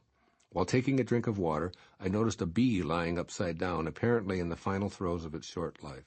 I assumed that it was suffering, so I stepped on it to avoid prolonging its agony. As I began to play again, I couldn't get this little bee out of my mind. Did I do the right thing? Who am I to decide this little creature's fate? Who am I to become an executioner, even to such a seemingly insignificant creature as a tiny insect? And everything on the tennis court began to take on a different energy from that moment on. Previously, my shots had been landing on the lines, and presently they were out by inches. The wind seemed to shift and work against me. I was now moving more slowly and making uncharacteristic errors. Ultimately, what looked like a sure victory turned into a complete letdown and an embarrassing defeat because my role as the well-intentioned murderer of a small bee had been occupying my mind so completely. I've since changed the way I see death, and I no longer deliberately kill anything. I've decided that it's not my job to decide another's death ever since my day of awakening with that tiny little bee. Even if that bee only had a few minutes of life remaining, it is the job of the Lord of Death, or the Great Tao, to make that determination, not mine. I just spoke with my dear friend Lauren, who's in the throes of watching her cat, who's been with her for 19 years, get ready to pass on. She asked for my advice about having Sweet Pea euthanized to avoid prolonging her suffering. After I read her this verse and told her my own experience with that tiny bee, Lauren elected to hold Sweet Pea in her lap until death claimed her. A reverence for life as a form of the Tao helps us all to realize that we're not in charge of death decisions. Lao-tzu's legacy is summed up magnificently in the words of T.S. Eliot from his poem, Little Gidding. Quote, "We shall not cease from exploration, and the end of all our exploring will be to arrive where we started and know the place for the first time." Unquote. This is death, nothing to fear, nothing to do. This is what I believe Lao-tzu is saying to you in this profound verse of the Tao Te Ching. First, discontinue fearing your death. It makes as much sense to think about your death in fearful terms as it does to perceive the color of your eyes in such a way. The Tao is in it all, birth, life, and death. Reread the T.S. Eliot quote, as well as the 40th verse of the Tao Te Ching, which I titled Living by Returning and Yielding. By returning in death, you'll know the Tao, for perhaps the first time. Examine the ways you kill. Make a decision that you're no longer going to serve in the capacity of executioner, including even the smallest and seemingly most insignificant creatures, and then act on it. Live this principle by allowing the Lord of life and death to decide when the return trip is to be made. Don't make this a crusade. Just make your own commitment to exist in harmony with the Tao. And by all means, don't impose your beliefs on others, for non-interference is one of the major positions of the Tao Te Ching. Do the Tao now. During meditation, practice dying while still alive. That is, leave your body, discard it, and float above the world. This will help you disconnect yourself from feeling that your physical shell is who you are. The more you are the observer rather than the object of what you see, the easier it will be to remove your fear of dying. Do this just a few minutes each day. Remember that you are not this body. You are a piece of the infinite Tao, never changing and never dying. This excerpt from Neale Donald Walsh's Communion with God elaborates on this thought. Quote, "Which snowflake is the most magnificent? Is it possible that they are all magnificent, and that, celebrating their magnificence together, they create an awesome display? That they melt into each other and into the oneness, yet they never go away? They never disappear, they never cease to be, simply they change form, and not just once, but several times, from solid to liquid, from liquid to vapor, from the seen to the unseen, to rise again, and then again to return in new displays of breathtaking beauty and wonder. This is life, nourishing life." Unquote. This is you. The metaphor is complete. The metaphor is real. You will make this real in your experience when you simply decide it is true and act that way. See the beauty and the wonder of all whose lives you touch, for you are each wondrous indeed, yet no one more wondrous than another.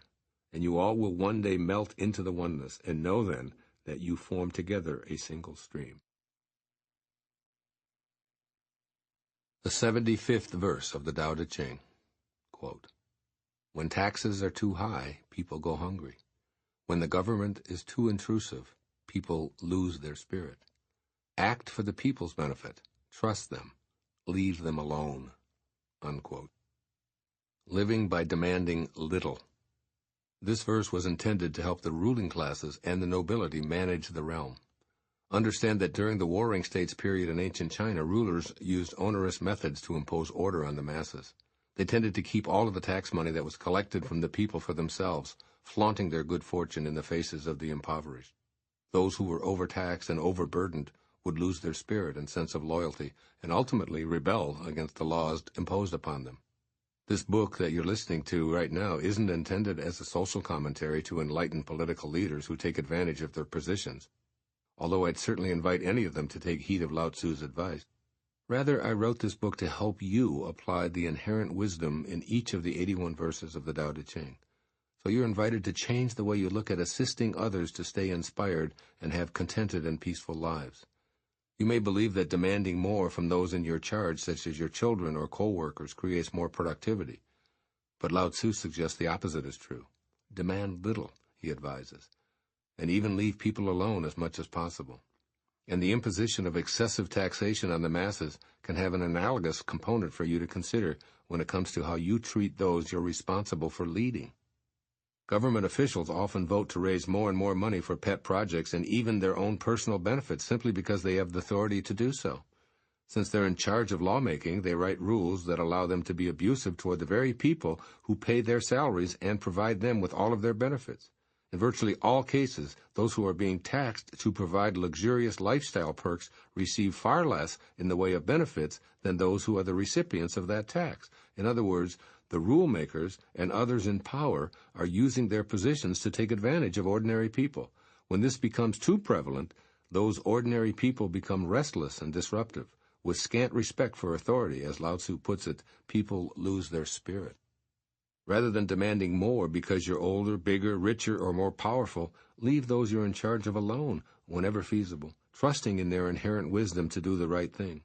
Overbearing, taxing authorities create rebellion and chaos, and you'll create the same unless you check your inclinations to reverse yourself by being less demanding instead of more. I've practiced this approach to leadership my entire adult life by keeping the number of people who work for me and require my supervision to an absolute minimum. My demands on my manager, secretary, all-purpose assistant are few and far between, and she's been my sole employee for 3 decades. I allow her to negotiate contracts, to make all arrangements for speaking events, and to manage my very large business with an absence of demands from me. I don't tell her what time to come to work, what to wear, or how to talk to people, and my reward for being a boss with minimal demands is someone who's fiercely loyal, who can be depended on to do the right thing, who loves her job, and who is indispensable to me. I behave the same way toward my editor, who has also been with me for 30-plus years. I write from my heart, allowing the words to flow onto the page, and then I send it to her.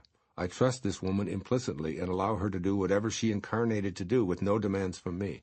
My reward for being non-intrusive is to have my books beautifully and professionally polished. My editor and I also enjoy a loving, peaceful relationship, with both of us content and proud of the work we were destined to produce. While what I'm describing may seem impossible to you, it can absolutely be attained when you trust in the Tao to manage all of the details of both your professional and personal life. The following is what Lao-tzu urges you to take from this 75th verse of the Tao Te Ching, which was originally intended for leaders of countries, but is applicable to everyone in a supervisory or parental role. First, don't overtax yourself. Lao-tzu's reminder that excessive taxation will lead to a loss of spirit applies to you as well. If you weigh yourself down with excessive demands, you'll wear yourself out or develop symptoms of depression, anxiety, worry, heart disease, or any number of physical ailments. Give yourself a break from self-imposed pressures that burden you, allowing yourself plenty of free time to commune with nature, to play with your children, to read, to see a movie, or to just do nothing. And secondly, trust those you're entrusted to lead. Don't continually monitor those you're responsible for raising or supervising. Instead, develop a trust in your less experienced charges. They must be allowed to use their own minds, for they also have a destiny to fulfill that's orchestrated by the Tao. So demand less and encourage more, and as much as you can, allowing them to pursue their own excellence and happiness. Your trust will lead to their trusting themselves and the wisdom that created them. Do the Tao now. Take a break from all that occupies your mind, including your responsibilities. Even if it's only for 15 minutes, clear your mind, empty your demands file, and allow yourself the freedom that comes with being less exacting. When you complete this, do the same with your children or someone who reports to you at work. Put your arm around them and ask them to go for a brief walk, just doing nothing but being together in nature. Then let them return to their responsibilities at their own pace. If you're thinking that your child or employee needs an imperious overseer, perhaps they've become that way because you haven't trusted them to be self-reliant. The 76th verse of the Tao Te Ching. A man is born gentle and weak. At his death, he is hard and stiff. All things, including the grass and trees, are soft and pliable in life, dry and brittle in death. Stiffness is thus a companion of death. Flexibility, a companion of life. An army that cannot yield will be defeated. A tree that cannot bend will crack in the wind. The hard and stiff will be broken. The soft and supple will prevail. Living by bending. The thing I love most about studying the Tao Te Ching is its impeccable adherence to finding the great way by closely studying nature. In this passage, Lao-tzu asks us to change the way we look at the concept of strength by noticing how the most solid and durable things in the natural world tend to be soft, gentle, and even weak. If we see strength as being hard, inflexible, and unyielding, he invites us to change that perception. Life, according to Lao-tzu, is defined as soft and pliable. Some of my fondest memories of my 8 children came from watching their flexible, newly born bodies in awe. I could lay them on my lap and easily place their feet in their mouths or even behind their necks. They were perfect yoga masters at the tender age of only a few months or even days. When they were toddlers, I watched in amazement, often holding my breath as they bumped their heads, ran into walls without looking, and took what appeared to be nasty falls. Yet lo and behold, they'd shake it right off. What would have surely resulted in a broken hip or arm for an older person was hardly noticed by these limber youngsters. By the same token, an older tree that's getting close to death will become hard, brittle, and susceptible to fire and harsh winds. Since the tree can't bend, a strong gust can blow it right over. As it ages, the wood becomes weaker simply because it's inflexible. Its rigidity, which some think of as strength, has actually turned it into a weak organism. Similarly, at the moment of death, all creatures go into rigor mortis, which is complete stiffness and, of course, a total absence of strength. Being pliable and able to bend goes beyond the aging process that all bodies are destined to experience. Thus, Lao-tzu encourages you to apply this principle to your thought processes and behaviors. You're reminded that rigidity and hardness accompany death, while pliability and even weakness are the companions of life. You may have been taught that strength is measured by how hard you are in your thinking or how inflexible you are in your opinions, and that weakness is associated with those who bend. But when confronted with any stressful situation, keep in mind that being stiff won't get you very far, whereas being flexible will carry you through. Change the way you think about strength, not just as it relates to those in positions of power, but for yourself as well. There's a lot to be said for what we're conditioned to think of as weak. Begin to see that strength is weakness and weakness is strength, just another of the Tao Te Ching's fascinating paradoxes. Here's what Lao-tzu urges you to consider as you apply the lessons of this oft-quoted 76th verse. First, be strong by bending. Be willing to be like palm trees in the midst of hurricane-force winds.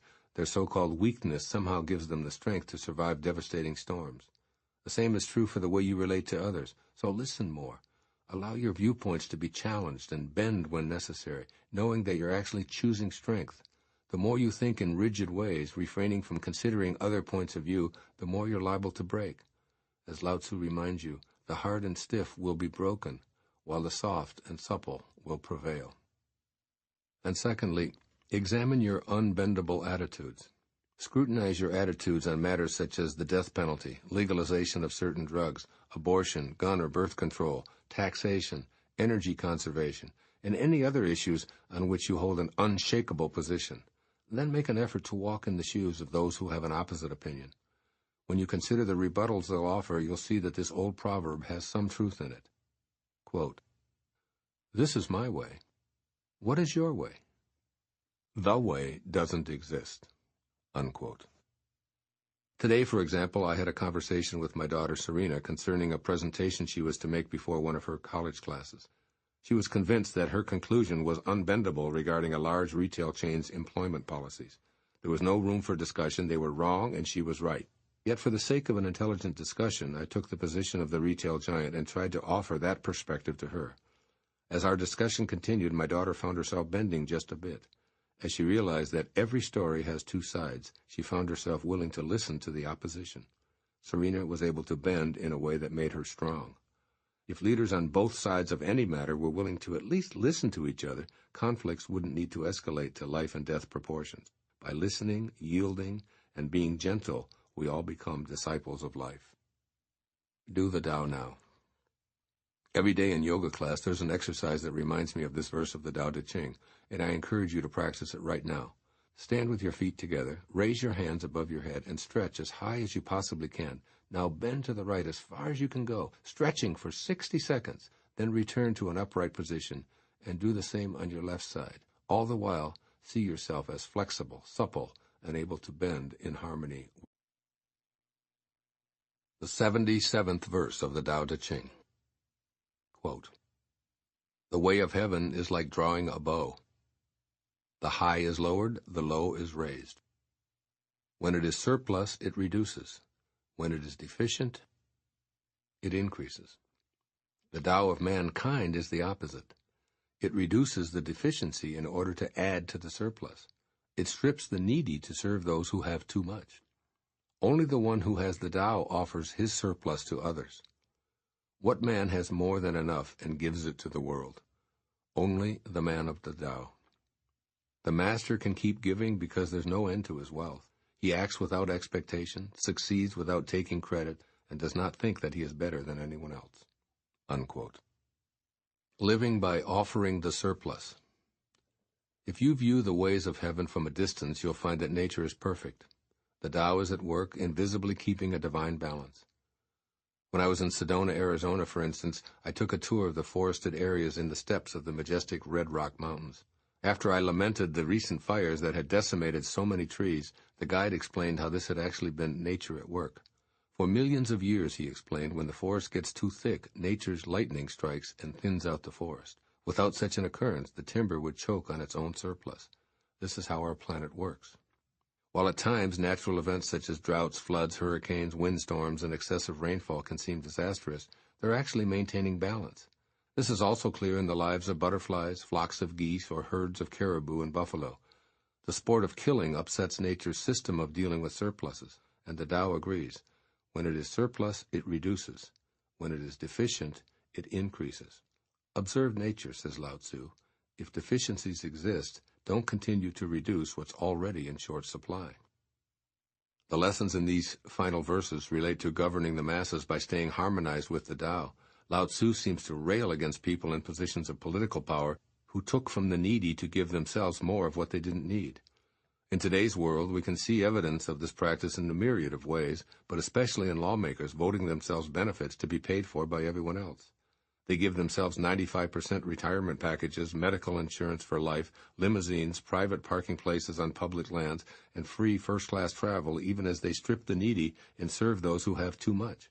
And in countries where starvation is rampant, it's not unusual to see large amounts of food and supplies stacked on docks while people die from malnourishment because government representatives think they're above all of that. This 77th verse of the Tao Te Ching suggests thinking about the surpluses we can put back into circulation to decrease deficiencies that exist elsewhere in our world. Lao-tzu asks you and me both to put the wisdom of this verse to work in our personal lives by seeing what we have but don't need as an opportunity to be Tao people. Lao-tzu isn't asking our government, political leaders, or captains of industry, but us personally. Quote, "What man has more than enough and gives it to the world?" Unquote. The answer is only the man or woman of the Tao. When there are enough of us, there will be a pool from which we Tao-centered people emerge to govern. Then we'll put into place the way of living offered in this verse. It's fairly simple to understand a surplus of money or possessions, but the word actually symbolizes much more. For example, there's the surplus of joy you feel that you can offer to yourself and your family. Then there's the excess of intellectual prowess, talent, compassion, health, strength, and kindness you can share with the world. Whenever you see deficiencies in joy, abundance, educational opportunities, perfect health, or sobriety, make your own surpluses available. Lao-tzu urges you to look at what's deficient and be an instrument of increasing, rather than a collector of more, which marginalizes and divides the oneness that is all of life. Practice these new ways of being that are more aligned with the way of the Tao.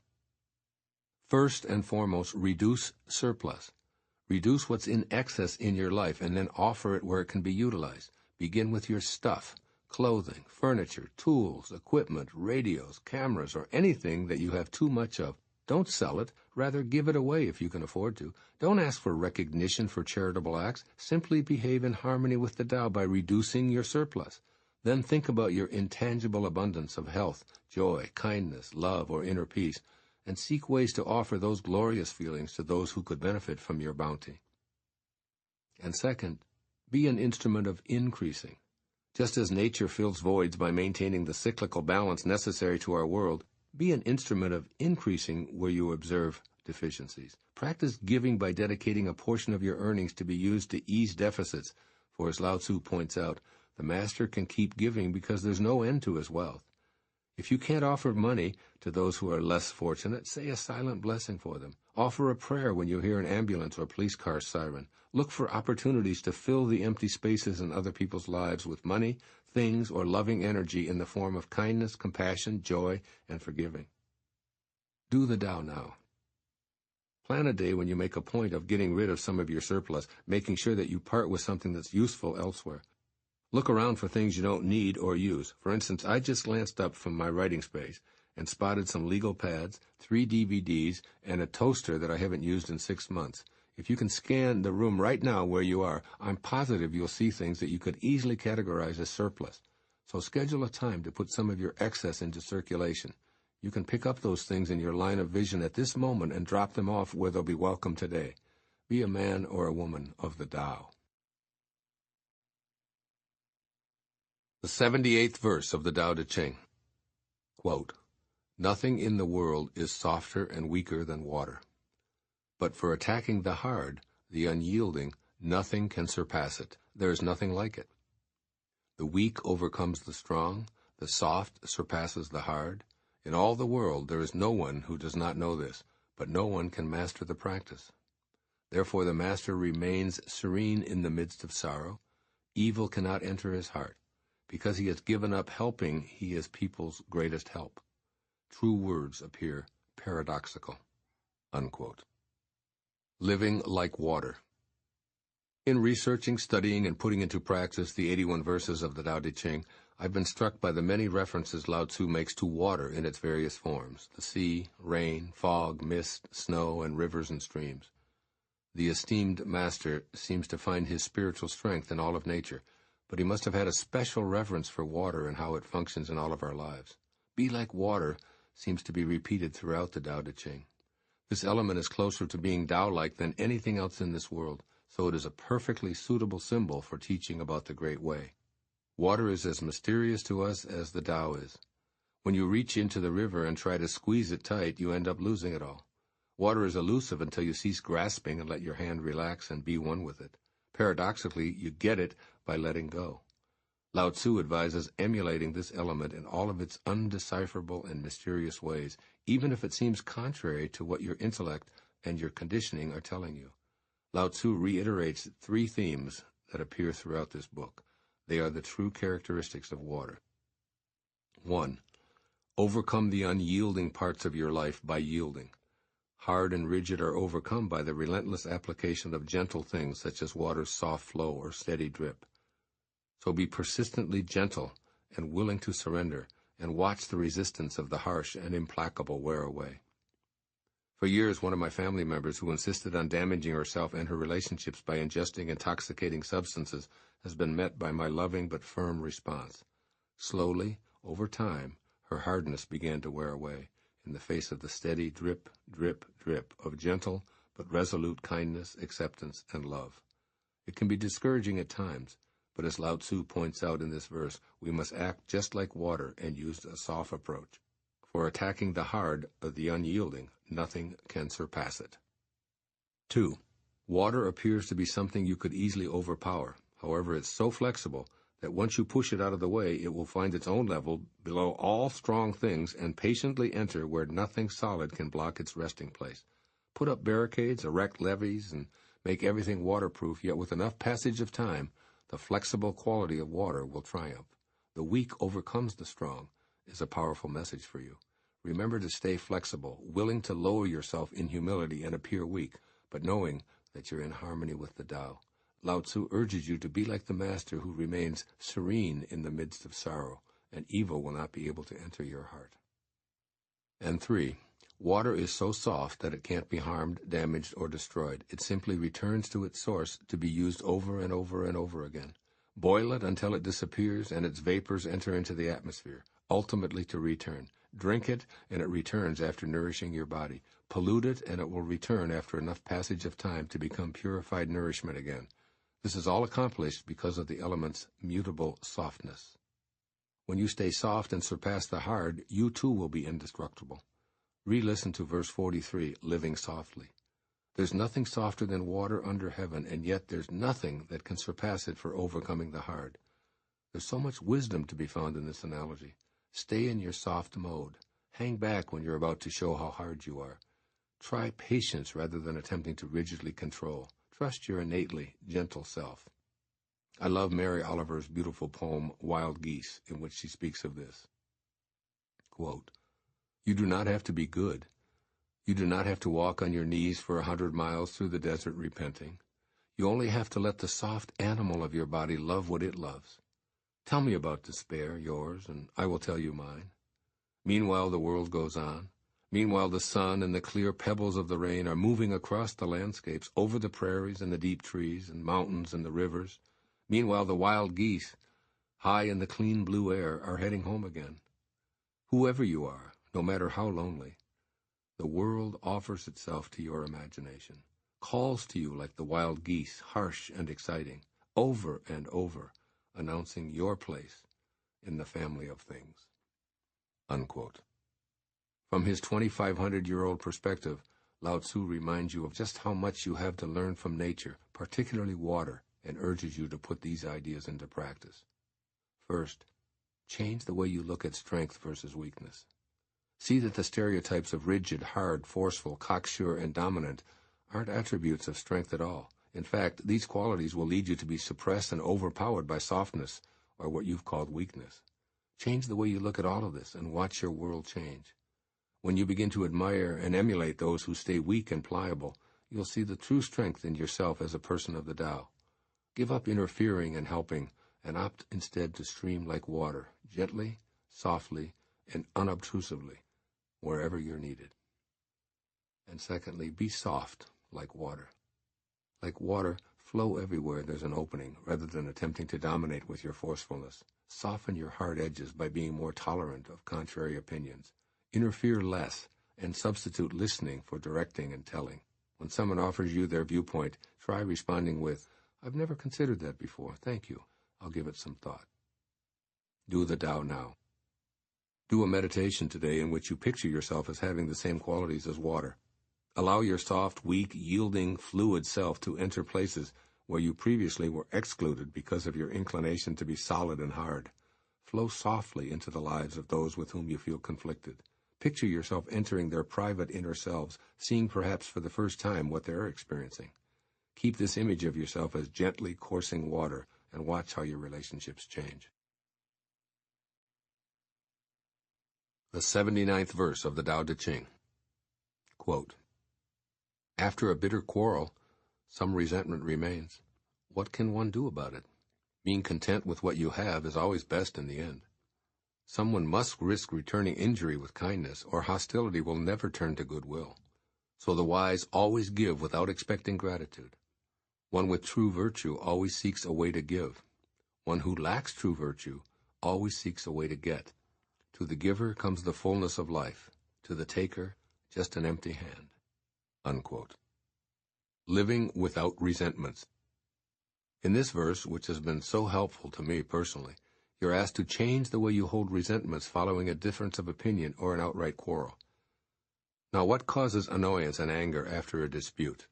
The generic response would be a laundry list that's detailed why the other person was wrong and how illogically and unreasonably they behaved, concluding with something like, I have a right to be upset when my daughter, my mother, my husband, my ex-husband, my boss, whomever, speaks to me that way. But if you're interested in living a Tao-filled life, it's imperative that you reverse this kind of thinking.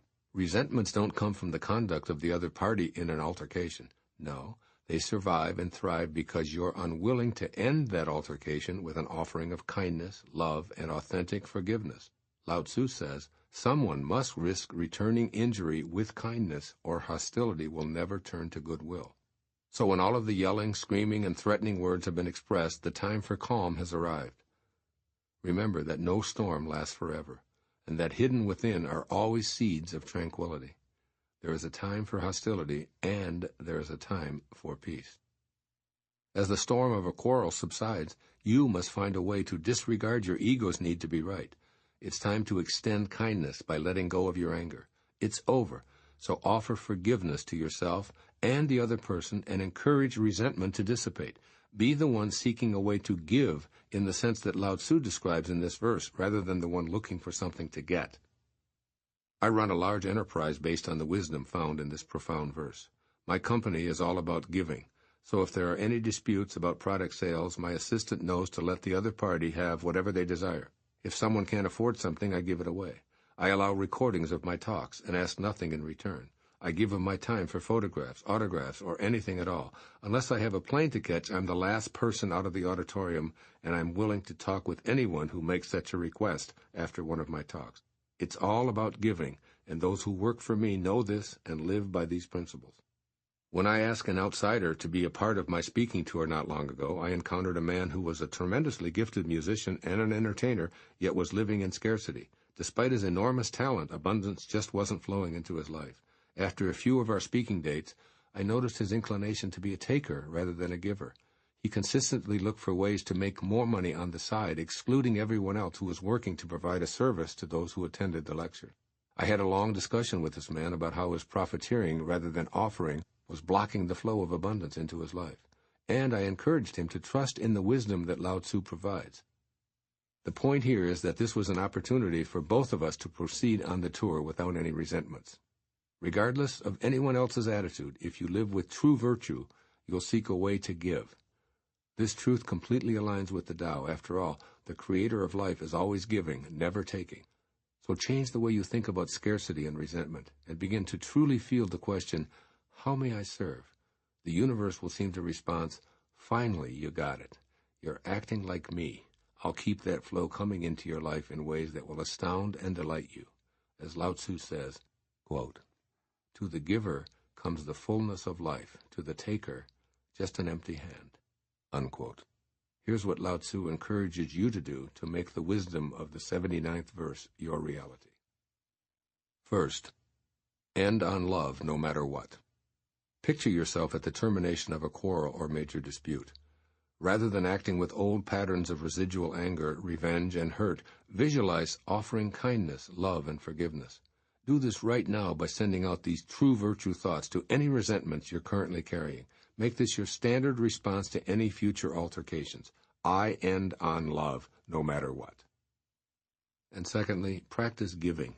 In the midst of arguments or disagreements, practice giving rather than taking before you exit the fracas. Offer the Tao treasures of real virtues by presenting kindness rather than a put-down, or a sign of respect instead of proving someone else wrong. Giving involves leaving the ego behind. While it wants to win and show its superiority by being contrary and disrespectful, your Tao nature wants to be at peace and live in harmony. You can reduce your quarreling time to almost zero if you practice this procedure. Do the Tao now. Silently recite the following words from the prayer of St. Francis. Quote, "Where there is injury, let me bring pardon." Unquote. Be a giver of forgiveness, as he teaches. Bring love to hate, light to darkness, and pardon to injury. Read these words daily, for they'll help you overcome your ego's demands and know the fullness of life. The 80th verse of the Tao Te Ching. Quote, "Imagine a small country with few people. They have weapons and do not employ them. They enjoy the labor of their hands and do not waste time inventing labor-saving machines. They take death seriously and do not travel far. Since they dearly love their homes, they are not interested in travel. Although they have boats and carriages, no one uses them. They are content with healthy food, pleased with useful clothing, satisfied in snug homes, and protective of their way of life. Although they live within sight of their neighbors, and crowing cocks and barking dogs can be heard across the way, they leave each other in peace while they grow old and die." Unquote. Living your own utopia. This second-to-last verse of the Tao Te Ching might have been titled KISS, that is, keep it simple, stupid. Here, Lao-tzu makes a case for an ideal society where conflict isn't a problem, harmonizing with nature is practiced, and weapons may be present but are never used. The ancient Chinese master seems to say that staying close to nature and taking pleasure in the basics of life are more satisfying than pursuing technological equipment and fancy carriages. He advises readers to keep close to the land, work with their hands, and not compete with neighboring villages. While it's clear that the world has changed dramatically over the past 2,500 years, the advice in this 80th verse offers wisdom for the 21st century and beyond. Imagine a world where weapons are vestiges of the past, displayed in museums to illustrate and warn the populace about an absurdly violent history. You'd begin to see the conflicts on this planet exhibited from the perspective of human beings as tiny microbes living on the same body, equally dependent on it and on one another for survival, yet killing each other and destroying their host anyway. War would simply seem senselessly destructive. When we look at the conflicts that have taken place throughout history, we cannot help but see that the hatred and rivalries in ancient and modern times make no sense.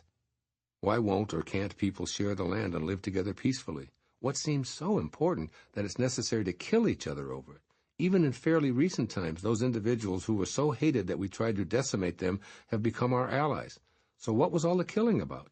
Why haven't we learned to live in harmony with the life-giving Tao? The answers to these questions are obviously complex, but unfortunately, they continue to need to be asked. This verse doesn't negate an effort by you to create ways to live your utopia. Instead, it's offering you an escape from the vicious cycle of hatred, murder, war, and subsequent cooperation before the next cycle of violence erupts. You can return to the basics of a peaceful existence by choosing to live simply and placing less effort on needing to conquer anyone. When you see the inclination toward creating more war machines, vote instead for candidates who support peaceful ways for dealing with conflict. Your personal choices also align you with the tranquil nature of the Tao. You can opt to do without some of the new technology some or even all of the time. You can choose to write by hand and feel your connection to your source as the words flow through your heart onto the paper. You can choose to walk rather than drive as often as possible. You can choose to compute numbers without a calculator and remember phone numbers as a way of personalizing your connections. You can choose to swim or bicycle for exercise in lieu of using machines. There are many labor-saving devices that Lao-tzu may never have dreamed about, and you can eliminate them as part of your simplification routine. Maybe not having email or downloading music is your way of symbolically staying close to the land that Lao-tzu speaks of in this verse. In other words, you can know what the modern world offers in the way of information and technology, while at the same time being aware of the areas of your life where you want to keep things basic. Recognize when you're feeling the effects of information overload, too many gadgets or overcomplication, and switch to a natural environment that pleases you for whatever amount of time you choose. Lao-tzu seems to be encouraging you to simplify as a way to heighten awareness of your Tao connection. Try out these new attitudes and behaviors to help you change the way you think about your modern life. You may, in fact, change the way you're living. Practice radical appreciation. Begin a practice of joyfully engaging with the things you take for granted. There are comforts such as your home, garden, meals, clothes, family members, and friends that you experience every day without appreciating them. Choose to pay attention. Make the shift by giving thanks and loving appreciation. Spend more time close to home in awe over the many simple treasures that make up your life. See paradise all around you. Change your beliefs that you must travel, be worldly, and experience distant lands and people in order to have a fulfilling life. In fact, you could reside on the same street for a lifetime without ever leaving and know the bliss of the Tao. Keep in mind the thought offered by Voltaire, paradise is where I am. If where you are is at home, with the same people, the same photographs, and the same furniture, make it your paradise. Find joy and solace in the simple. Change your view to see the pleasure in what you have and where you're located, and who you are. Cultivate your utopia by feeling the Tao in every cubic inch of space. Do the Tao now. Devote a day to food. Appreciate the mysterious intelligence that created food for your health and pleasure, and say a prayer with every connection to it. Going grocery shopping, cooking, planning a dinner party, being a dinner party guest, eating at a restaurant, grabbing a snack, or having some popcorn at the movie are all just some of the opportunities to consciously explore that connection. See these food connections as a part of the endless Tao cycle and being in your own utopia. The 81st and final verse of the Tao Te Ching. Quote, "True words are not beautiful. Beautiful words are not true. Good men do not argue. Those who argue are not good. Those who have virtue do not look for faults. Those who look for faults have no virtue. Sages do not accumulate anything, but give everything to others. Having more, the more they give. Heaven does good to all, doing no evil to anyone.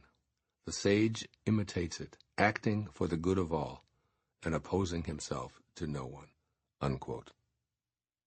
Living without accumulating.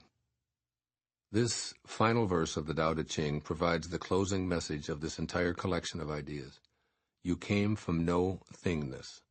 The place of your origination had no things. The place of your return is one of no things.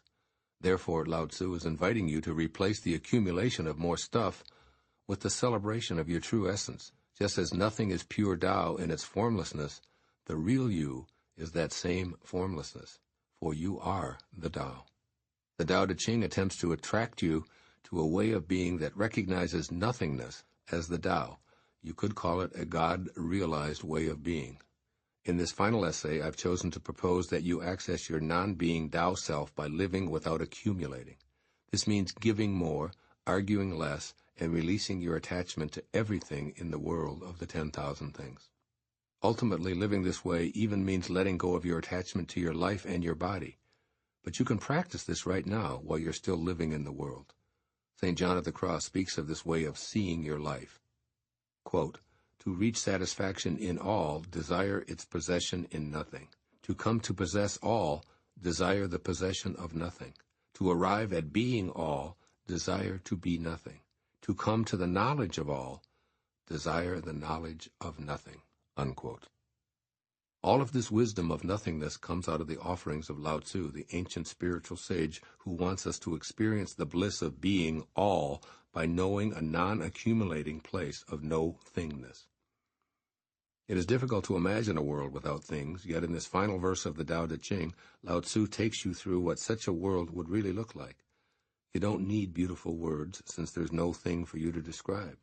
There's no thing to argue about, as there are no possessions to fight over. There's no fault-finding or blaming, for all that exists is the hidden virtue of the Tao.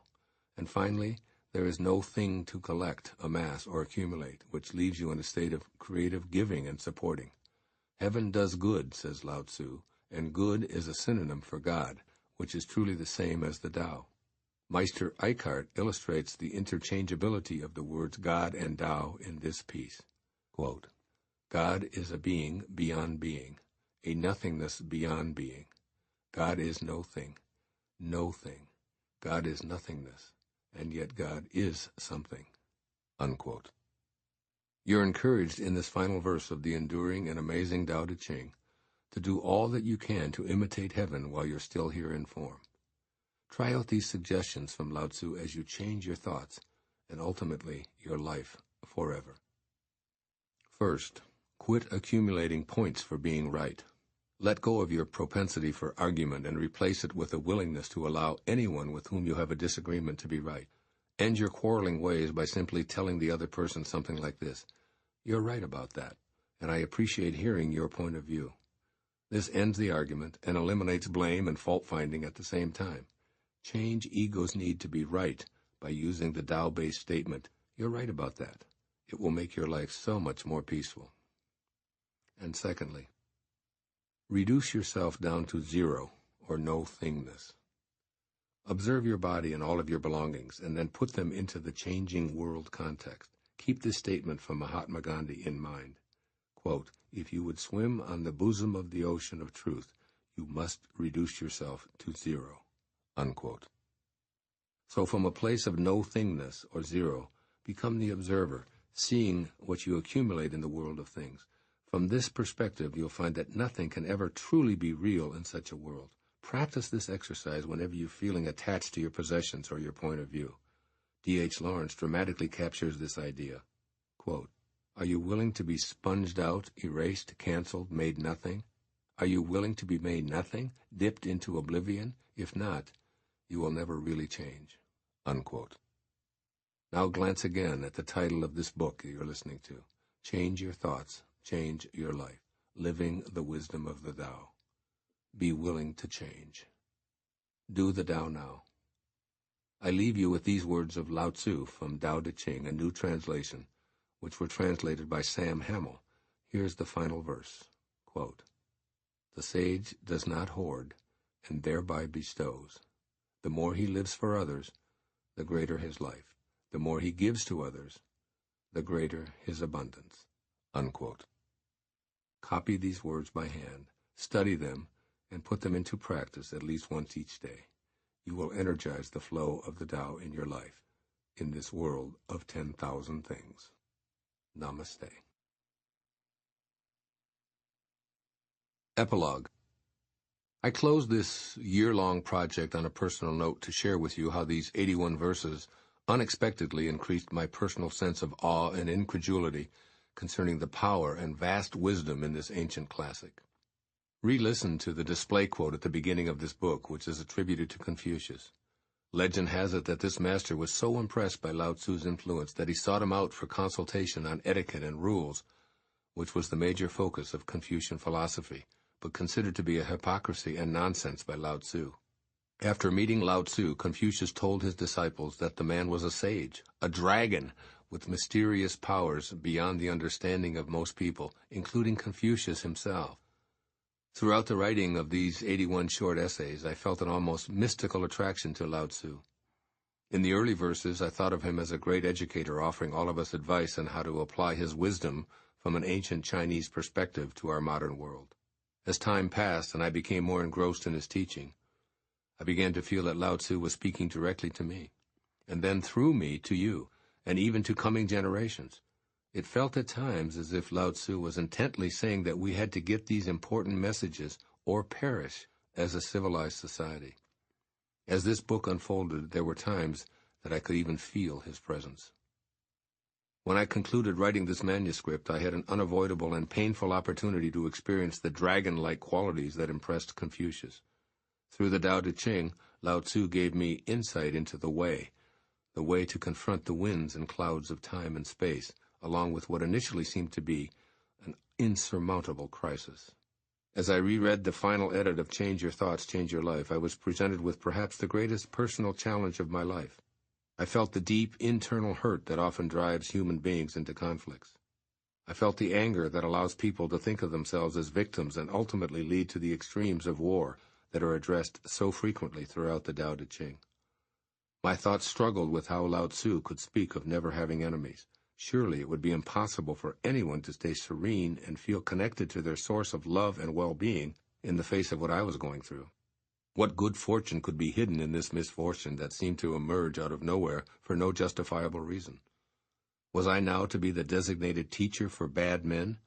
On and on went the questions within me as I read each verse. Then it began to feel as if Lao-tzu's dragon-like character appeared, burning my face as I read. It was almost as if he spoke these words directly to me. Quote, So you think you've mastered the Great Way because you've spent a year reading and interpreting these 81 verses? Well, here's an opportunity to explore your mastery of the Tao. Here's something unexpected that's capable of turning you upside down and inside out spiritually, physically, intellectually, and emotionally. Apply all that I've taught you. Stay peaceful. Trust your nature. Know that it's all perfect. And most of all, do nothing.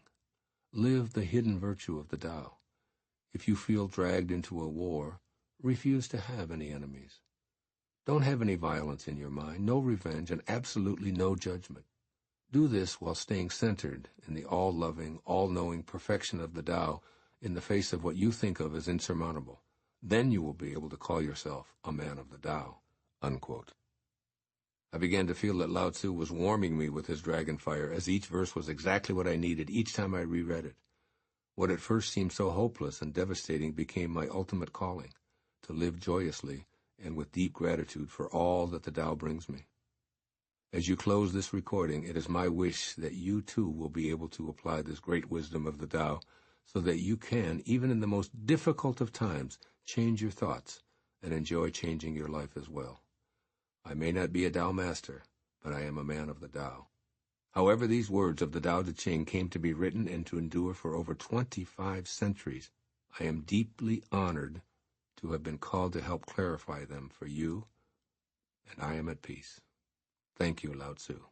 God bless you. Namaste.